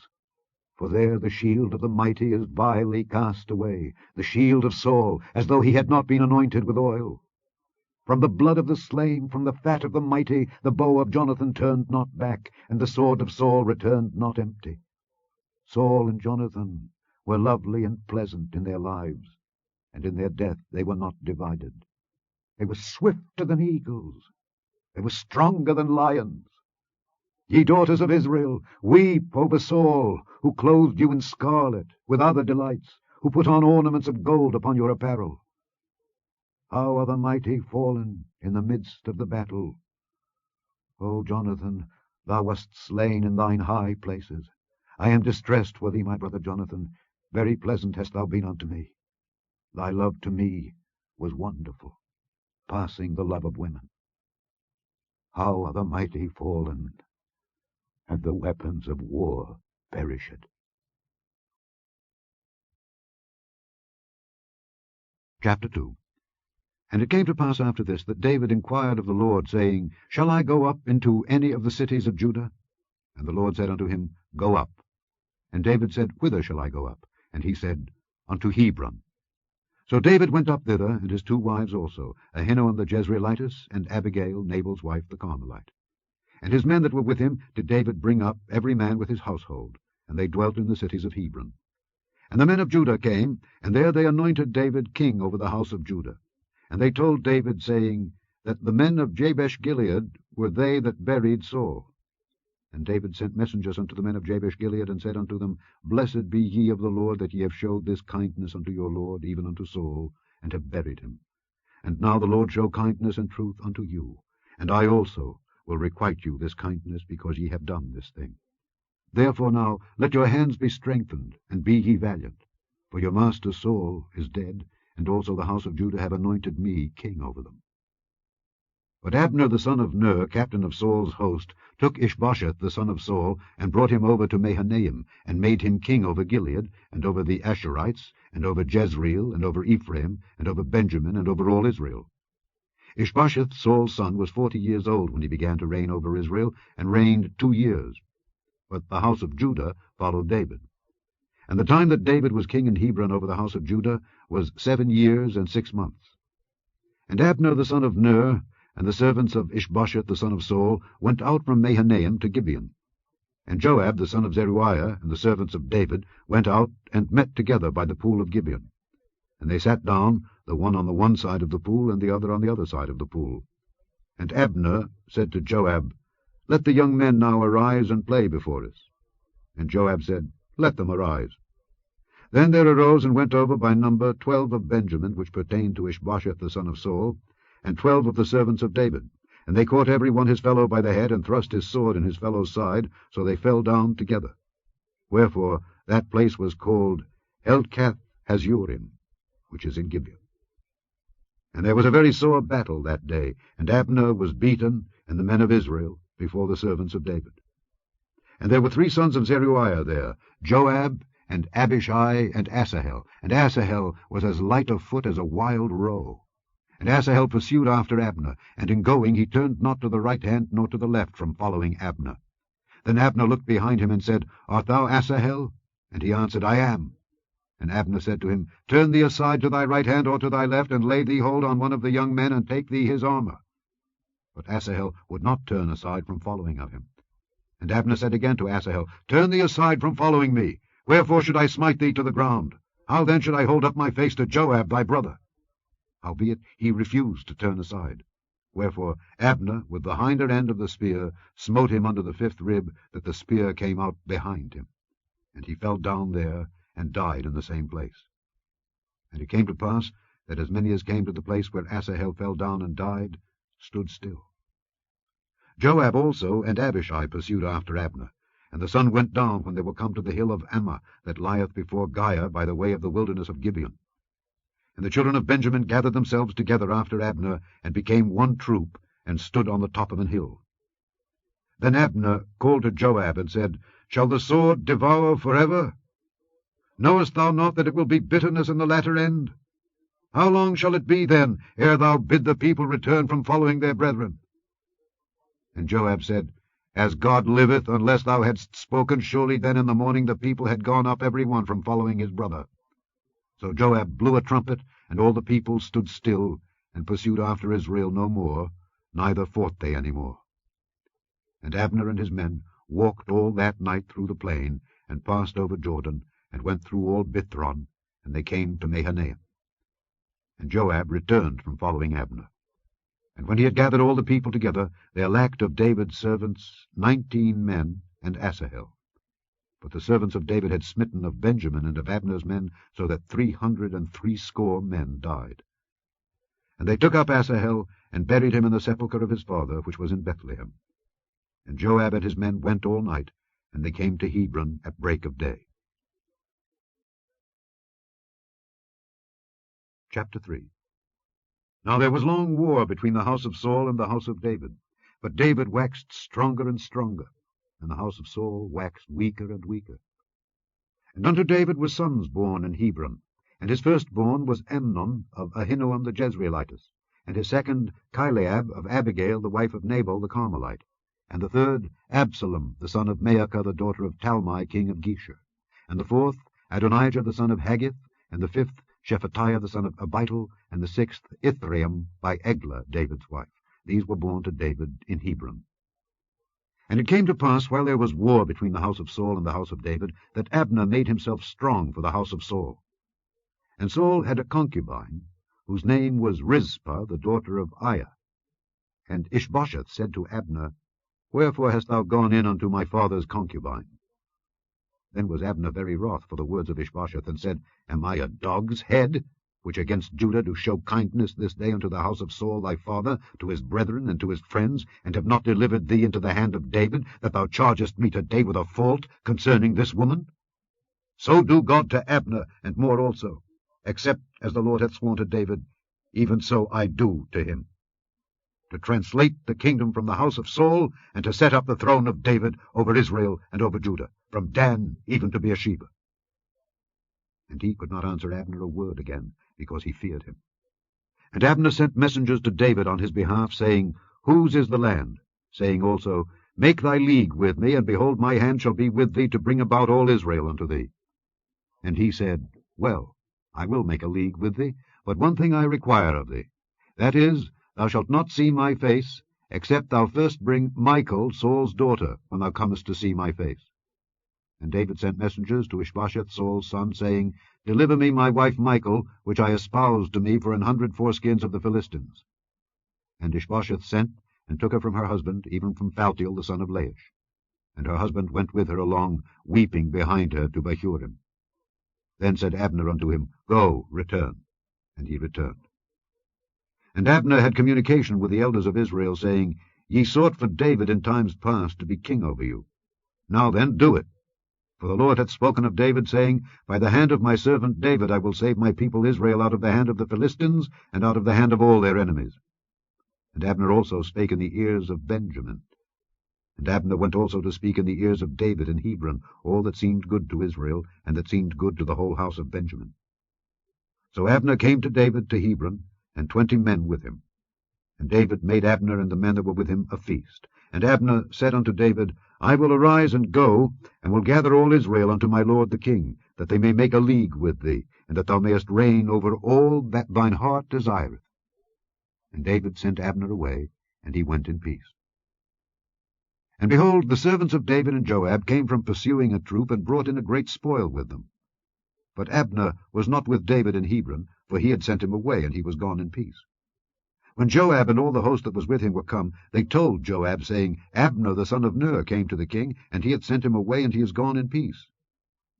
Then Joab came to the king, and said, What hast thou done? Behold, Abner came unto thee. Why is it that thou hast sent him away, and he is quite gone? Thou knowest Abner the son of Ner, that he came to deceive thee, and to know thy going out and thy coming in, and to know all that thou doest. And when Joab was come out from David, he sent messengers after Abner, which brought him again from the well of Sirah. But David knew it not. And when Abner was returned to Hebron, Joab took him aside in the gate to speak with him quietly, and smote him there under the 5th rib, that he died, for the blood of Asahel his brother. And afterward, when David heard it, he said, I and my kingdom are guiltless before the Lord forever from the blood of Abner the son of Ner. Let it rest on the head of Joab, and on all his father's house. And let there not fail from the house of Joab one that hath an issue, or that is a leper, or that leaneth on a staff, or that falleth on the sword, or that lacketh bread. So Joab and Abishai his brother slew Abner, because he had slain their brother Asahel at Gibeon in the battle. And David said to Joab and to all the people that were with him, Rend your clothes, and gird you with sackcloth, and mourn before Abner. And King David himself followed the bier. And they buried Abner in Hebron. And the king lifted up his voice and wept at the grave of Abner, and all the people wept. And the king lamented over Abner, and said, Died Abner as a fool dieth? Thy hands were not bound, nor thy feet put into fetters. As a man falleth before wicked men, so fellest thou. And all the people wept again over him. And when all the people came to cause David to eat meat while it was yet day, David sware, saying, So do God to me, and more also, if I taste bread or aught else till the sun be down. And all the people took notice of it, and it pleased them, as whatsoever the king did pleased all the people. For all the people and all Israel understood that day that it was not of the king to slay Abner the son of Ner. And the king said unto his servants, Know ye not that there is a prince and a great man fallen this day in Israel? And I am this day weak, though anointed king.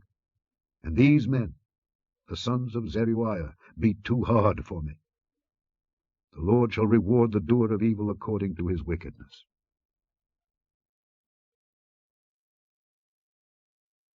Chapter 4.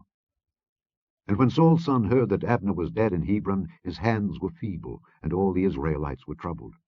And Saul's son had 2 men that were captains of bands. The name of the one was Baanah, and the name of the other Rechab, the sons of Rimmon, a Beerothite of the children of Benjamin. For Beeroth also reckoned to Benjamin, and the Beerothites fled to Gittaim, and were sojourners there until this day. And Jonathan, Saul's son, had a son that was lame of his feet. He was 5 years old when the tidings came of Saul and Jonathan out of Jezreel, and his nurse took him up and fled. And it came to pass, as she made haste to flee, that he fell and became lame. And his name was Mephibosheth. And the sons of Rimmon the Beerothite, Rechab and Baanah, went and came about the heat of the day to the house of Ishbosheth, who lay on a bed at noon. And they came thither into the midst of the house, as though they would have fetched wheat. And they smote him under the 5th rib, and Rechab and Baanah his brother escaped. For when they came into the house, he lay on his bed in his bedchamber, and they smote him, and slew him, and beheaded him, and took his head, and gat them away through the plain all night. And they brought the head of Ishbosheth unto David to Hebron, and said to the king, Behold the head of Ishbosheth, the son of Saul thine enemy, which sought thy life. And the Lord hath avenged my lord the king this day of Saul and of his seed. And David answered Rechab and Baanah his brother, the sons of Rimmon the Beerothite, and said unto them, As the Lord liveth, who hath redeemed my soul out of all adversity, when one told me, saying, Behold, Saul is dead, thinking to have brought good tidings, I took hold of him and slew him in Ziklag, who thought that I would have given him a reward for his tidings. How much more, when wicked men have slain a righteous person in his own house upon his bed? Shall I not therefore now require his blood of your hand, and take you away from the earth? And David commanded his young men, and they slew them, and cut off their hands and their feet, and hanged them up over the pool in Hebron. But they took the head of Ishbosheth, and buried it in the sepulchre of Abner in Hebron. Chapter 5.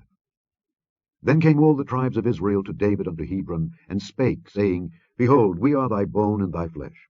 Also in time past, when Saul was king over us, thou wast he that leddest out and broughtest in Israel. And the Lord said to thee, Thou shalt feed my people Israel, and thou shalt be a captain over Israel.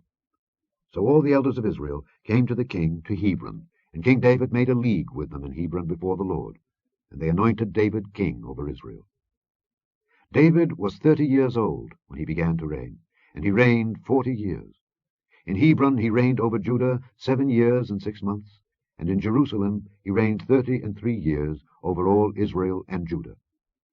And the king and his men went to Jerusalem unto the Jebusites, the inhabitants of the land, which spake unto David, saying, Except thou take away the blind and the lame, thou shalt not come in hither, thinking, David cannot come in hither. Nevertheless David took the stronghold of Zion, the same is the city of David. And David said on that day, Whosoever getteth up to the gutter, and smiteth the Jebusites, and the lame and the blind, that I hated of David's soul, he shall be chief and captain. Wherefore they said, The blind and the lame shall not come into the house. So David dwelt in the fort, and called it the city of David. And David built round about, from Millo and inward. And David went on and grew great, and the Lord God of hosts was with him. And Hiram king of Tyre sent messengers to David, and cedar trees, and carpenters, and masons. And they built David an house. And David perceived that the Lord had established him king over Israel, and that he had exalted his kingdom for his people Israel's sake. And David took him more concubines and wives out of Jerusalem, after he was come from Hebron. And there were yet sons and daughters born to David. And these be the names of those that were born unto him in Jerusalem: Shammua, and Shobab, and Nathan, and Solomon. Ibhar also, and Elishua, and Nepheg, and Japhiah, and Elishama, and Eliada, and Eliphalet. But when the Philistines heard that they had anointed David king over Israel, all the Philistines came up to seek David, and David heard of it, and went down to the hold. The Philistines also came and spread themselves in the valley of Rephaim. And David inquired of the Lord, saying, Shall I go up to the Philistines? Wilt thou deliver them into mine hand? And the Lord said unto David, Go up, for I will doubtless deliver the Philistines into thine hand. And David came to Baal-perazim, and David smote them there, and said, The Lord hath broken forth upon mine enemies before me as the breach of waters. Therefore he called the name of that place Baal-perazim. And there they left their images, and David and his men burned them. And the Philistines came up yet again, and spread themselves in the valley of Rephaim. And when David inquired of the Lord, he said, Thou shalt not go up, but fetch a compass behind them, and come upon them over against the mulberry trees. And let it be, when thou hearest the sound of a going in the tops of the mulberry trees, that then thou shalt bestir thyself, for then shall the Lord go out before thee to smite the host of the Philistines. And David did so, as the Lord had commanded him, and smote the Philistines from Geba until thou come to Gazer. Chapter 6. Again David gathered together all the chosen men of Israel, 30,000. And David arose, and went with all the people that were with him from Baale of Judah, to bring up from thence the ark of God, whose name is called by the name of the Lord of hosts, that dwelleth between the cherubims. And they set the ark of God upon a new cart, and brought it out of the house of Abinadab that was in Gibeah. And Uzzah and Ahio, the sons of Abinadab, drave the new cart. And they brought it out of the house of Abinadab, which was at Gibeah, accompanying the ark of God, and Ahio went before the ark. And David and all the house of Israel played before the Lord on all manner of instruments made of fir wood, even on harps, and on psalteries, and on timbrels, and on cornets, and on cymbals. And when they came to Nachon's threshing floor, Uzzah put forth his hand to the ark of God, and took hold of it, for the oxen shook it. And the anger of the Lord was kindled against Uzzah, and God smote him there for his error. And there he died by the ark of God. And David was displeased, because the Lord had made a breach upon Uzzah, and he called the name of the place Perez Uzzah to this day. And David was afraid of the Lord that day, and said, How shall the ark of the Lord come to me? So David would not remove the ark of the Lord unto him into the city of David, but David carried it aside into the house of Obed-Edom the Gittite. And the ark of the Lord continued in the house of Obed-Edom the Gittite 3 months. And the Lord blessed Obed-Edom and all his household. And it was told King David, saying, The Lord hath blessed the house of Obed-Edom, and all that pertaineth unto him, because of the ark of God. So David went and brought up the ark of God from the house of Obed-Edom into the city of David with gladness. And it was so, that when they that bare the ark of the Lord had gone 6 paces, he sacrificed oxen and fatlings. And David danced before the Lord with all his might, and David was girded with a linen ephod. So David and all the house of Israel brought up the ark of the Lord with shouting and with the sound of the trumpet. And as the ark of the Lord came into the city of David, Michal, Saul's daughter, looked through a window and saw King David leaping and dancing before the Lord, and she despised him in her heart. And they brought in the ark of the Lord, and set it in his place in the midst of the tabernacle that David had pitched for it. And David offered burnt offerings and peace offerings before the Lord. And as soon as David had made an end of offering burnt offerings and peace offerings, he blessed the people in the name of the Lord of hosts. And he dealt among all the people, even among the whole multitude of Israel, as well to the women as men, to every one a cake of bread, and a good piece of flesh, and a flagon of wine. So all the people departed every one to his house. Then David returned to bless his household. And Michal, the daughter of Saul, came out to meet David, and said, How glorious was the king of Israel today, who uncovered himself today in the eyes of the handmaids of his servants, as one of the vain fellows shamelessly uncovereth himself. And David said unto Michal, It was before the Lord, which chose me before thy father and before all his house, to appoint me ruler over the people of the Lord, over Israel. Therefore will I play before the Lord. And I will yet be more vile than thus, and will be base in mine own sight. And of the maidservants which thou hast spoken of them shall I be head in honour. Therefore Michal, the daughter of Saul, had no child unto the day of her death.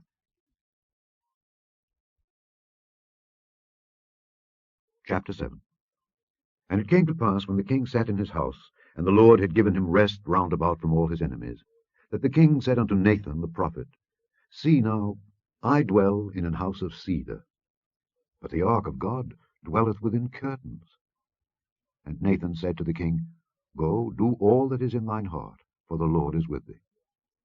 And it came to pass that night, that the word of the Lord came unto Nathan, saying, Go and tell my servant David, Thus saith the Lord, Shalt thou build me an house for me to dwell in? Whereas I have not dwelt in any house since the time that I brought up the children of Israel out of Egypt, even to this day, but have walked in a tent and in a tabernacle. In all the places wherein I have walked with all the children of Israel, spake I a word with any of the tribes of Israel, whom I commanded to feed my people Israel, saying, Why build ye not me an house of cedar? Now therefore, so shalt thou say unto my servant David, Thus saith the Lord of hosts, I took thee from the sheepcot, from following the sheep, to be ruler over my people, over Israel. And I was with thee whithersoever thou wentest, and have cut off all thine enemies out of thy sight, and have made thee a great name, like unto the name of the great men that are in the earth. Moreover, I will appoint a place for my people Israel, and will plant them, that they may dwell in a place of their own, and move no more. Neither shall the children of wickedness afflict them any more, as before time, and as since the time that I commanded judges to be over my people Israel, and have caused thee to rest from all thine enemies. Also the Lord telleth thee that he will make thee an house. And when thy days be fulfilled, and thou shalt sleep with thy fathers, I will set up thy seed after thee, which shall proceed out of thy bowels, and I will establish his kingdom. He shall build an house for my name, and I will establish the throne of his kingdom forever. I will be his father, and he shall be my son. If he commit iniquity, I will chasten him with the rod of men, and with the stripes of the children of men. But my mercy shall not depart away from him, as I took it from Saul, whom I put away before thee. And thine house and thy kingdom shall be established forever before thee. Thy throne shall be established forever. According to all these words, and according to all this vision, so did Nathan speak unto David. Then went King David in, and sat before the Lord, and he said, Who am I, O Lord God? And what is my house, that thou hast brought me hitherto? And this was yet a small thing in thy sight, O Lord God. But thou hast spoken also of thy servant's house for a great while to come. And is this the manner of man, O Lord God? And what can David say more unto thee? For thou, Lord God, knowest thy servant. For thy word's sake, and according to thine own heart, hast thou done all these great things, to make thy servant know them. Wherefore thou art great, O Lord God, for there is none like thee, neither is there any God beside thee, according to all that we have heard with our ears. And what one nation in the earth is like thy people, even like Israel, whom God went to redeem for a people to himself, and to make him a name, and to do for you great things and terrible, for thy land, before thy people, which thou redeemedst to thee from Egypt, from the nations and their gods. For thou hast confirmed to thyself thy people Israel, to be a people unto thee forever, and thou, Lord, art become their God. And now, O Lord God, the word that thou hast spoken concerning thy servant and concerning his house, establish it forever, and do as thou hast said. And let thy name be magnified forever, saying, The Lord of hosts is the God over Israel. And let the house of thy servant David be established before thee. For thou, O Lord of hosts, God of Israel, hast revealed to thy servant, saying, I will build thee an house. Therefore hath thy servant found in his heart to pray this prayer unto thee. And now, O Lord God, thou art that God, and thy words be true, and thou hast promised this goodness unto thy servant. Therefore now let it please thee to bless the house of thy servant, that it may continue forever before thee. For thou, O Lord God, hast spoken it, and with thy blessing let the house of thy servant be blessed forever. Chapter 8. And after this it came to pass that David smote the Philistines and subdued them. And David took Methegama out of the hand of the Philistines. And he smote Moab, and measured them with a line, casting them down to the ground. Even with 2 lines measured he to put to death, and with 1 full line to keep alive. And so the Moabites became David's servants, and brought gifts. David smote also Hadadezer the son of Rehob, king of Zobah, as he went to recover his border at the river Euphrates. And David took from him 1,000 chariots, and 700 horsemen, and 20,000 footmen. And David hocked all the chariot horses, but reserved of them for 100 chariots. And when the Syrians of Damascus came to succor Hadadezer king of Zobah, David slew of the Syrians 22,000 men. Then David put garrisons in Syria of Damascus, and the Syrians became servants to David, and brought gifts. And the Lord preserved David whithersoever he went. And David took the shields of gold that were on the servants of Hadadezer, and brought them to Jerusalem. And from Betah, and from Berothai, cities of Hadadezer, King David took exceeding much brass. When Toi, king of Hamath, heard that David had smitten all the host of Hadadezer, then Toi sent Joram his son unto King David to salute him, and to bless him, because he had fought against Hadadezer and smitten him. For Hadadezer had wars with Toi. And Joram brought with him vessels of silver, and vessels of gold, and vessels of brass, which also King David did dedicate unto the Lord, with the silver and gold that he had dedicated of all nations which he subdued, of Syria, and of Moab, and of the children of Ammon, and of the Philistines, and of Amalek, and of the spoil of Hadadezer son of Rehob, king of Zobah. And David gat him a name when he returned from smiting of the Syrians in the valley of Salt, being 18,000 men. And he put garrisons in Edom. Throughout all Edom put he garrisons, and all they of Edom became David's servants. And the Lord preserved David whithersoever he went. And David reigned over all Israel. And David executed judgment and justice unto all his people. And Joab the son of Zeruiah was over the host, and Jehoshaphat the son of Ahilud was recorder, and Zadok the son of Ahitub, and Ahimelech the son of Abiathar were the priests, and Sariah was the scribe, and Benaiah the son of Jehoiada was over both the Kerethites and the Pelethites. And David's sons were chief rulers. Chapter 9. And David said, Is there yet any that is left of the house of Saul, that I may show him kindness for Jonathan's sake? And there was of the house of Saul a servant whose name was Ziba. And when they had called him unto David, the king said unto him, Art thou Ziba? And he said, Thy servant is he. And the king said, Is there not yet any of the house of Saul, that I may show the kindness of God unto him? And Ziba said unto the king, Jonathan hath yet a son, which is lame on his feet. And the king said unto him, Where is he? And Ziba said unto the king, Behold, he is in the house of Machir the son of Ammiel, in Lodebar. Then King David sent, and fetched him out of the house of Machir the son of Ammiel from Lodebar. Now when Mephibosheth the son of Jonathan, the son of Saul, was come unto David, he fell on his face, and did reverence. And David said, Mephibosheth. And he answered, Behold thy servant. And David said unto him, Fear not, for I will surely show thee kindness, for Jonathan thy father's sake. And I will restore thee all the land of Saul thy father, and thou shalt eat bread at my table continually. And he bowed himself and said, What is thy servant, that thou shouldest look upon such a dead dog as I am? Then the king called to Ziba Saul's servant, and said unto him, I have given unto thy master's son all that pertained to Saul and to all his house. Thou therefore, and thy sons, and thy servants, shall till the land for him, and thou shalt bring in the fruits, that thy master's son may have food to eat.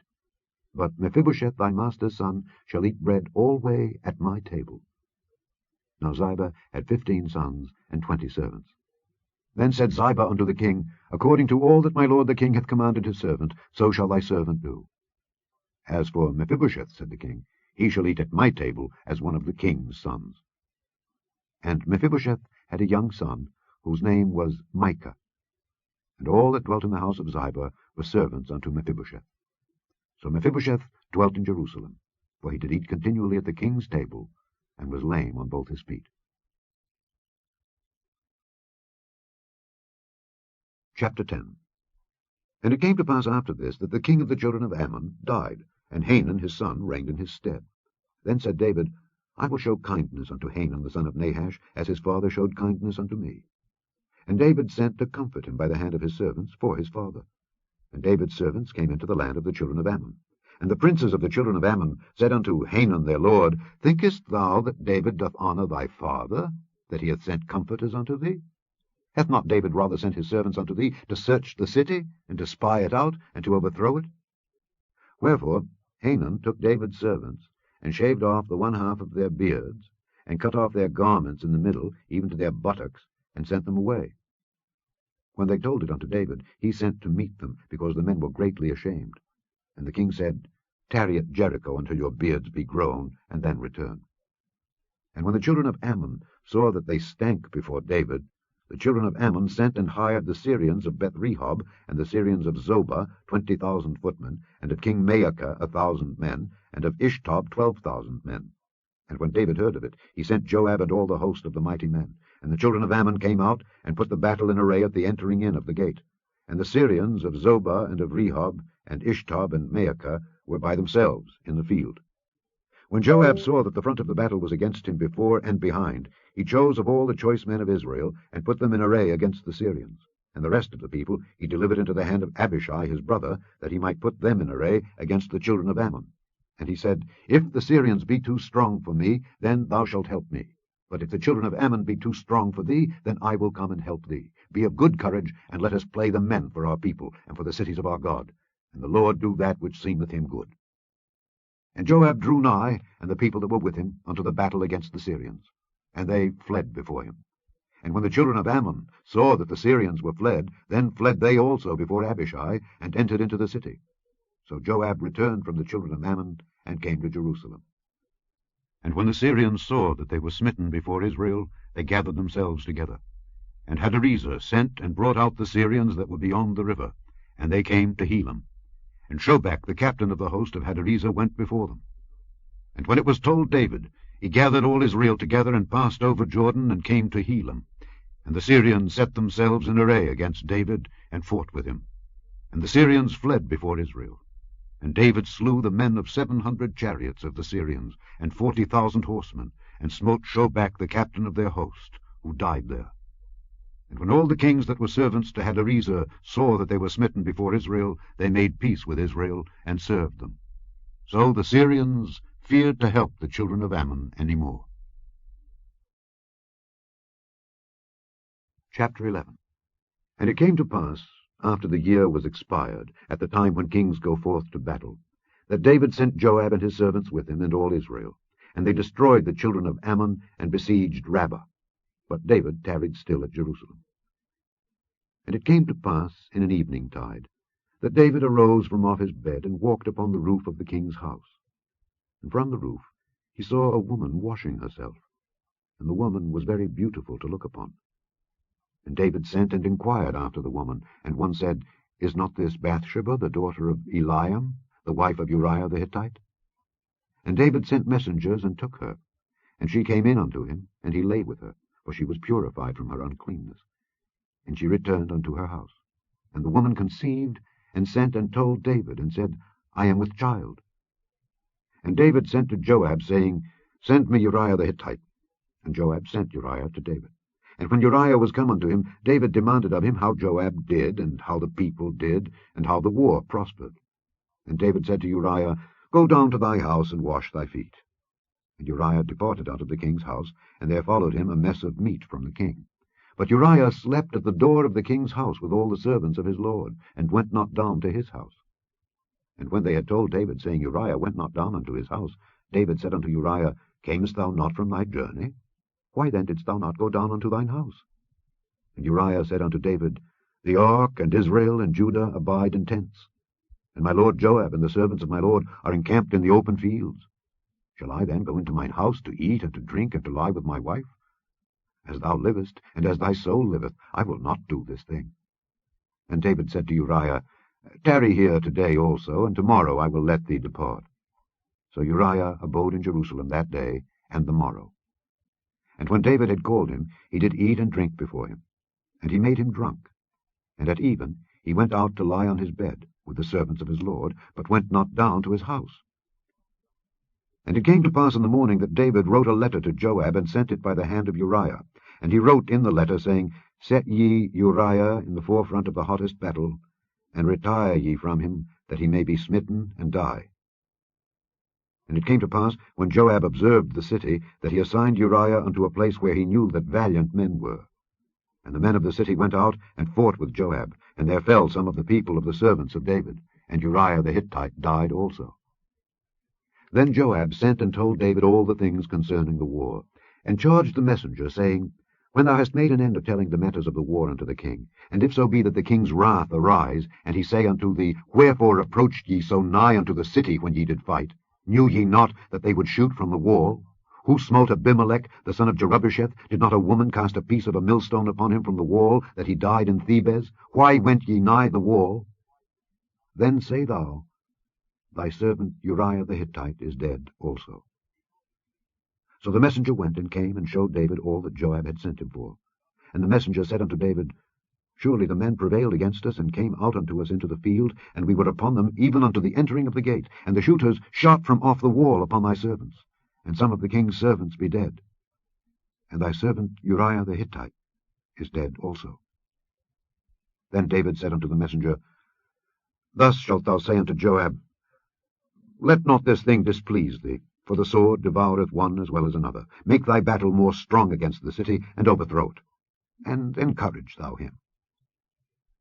And when the wife of Uriah heard that Uriah her husband was dead, she mourned for her husband.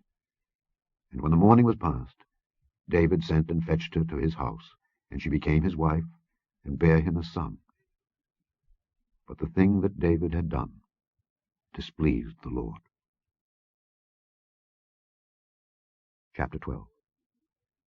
And the Lord sent Nathan unto David, and he came unto him, and said unto him, There were 2 men in one city, the one rich, and the other poor. The rich man had exceeding many flocks and herds, but the poor man had nothing save one little ewe lamb, which he had bought and nourished up, and it grew up together with him and with his children. It did eat of his own meat, and drank of his own cup, and lay in his bosom, and was unto him as a daughter.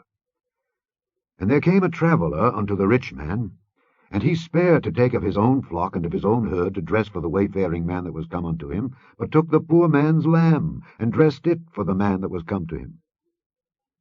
And David's anger was greatly kindled against the man, and he said to Nathan, As the Lord liveth, the man that hath done this thing shall surely die, and he shall restore the lamb fourfold, because he did this thing, and because he had no pity. And Nathan said to David, Thou art the man.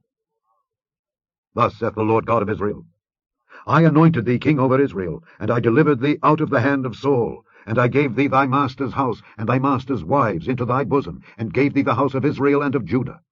And if that had been too little, I would moreover have given unto thee such and such things. Wherefore hast thou despised the commandment of the Lord, to do evil in his sight? Thou hast killed Uriah the Hittite with the sword, and hast taken his wife to be thy wife, and hast slain him with the sword of the children of Ammon.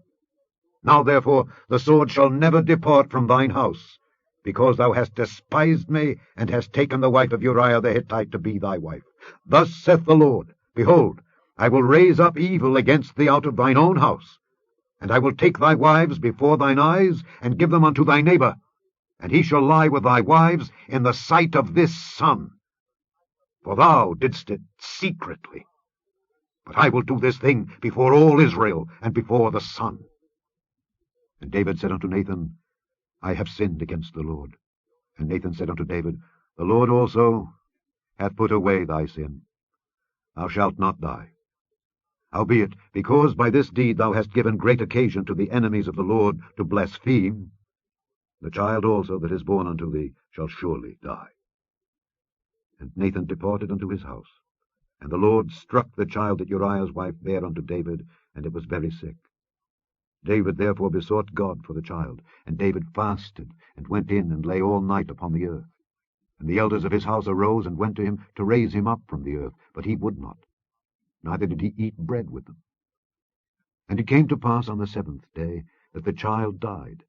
And the servants of David feared to tell him that the child was dead. For they said, Behold, while the child was yet alive, we spake unto him, and he would not hearken unto our voice. How will he then vex himself, if we tell him that the child is dead?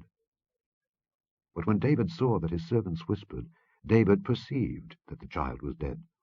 Therefore David said unto his servants, Is the child dead? And they said, He is dead. Then David arose from the earth, and washed, and anointed himself, and changed his apparel, and came into the house of the Lord, and worshipped. Then he came to his own house, and when he required, they set bread before him, and he did eat. Then said his servants unto him, What thing is this that thou hast done? Thou didst fast and weep for the child while it was alive, but when the child was dead, thou didst rise and eat bread. And he said, While the child was yet alive, I fasted and wept, for I said, Who can tell whether God will be gracious to me, that the child may live? But now he is dead. Wherefore should I fast?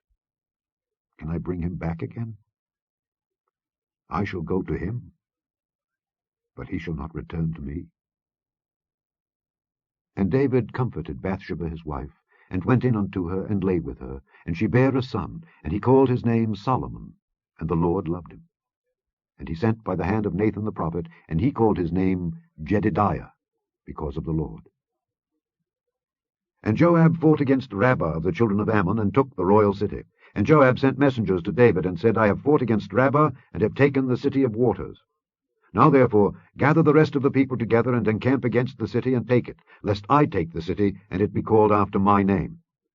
And David gathered all the people together, and went to Rabbah, and fought against it, and took it. And he took their king's crown from off his head, the weight whereof was a talent of gold with the precious stones, and it was set on David's head. And he brought forth the spoil of the city in great abundance. And he brought forth the people that were therein, and put them under saws, and under harrows of iron, and under axes of iron, and made them pass through the brick kiln. And thus did he unto all the cities of the children of Ammon. So David and all the people returned unto Jerusalem. Chapter 13.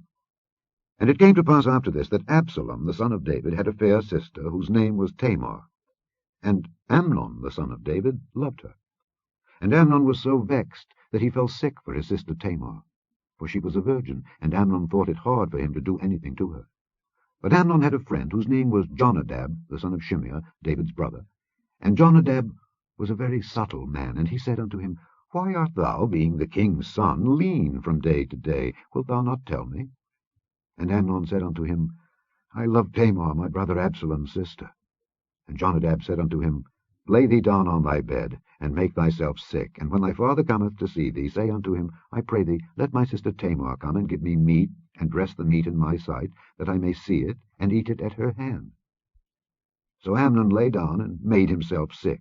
And when the king was come to see him, Amnon said unto the king, I pray thee, let Tamar my sister come and make me a couple of cakes in my sight, that I may eat at her hand. Then David sent home to Tamar, saying, Go now to thy brother Amnon's house, and dress him meat. So Tamar went to her brother Amnon's house, and he was laid down. And she took flour, and kneaded it, and made cakes in his sight, and did bake the cakes. And she took a pan, and poured them out before him, but he refused to eat. And Amnon said, Have out all men from me. And they went out every man from him. And Amnon said unto Tamar, Bring the meat into the chamber, that I may eat of thine hand. And Tamar took the cakes which she had made, and brought them into the chamber to Amnon her brother. And when she had brought them unto him to eat, he took hold of her, and said unto her, Come lie with me, my sister. And she answered him, Nay, my brother, do not force me, for no such thing ought to be done in Israel. Do not thou this folly. And I, whither shall I cause my shame to go? And as for thee, thou shalt be as one of the fools in Israel. Now therefore I pray thee, speak unto the king, for he will not withhold me from thee. Howbeit he would not hearken unto her voice, but being stronger than she, forced her, and lay with her. Then Amnon hated her exceedingly, so that the hatred wherewith he hated her was greater than the love wherewith he had loved her. And Amnon said unto her, Arise, be gone. And she said unto him, There is no cause. This evil in sending me away is greater than the other that thou didst unto me. But he would not hearken unto her. Then he called his servant that ministered unto him, and said, Put now this woman out from me, and bolt the door after her. And she had a garment of divers colours upon her, for with such robes were the king's daughters that were virgins apparelled. Then his servant brought her out, and bolted the door after her. And Tamar put ashes on her head, and rent her garment of divers colours that was on her, and laid her hand on her head, and went on crying. And Absalom her brother said unto her, Hath Amnon thy brother been with thee? But hold now thy peace, my sister. He is thy brother, regard not this thing. So Tamar remained desolate in her brother Absalom's house. But when King David heard of all these things, he was very wroth. And Absalom spake unto his brother Amnon neither good nor bad, for Absalom hated Amnon, because he had forced his sister Tamar. And it came to pass, after 2 full years, that Absalom had sheep shearers in Baal Hazor, which is beside Ephraim, and Absalom invited all the king's sons. And Absalom came to the king and said, Behold now, thy servant hath sheep shearers. Let the king, I beseech thee, and his servants go with thy servant.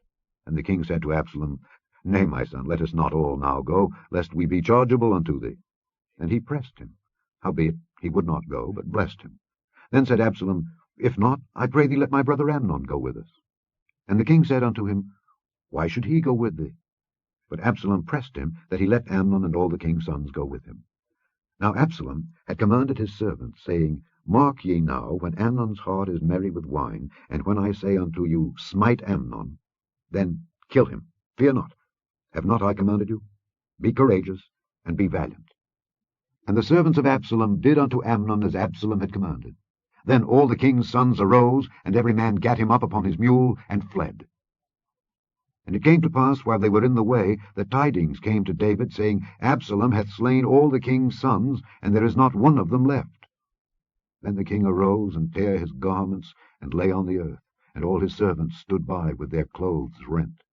And Jonadab the son of Shimeah, David's brother, answered and said, Let not my lord suppose that they have slain all the young men the king's sons, for Amnon only is dead. For by the appointment of Absalom this hath been determined from the day that he forced his sister Tamar. Now therefore let not my lord the king take the thing to his heart, to think that all the king's sons are dead, for Amnon only is dead.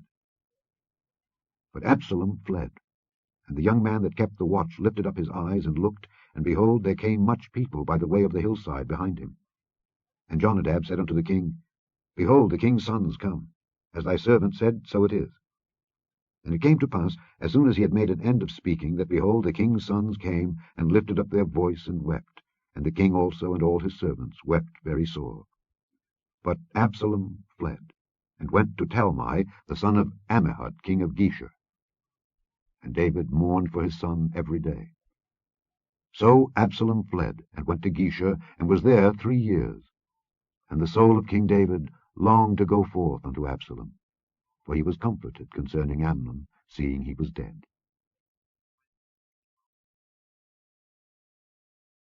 Chapter 14.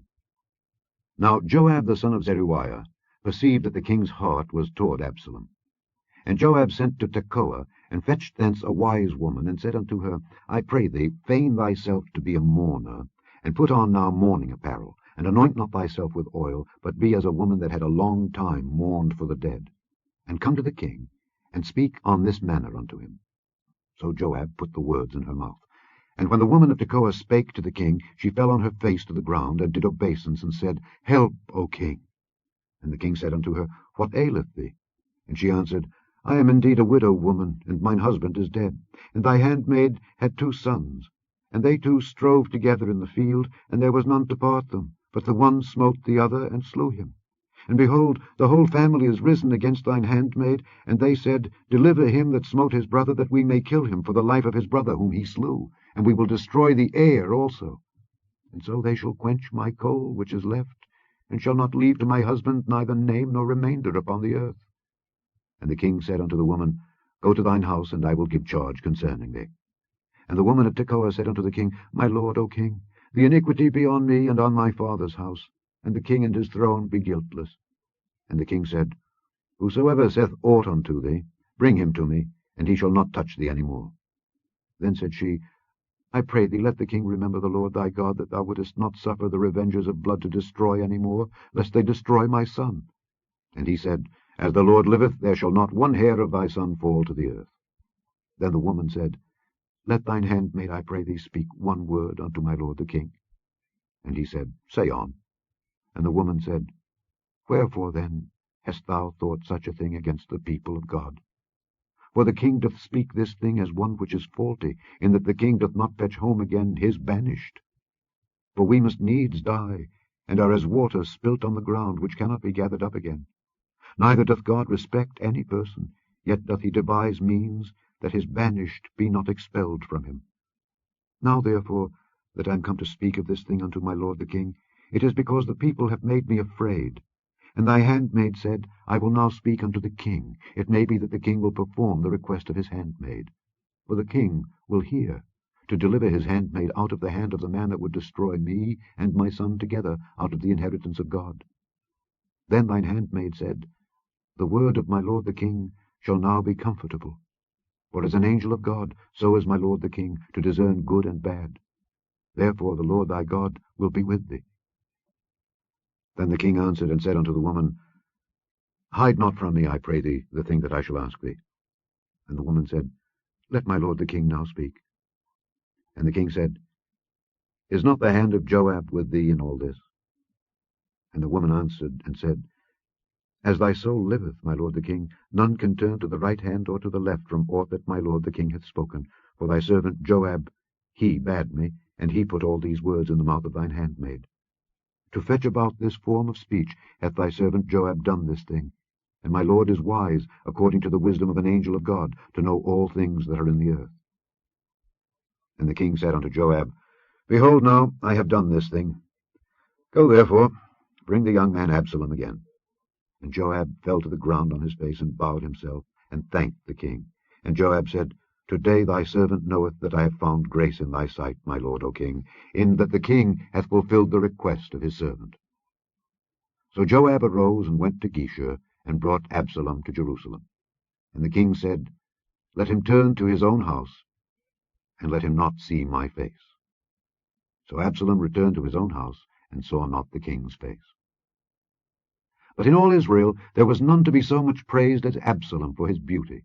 From the sole of his foot even to the crown of his head there was no blemish in him. And when he polled his head, for it was at every year's end that he polled it, because the hair was heavy on him, therefore he polled it, he weighed the hair of his head at 200 shekels after the king's weight. And unto Absalom there were born 3 sons and 1 daughter, whose name was Tamar. She was a woman of a fair countenance. So Absalom dwelt 2 full years in Jerusalem, and saw not the king's face. Therefore Absalom sent for Joab to have sent him to the king, but he would not come to him. And when he sent again the 2nd time, he would not come. Therefore he said unto his servants, See, Joab's field is near mine, and he hath barley there. Go and set it on fire. And Absalom's servants set the field on fire. Then Joab arose and came to Absalom unto his house, and said unto him, Wherefore have thy servant set my field on fire? And Absalom answered Joab, Behold, I sent unto thee, saying, Come hither, that I may send thee to the king, to say, Wherefore am I come from Geshur? It had been good for me to have been there still. Now therefore let me see the king's face, and if there be any iniquity in me, let him kill me. So Joab came to the king, and told him. And when he had called for Absalom, he came to the king, and bowed himself on his face to the ground before the king. And the king kissed Absalom.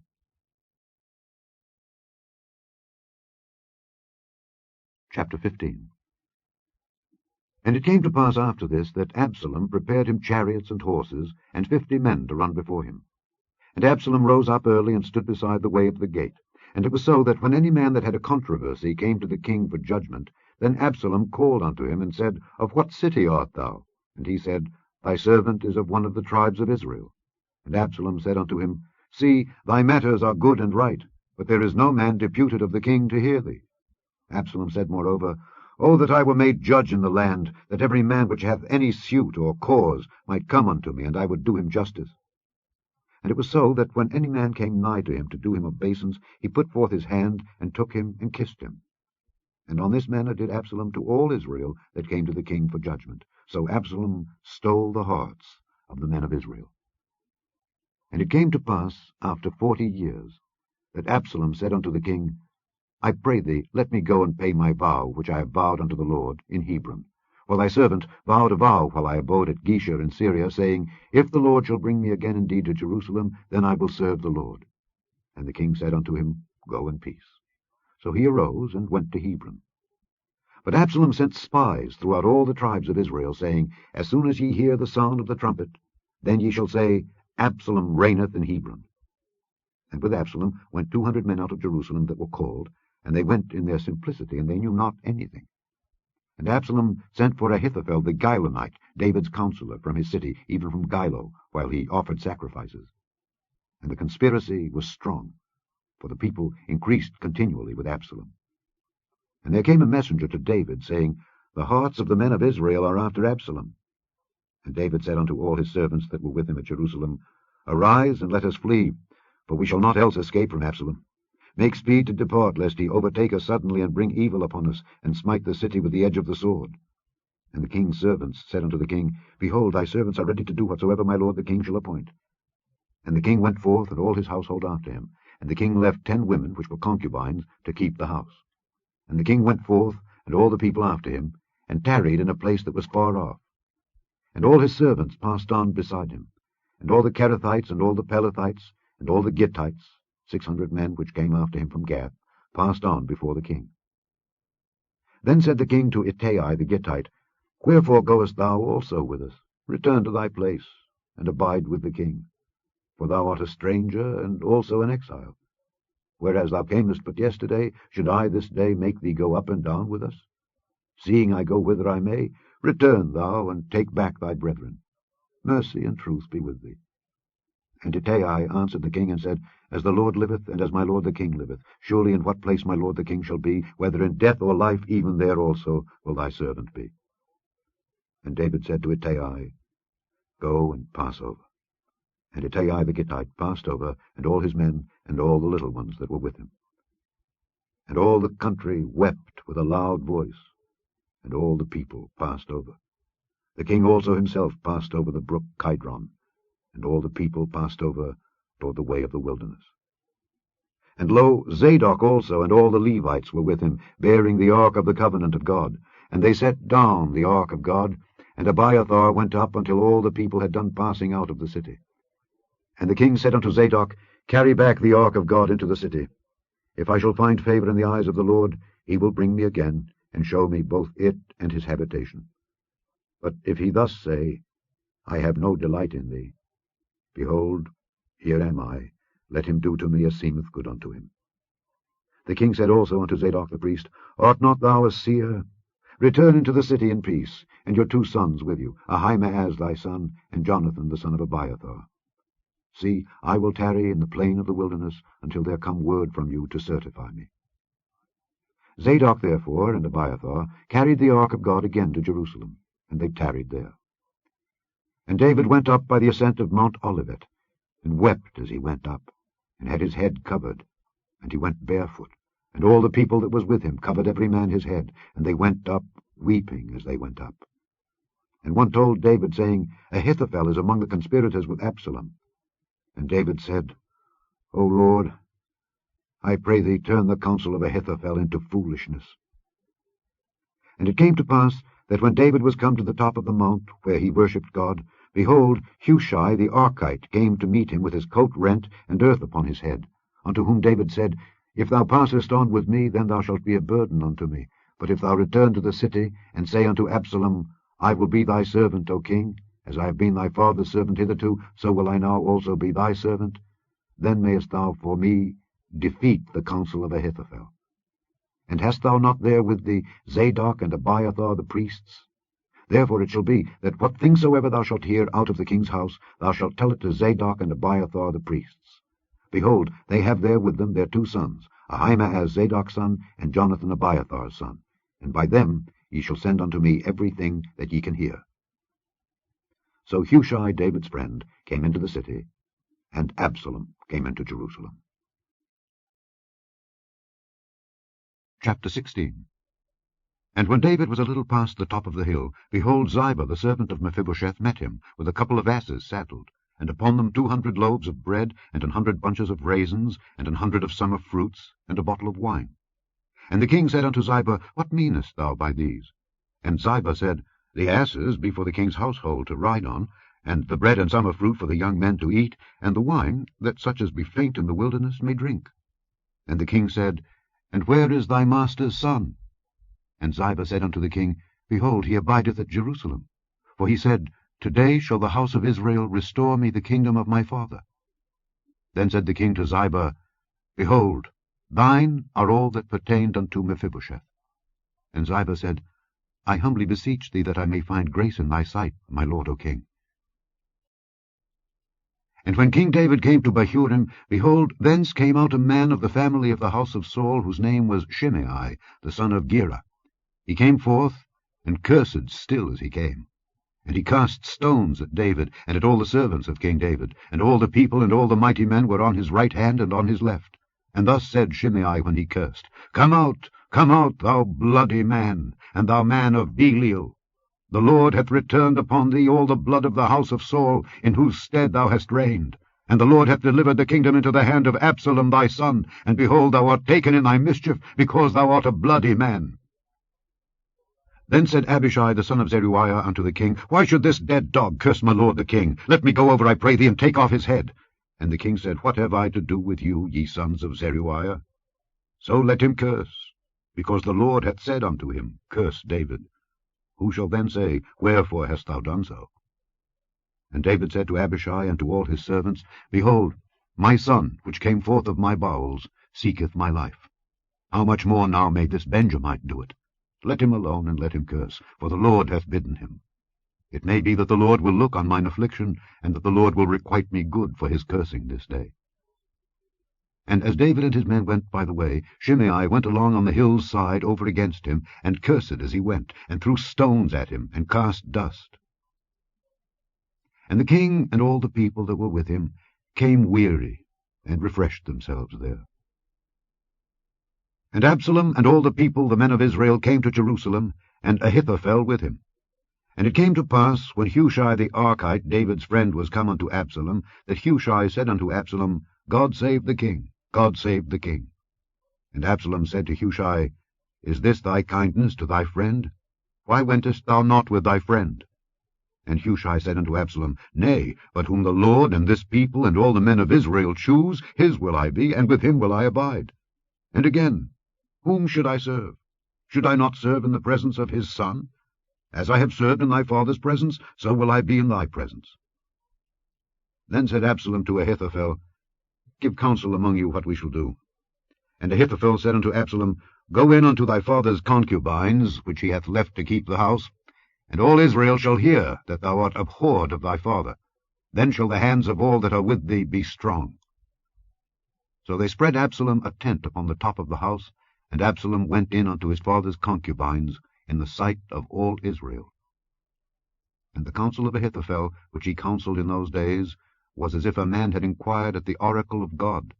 So was all the counsel of Ahithophel, both with David and with Absalom. Chapter 17. Moreover, Ahithophel said unto Absalom, Let me now choose out 12,000 men, and I will arise and pursue after David this night. And I will come upon him while he is weary and weak-handed, and will make him afraid. And all the people that are with him shall flee, and I will smite the king only. And I will bring back all the people unto thee. The man whom thou seekest is as if all returned. So all the people shall be in peace. And the saying pleased Absalom well, and all the elders of Israel. Then said Absalom, Call now Hushai the Archite also, and let us hear likewise what he saith. And when Hushai was come to Absalom, Absalom spake unto him, saying, Ahithophel hath spoken after this manner. Shall we do after his saying? If not, speak thou. And Hushai said unto Absalom, The counsel that Ahithophel hath given is not good at this time. For, said Hushai, thou knowest thy father and his men, that they be mighty men, and they be chafed in their minds, as a bear robbed of her whelps in the field. And thy father is a man of war, and will not lodge with the people. Behold, he is hid now in some pit or in some other place, And it will come to pass, when some of them be overthrown at the first, that whosoever heareth it will say, There is a slaughter among the people that follow Absalom. And he also that is valiant, whose heart is as the heart of a lion, shall utterly melt. For all Israel knoweth that thy father is a mighty man, and they which be with him are valiant men. Therefore I counsel that all Israel be generally gathered unto thee, from Dan even to Beersheba, as the sand that is by the sea for multitude, and that thou go to battle in thine own person. So shall we come upon him in some place where he shall be found, and we will light upon him as the dew falleth on the ground, and of him and of all the men that are with him there shall not be left so much as one. Moreover, if he be gotten into a city, then shall all Israel bring ropes to that city, and we will draw it into the river, until there be not one small stone found there. And Absalom and all the men of Israel said, The counsel of Hushai the Archite is better than the counsel of Ahithophel.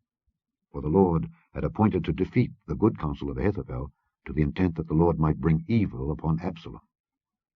Then said Hushai unto Zadok and to Abiathar the priests, Thus and thus did Ahithophel counsel Absalom and the elders of Israel, and thus have I counselled. Now therefore send quickly, and tell David, saying, Lodge not this night in the plains of the wilderness, but speedily pass over, lest the king be swallowed up, and all the people that are with him. Now Jonathan and Ahimaaz stayed by Enrogel, for they might not be seen to come into the city. And a wench went and told them, and they went and told King David. Nevertheless a lad saw them, and told Absalom. But they went both of them away quickly, and came to a man's house in Bahurim, which had a well in his court, whither they went down. And the woman took and spread a covering over the well's mouth, and spread ground corn thereon, and the thing was not known. And when Absalom's servants came to the woman to the house, they said, Where is Ahimaaz and Jonathan? And the woman said unto them, They be gone over the brook of water. And when they had sought and could not find them, they returned to Jerusalem. And it came to pass, after they were departed, that they came up out of the well, and went and told King David, and said unto David, Arise and pass quickly over the water, for thus hath Ahithophel counselled against you. Then David arose, and all the people that were with him, and they passed over Jordan. By the morning light there lacked not one of them that was not gone over Jordan. And when Ahithophel saw that his counsel was not followed, he saddled his ass, and arose, and gat him home to his house, to his city, and put his household in order, and hanged himself, and died, and was buried in the sepulchre of his father. Then David came to Mahanaim, and Absalom passed over Jordan, he and all the men of Israel with him. And Absalom made Amasa captain of the host instead of Joab, which Amasa was a man's son whose name was Ithra, an Israelite, that went in to Abigail, the daughter of Nahash, sister to Zeruiah, Joab's mother. So Israel and Absalom pitched in the land of Gilead. And it came to pass, when David was come to Mahanaim, that Shobai, the son of Nahash of Rabbah of the children of Ammon, and Machir, the son of Ammiel of Lodabar, and Barzillai, the Gileadite of Rogelim, brought beds and basins and earthen vessels, and wheat and barley and flour, and parched corn, and beans, and lentils, and parched pulse, and honey, and butter, and sheep, and cheese of kine, for David and for the people that were with him to eat. For they said, The people is hungry and weary and thirsty in the wilderness. Chapter 18. And David numbered the people that were with him, and set captains of thousands and captains of hundreds over them. And David sent forth a third part of the people unto the hand of Joab, and a third part unto the hand of Abishai the son of Zeruiah, Joab's brother, and a third part unto the hand of Ittai the Gittite. And the king said unto the people, I will surely go forth with you myself also. But the people answered, Thou shalt not go forth. For if we flee away, they will not care for us, neither if half of us die will they care for us. But now thou art worth 10,000 of us. Therefore now it is better that thou succour us out of the city. And the king said unto them, What seemeth you best I will do. And the king stood by the gate side, and all the people came out by hundreds and by thousands. And the king commanded Joab and Abishai and Ittai, saying, Deal gently for my sake with the young man, even with Absalom. And all the people heard, when the king gave all the captains charge concerning Absalom. So the people went out into the field against Israel, and the battle was in the wood of Ephraim, where the people of Israel were slain before the servants of David, and there was there a great slaughter that day of 20,000 men. For the battle was there scattered over the face of all the country, and the wood devoured more people that day than the sword devoured. And Absalom met the servants of David, and Absalom rode upon a mule, And the mule went under the thick boughs of a great oak, and his head caught hold of the oak, and he was taken up between the heaven and the earth, and the mule that was under him went away. And a certain man saw it, and told Joab, and said, Behold, I saw Absalom hanged in an oak. And Joab said unto the man that told him, And behold, thou sawest him? And why didst thou not smite him there to the ground?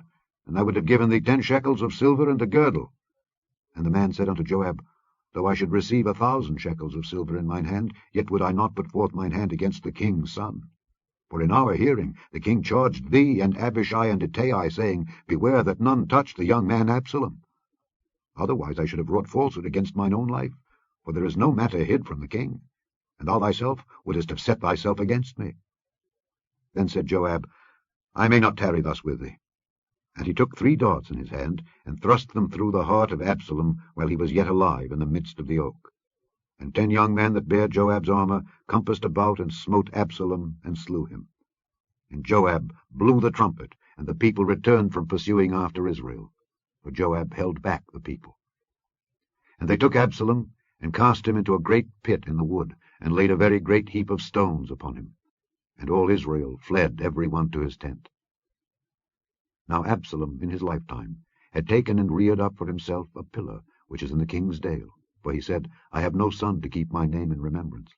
And he called the pillar after his own name, and it is called unto this day Absalom's place.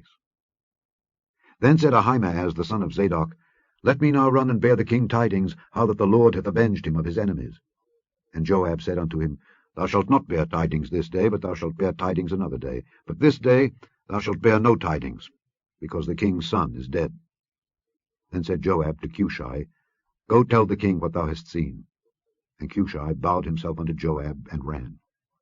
Then said Ahimaaz the son of Zadok yet again to Joab, But howsoever, let me, I pray thee, also run after Cushai. And Joab said, Wherefore wilt thou run, my son, seeing that thou hast no tidings ready? But howsoever, said he, let me run. And he said unto him, Run. Then Ahimaaz ran by the way of the plain, and overran Cushai. And David sat between the 2 gates. And the watchman went up to the roof over the gate unto the wall, and lifted up his eyes, and looked, and behold, a man running alone. And the watchman cried, and told the king. And the king said, If he be alone, there is tidings in his mouth. And he came apace, and drew near. And the watchman saw another man running. And the watchman called unto the porter, and said, Behold, another man running alone. And the king said, He also bringeth tidings. And the watchman said, Methinketh the running of the foremost is like the running of Ahimaaz the son of Zadok. And the king said, He is a good man, and cometh with good tidings. And Ahimaaz called and said unto the king, All is well.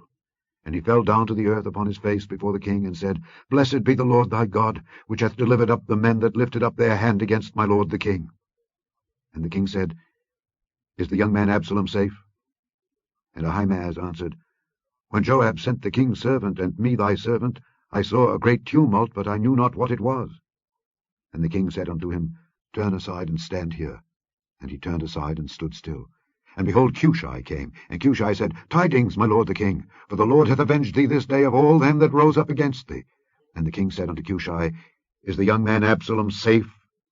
And Cushai answered, The enemies of my lord the king, and all that rise against thee to do thee hurt, be as that young man is.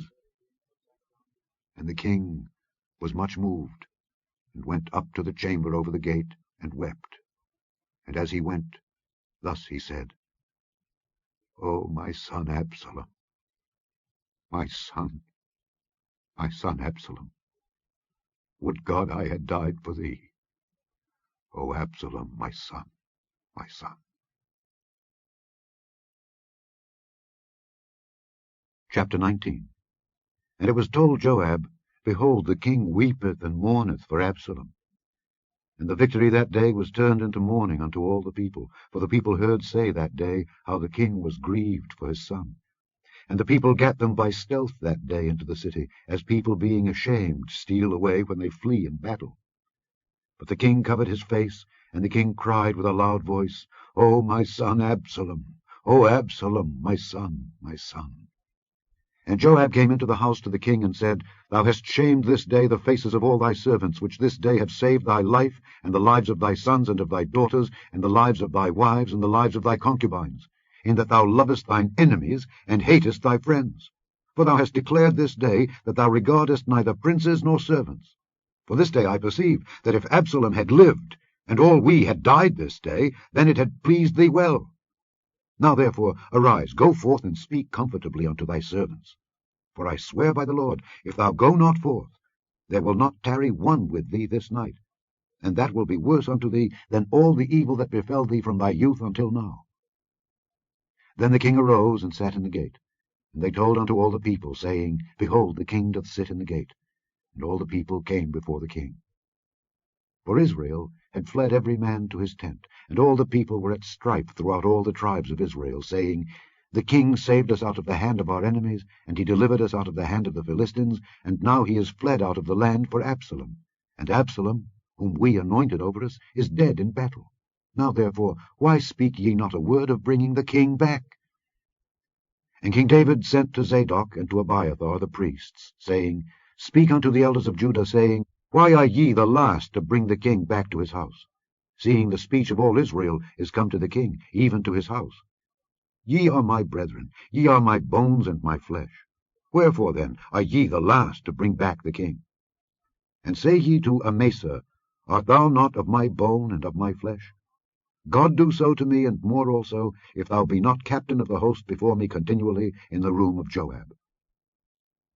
And he bowed the heart of all the men of Judah, even as the heart of one man, so that they sent this word unto the king, Return thou and all thy servants. So the king returned, and came to Jordan. And Judah came to Gilgal to go to meet the king, to conduct the king over Jordan. And Shimei, the son of Gera, a Benjamite which was of Bahurim, hasted and came down with the men of Judah to meet King David.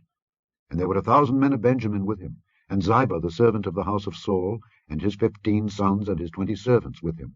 And they went over Jordan before the king. And they went over a ferry boat to carry over the king's household, and to do what he thought good. And Shimei, the son of Gera, fell down before the king as he was come over Jordan, and said unto the king, Let not my lord impute iniquity unto me, neither do thou remember that which thy servant did perversely the day that my lord the king went out of Jerusalem, that the king should take it to his heart. For thy servant doth know that I have sinned. Therefore, behold, I am come the first this day of all the house of Joseph to go down to meet my lord the king. But Abishai, the son of Zeruiah, answered and said, Shall not Shimei be put to death for this, because he cursed the Lord's anointed? And David said, What have I to do with you, ye sons of Zeruiah, that ye should this day be adversaries unto me? Shall there any man be put to death this day in Israel? For do not I know that I am this day king over Israel?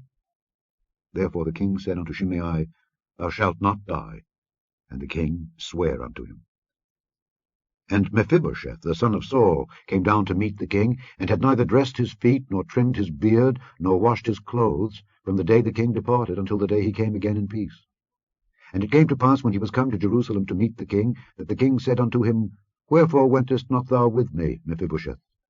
And he answered, My lord, O king, my servant deceived me. For thy servant said, I will saddle me an ass, that I may ride thereon, and go to the king, because thy servant is lame. And he hath slandered thy servant unto my lord the king. But my lord the king is as an angel of God. Do therefore what is good in thine eyes. For all of my father's house were but dead men before my lord the king. Yet didst thou set thy servant among them that did eat at thine own table.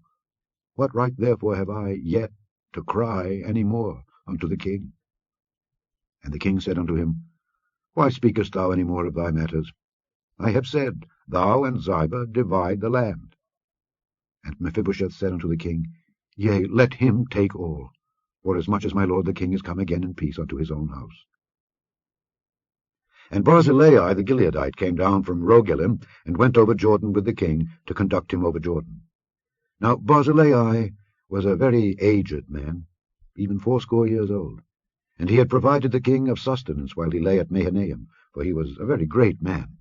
And the king said unto Barzillai, Come thou over with me, and I will feed thee with me in Jerusalem. And Barzillai said unto the king, How long have I to live, that I should go up with the king unto Jerusalem? I am this day 80 years old. And can I discern between good and evil? Can thy servant taste what I eat or what I drink? Can I hear any more the voice of singing men and singing women? Wherefore then should thy servant be yet a burden unto my lord the king? Thy servant will go a little way over Jordan with the king, and why should the king recompense me with such a reward? Let thy servant, I pray thee, turn back again, that I may die in mine own city, and be buried by the grave of my father and of my mother. But behold thy servant Kimham. Let him go over with my lord the king, and do to him what shall seem good unto thee. And the king answered, Kimham shall go over with me, and I will do to him that which shall seem good unto thee, and whatsoever thou shalt require of me, that will I do for thee. And all the people went over Jordan. And when the king was come over, the king kissed Barzillai, and blessed him, and he returned unto his own place. Then the king went on to Gilgal, and Kimham went on with him, and all the people of Judah conducted the king, and also half the people of Israel. And behold, all the men of Israel came to the king, and said unto the king, Why have our brethren the men of Judah stolen thee away, and have brought the king and his household, and all David's men with him, over Jordan? And all the men of Judah answered the men of Israel, Because the king is near of kin to us. Wherefore then be ye angry for this matter? Have we eaten at all of the king's cost, or hath he given us any gift? And the men of Israel answered the men of Judah, and said, We have 10 parts in the king, and we have also more right in David than ye. Why then did ye despise us, that our advice should not be first had in bringing back our king? And the words of the men of Judah were fiercer than the words of the men of Israel. Chapter 20. And there happened to be there a man of Belial, whose name was Sheba, the son of Bichri, a Benjamite. And he blew a trumpet, and said, We have no part in David, neither have we inheritance in the son of Jesse. Every man to his tents, O Israel. So every man of Israel went up from after David, and followed Sheba the son of Bichri. But the men of Judah clave unto their king, from Jordan even to Jerusalem. And David came to his house at Jerusalem, and the king took the 10 women his concubines, whom he had left to keep the house, and put them in ward, and fed them, but went not in unto them. So they were shut up unto the day of their death, living in widowhood. Then said the king to Amasa, Assemble me the men of Judah within 3 days, and be thou here present. So Amasa went to assemble the men of Judah, but he tarried longer than the set time which he had appointed him. And David said to Abishai, Now shall Sheba the son of Bichri do us more harm than did Absalom. Take thou thy lord's servants, and pursue after him, lest he get him fenced cities, and escape us. And there went out after him Joab's men, and the Kerethites and the Pelethites, and all the mighty men. And they went out of Jerusalem to pursue after Sheba the son of Bichri. When they were at the great stone which is in Gibeon, Amasa went before them. And Joab's garment that he had put on was girded unto him, and upon it a girdle, with a sword fastened upon his loins in the sheath thereof. And as he went forth, it fell out. And Joab said to Amasa, Art thou in health, my brother? And Joab took Amasa by the beard with the right hand, to kiss him. But Amasa took no heed to the sword that was in Joab's hand. So he smote him therewith in the 5th rib, and shed out his bowels to the ground, and struck him not again, and he died. So Joab and Abishai his brother pursued after Sheba the son of Bichri. And one of Joab's men stood by him, and said, He that favoureth Joab, and he that is for David, let him go after Joab. And Amasa wallowed in blood in the midst of the highway. And when the man saw that all the people stood still, he removed Amasa out of the highway into the field, and cast a cloth upon him, when he saw that every one that came by him stood still. When he was removed out of the highway, all the people went on after Joab, to pursue after Sheba the son of Bichri. And he went through all the tribes of Israel unto Abel, and to Bethmaachah, and all the Beerites, and they were gathered together, and went also after him. And they came and besieged him in Abel of Bethmaachah, and they cast up a bank against the city, and it stood in the trench, and all the people that were with Joab battered the wall to throw it down. Then cried a wise woman out of the city, Hear, hear, say, I pray you, unto Joab, Come near hither, that I may speak with thee. And when he was come near unto her, the woman said, Art thou Joab? And he answered, I am he. Then she said unto him, Hear the words of thine handmaid. And he answered, I do hear. Then she spake, saying, They were wont to speak in old times, saying, They shall surely ask counsel at Abel. And so they ended the matter. I am one of them that are peaceable and faithful in Israel. Thou seekest to destroy a city and a mother in Israel. Why wilt thou swallow up the inheritance of the Lord? And Joab answered and said, Far be it from me that I should swallow up or destroy. The matter is not so, but a man of Mount Ephraim, Sheba the son of Bichri by name, hath lifted up his hand against the king, even against David. Deliver him only, and I will depart from the city. And the woman said unto Joab, Behold, his head shall be thrown to thee over the wall. Then the woman went unto all the people in her wisdom, and they cut off the head of Sheba the son of Bichri, and cast it out to Joab. And he blew a trumpet, and they retired from the city, every man to his tent. And Joab returned to Jerusalem unto the king. Now Joab was over all the host of Israel, and Benaiah the son of Jehoiada was over the Kerethites and over the Pelethites, and Adoram was over the tribute, and Jehoshaphat the son of Ahilud was recorder, and Sheva was scribe, and Zadok and Abiathar were the priests, and Ira also, the Jairite, was a chief ruler about David. Chapter 21. Then there was a famine in the days of David 3 years, year after year. And David inquired of the Lord.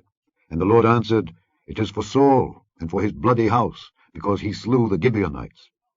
And the king called the Gibeonites, and said unto them, Now the Gibeonites were not of the children of Israel, but of the remnant of the Amorites, and the children of Israel had sworn unto them. And Saul sought to slay them in his zeal to the children of Israel and Judah. Wherefore David said unto the Gibeonites, What shall I do for you? And wherewith shall I make the atonement, that ye may bless the inheritance of the Lord? And the Gibeonites said unto him, We will have no silver nor gold of Saul, nor of his house. Neither for us shalt thou kill any man in Israel. And he said, What ye shall say, that will I do for you. And they answered the king, The man that consumed us, and that devised against us that we should be destroyed from remaining in any of the coasts of Israel, let 7 men of his sons be delivered unto us, and we will hang them up unto the Lord in Gibeah of Saul, whom the Lord did choose. And the king said, I will give them. But the king spared Mephibosheth the son of Jonathan the son of Saul, because of the Lord's oath that was between them, between David and Jonathan the son of Saul. But the king took the 2 sons of Rizpah the daughter of Aiah, whom she bare unto Saul, Armoni and Mephibosheth, and the 5 sons of Michal the daughter of Saul, whom she brought up for Adriel the son of Barzillai the Maholathite, and he delivered them into the hands of the Gibeonites.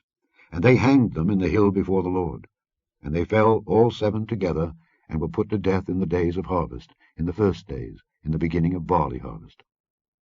And Rizpah the daughter of Aiah took sackcloth, and spread it for her upon the rock, from the beginning of harvest, until water dropped upon them out of heaven, and suffered neither the birds of the air to rest on them by day, nor the beasts of the field by night. And it was told David what Rizpah the daughter of Aiah, the concubine of Saul, had done. And David went and took the bones of Saul and the bones of Jonathan his son from the men of Jabesh-Gilead, which had stolen them from the street of Bethshan, where the Philistines had hanged them, when the Philistines had slain Saul in Gilboa. And he brought up from thence the bones of Saul and the bones of Jonathan his son, and they gathered the bones of them that were hanged. And the bones of Saul and Jonathan his son buried they in the country of Benjamin, in Zelah, in the sepulchre of Kish his father. And they performed all that the king commanded. And after that God was entreated for the land. Moreover the Philistines had yet war again with Israel. And David went down, and his servants with him, and fought against the Philistines. And David waxed faint. And Ishbi-Benob, which was of the sons of the giant, the weight of whose spear weighed 300 shekels of brass in weight, he being girded with a new sword, thought to have slain David. But Abishai the son of Zeruiah succoured him, and smote the Philistine, and killed him. Then the men of David sware unto him, saying, Thou shalt go no more out with us to battle, that thou quench not the light of Israel. And it came to pass after this, that there was again a battle with the Philistines at Gob. Then Sibbechai the Hushathite slew Saph, which was of the sons of the giant. And there was again a battle in Gob with the Philistines, where Elhanan, the son of Jaare-Oregim, a Bethlehemite, slew the brother of Goliath the Gittite, the staff of whose spear was like a weaver's beam. And there was yet a battle in Gath, where was a man of great stature, that had on every hand 6 fingers, and on every foot 6 toes, 24 in number. And he also was born to the giant. And when he defied Israel, Jonathan the son of Shimeah, the brother of David, slew him. These 4 were born to the giant in Gath, and fell by the hand of David, and by the hand of his servants. Chapter 22. And David spake unto the Lord the words of this song, in the day that the Lord had delivered him out of the hand of all his enemies, and out of the hand of Saul. And he said, The Lord is my rock and my fortress and my deliverer, the God of my rock. In him will I trust. He is my shield and the horn of my salvation, my high tower and my refuge, my Saviour. Thou savest me from violence. I will call on the Lord, who is worthy to be praised. So shall I be saved from mine enemies. When the waves of death compassed me, the floods of ungodly men made me afraid. The sorrows of hell compassed me about. The snares of death prevented me. In my distress I called upon the Lord, and cried to my God. And he did hear my voice out of his temple, and my cry did enter into his ears. Then the earth shook and trembled. The foundations of heaven moved and shook, because he was wroth. There went up a smoke out of his nostrils, and fire out of his mouth devoured. Coals were kindled by it. He bowed the heavens also, and came down, and darkness was under his feet. And he rode upon a cherub, and did fly, and he was seen upon the wings of the wind. And he made darkness pavilions round about him, dark waters, and thick clouds of the skies. Through the brightness before him were coals of fire kindled. The Lord thundered from heaven, and the Most High uttered his voice. And he sent out arrows, and scattered them, lightning, and discomfited them. And the channels of the sea appeared. The foundations of the world were discovered at the rebuking of the Lord, at the blast of the breath of his nostrils. He sent from above. He took me. He drew me out of many waters. He delivered me from my strong enemy, and from them that hated me, for they were too strong for me. They prevented me in the day of my calamity, but the Lord was my stay. He brought me forth also into a large place. He delivered me, because he delighted in me. The Lord rewarded me according to my righteousness. According to the cleanness of my hands hath he recompensed me. For I have kept the ways of the Lord, and have not wickedly departed from my God. For all his judgments were before me, and as for his statutes I did not depart from them. I was also upright before him, and have kept myself from mine iniquity. Therefore the Lord hath recompensed me according to my righteousness, according to my cleanness in his eyesight. With the merciful thou wilt show thyself merciful, and with the upright man thou wilt show thyself upright. With the pure thou wilt show thyself pure, and with the froward thou wilt show thyself unsavoury. And the afflicted people thou wilt save. But thine eyes are upon the haughty, that thou mayest bring them down. For thou art my lamp, O Lord, and the Lord will lighten my darkness. For by thee I have run through a troop, by my God have I leaped over a wall. As for God, his way is perfect, the word of the Lord is tried. He is a buckler to all them that trust in him. For who is God save the Lord, and who is a rock save our God? God is my strength and power, and he maketh my way perfect. He maketh my feet like hinds' feet, and setteth me upon my high places. He teacheth my hands to war, so that a bow of steel is broken by mine arms. Thou hast also given me the shield of thy salvation, and thy gentleness hath made me great. Thou hast enlarged my steps under me, so that my feet did not slip. I have pursued mine enemies, and destroyed them, and turned not again until I had consumed them. And I have consumed them, and wounded them, that they could not arise. Yea, they are fallen under my feet. For thou hast girded me with strength to battle. Them that rose up against me hast thou subdued under me. Thou hast also given me the necks of mine enemies, that I might destroy them that hate me. They looked, but there was none to save, even unto the Lord, but he answered them not. Then did I beat them as small as the dust of the earth. I did stamp them as the mire of the street, and did spread them abroad. Thou also hast delivered me from the strivings of my people. Thou hast kept me to be head of the heathen. A people which I knew not shall serve me. Strangers shall submit themselves unto me. As soon as they hear, they shall be obedient unto me. Strangers shall fade away, and they shall be afraid out of their close places. The Lord liveth, and blessed be my rock, and exalted be the God of the rock of my salvation. It is God that avengeth me, and that bringeth down the people unto me, and that bringeth me forth from mine enemies. Thou also hast lifted me up on high above them that rose up against me. Thou hast delivered me from the violent men. Therefore I will give thanks unto thee, O Lord, among the heathen, and I will sing praises unto thy name. He is the tower of salvation for his king, and showeth mercy to his anointed, unto David and to his seed forevermore. Chapter 23. Now these be the last words of David.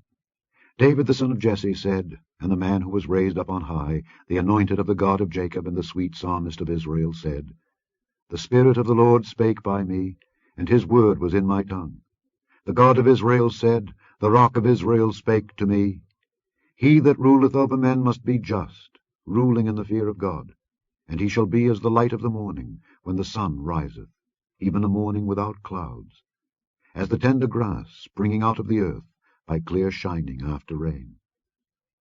Although my house be not so with God, yet he hath made with me an everlasting covenant, ordered in all things and sure.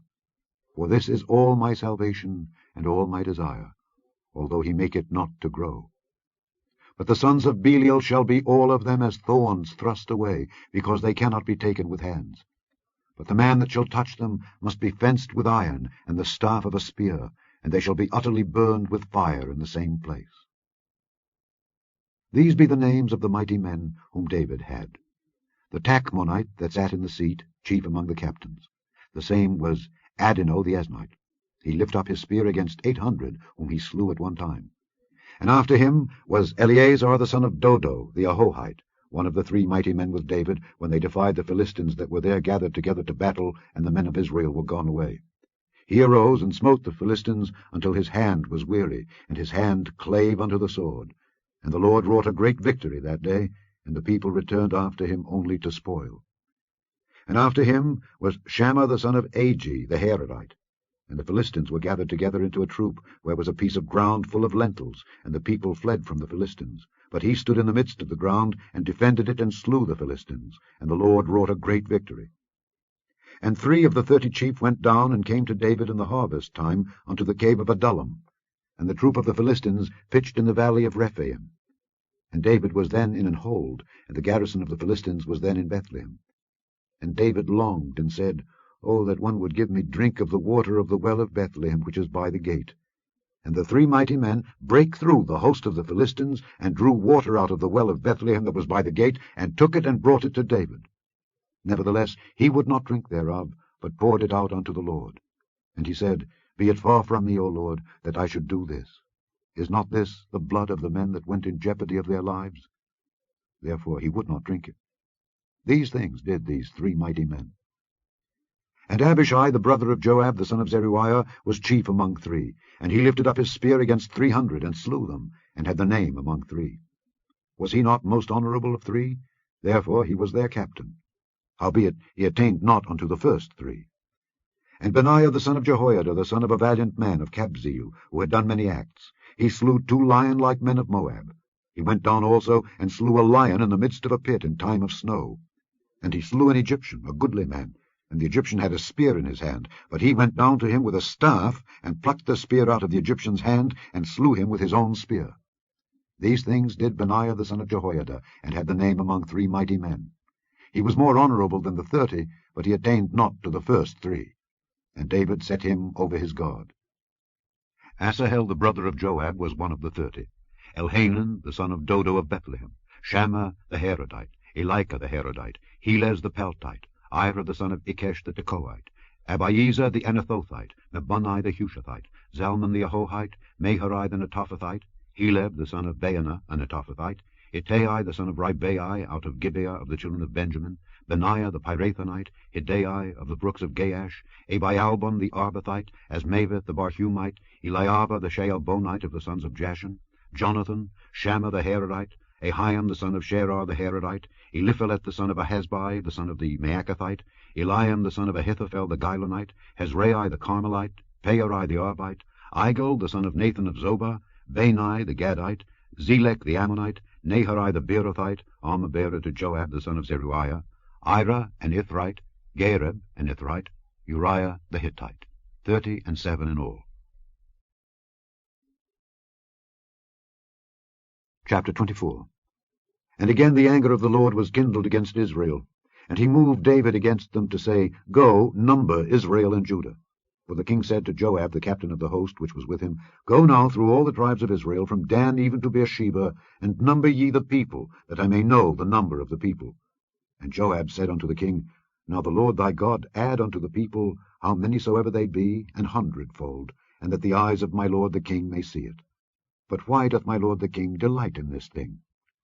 Notwithstanding the king's word prevailed against Joab, and against the captains of the host. And Joab and the captains of the host went out from the presence of the king to number the people of Israel. And they passed over Jordan, and pitched in Aroer on the right side of the city that lieth in the midst of the river of Gad, and toward Jazer. Then they came to Gilead, and to the land of Tahtim-Hodshai, and they came to Danjayan, and about to Zidon, and came to the stronghold of Tyre, and to all the cities of the Hivites and of the Canaanites, and they went out to the south of Judah, even to Beersheba. So when they had gone through all the land, they came to Jerusalem at the end of 9 months and 20 days. And Joab gave up the sum of the number of the people unto the king. And there were in Israel 800,000 valiant men that drew the sword, and the men of Judah were 500,000 men. And David's heart smote him after that he had numbered the people. And David said unto the Lord, I have sinned greatly in that I have done. And now I beseech thee, O Lord, take away the iniquity of thy servant, for I have done very foolishly. For when David was up in the morning, the word of the Lord came unto the prophet Gad, David's seer, saying, Go and say unto David, Thus saith the Lord, I offer thee 3 things. Choose thee one of them, that I may do it unto thee. So Gad came to David, and told him, and said unto him, Shall 7 years of famine come unto thee in thy land? Or wilt thou flee 3 months before thine enemies while they pursue thee? Or that there be 3 days' pestilence in thy land? Now advise, and see what answer I shall return to him that sent me. And David said unto Gad, I am in a great strait. Let us fall now into the hand of the Lord, for his mercies are great, and let me not fall into the hand of man. So the Lord sent a pestilence upon Israel from the morning even to the time appointed, and there died of the people from Dan even to Beersheba 70,000 men. And when the angel stretched out his hand upon Jerusalem to destroy it, the Lord repented him of the evil, and said to the angel that destroyed the people, It is enough, stay now thine hand. And the angel of the Lord was by the threshing place of Araunah the Jebusite. And David spake unto the Lord when he saw the angel that smote the people, and said, Lo, I have sinned, and I have done wickedly. But these sheep, what have they done? Let thine hand, I pray thee, be against me, and against my father's house. And Gad came that day to David, and said unto him, Go up, rear an altar unto the Lord in the threshing floor of Araunah the Jebusite.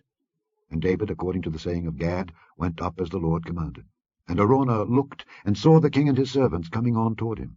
And Araunah went out, and bowed himself before the king on his face upon the ground. And Araunah said, Wherefore is my lord the king come to his servant?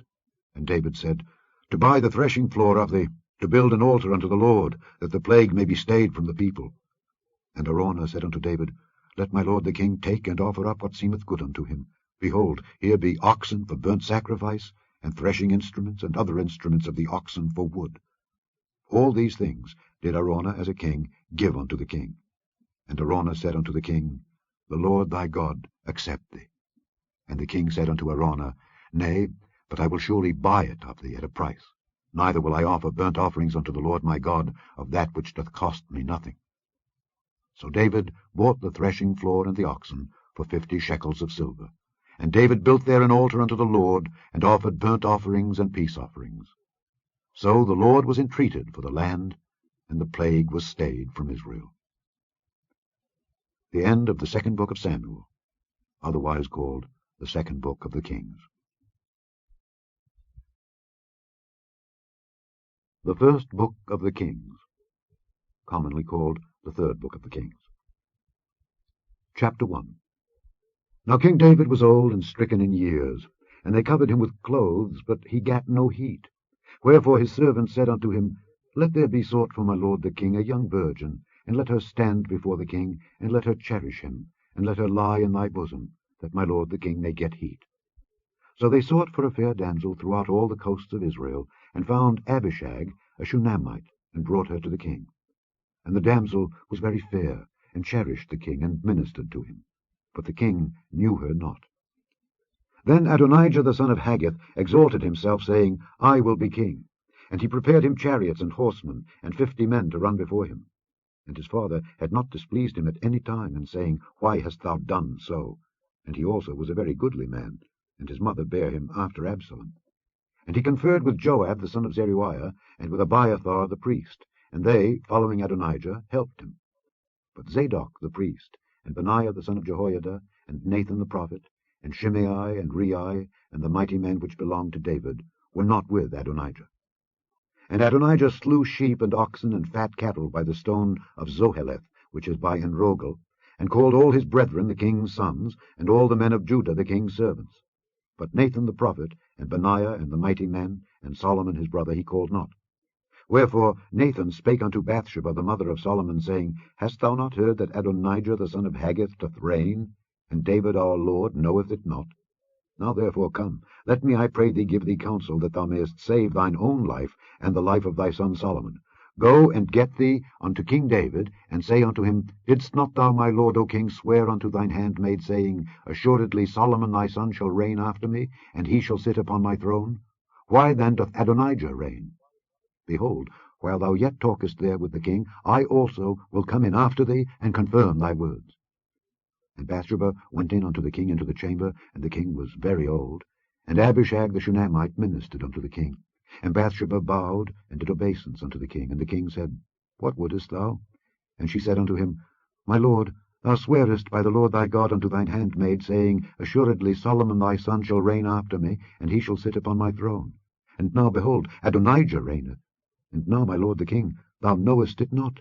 And he hath slain oxen and fat cattle and sheep in abundance, and hath called all the sons of the king, and Abiathar the priest, and Joab the captain of the host. But Solomon thy servant hath he not called.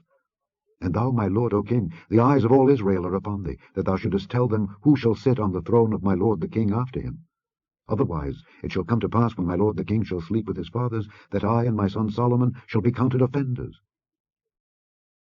And lo, while she yet talked with the king, Nathan the prophet also came in. And they told the king, saying, Behold Nathan the prophet. And when he was come in before the king, he bowed himself before the king with his face to the ground. And Nathan said, My lord, O king, hast thou said, Adonijah shall reign after me, and he shall sit upon my throne? For he is gone down this day, and hath slain oxen and fat cattle and sheep in abundance, and hath called all the king's sons and the captains of the host, and Abiathar the priest, and behold, they eat and drink before him, and say, God save King Adonijah. But me, even me thy servant, and Zadok the priest, and Benaiah the son of Jehoiada, and thy servant Solomon, hath he not called. Is this thing done by my lord the king? And thou hast not showed it unto thy servant, who should sit on the throne of my lord the king after him? Then King David answered and said, Call me Bathsheba. And she came into the king's presence, and stood before the king.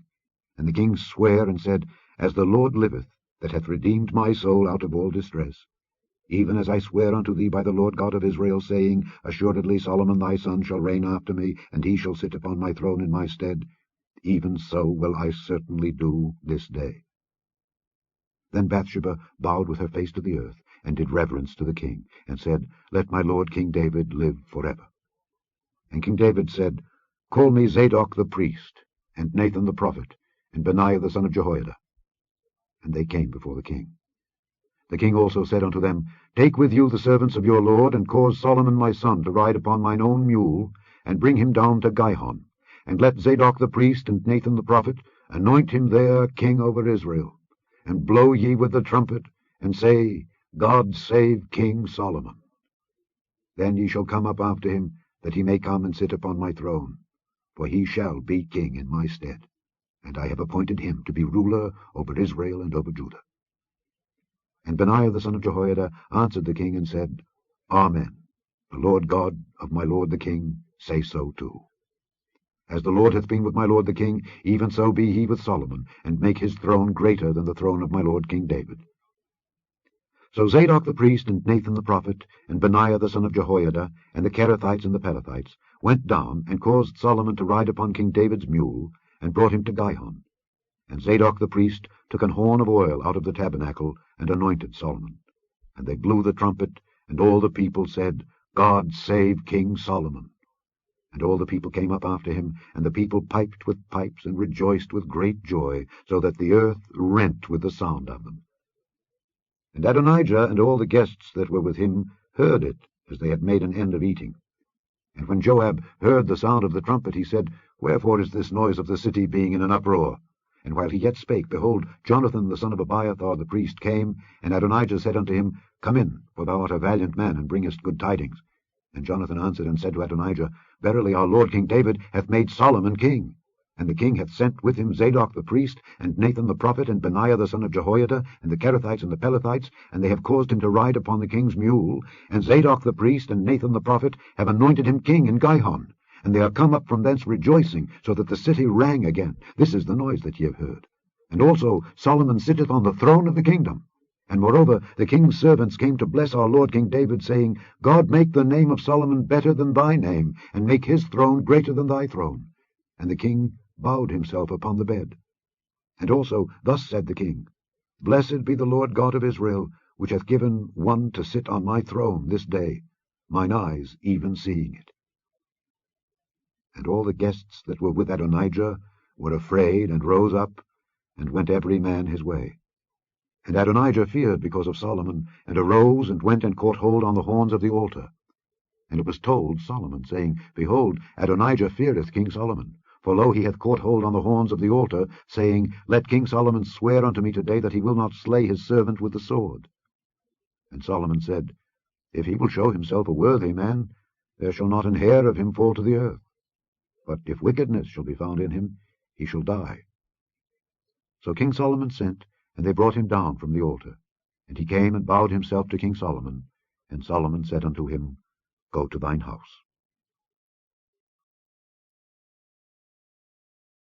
Chapter 2. Now the days of David drew nigh that he should die. And he charged Solomon his son, saying, I go the way of all the earth. Be thou strong therefore, and show thyself a man. And keep the charge of the Lord thy God, to walk in his ways, to keep his statutes and his commandments, and his judgments and his testimonies, as it is written in the law of Moses, that thou mayest prosper in all that thou doest, and whithersoever thou turnest thyself. That the Lord may continue his word which he spake concerning me, saying, If thy children take heed to their way, to walk before me in truth, with all their heart and with all their soul, there shall not fail thee, said he, a man on the throne of Israel. Moreover, thou knowest also what Joab the son of Zeruiah did to me, and what he did to the 2 captains of the hosts of Israel, unto Abner the son of Ner, and unto Amasa the son of Jether, whom he slew, and shed the blood of war in peace, and put the blood of war upon his girdle that was about his loins, and in his shoes that were on his feet. Do therefore according to thy wisdom, and let not his hoar head go down to the grave in peace. But show kindness unto the sons of Barzillai the Gileadite, and let them be of those that eat at thy table. For so they came to me when I fled because of Absalom thy brother. And behold, thou hast with thee Shimei the son of Gera, a Benjamite of Bahurim, which cursed me with a grievous curse in the day when I went to Mahanaim.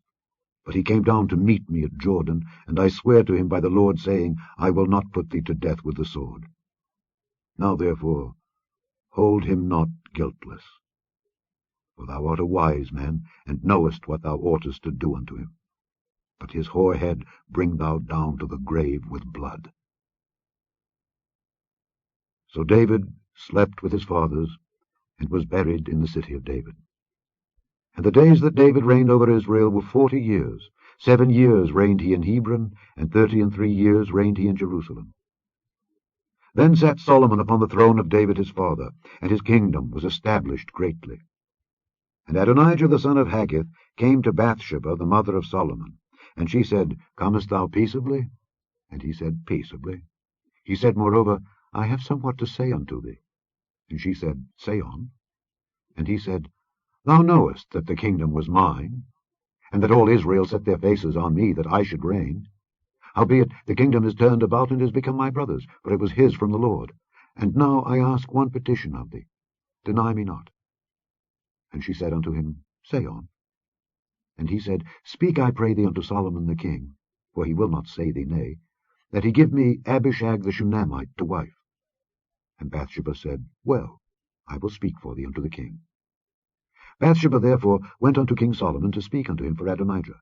And the king rose up to meet her, and bowed himself unto her, and sat down on his throne, and caused a seat to be set for the king's mother, and she sat on his right hand. Then she said, I desire one small petition of thee. I pray thee, say me not nay. And the king said unto her, Ask on, my mother, for I will not say thee nay. And she said, Let Abishag the Shunammite be given to Adonijah thy brother to wife. And King Solomon answered and said unto his mother, And why dost thou ask Abishag the Shunammite for Adonijah? Ask for him the kingdom also, for he is mine elder brother, even for him, and for Abiathar the priest, and for Joab the son of Zeruiah. Then King Solomon sware by the Lord, saying, God do so to me, and more also, if Adonijah have not spoken this word against his own life.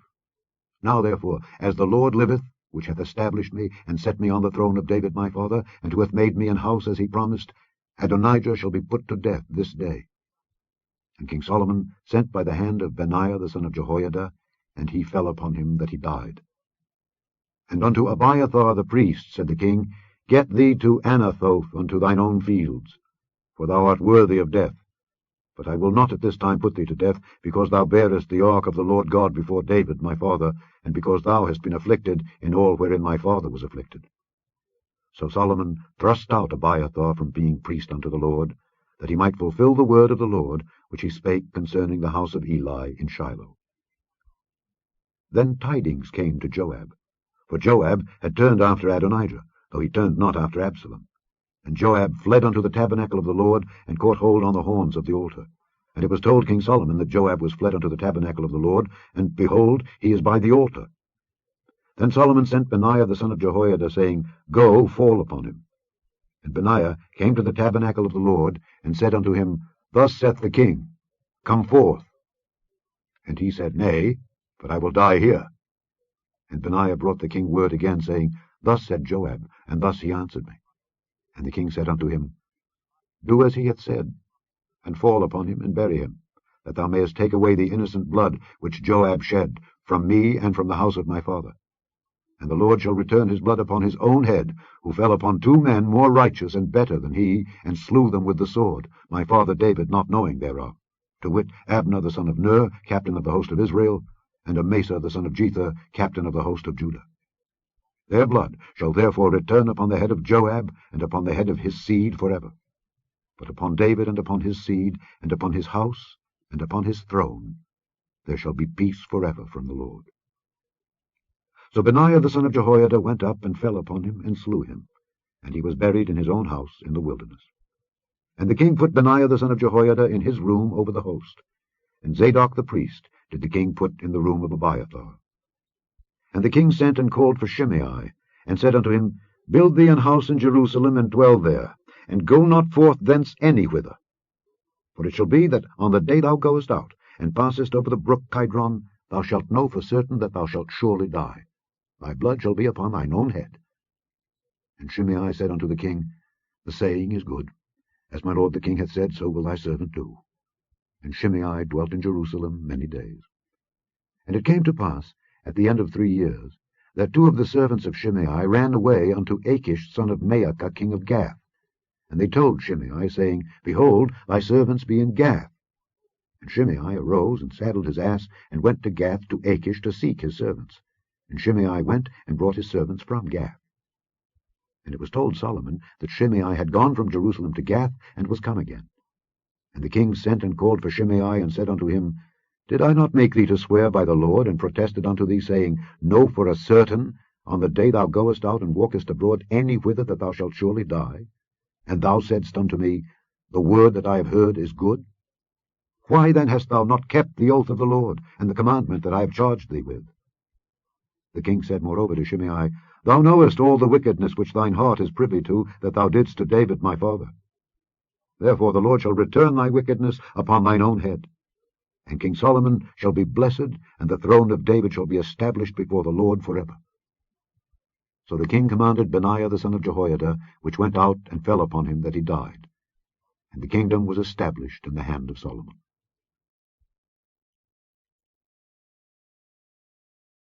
Chapter 3. And Solomon made affinity with Pharaoh king of Egypt, and took Pharaoh's daughter, and brought her into the city of David, until he had made an end of building his own house and the house of the Lord and the wall of Jerusalem round about. Only the people sacrificed in high places, because there was no house built unto the name of the Lord until those days. And Solomon loved the Lord, walking in the statutes of David his father. Only he sacrificed and burnt incense in high places. And the king went to Gibeon to sacrifice there, for that was the great high place. 1,000 burnt offerings did Solomon offer upon that altar. In Gibeon the Lord appeared to Solomon in a dream by night. And God said, Ask what I shall give thee. And Solomon said, Thou hast showed unto thy servant David my father great mercy, according as he walked before thee in truth and in righteousness and in uprightness of heart with thee. And thou hast kept for him this great kindness, that thou hast given him a son to sit on his throne, as it is this day. And now, O Lord my God, thou hast made thy servant king instead of David my father. And I am but a little child. I know not how to go out or come in. And thy servant is in the midst of thy people, which thou hast chosen, a great people, that cannot be numbered nor counted for multitude. Give therefore thy servant an understanding heart to judge thy people, that I may discern between good and bad. For who is able to judge this thy so great a people? And the speech pleased the Lord that Solomon had asked this thing. And God said unto him, Because thou hast asked this thing, and hast not asked for thyself long life, neither hast asked riches for thyself, nor hast asked the life of thine enemies, but hast asked for thyself understanding to discern judgment, behold, I have done according to thy words. Lo, I have given thee a wise and an understanding heart, so that there was none like thee before thee, neither after thee shall any arise like unto thee. And I have also given thee that which thou hast not asked, both riches and honour, so that there shall not be any among the kings like unto thee all thy days. And if thou wilt walk in my ways, to keep my statutes and my commandments, as thy father David did walk, then I will lengthen thy days. And Solomon awoke, and behold, it was a dream. And he came to Jerusalem, and stood before the ark of the covenant of the Lord, and offered up burnt offerings, and offered peace offerings, and made a feast to all his servants.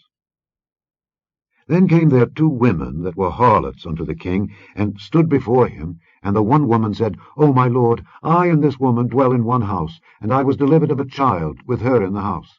And it came to pass the 3rd day after that I was delivered, that this woman was delivered also, and we were together. There was no stranger with us in the house, save we 2 in the house. And this woman's child died in the night, because she overlaid it.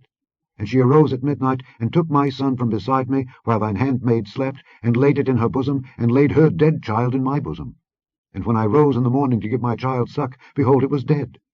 But when I had considered it in the morning, behold, it was not my son which I did bear. And the other woman said, Nay, but the living is my son, and the dead is thy son. And this said, No, but the dead is thy son, and the living is my son. Thus they spake before the king. Then said the king, The one saith, This is my son that liveth, and thy son is the dead. And the other saith, Nay, but thy son is the dead, and my son is the living. And the king said, Bring me a sword. And they brought a sword before the king. And the king said, Divide the living child in 2, and give half to the one, and half to the other. Then spake the woman, whose the living child was, unto the king, for her bowels yearned upon her son. And she said, O my lord, give her the living child, and in no wise slay it. But the other said, Let it be neither mine nor thine, but divide it. Then the king answered and said, Give her the living child, and in no wise slay it. She is the mother thereof. And all Israel heard of the judgment which the king had judged, and they feared the king, for they saw that the wisdom of God was in him to do judgment. Chapter 4. So King Solomon was king over all Israel. And these were the princes which he had: Azariah the son of Zadok the priest, Elihoreph and Ahiah the sons of Shisha, scribes, Jehoshaphat the son of Ahilud the recorder. And Benaiah the son of Jehoiada was over the host, and Zadok and Abiathar were the priests. And Azariah the son of Nathan was over the officers, and Zabud the son of Nathan was principal officer, and the king's friend. And Ahishar was over the household, and Adoniram the son of Abda was over the tribute. And Solomon had 12 officers over all Israel, which provided victuals for the king and his household, each man his month in a year made provision.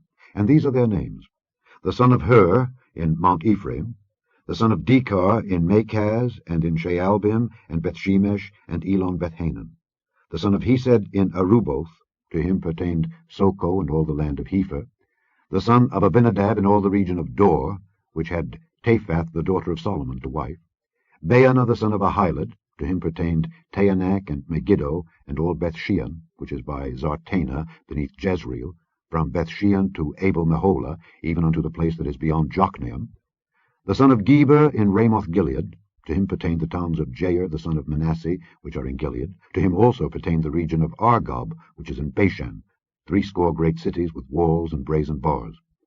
Ahinadab the son of Iddo had Mahanaim. Ahimaaz was in Naphtali. He also took Basmath the daughter of Solomon to wife.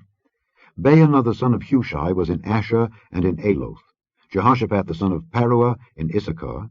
Shimei the son of Elah in Benjamin. Geber the son of Uri was in the country of Gilead, in the country of Sihon king of the Amorites, and of Og king of Bashan, and he was the only officer which was in the land.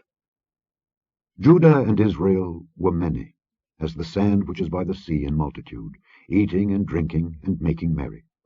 And Solomon reigned over all kingdoms from the river unto the land of the Philistines, and unto the border of Egypt. They brought presents, and served Solomon all the days of his life.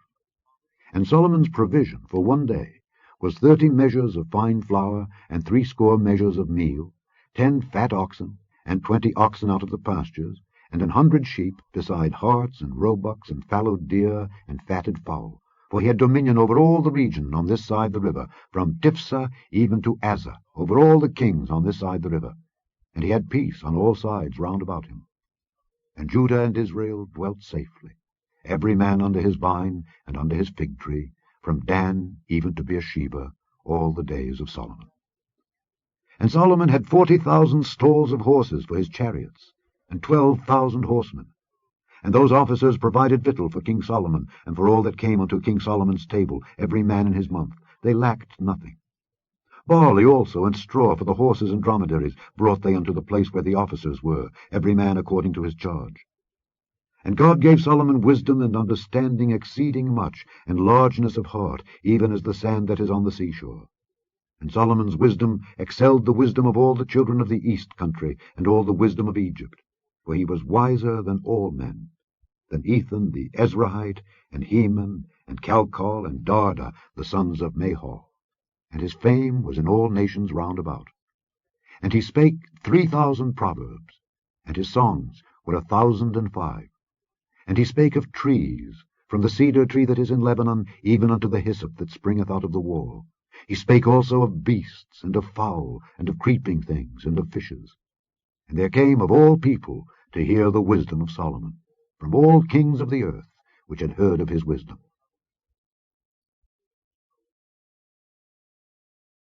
Chapter 5. And Hiram king of Tyre sent his servants unto Solomon, for he had heard that they had anointed him king in the room of his father, for Hiram was ever a lover of David. And Solomon sent to Hiram, saying, Thou knowest how that David my father could not build an house unto the name of the Lord his God, for the wars which were about him on every side, until the Lord put them under the soles of his feet. But now the Lord my God hath given me rest on every side, so that there is neither adversary nor evil occurrent. And behold, I purpose to build an house unto the name of the Lord my God, as the Lord spake unto David my father, saying, Thy son, whom I will set upon thy throne in thy room, he shall build an house unto my name. Now therefore command thou that they hew me cedar trees out of Lebanon, and my servant shall be with thy servants, and unto thee will I give hire for thy servants, according to all that thou shalt appoint. For thou knowest that there is not among us any that can skill to hew timber like unto the Zidonians. And it came to pass, when Hiram heard the words of Solomon, that he rejoiced greatly, and said, Blessed be the Lord this day, which hath given unto David a wise son over this great people. And Hiram sent to Solomon, saying, I have considered the thing which thou sentest to me for, and I will do all thy desire concerning timber of cedar and concerning timber of fir. My servant shall bring them down from Lebanon unto the sea, and I will convey them by sea in floats unto the place that thou shalt appoint me, and will cause them to be discharged there, and thou shalt receive them. And thou shalt accomplish my desire in giving food for my household. So Hiram gave Solomon cedar trees and fir trees according to all his desire. And Solomon gave Hiram 20,000 measures of wheat for food to his household, and 20 measures of pure oil. Thus gave Solomon to Hiram year by year. And the Lord gave Solomon wisdom, as he promised him. And there was peace between Hiram and Solomon, and they two made a league together. And King Solomon raised a levy out of all Israel, and the levy was 30,000 men. And he sent them to Lebanon, 10,000 a month by courses. A month they were in Lebanon, and 2 months at home. And Adoniram was over the levy.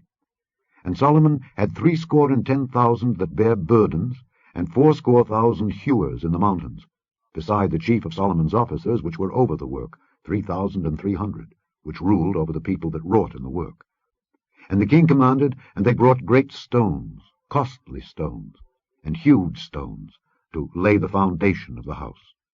And Solomon's builders and Hiram's builders did hew them, and the stone squarers. So they prepared timber and stones to build the house.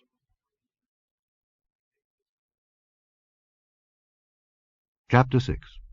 And it came to pass in the 480th year after the children of Israel were come out of the land of Egypt, in the 4th year of Solomon's reign over Israel, in the month Ziph, which is the 2nd month, that he began to build the house of the Lord.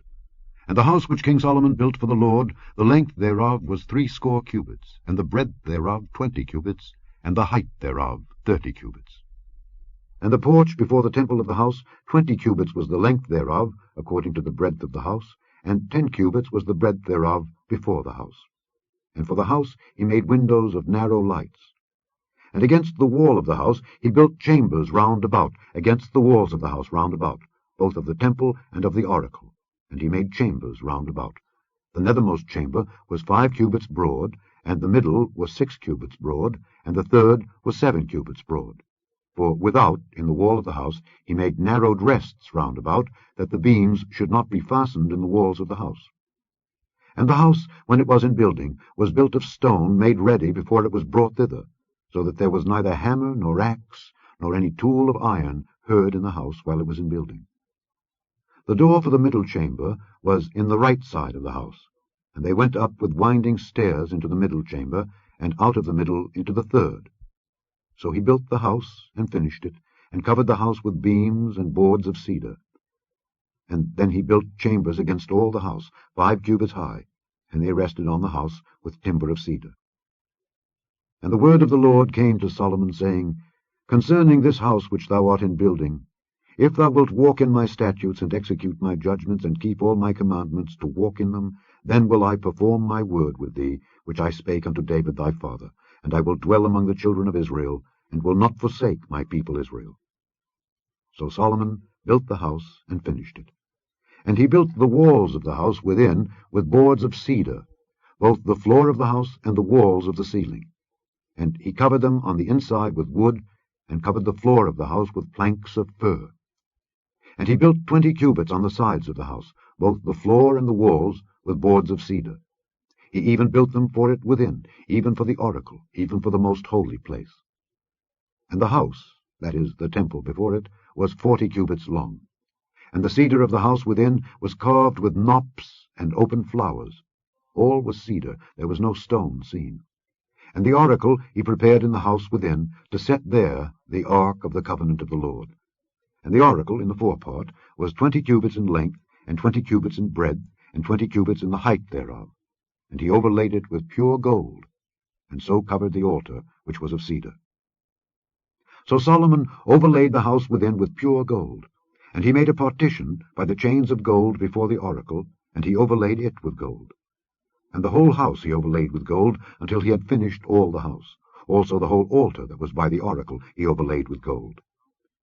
And within the oracle he made 2 cherubims of olive tree, each 10 cubits high.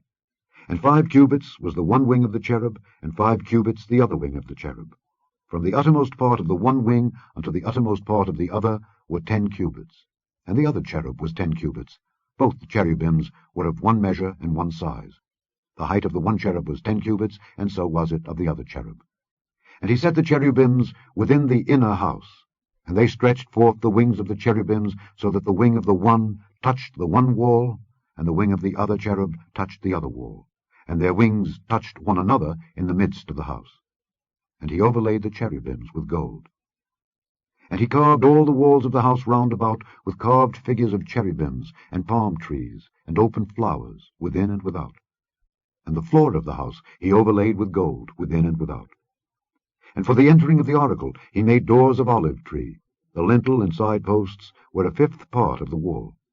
The two doors also were of olive tree, and he carved upon them carvings of cherubims and palm trees and open flowers, and overlaid them with gold, and spread gold upon the cherubims and upon the palm trees. So also made he for the door of the temple posts of olive tree, a fourth part of the wall. And the two doors were of fir tree. The two leaves of the one door were folding, and the two leaves of the other door were folding. And he carved thereon cherubims and palm trees and open flowers, and covered them with gold fitted upon the carved work. And he built the inner court with 3 rows of hewed stone, and a row of cedar beams. In the 4th year was the foundation of the house of the Lord laid, in the month Ziph. And in the 11th year, in the month Bul, which is the 8th month, was the house finished, throughout all the parts thereof, and according to all the fashion of it. So was he 7 years in building it.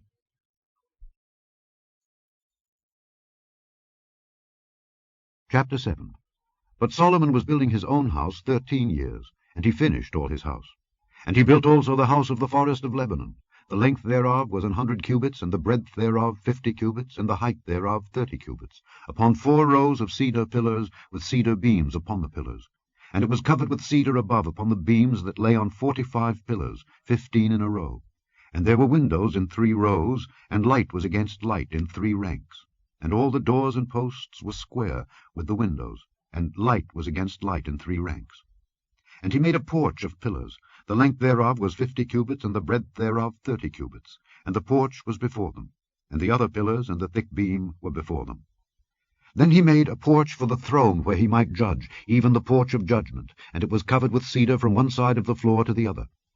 And his house where he dwelt had another court within the porch, which was of the like work. Solomon made also an house for Pharaoh's daughter, whom he had taken to wife, like unto this porch. All these were of costly stones, according to the measures of hewed stones, sawed with saws, within and without, even from the foundation unto the coping, and so on the outside toward the great court. And the foundation was of costly stones, even great stones, stones of 10 cubits, and stones of 8 cubits. And above were costly stones, after the measures of hewed stones, and cedars. And the great court round about was with 3 rows of hewed stones, and a row of cedar beams, both for the inner court of the house of the Lord, and for the porch of the house. And King Solomon sent and fetched Hiram out of Tyre. He was a widow's son of the tribe of Naphtali, and his father was a man of Tyre, a worker in brass, and he was filled with wisdom and understanding and cunning to work all works in brass. And he came to King Solomon, and wrought all his work. For he cast 2 pillars of brass of 18 cubits high apiece, and a line of 12 cubits did compass either of them about. And he made 2 chapiters of molten brass to set upon the tops of the pillars. The height of the one chapiter was 5 cubits, and the height of the other chapiter was 5 cubits. And nets of checker work, and wreaths of chain work, for the chapiters which were upon the top of the pillars, 7 for the one chapiter, and 7 for the other chapiter. And he made the pillars, and 2 rows round about upon the one network, to cover the chapiters that were upon the top with pomegranates. And so did he for the other chapiter. And the chapiters that were upon the top of the pillars were of lily work in the porch, 4 cubits. And the chapiters upon the 2 pillars had pomegranates also above, over against the belly which was by the network. And the pomegranates were 200 in rows round about upon the other chapiter. And he set up the pillars in the porch of the temple, and he set up the right pillar, and called the name thereof Jachin. And he set up the left pillar, and called the name thereof Boaz. And upon the top of the pillars was lily work. So was the work of the pillars finished. And he made a molten sea, 10 cubits from the one brim to the other. It was round all about, and his height was 5 cubits, and a line of 30 cubits did compass it round about. And under the brim of it round about there were knops compassing it, 10 in a cubit, compassing the sea round about. The knops were cast in 2 rows when it was cast. It stood upon 12 oxen, 3 looking toward the north, and 3 looking toward the west, and 3 looking toward the south, and 3 looking toward the east. And the sea was set above upon them, and all their hinder parts were inward.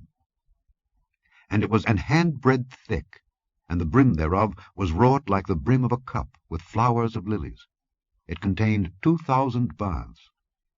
And he made 10 bases of brass. 4 cubits was the length of one base, and 4 cubits the breadth thereof, and 3 cubits the height of it. And the work of the bases was on this manner.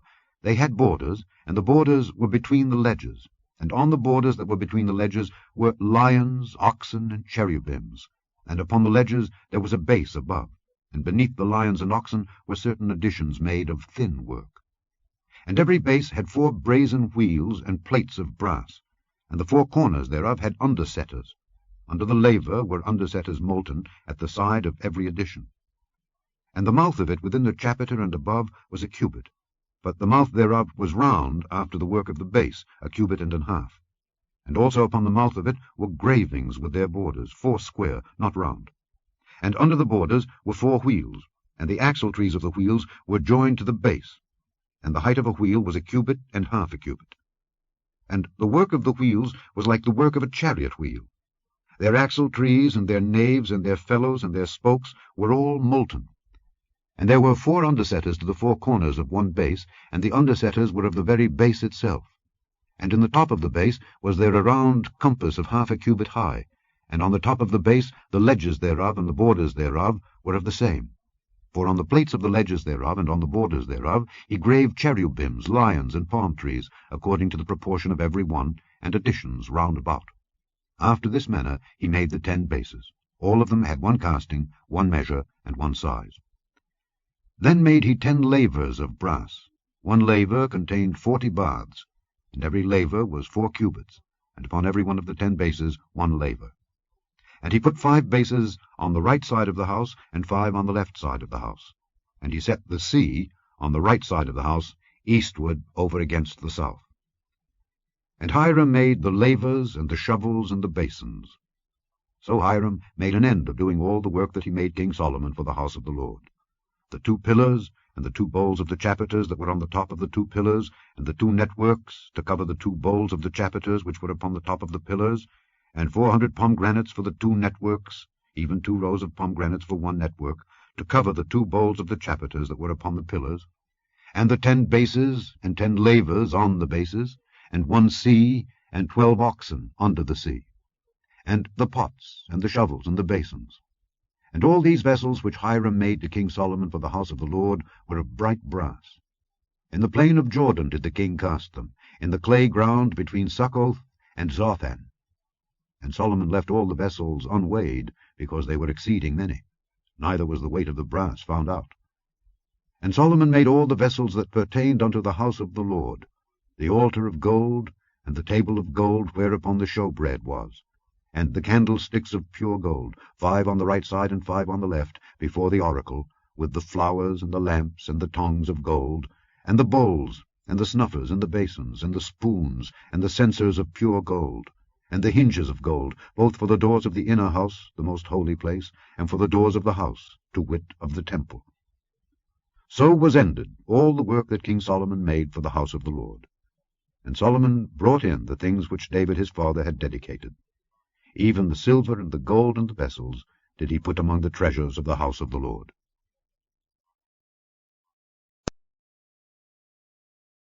Chapter 8. Then Solomon assembled the elders of Israel, and all the heads of the tribes, the chief of the fathers of the children of Israel, unto King Solomon in Jerusalem, that they might bring up the ark of the covenant of the Lord out of the city of David, which is Zion. And all the men of Israel assembled themselves unto King Solomon at the feast in the month of Ethanim, which is the 7th month. And all the elders of Israel came, and the priests took up the ark. And they brought up the ark of the Lord, and the tabernacle of the congregation, and all the holy vessels that were in the tabernacle, even those did the priests and the Levites bring up. And King Solomon and all the congregation of Israel that were assembled unto him were with him before the ark, sacrificing sheep and oxen that could not be told nor numbered for multitude. And the priests brought in the ark of the covenant of the Lord unto his place, into the oracle of the house, to the most holy place, even under the wings of the cherubims. For the cherubims spread forth their 2 wings over the place of the ark, and the cherubims covered the ark and the staves thereof above. And they drew out the staves, that the ends of the staves were seen out in the holy place before the oracle, and they were not seen without, and there they are unto this day. There was nothing in the ark, save the 2 tables of stone, which Moses put there at Horeb, when the Lord made a covenant with the children of Israel when they came out of the land of Egypt. And it came to pass, when the priests were come out of the holy place, that the cloud filled the house of the Lord, so that the priests could not stand to minister because of the cloud, for the glory of the Lord had filled the house of the Lord. Then spake Solomon, The Lord said that he would dwell in the thick darkness. I have surely built thee an house to dwell in, a settled place for thee to abide in forever. And the king turned his face about, and blessed all the congregation of Israel. And all the congregation of Israel stood.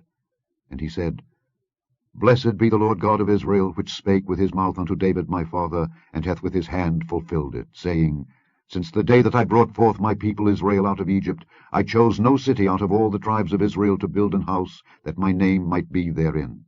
But I chose David to be over my people Israel. And it was in the heart of David my father to build an house for the name of the Lord God of Israel. And the Lord said unto David my father, Whereas it was in thine heart to build an house unto my name, thou didst well that it was in thine heart. Nevertheless thou shalt not build the house, but thy son that shall come forth out of thy loins, he shall build the house unto my name. And the Lord hath performed his word that he spake. And I am risen up in the room of David my father, and sit on the throne of Israel, as the Lord promised, and have built an house for the name of the Lord God of Israel. And I have set there a place for the ark, wherein is the covenant of the Lord, which he made with our fathers, when he brought them out of the land of Egypt.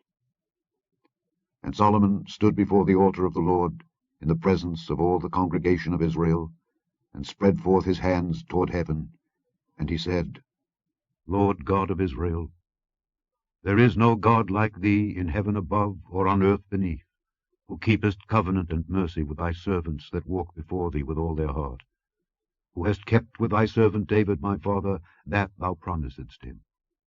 Thou spakest also with thy mouth, and hast fulfilled it with thine hand, as it is this day. Therefore now, Lord God of Israel, keep with thy servant David my father that thou promisedst him, saying, There shall not fail thee a man in my sight to sit on the throne of Israel, so that thy children take heed to their way, that they walk before me as thou hast walked before me. And now, O God of Israel, let thy word, I pray thee, be verified, which thou spakest unto thy servant David my father. But will God indeed dwell on the earth? Behold, the heaven and heaven of heavens cannot contain thee. How much less this house that I have builded?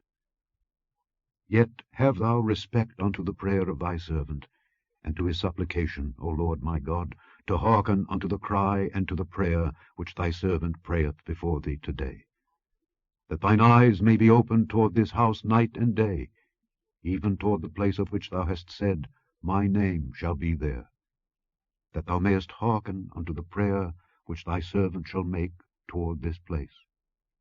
And hearken thou to the supplication of thy servant and of thy people Israel, when they shall pray toward this place. And hear thou in heaven thy dwelling place. And when thou hearest, forgive. If any man trespass against his neighbor, and an oath be laid upon him to cause him to swear, and the oath come before thine altar in this house, then hear thou in heaven, and do, and judge thy servants, condemning the wicked to bring his way upon his head, and justifying the righteous to give him according to his righteousness.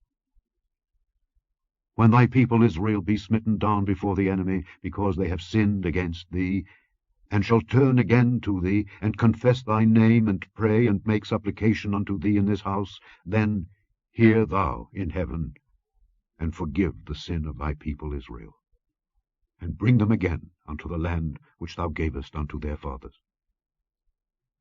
When heaven is shut up, and there is no rain, because they have sinned against thee, if they pray toward this place, and confess thy name, and turn from their sin when thou afflictest them, then hear thou in heaven, and forgive the sin of thy servants and of thy people Israel, that thou teach them the good way wherein they should walk, and give rain upon thy land, which thou hast given to thy people for an inheritance. If there be in the land famine, if there be pestilence, blasting, mildew, locust, or if there be caterpillar, if their enemy besiege them in the land of their cities, whatsoever plague, whatsoever sickness there be, what prayer and supplication soever be made by any man, or by all thy people Israel, which shall know every man the plague of his own heart, and spread forth his hands toward this house, then hear thou in heaven thy dwelling place, and forgive, and do, and give to every man according to his ways, whose heart thou knowest. For thou, even thou only, knowest the hearts of all the children of men. That they may fear thee all the days that they live in the land which thou gavest unto our fathers.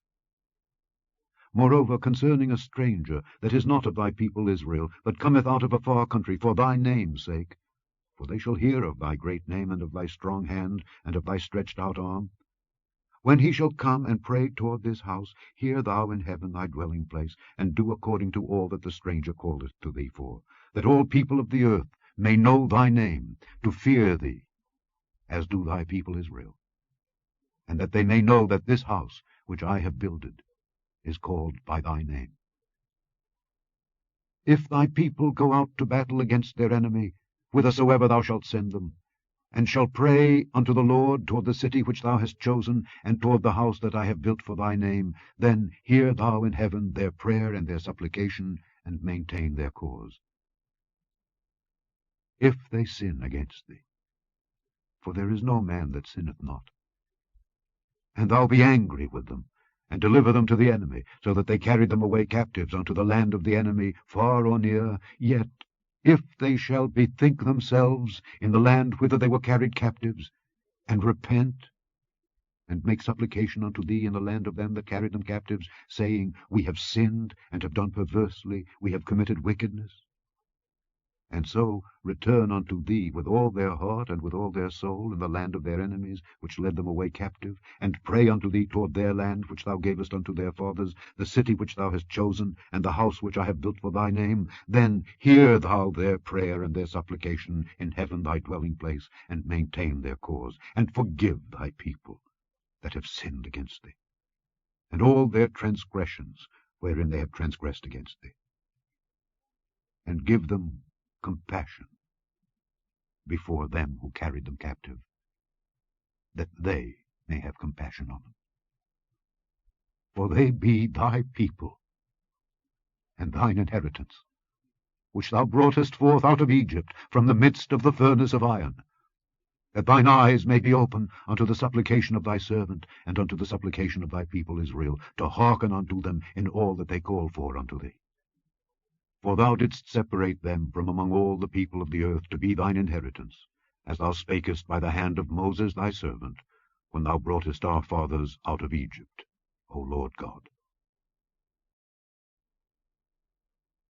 And it was so that when Solomon had made an end of praying all this prayer and supplication unto the Lord, he arose from before the altar of the Lord, from kneeling on his knees with his hands spread up to heaven, and he stood and blessed all the congregation of Israel with a loud voice, saying, Blessed be the Lord that hath given rest unto his people Israel, according to all that he promised.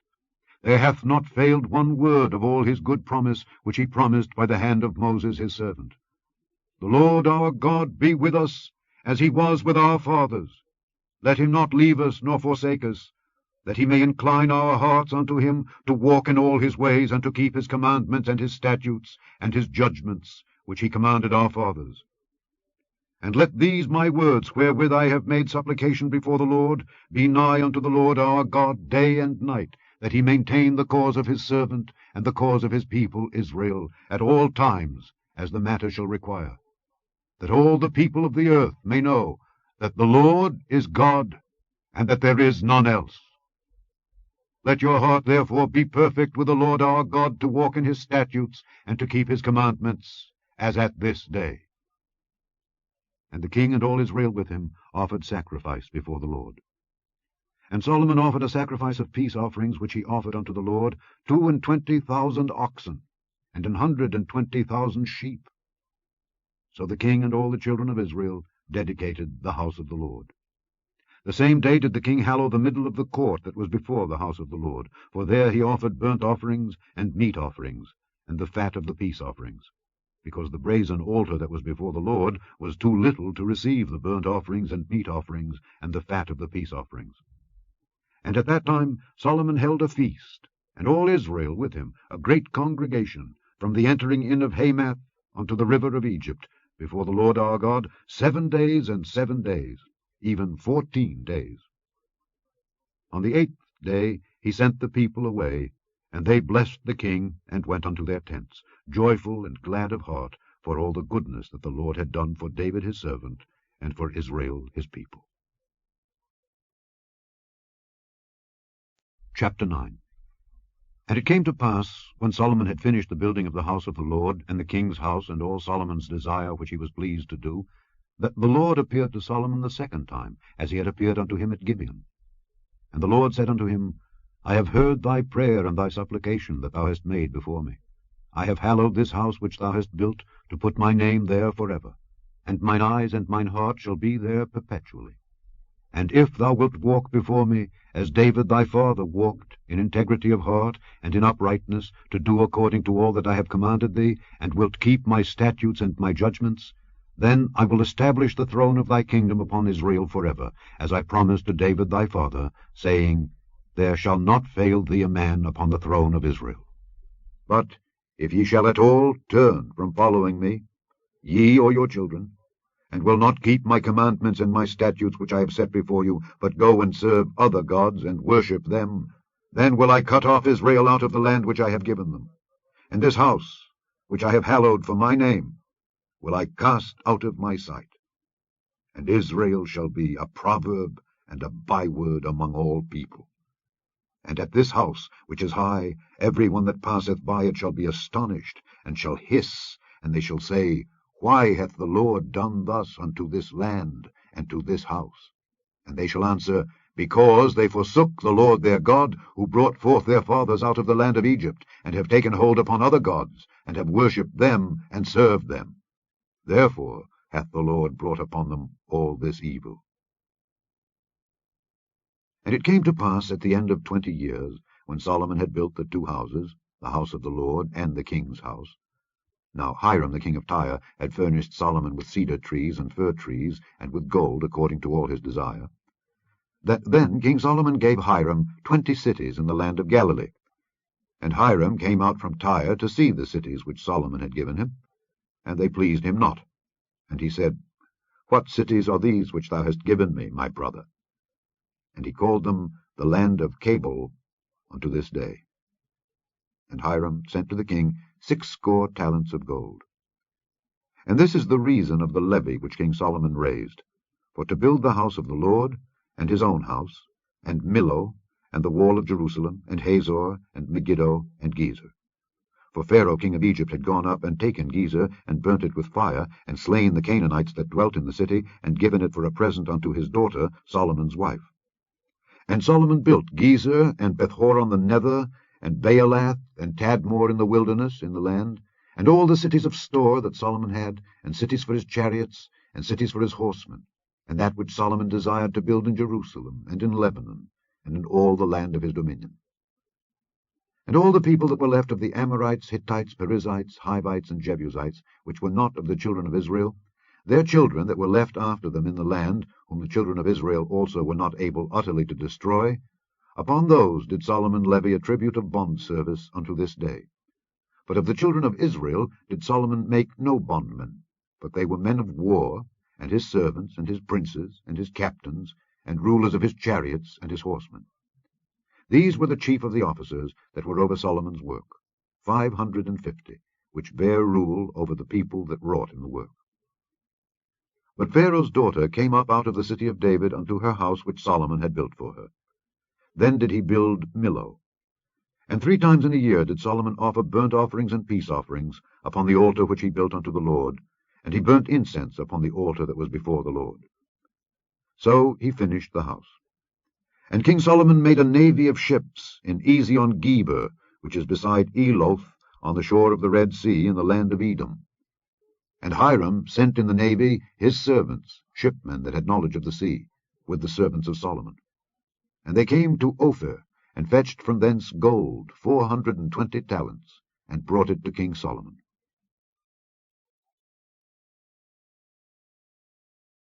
Chapter 10. And when the queen of Sheba heard of the fame of Solomon concerning the name of the Lord, she came to prove him with hard questions. And she came to Jerusalem with a very great train, with camels that bear spices, and very much gold and precious stones. And when she was come to Solomon, she communed with him of all that was in her heart.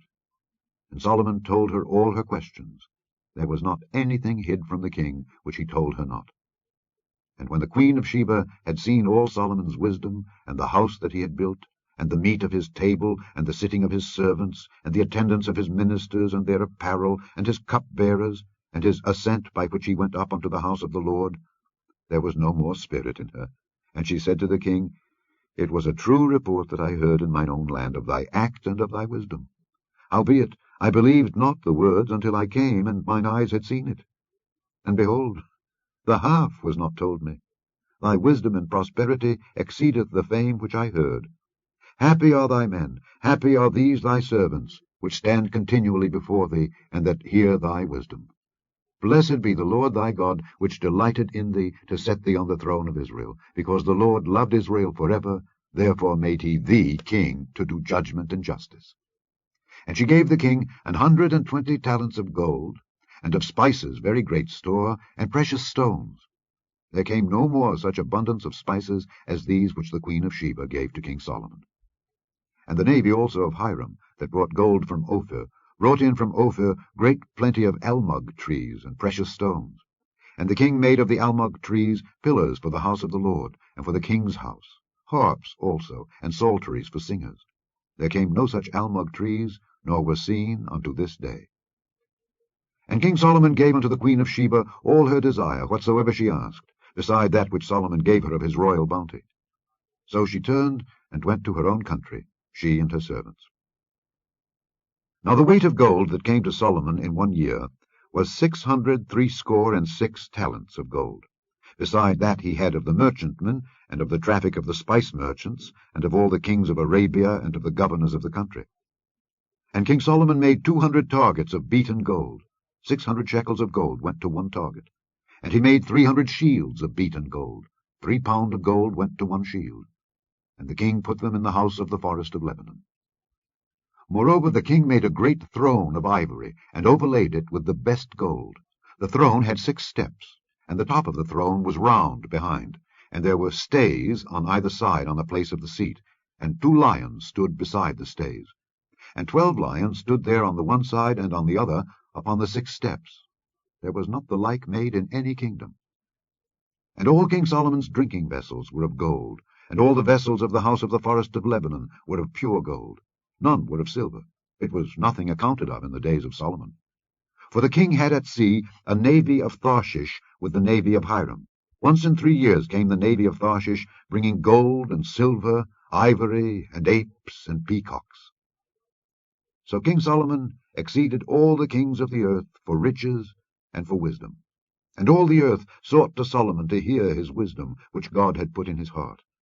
And they brought every man his present, vessels of silver, and vessels of gold, and garments, and armor, and spices, horses, and mules, a rate year by year.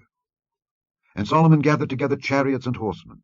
And he had 1,400 chariots, and 12,000 horsemen, whom he bestowed in the cities for chariots, and with the king at Jerusalem. And the king made silver to be in Jerusalem as stones, and cedars made he to be as the sycamore trees that are in the vale for abundance. And Solomon had horses brought out of Egypt, and linen yarn. The king's merchants received the linen yarn at a price. And a chariot came up and went out of Egypt for 600 shekels of silver, and an horse for 150. And so for all the kings of the Hittites and for the kings of Syria did they bring them out by their means.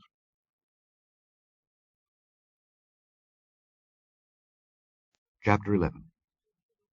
But King Solomon loved many strange women, together with the daughter of Pharaoh, women of the Moabites, Ammonites, Edomites, Zidonians, and Hittites, of the nations concerning which the Lord said unto the children of Israel, Ye shall not go in to them, neither shall they come in unto you, for surely they will turn away your heart after their gods. Solomon clave unto these in love. And he had 700 wives, princesses, and 300 concubines, and his wives turned away his heart. For it came to pass, when Solomon was old, that his wives turned away his heart after other gods, and his heart was not perfect with the Lord his God, as was the heart of David his father. For Solomon went after Ashtoreth, the goddess of the Zidonians, and after Milcom, the abomination of the Ammonites. And Solomon did evil in the sight of the Lord, and went not fully after the Lord, as did David his father. Then did Solomon build an high place for Chemosh, the abomination of Moab, in the hill that is before Jerusalem, and for Molech, the abomination of the children of Ammon.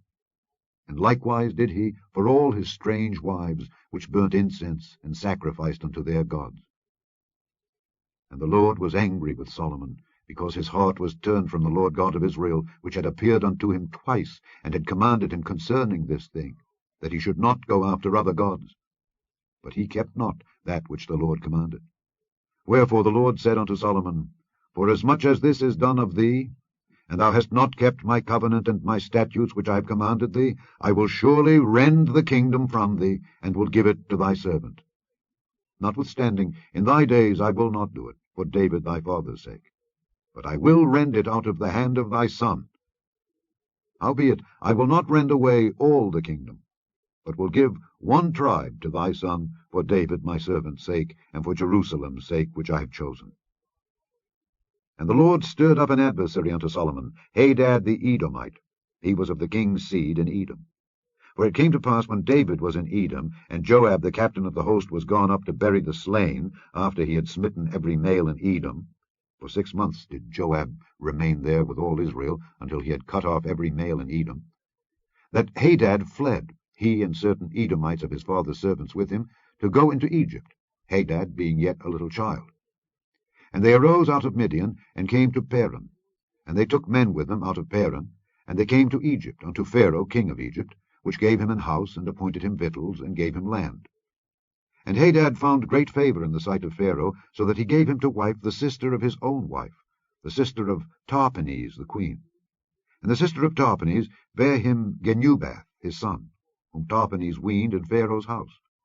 And Genubath was in Pharaoh's household among the sons of Pharaoh.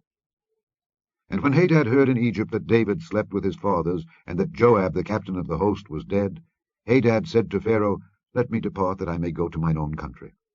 Then Pharaoh said unto him, But what hast thou lacked with me, that, behold, thou seekest to go to thine own country?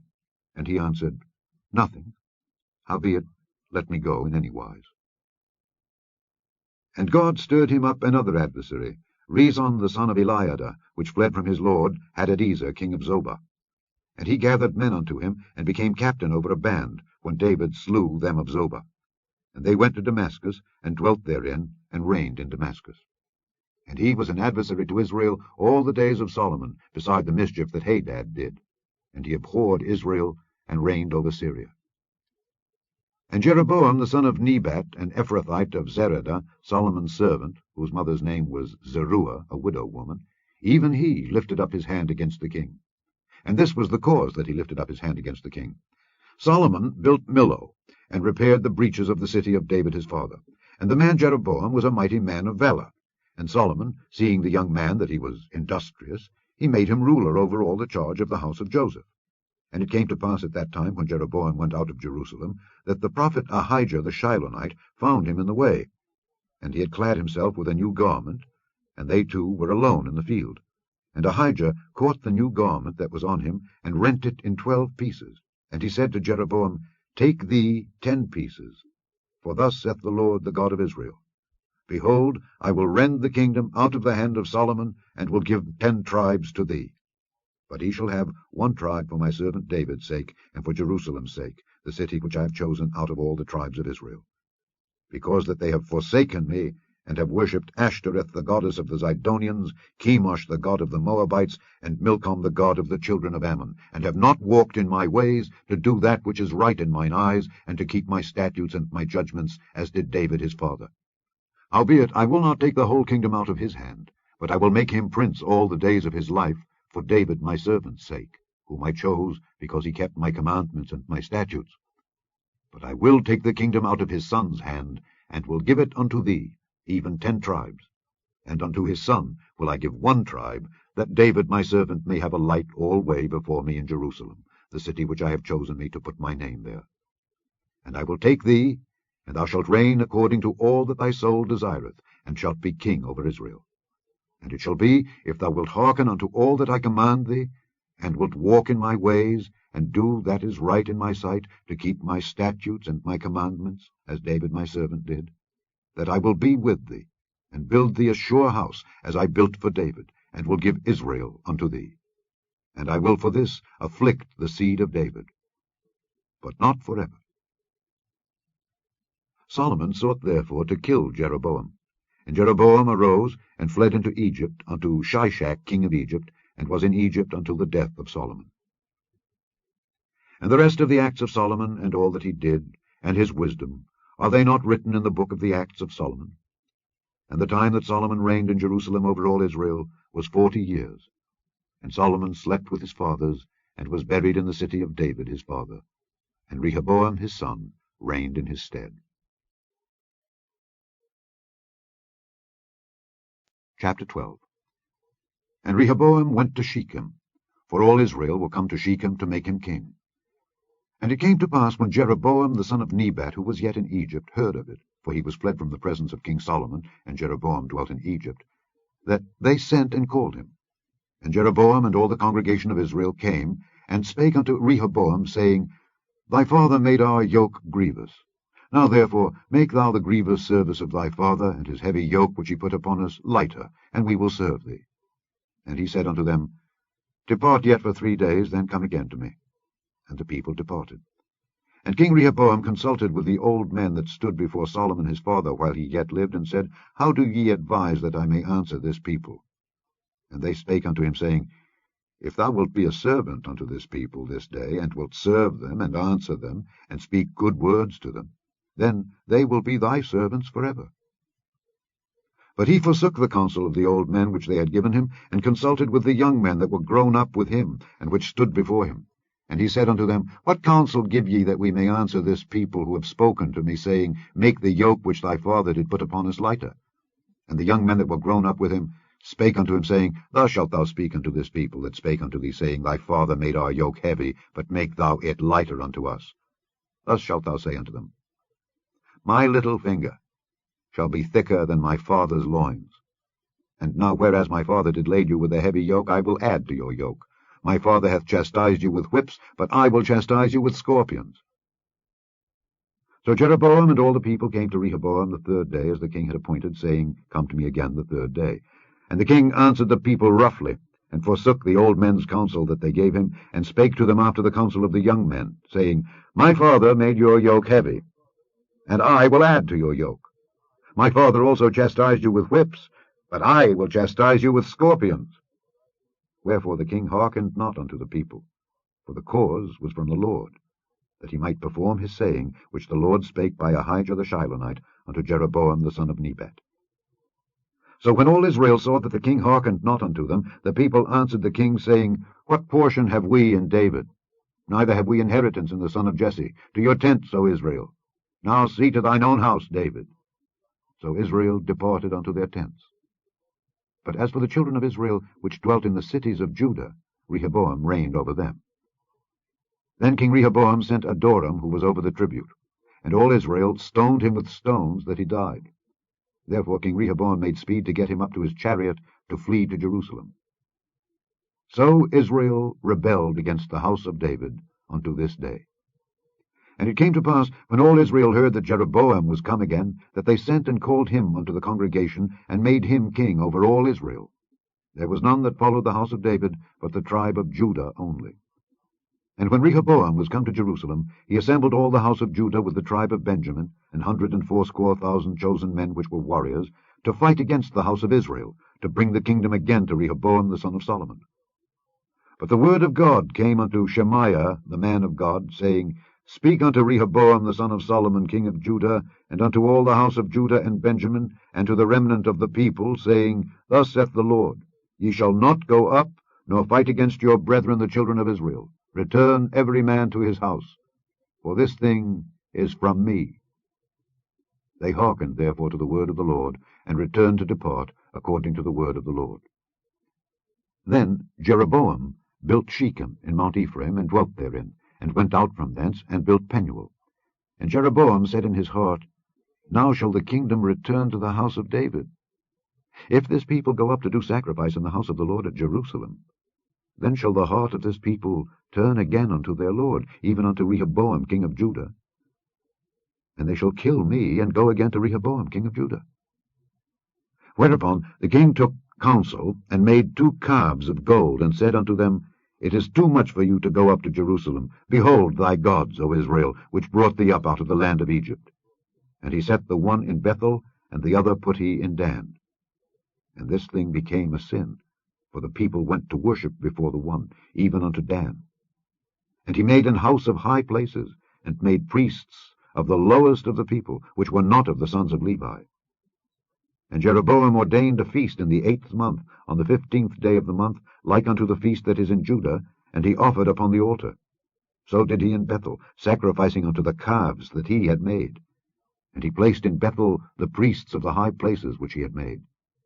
So he offered upon the altar which he had made in Bethel the 15th day of the 8th month, even in the month which he had devised of his own heart, and ordained a feast unto the children of Israel, and he offered upon the altar and burnt incense. Chapter 13. And behold, there came a man of God out of Judah by the word of the Lord unto Bethel, and Jeroboam stood by the altar to burn incense.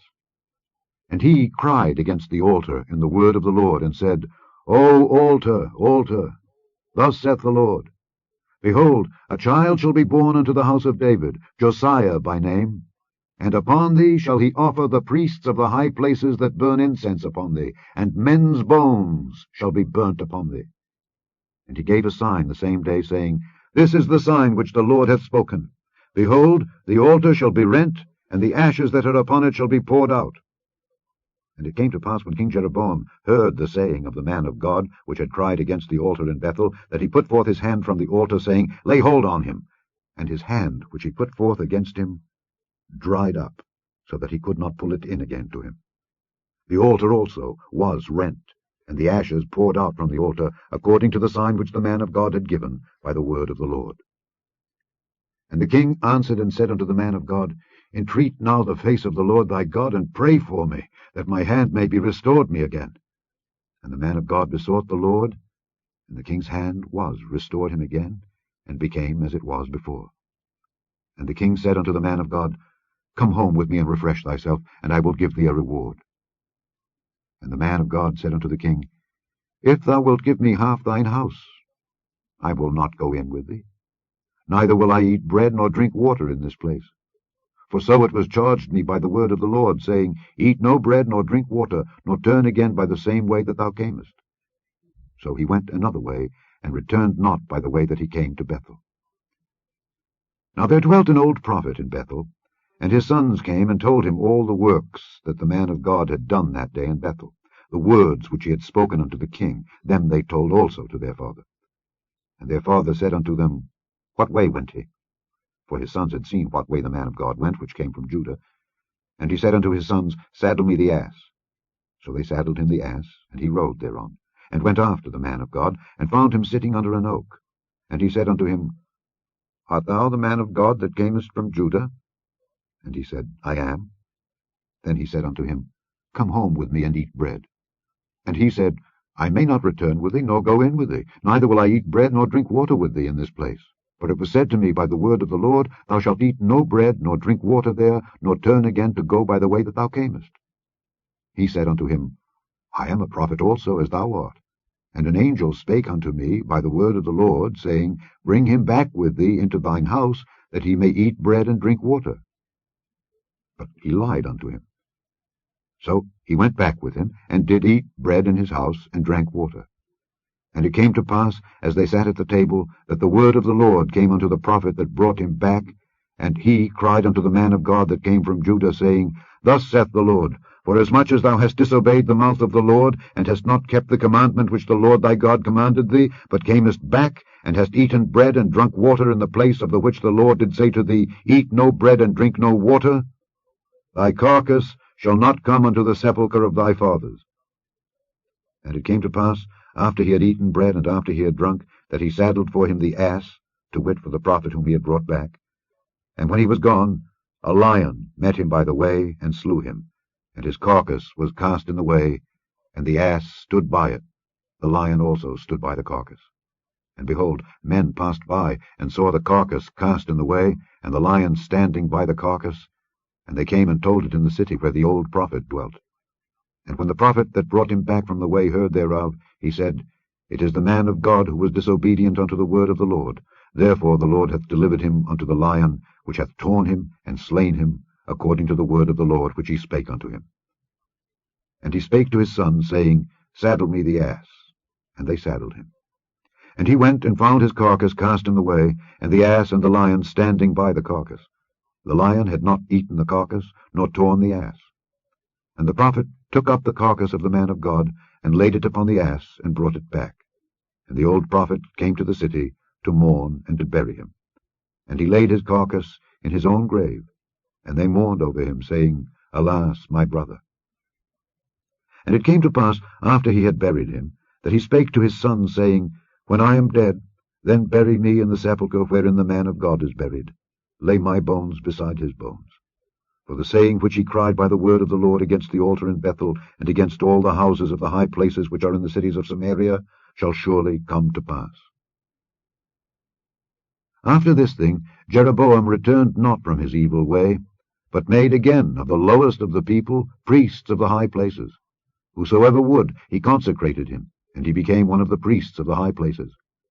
And this thing became sin unto the house of Jeroboam, even to cut it off, and to destroy it from off the face of the earth. Chapter 14. At that time Abijah the son of Jeroboam fell sick. And Jeroboam said to his wife, Arise, I pray thee, and disguise thyself, that thou be not known to be the wife of Jeroboam, and get thee to Shiloh. Behold, there is Ahijah the prophet, which told me that I should be king over this people. And take with thee 10 loaves, and cracknels, and a cruse of honey, and go to him. He shall tell thee what shall become of the child. And Jeroboam's wife did so, and arose, and went to Shiloh, and came to the house of Ahijah. But Ahijah could not see, for his eyes were set by reason of his age. And the Lord said unto Ahijah, Behold, the wife of Jeroboam cometh to ask a thing of thee for her son, for he is sick. Thus and thus shalt thou say unto her, for it shall be, when she cometh in, that she shall feign herself to be another woman. And it was so, when Ahijah heard the sound of her feet as she came in at the door, that he said, Come in, thou wife of Jeroboam. Why feignest thou thyself to be another? For I am sent to thee with heavy tidings. Go tell Jeroboam, Thus saith the Lord God of Israel, Forasmuch as I exalted thee from among the people, and made thee prince over my people Israel, and rent the kingdom away from the house of David, and gave it thee, and yet thou hast not been as my servant David, who kept my commandments, and who followed me with all his heart, to do that only which was right in mine eyes, but hast done evil above all that were before thee. For thou hast gone and made thee other gods, and molten images, to provoke me to anger, and hast cast me behind thy back. Therefore, behold, I will bring evil upon the house of Jeroboam, and will cut off from Jeroboam him that pisseth against the wall, and him that is shut up and left in Israel, and will take away the remnant of the house of Jeroboam, as a man taketh away dung, till it be all gone. Him that dieth of Jeroboam in the city shall the dogs eat, and him that dieth in the field shall the fowls of the air eat. For the Lord hath spoken it. Arise thou therefore, and get thee to thine own house, and when thy feet enter into the city, the child shall die. And all Israel shall mourn for him, and bury him. For he only of Jeroboam shall come to the grave, because in him there is found some good thing toward the Lord God of Israel in the house of Jeroboam. Moreover, the Lord shall raise him up a king over Israel, who shall cut off the house of Jeroboam that day. But what? Even now. For the Lord shall smite Israel, as a reed is shaken in the water. And he shall root up Israel out of this good land which he gave to their fathers, and shall scatter them beyond the river, because they have made their groves, provoking the Lord to anger. And he shall give Israel up, because of the sins of Jeroboam, who did sin, and who made Israel to sin. And Jeroboam's wife arose and departed, and came to Tirzah. And when she came to the threshold of the door, the child died. And they buried him, and all Israel mourned for him, according to the word of the Lord which he spake by the hand of his servant Ahijah the prophet. And the rest of the acts of Jeroboam, how he warred and how he reigned, behold, they are written in the book of the chronicles of the kings of Israel. And the days which Jeroboam reigned were 22 years, and he slept with his fathers, and Nadab his son reigned in his stead. And Rehoboam the son of Solomon reigned in Judah. Rehoboam was 41 years old when he began to reign, and he reigned 17 years in Jerusalem, the city which the Lord did choose out of all the tribes of Israel to put his name there. And his mother's name was Naamah, an Ammonitess. And Judah did evil in the sight of the Lord, and they provoked him to jealousy with their sins which they had committed, above all that their fathers had done. For they also built them high places, and images, and groves on every high hill, and under every green tree. And there were also Sodomites in the land, and they did according to all the abominations of the nations which the Lord cast out before the children of Israel. And it came to pass in the 5th year of King Rehoboam that Shishak king of Egypt came up against Jerusalem, and he took away the treasures of the house of the Lord, and the treasures of the king's house. He even took away all, and he took away all the shields of gold which Solomon had made. And King Rehoboam made in their stead brazen shields, and committed them unto the hands of the chief of the guard, which kept the door of the king's house. And it was so, when the king went into the house of the Lord, that the guard bare them, and brought them back into the guard chamber. Now the rest of the acts of Rehoboam, and all that he did, are they not written in the book of the chronicles of the kings of Judah?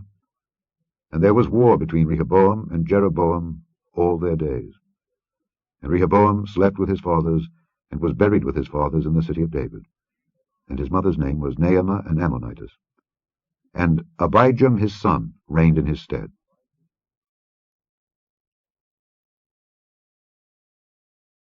Chapter 15. Now in the 18th year of King Jeroboam the son of Nebat reigned Abijam over Judah. 3 years reigned he in Jerusalem, and his mother's name was Maacah, the daughter of Abishalom. And he walked in all the sins of his father, which he had done before him, and his heart was not perfect with the Lord his God as the heart of David his father. Nevertheless, for David's sake did the Lord his God give him a lamp in Jerusalem, to set up his son after him, and to establish Jerusalem. Because David did that which was right in the eyes of the Lord, and turned not aside from anything that he commanded him all the days of his life, save only in the matter of Uriah the Hittite. And there was war between Rehoboam and Jeroboam all the days of his life. Now the rest of the acts of Abijam, and all that he did, are they not written in the book of the chronicles of the kings of Judah? And there was war between Abijam and Jeroboam. And Abijam slept with his fathers, and they buried him in the city of David, and Asa his son reigned in his stead. And in the 20th year of Jeroboam king of Israel reigned Asa over Judah. And 41 years reigned he in Jerusalem, and his mother's name was Maacah, the daughter of Abishalom. And Asa did that which was right in the eyes of the Lord, as did David his father. And he took away the Sodomites out of the land, and removed all the idols that his fathers had made. And also Maacah his mother, even her he removed from being queen, because she had made an idol in a grove. And Asa destroyed her idol, and burnt it by the brook Kidron. But the high places were not removed. Nevertheless Asa's heart was perfect with the Lord all his days. And he brought in the things which his father had dedicated, and the things which himself had dedicated, into the house of the Lord, silver and gold and vessels. And there was war between Asa and Baasha king of Israel all their days. And Baasha king of Israel went up against Judah, and built Ramah, that he might not suffer any to go out or come in to Asa king of Judah. Then Asa took all the silver and the gold that were left in the treasures of the house of the Lord, and the treasures of the king's house, and delivered them into the hand of his servants.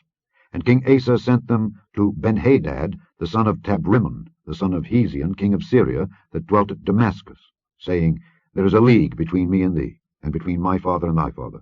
Behold, I have sent unto thee a present of silver and gold. Come and break thy league with Baasha king of Israel, that he may depart from me. So Benhadad hearkened unto King Asa, and sent the captains of the hosts which he had against the cities of Israel, and smote Ijon, and Dan, and Abel-Beth-Maacah, and all Cinneroth, with all the land of Naphtali. And it came to pass, when Baasha heard thereof, that he left off building of Ramah, and dwelt in Tirzah. Then King Asa made a proclamation throughout all Judah, none was exempted. And they took away the stones of Ramah, and the timber thereof, wherewith Baasha had builded, and King Asa built with them Geba of Benjamin, and Mizpah. The rest of all the acts of Asa, and all his might, and all that he did, and the cities which he built, are they not written in the book of the chronicles of the kings of Judah? Nevertheless, in the time of his old age, he was diseased in his feet. And Asa slept with his fathers, and was buried with his fathers in the city of David his father. And Jehoshaphat his son reigned in his stead. And Nadab the son of Jeroboam began to reign over Israel in the 2nd year of Asa king of Judah, and reigned over Israel 2 years. And he did evil in the sight of the Lord, and walked in the way of his father, and in his sin, wherewith he made Israel to sin. And Baasha the son of Ahijah of the house of Issachar conspired against him, and Baasha smote him at Gibbethon, which belonged to the Philistines. For Nadab and all Israel laid siege to Gibbethon. Even in the 3rd year of Asa king of Judah did Baasha slay him, and reigned in his stead. And it came to pass when he reigned, that he smote all the house of Jeroboam. He left not to Jeroboam any that breathed, until he had destroyed him, according unto the saying of the Lord, which he spake by his servant Ahijah the Shilonite, because of the sins of Jeroboam which he sinned, and which he made Israel sin by his provocation, wherewith he provoked the Lord God of Israel to anger. Now the rest of the acts of Nadab and all that he did, are they not written in the book of the chronicles of the kings of Israel? And there was war between Asa and Baasha king of Israel all their days. In the 3rd year of Asa king of Judah began Baasha the son of Ahijah to reign over all Israel in Tirzah 24 years. And he did evil in the sight of the Lord, and walked in the way of Jeroboam, and in his sin, wherewith he made Israel to sin. Chapter 16. Then the word of the Lord came to Jehu the son of Hanani against Baasha, saying, Forasmuch as I exalted thee out of the dust, and made thee prince over my people Israel, and thou hast walked in the way of Jeroboam, and hast made my people Israel to sin, to provoke me to anger with their sins, behold, I will take away the posterity of Baasha, and the posterity of his house, and will make thy house like the house of Jeroboam the son of Nebat. Him that dieth of Baasha in the city shall the dogs eat, and him that dieth of his in the fields shall the fowls of the air eat. Now the rest of the acts of Baasha, and what he did, and his might, are they not written in the book of the chronicles of the kings of Israel? So Baasha slept with his fathers, and was buried in Tirzah, and Elah his son reigned in his stead. And also by the hand of the prophet Jehu the son of Hanani came the word of the Lord against Baasha, and against his house, even for all the evil that he did in the sight of the Lord, in provoking him to anger with the work of his hands, in being like the house of Jeroboam, and because he killed him. In the 26th year of Asa king of Judah began Elah the son of Baasha to reign over Israel in Tirzah 2 years. And his servant Zimri, captain of half his chariots, conspired against him, as he was in Tirzah, drinking himself drunk in the house of Arza, steward of his house in Tirzah. And Zimri went in and smote him, and killed him, in the 27th year of Asa king of Judah, and reigned in his stead. And it came to pass, when he began to reign, as soon as he sat on his throne, that he slew all the house of Baasha. He left him not one that pisseth against a wall, neither of his kinsfolks nor of his friends. Thus did Zimri destroy all the house of Baasha, according to the word of the Lord which he spake against Baasha by Jehu the prophet, for all the sins of Baasha, and the sins of Elah his son, by which they sinned, and by which they made Israel to sin, in provoking the Lord God of Israel to anger with their vanities. Now the rest of the acts of Elah and all that he did, are they not written in the book of the chronicles of the kings of Israel? In the 27th year of Asa king of Judah did Zimri reign 7 days in Tirzah. And the people were encamped against Gibbethon, which belonged to the Philistines. And the people that were encamped heard say, Zimri hath conspired, and hath also slain the king. Wherefore all Israel made Omri, the captain of the host, king over Israel that day in the camp. And Omri went up from Gibbethon, and all Israel with him, and they besieged Tirzah. And it came to pass, when Zimri saw that the city was taken, that he went into the palace of the king's house, and burnt the king's house over him with fire, and died, for his sins which he sinned in doing evil in the sight of the Lord, in walking in the way of Jeroboam, and in his sin which he did to make Israel to sin. Now the rest of the acts of Zimri, and his treason that he wrought, are they not written in the books of the chronicles of the kings of Israel? Then were the people of Israel divided into 2 parts. Half of the people followed Tibni the son of Ginath to make him king, and half followed Omri. But the people that followed Omri prevailed against the people that followed Tibni the son of Ginath, so Tibni died, and Omri reigned. In the 31st year of Asa king of Judah began Omri to reign over Israel 12 years. 6 years reigned he in Tirzah. And he bought the hill Samaria of Shemer for 2 talents of silver, and built on the hill, and called the name of the city which he built after the name of Shemer, owner of the hill, Samaria. But Omri wrought evil in the eyes of the Lord, and did worse than all that were before him. For he walked in all the way of Jeroboam the son of Nebat, and in his sin wherewith he made Israel to sin, to provoke the Lord God of Israel to anger with their vanities. Now the rest of the acts of Omri which he did, and his might that he showed, are they not written in the book of the Chronicles of the kings of Israel? So Omri slept with his fathers, and was buried in Samaria, and Ahab his son reigned in his stead. And in the 38th year of Asa king of Judah began Ahab the son of Omri to reign over Israel. And Ahab the son of Omri reigned over Israel in Samaria 22 years. And Ahab the son of Omri did evil in the sight of the Lord above all that were before him. And it came to pass, as if it had been a light thing for him to walk in the sins of Jeroboam the son of Nebat, that he took to wife Jezebel the daughter of Ethbaal king of the Zidonians, and went and served Baal and worshipped him. And he reared up an altar for Baal in the house of Baal which he had built in Samaria. And Ahab made a grove. And Ahab did more to provoke the Lord God of Israel to anger than all the kings of Israel that were before him. In his days did Hiel the Bethelite build Jericho. He laid the foundation thereof in Abiram his firstborn, and set up the gates thereof in his youngest son Segub, according to the word of the Lord, which he spake by Joshua the son of Nun.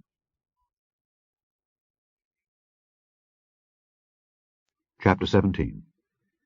And Elijah the Tishbite, who was of the inhabitants of Gilead, said unto Ahab, As the Lord God of Israel liveth, before whom I stand, there shall not be dew nor rain these years, but according to my word. And the word of the Lord came unto him, saying, Get thee hence, and turn thee eastward, and hide thyself by the brook Cherith, that is before Jordan. And it shall be that thou shalt drink of the brook, and I have commanded the ravens to feed thee there. So he went and did according unto the word of the Lord. For he went and dwelt by the brook Cherith, that is before Jordan. And the ravens brought him bread and flesh in the morning, and bread and flesh in the evening. And he drank of the brook. And it came to pass after a while, that the brook dried up, because there had been no rain in the land. And the word of the Lord came unto him, saying, Arise, get thee to Zarephath, which belongeth to Zidon, and dwell there. Behold, I have commanded a widow woman there to sustain thee. So he arose and went to Zarephath. And when he came to the gate of the city, behold, the widow woman was there gathering of sticks. And he called to her, and said, Fetch me, I pray thee, a little water in a vessel, that I may drink. And as she was going to fetch it, he called to her, and said, Bring me, I pray thee, a morsel of bread in thine hand. And she said, As the Lord thy God liveth, I have not a cake, but an handful of meal in a barrel, and a little oil in a cruse. And behold, I am gathering 2 sticks, that I may go in and dress it for me and my son, that we may eat it and die. And Elijah said unto her, Fear not. Go and do as thou hast said. But make me thereof a little cake first, and bring it unto me, and after make for thee and for thy son. For thus saith the Lord God of Israel, The barrel of meal shall not waste, neither shall the cruse of oil fail, until the day that the Lord sendeth rain upon the earth. And she went and did according to the saying of Elijah, and she and he and her house did eat many days. And the barrel of meal wasted not, neither did the cruse of oil fail, according to the word of the Lord which he spake by Elijah. And it came to pass after these things, that the son of the woman, the mistress of the house, fell sick, and his sickness was so sore that there was no breath left in him. And she said unto Elijah, What have I to do with thee, O thou man of God?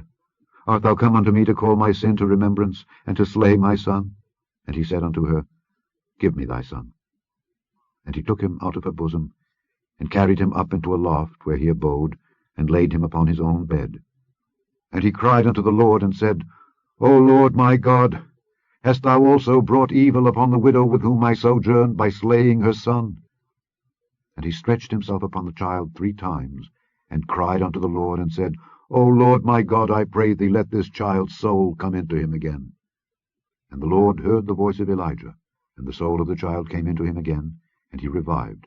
And Elijah took the child, and brought him down out of the chamber into the house, and delivered him unto his mother. And Elijah said, See, thy son liveth. And the woman said to Elijah, Now by this I know that thou art a man of God, and that the word of the Lord in thy mouth is truth. Chapter 18. And it came to pass after many days, that the word of the Lord came to Elijah in the 3rd year, saying, Go, show thyself unto Ahab, and I will send rain upon the earth. And Elijah went to show himself unto Ahab, and there was a sore famine in Samaria. And Ahab called Obadiah, which was the governor of his house. Now Obadiah feared the Lord greatly. For it was so, when Jezebel cut off the prophets of the Lord, that Obadiah took 100 prophets, and hid them by 50 in a cave, and fed them with bread and water. And Ahab said unto Obadiah, Go into the land, unto all fountains of water, and unto all brooks. Peradventure we may find grass to save the horses and mules alive, that we lose not all the beasts. So they divided the land between them to pass throughout it. Ahab went one way by himself, and Obadiah went another way by himself. And as Obadiah was in the way, behold, Elijah met him. And he knew him, and fell on his face, and said, Art thou that my lord Elijah? And he answered him, I am. Go tell thy lord, behold, Elijah is here. And he said, What have I sinned, that thou wouldest deliver thy servant into the hand of Ahab to slay me? As the Lord thy God liveth, there is no nation or kingdom whither my lord hath not sent to seek thee. And when they said, He is not there, he took an oath of the kingdom and nation that they found thee not. And now thou sayest, Go, tell thy lord, behold, Elijah is here. And it shall come to pass, as soon as I am gone from thee, that the Spirit of the Lord shall carry thee whither I know not. And so when I come and tell Ahab, and he cannot find thee, he shall slay me. But I thy servant fear the Lord from my youth. Was it not told, my lord, what I did when Jezebel slew the prophets of the Lord? How I hid 100 men of the Lord's prophets by 50 in a cave, and fed them with bread and water? And now thou sayest, Go tell thy lord, behold, Elijah is here, and he shall slay me. And Elijah said, As the Lord of hosts liveth, before whom I stand, I will surely show myself unto him today. So Obadiah went to meet Ahab, and told him, and Ahab went to meet Elijah. And it came to pass, when Ahab saw Elijah, that Ahab said unto him, Art thou he that troubleth Israel? And he answered, I have not troubled Israel, but thou and thy father's house, in that ye have forsaken the commandments of the Lord, and thou hast followed Baalim. Now therefore send and gather to me all Israel unto Mount Carmel, and the prophets of Baal 450, and the prophets of the groves 400, which eat at Jezebel's table. So Ahab sent unto all the children of Israel, and gathered the prophets together unto Mount Carmel. And Elijah came unto all the people, and said, How long halt ye between 2 opinions? If the Lord be God, follow him. But if Baal, then follow him. And the people answered him not a word. Then said Elijah unto the people, I, even I only, remain a prophet of the Lord. But Baal's prophets are 450 men. Let them therefore give us 2 bullocks, and let them choose 1 bullock for themselves, and cut it in pieces, and lay it on wood, and put no fire under. And I will dress the other bullock, and lay it on wood, and put no fire under. And call ye on the name of your gods, and I will call on the name of the Lord. And the God that answereth by fire, let him be God. And all the people answered and said, It is well spoken. And Elijah said unto the prophets of Baal, Choose you 1 bullock for yourselves, and dress it first, for ye are many, and call on the name of your gods, but put no fire under. And they took the bullock which was given them, and they dressed it, and called on the name of Baal from morning even until noon, saying, O Baal, hear us. But there was no voice, nor any that answered, and they leaped upon the altar which was made. And it came to pass at noon that Elijah mocked them, and said, Cry aloud, for he is a god. Either he is talking, or he is pursuing, or he is in a journey, or peradventure he sleepeth, and must be awaked. And they cried aloud, and cut themselves after their manner with knives and lancets, till the blood gushed out upon them. And it came to pass, when midday was past, and they prophesied until the time of the offering of the evening sacrifice, that there was neither voice, nor any to answer, nor any that regarded. And Elijah said unto all the people, Come near unto me. And all the people came near unto him. And he repaired the altar of the Lord that was broken down. And Elijah took 12 stones, according to the number of the tribes of the sons of Jacob, unto whom the word of the Lord came, saying, Israel shall be thy name. And with the stones he built an altar in the name of the Lord. And he made a trench about the altar, as great as would contain 2 measures of seed. And he put the wood in order, and cut the bullock in pieces, and laid him on the wood, and said, Fill 4 barrels with water, and pour it on the burnt sacrifice and on the wood. And he said, Do it the 2nd time. And they did it the 2nd time. And he said, Do it the 3rd time. And they did it the 3rd time. And the water ran round about the altar, and he filled the trench also with water. And it came to pass, at the time of the offering of the evening sacrifice, that Elijah the prophet came near and said, Lord God of Abraham, Isaac, and of Israel, let it be known this day that thou art God in Israel, and that I am thy servant, and that I have done all these things at thy word. Hear me, O Lord, hear me, that this people may know that thou art the Lord God, and that thou hast turned their heart back again. Then the fire of the Lord fell and consumed the burnt sacrifice, and the wood, and the stones, and the dust, and licked up the water that was in the trench. And when all the people saw it, they fell on their faces, and they said, The Lord, he is the God, the Lord, he is the God. And Elijah said unto them, Take the prophets of Baal, let not one of them escape. And they took them, and Elijah brought them down to the brook Kishon, and slew them there. And Elijah said unto Ahab, Get thee up, eat and drink, for there is a sound of abundance of rain. So Ahab went up to eat and to drink. And Elijah went up to the top of Carmel, and he cast himself down upon the earth, and put his face between his knees, and said to his servant, Go up now, look toward the sea. And he went up and looked, and said, There is nothing. And he said, Go again 7 times.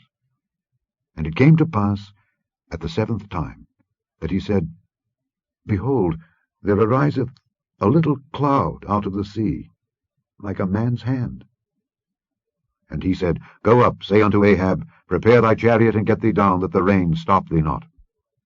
And it came to pass in the meanwhile that the heaven was black with clouds and wind, and there was a great rain. And Ahab rode and went to Jezreel. And the hand of the Lord was on Elijah, and he girded up his loins, and ran before Ahab to the entrance of Jezreel. Chapter 19. And Ahab told Jezebel all that Elijah had done, and withal how he had slain all the prophets with the sword. Then Jezebel sent a messenger unto Elijah, saying, So let the gods do to me, and more also, if I make not thy life as the life of one of them by tomorrow about this time. And when he saw that, he arose, and went for his life, and came to Beersheba, which belongeth to Judah, and left his servant there. But he himself went a day's journey into the wilderness, and came and sat down under a juniper tree. And he requested for himself that he might die, and said, It is enough. Now, O Lord, take away my life, for I am not better than my fathers. And as he lay and slept under a juniper tree, behold, then an angel touched him, and said unto him, Arise and eat. And he looked, and behold, there was a cake baken on the coals, and a cruse of water at his head. And he did eat and drink, and laid him down again. And the angel of the Lord came again the 2nd time, and touched him, and said, Arise and eat, because the journey is too great for thee. And he arose, and did eat and drink, and went in the strength of that meat 40 days and 40 nights unto Horeb the mount of God.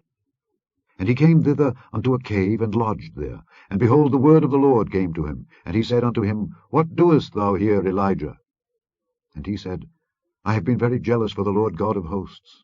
For the children of Israel have forsaken thy covenant, thrown down thine altars, and slain thy prophets with the sword. And I, even I only, am left, and they seek my life to take it away. And he said, Go forth and stand upon the mount before the Lord. And behold, the Lord passed by, and a great and strong wind rent the mountains, and brake in pieces the rocks before the Lord. But the Lord was not in the wind. And after the wind an earthquake. But the Lord was not in the earthquake. And after the earthquake a fire. But the Lord was not in the fire. And after the fire a still small voice. And it was so, when Elijah heard it, that he wrapped his face in his mantle, and went out, and stood in the entering in of the cave. And behold, there came a voice unto him, and said, What doest thou here, Elijah? And he said, I have been very jealous for the Lord God of hosts, because the children of Israel have forsaken thy covenant, thrown down thine altars, and slain thy prophets with the sword. And I, even I only, am left, and they seek my life to take it away. And the Lord said unto him, Go, return on thy way to the wilderness of Damascus. And when thou comest, anoint Hazael to be king over Syria, and Jehu the son of Nimshi shalt thou anoint to be king over Israel, and Elisha the son of Shaphat of Abel-Meholah shalt thou anoint to be prophet in thy room. And it shall come to pass that him that escapeth the sword of Hazael shall Jehu slay, and him that escapeth from the sword of Jehu shall Elisha slay. Yet I have left me 7,000 in Israel, all the knees which have not bowed unto Baal, and every mouth which hath not kissed him. So he departed thence, and found Elisha the son of Shaphat, who was plowing with 12 yoke of oxen before him, and he with the 12th. And Elijah passed by him, and cast his mantle upon him. And he left the oxen, and ran after Elijah, and said, Let me, I pray thee, kiss my father and my mother, and then I will follow thee. And he said unto him, Go back again, for what have I done to thee? And he returned back from him, and took a yoke of oxen, and slew them, and boiled their flesh with the instruments of the oxen, and gave unto the people, and they did eat. Then he arose, and went after Elijah, and ministered unto him. Chapter 20. And Benhadad the king of Syria gathered all his host together, and there were 32 kings with him, and horses and chariots. And he went up and besieged Samaria, and warred against it. And he sent messengers to Ahab king of Israel into the city, and said unto him, Thus saith Benhadad, Thy silver and thy gold is mine, thy wives also and thy children, even the goodliest are mine. And the king of Israel answered and said, My lord, O king, according to thy saying, I am thine, and all that I have. And the messengers came again and said, Thus speaketh Benhadad, saying, Although I have sent unto thee, saying, Thou shalt deliver me thy silver and thy gold, and thy wives and thy children, yet I will send my servants unto thee tomorrow about this time, and they shall search thine house and the houses of thy servants. And it shall be that whatsoever is pleasant in thine eyes, they shall put it in their hand, and take it away. Then the king of Israel called all the elders of the land, and said, Mark, I pray you, and see how this man seeketh mischief. For he sent unto me for my wives, and for my children, and for my silver, and for my gold, and I denied him not. And all the elders and all the people said unto him, Hearken not unto him, nor consent. Wherefore he said unto the messengers of Benhadad, Tell my lord the king, All that thou didst send for to thy servant at the first I will do, but this thing I may not do. And the messengers departed, and brought him word again. And Benhadad sent unto him, and said, The gods do so unto me, and more also, if the dust of Samaria shall suffice for handfuls for all the people that follow me. And the king of Israel answered and said, Tell him, Let not him that girdeth on his harness boast himself as he that putteth it off. And it came to pass, when Benhadad heard this message as he was drinking, he and the kings in the pavilions, that he said unto his servants, Set yourselves in array. And they set themselves in array against the city. And behold, there came a prophet unto Ahab king of Israel, saying, Thus saith the Lord, Hast thou seen all this great multitude? Behold, I will deliver it into thine hand this day, and thou shalt know that I am the Lord. And Ahab said, By whom? And he said, Thus saith the Lord, even by the young men of the princes of the provinces. Then he said, Who shall order the battle? And he answered, Thou. Then he numbered the young men of the princes of the provinces, and they were 232. And after them he numbered all the people, even all the children of Israel, being 7,000. And they went out at noon. But Benhadad was drinking himself drunk in the pavilions, he and the kings, the 32 kings that helped him. And the young men of the princes of the provinces went out first, and Benhadad sent out, and they told him, saying, There are men come out of Samaria. And he said, Whether they be come out for peace, take them alive, or whether they be come out for war, take them alive. So these young men of the princes of the provinces came out of the city, and the army which followed them. And they slew every one his man, and the Syrians fled, and Israel pursued them. And Benhadad the king of Syria escaped on an horse with the horsemen. And the king of Israel went out, and smote the horses and chariots, and slew the Syrians with a great slaughter. And the prophet came to the king of Israel, and said unto him, Go, strengthen thyself, and mark, and see what thou doest. For at the return of the year the king of Syria will come up against thee. And the servants of the king of Syria said unto him, Their gods are gods of the hills, therefore they were stronger than we. But let us fight against them in the plain, and surely we shall be stronger than they. And do this thing, take the kings away, every man out of his place, and put captains in their rooms. And number thee an army, like the army that thou hast lost, horse for horse, and chariot for chariot. And we will fight against them in the plain, and surely we shall be stronger than they. And he hearkened unto their voice, and did so. And it came to pass at the return of the year, that Benhadad numbered the Syrians, and went up to Aphek to fight against Israel. And the children of Israel were numbered, and were all present, and went against them. And the children of Israel pitched before them like two little flocks of kids. But the Syrians filled the country. And there came a man of God, and spake unto the king of Israel, and said, Thus saith the Lord, Because the Syrians have said, The Lord is God of the hills, but he is not God of the valleys, therefore will I deliver all this great multitude into thine hand, and ye shall know that I am the Lord. And they pitched one over against the other 7 days. And so it was, that in the 7th day the battle was joined, and the children of Israel slew of the Syrians 100,000 footmen in 1 day. But the rest fled to Aphek into the city, and there a wall fell upon 27,000 of the men that were left. And Benhadad fled, and came into the city, into an inner chamber. And his servants said unto him, Behold, now we have heard that the kings of the house of Israel are merciful kings. Let us, I pray thee, put sackcloth on our loins, and ropes upon our heads, and go out to the king of Israel. Peradventure he will save thy life.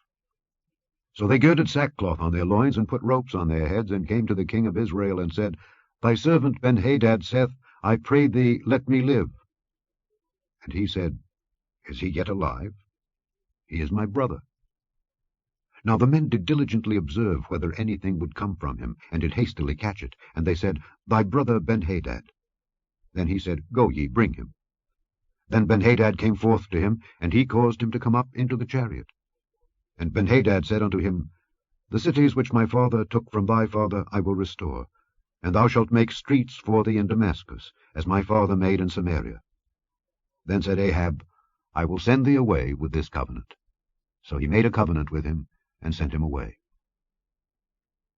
And a certain man of the sons of the prophets said unto his neighbor in the word of the Lord, Smite me, I pray thee. And the man refused to smite him. Then said he unto him, Because thou hast not obeyed the voice of the Lord, behold, as soon as thou art departed from me, a lion shall slay thee. And as soon as he was departed from him, a lion found him, and slew him. Then he found another man, and said, Smite me, I pray thee. And the man smote him, so that in smiting he wounded him. So the prophet departed, and waited for the king by the way, and disguised himself with ashes upon his face. And as the king passed by, he cried unto the king, and he said, Thy servant went out into the midst of the battle, and behold, a man turned aside, and brought a man unto me, and said, Keep this man. If by any means he be missing, then shall thy life be for his life, or else thou shalt pay a talent of silver. And as thy servant was busy here and there, he was gone. And the king of Israel said unto him, So shall thy judgment be. Thyself hast decided it. And he hasted and took the ashes away from his face. And the king of Israel discerned him that he was of the prophets.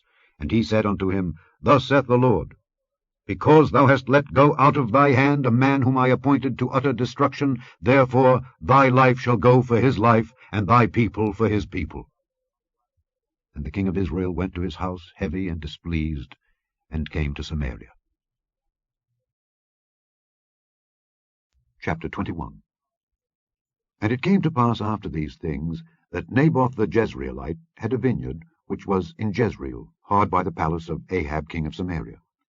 And Ahab spake unto Naboth, saying, Give me thy vineyard, that I may have it for a garden of herbs, because it is near unto my house, and I will give thee for it a better vineyard than it, or, if it seem good to thee, I will give thee the worth of it in money. And Naboth said to Ahab, The Lord forbid it me, that I should give the inheritance of my fathers unto thee. And Ahab came into his house heavy and displeased, because of the word which Naboth the Jezreelite had spoken to him. For he had said, I will not give thee the inheritance of my fathers. And he laid him down upon his bed, and turned away his face, and would eat no bread. But Jezebel his wife came to him, and said unto him, Why is thy spirit so sad, that thou eatest no bread? And he said unto her, Because I spake unto Naboth the Jezreelite, and said unto him, Give me thy vineyard for money, or else, if it please thee, I will give thee another vineyard for it. And he answered, I will not give thee my vineyard. And Jezebel his wife said unto him, Dost thou now govern the kingdom of Israel? Arise, and eat bread, and let thine heart be merry. I will give thee the vineyard of Naboth the Jezreelite. So she wrote letters in Ahab's name, and sealed them with his seal, and sent the letters unto the elders and to the nobles that were in his city, dwelling with Naboth. And she wrote in the letter, saying, Proclaim a fast, and set Naboth on high among the people. And set 2 men, sons of Belial, before him, to bear witness against him, saying, Thou didst blaspheme God and the king. And then carry him out, and stone him, that he may die. And the men of his city, even the elders and the nobles who were the inhabitants in his city, did as Jezebel had sent unto them, and as it was written in the letters which she had sent unto them. They proclaimed a fast, and set Naboth on high among the people. And there came in 2 men, children of Belial, and sat before him. And the men of Belial witnessed against him, even against Naboth, in the presence of the people, saying, Naboth did blaspheme God and the king. Then they carried him forth out of the city, and stoned him with stones, that he died. Then they sent to Jezebel, saying, Naboth is stoned and is dead. And it came to pass, when Jezebel heard that Naboth was stoned and was dead, that Jezebel said to Ahab, Arise, take possession of the vineyard of Naboth the Jezreelite, which he refused to give thee for money. For Naboth is not alive, but dead. And it came to pass, when Ahab heard that Naboth was dead, that Ahab rose up to go down to the vineyard of Naboth the Jezreelite, to take possession of it. And the word of the Lord came to Elijah the Tishbite, saying, Arise, go down to meet Ahab king of Israel, which is in Samaria. Behold, he is in the vineyard of Naboth, whither he is gone down to possess it. And thou shalt speak unto him, saying, Thus saith the Lord, Hast thou killed, and also taken possession? And thou shalt speak unto him, saying, Thus saith the Lord, In the place where dogs licked the blood of Naboth, shall dogs lick thy blood, even thine. And Ahab said to Elijah, Hast thou found me, O mine enemy? And he answered, I have found thee, because thou hast sold thyself to work evil in the sight of the Lord. Behold, I will bring evil upon thee, and will take away thy posterity, and will cut off from Ahab him that pisseth against the wall, and him that is shut up and left in Israel, and will make thine house like the house of Jeroboam the son of Nebat, and like the house of Baasha the son of Ahijah, for the provocation wherewith thou hast provoked me to anger, and made Israel to sin. And of Jezebel also spake the Lord, saying, The dogs shall eat Jezebel by the wall of Jezreel. Him that dieth of Ahab in the city the dogs shall eat, and him that dieth in the field shall the fowls of the air eat.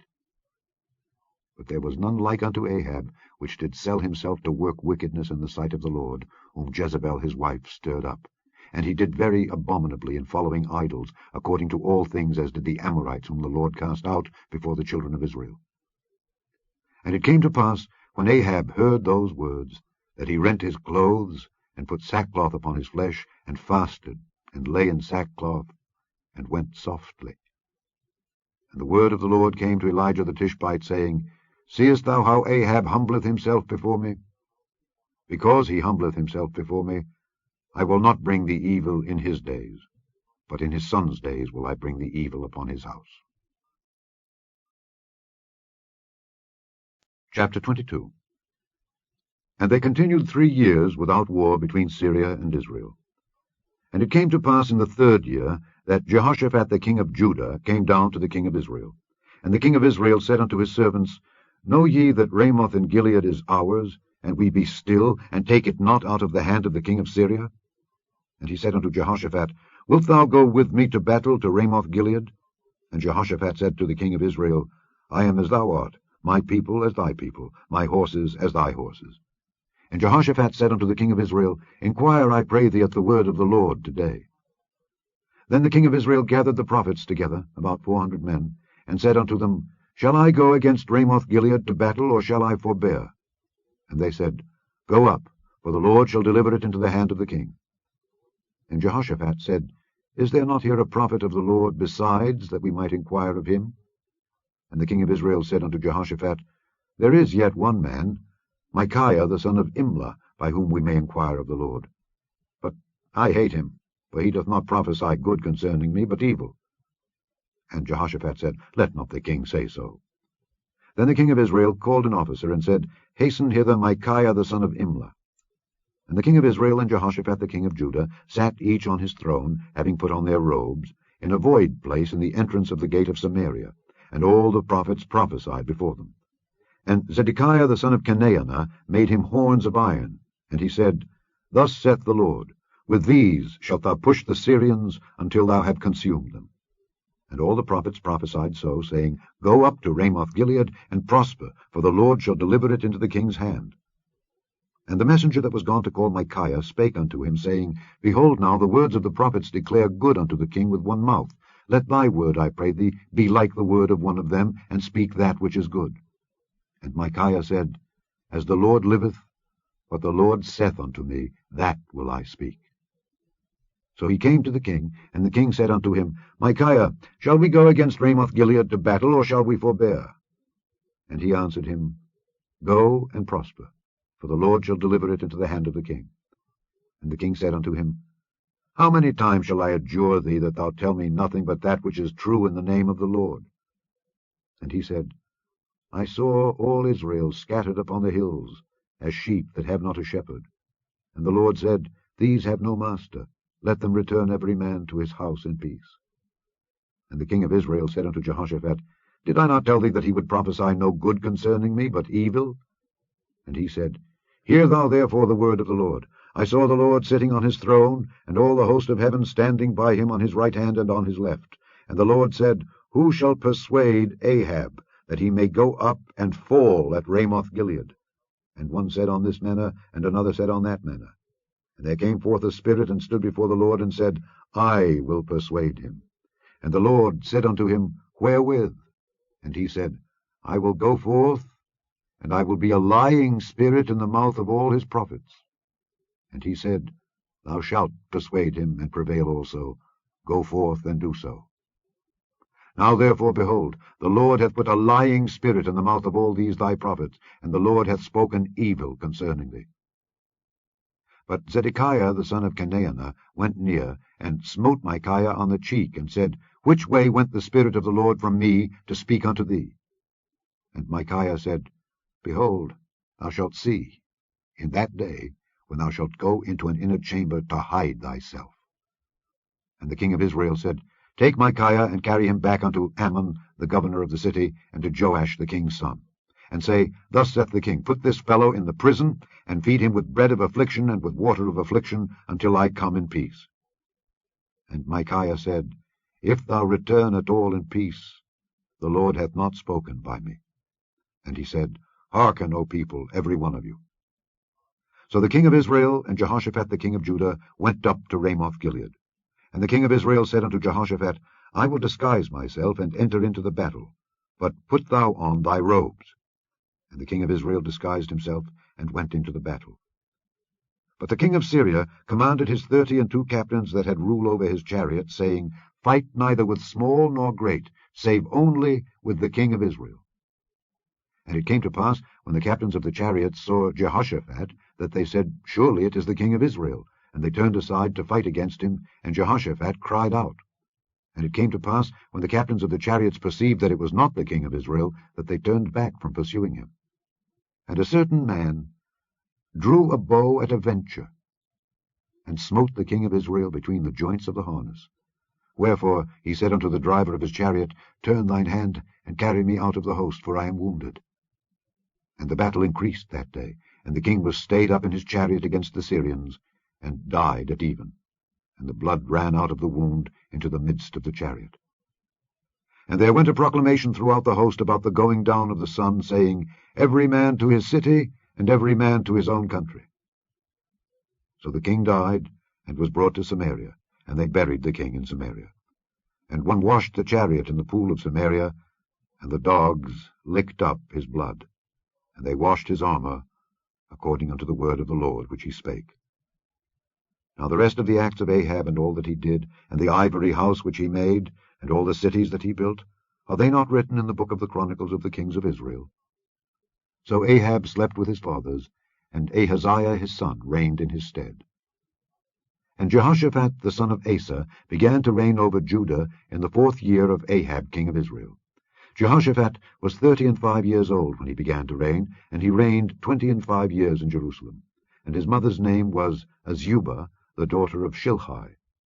And he walked in all the ways of Asa his father. He turned not aside from it, doing that which was right in the eyes of the Lord. Nevertheless, the high places were not taken away, for the people offered and burnt incense yet in the high places. And Jehoshaphat made peace with the king of Israel. Now the rest of the acts of Jehoshaphat, and his might that he showed, and how he warred, are they not written in the book of the Chronicles of the kings of Judah? And the remnant of the Sodomites which remained in the days of his father Asa he took out of the land. There was then no king in Edom, a deputy was king. Jehoshaphat made ships of Tharshish to go to Ophir for gold, but they went not, for the ships were broken at Ezion-Geber. Then said Ahaziah the son of Ahab unto Jehoshaphat, Let my servants go with thy servants in the ships. But Jehoshaphat would not. And Jehoshaphat slept with his fathers, and was buried with his fathers in the city of David his father. And Jehoram his son reigned in his stead. Ahaziah the son of Ahab began to reign over Israel and Samaria the 17th year of Jehoshaphat king of Judah, and reigned 2 years over Israel. And he did evil in the sight of the Lord, and walked in the way of his father, and in the way of his mother, and in the way of Jeroboam the son of Nebat, who made Israel to sin. For he served Baal, and worshipped him, and provoked to anger the Lord God of Israel, according to all that his father had done. The end of the first book of the Kings, commonly called the third book of the Kings.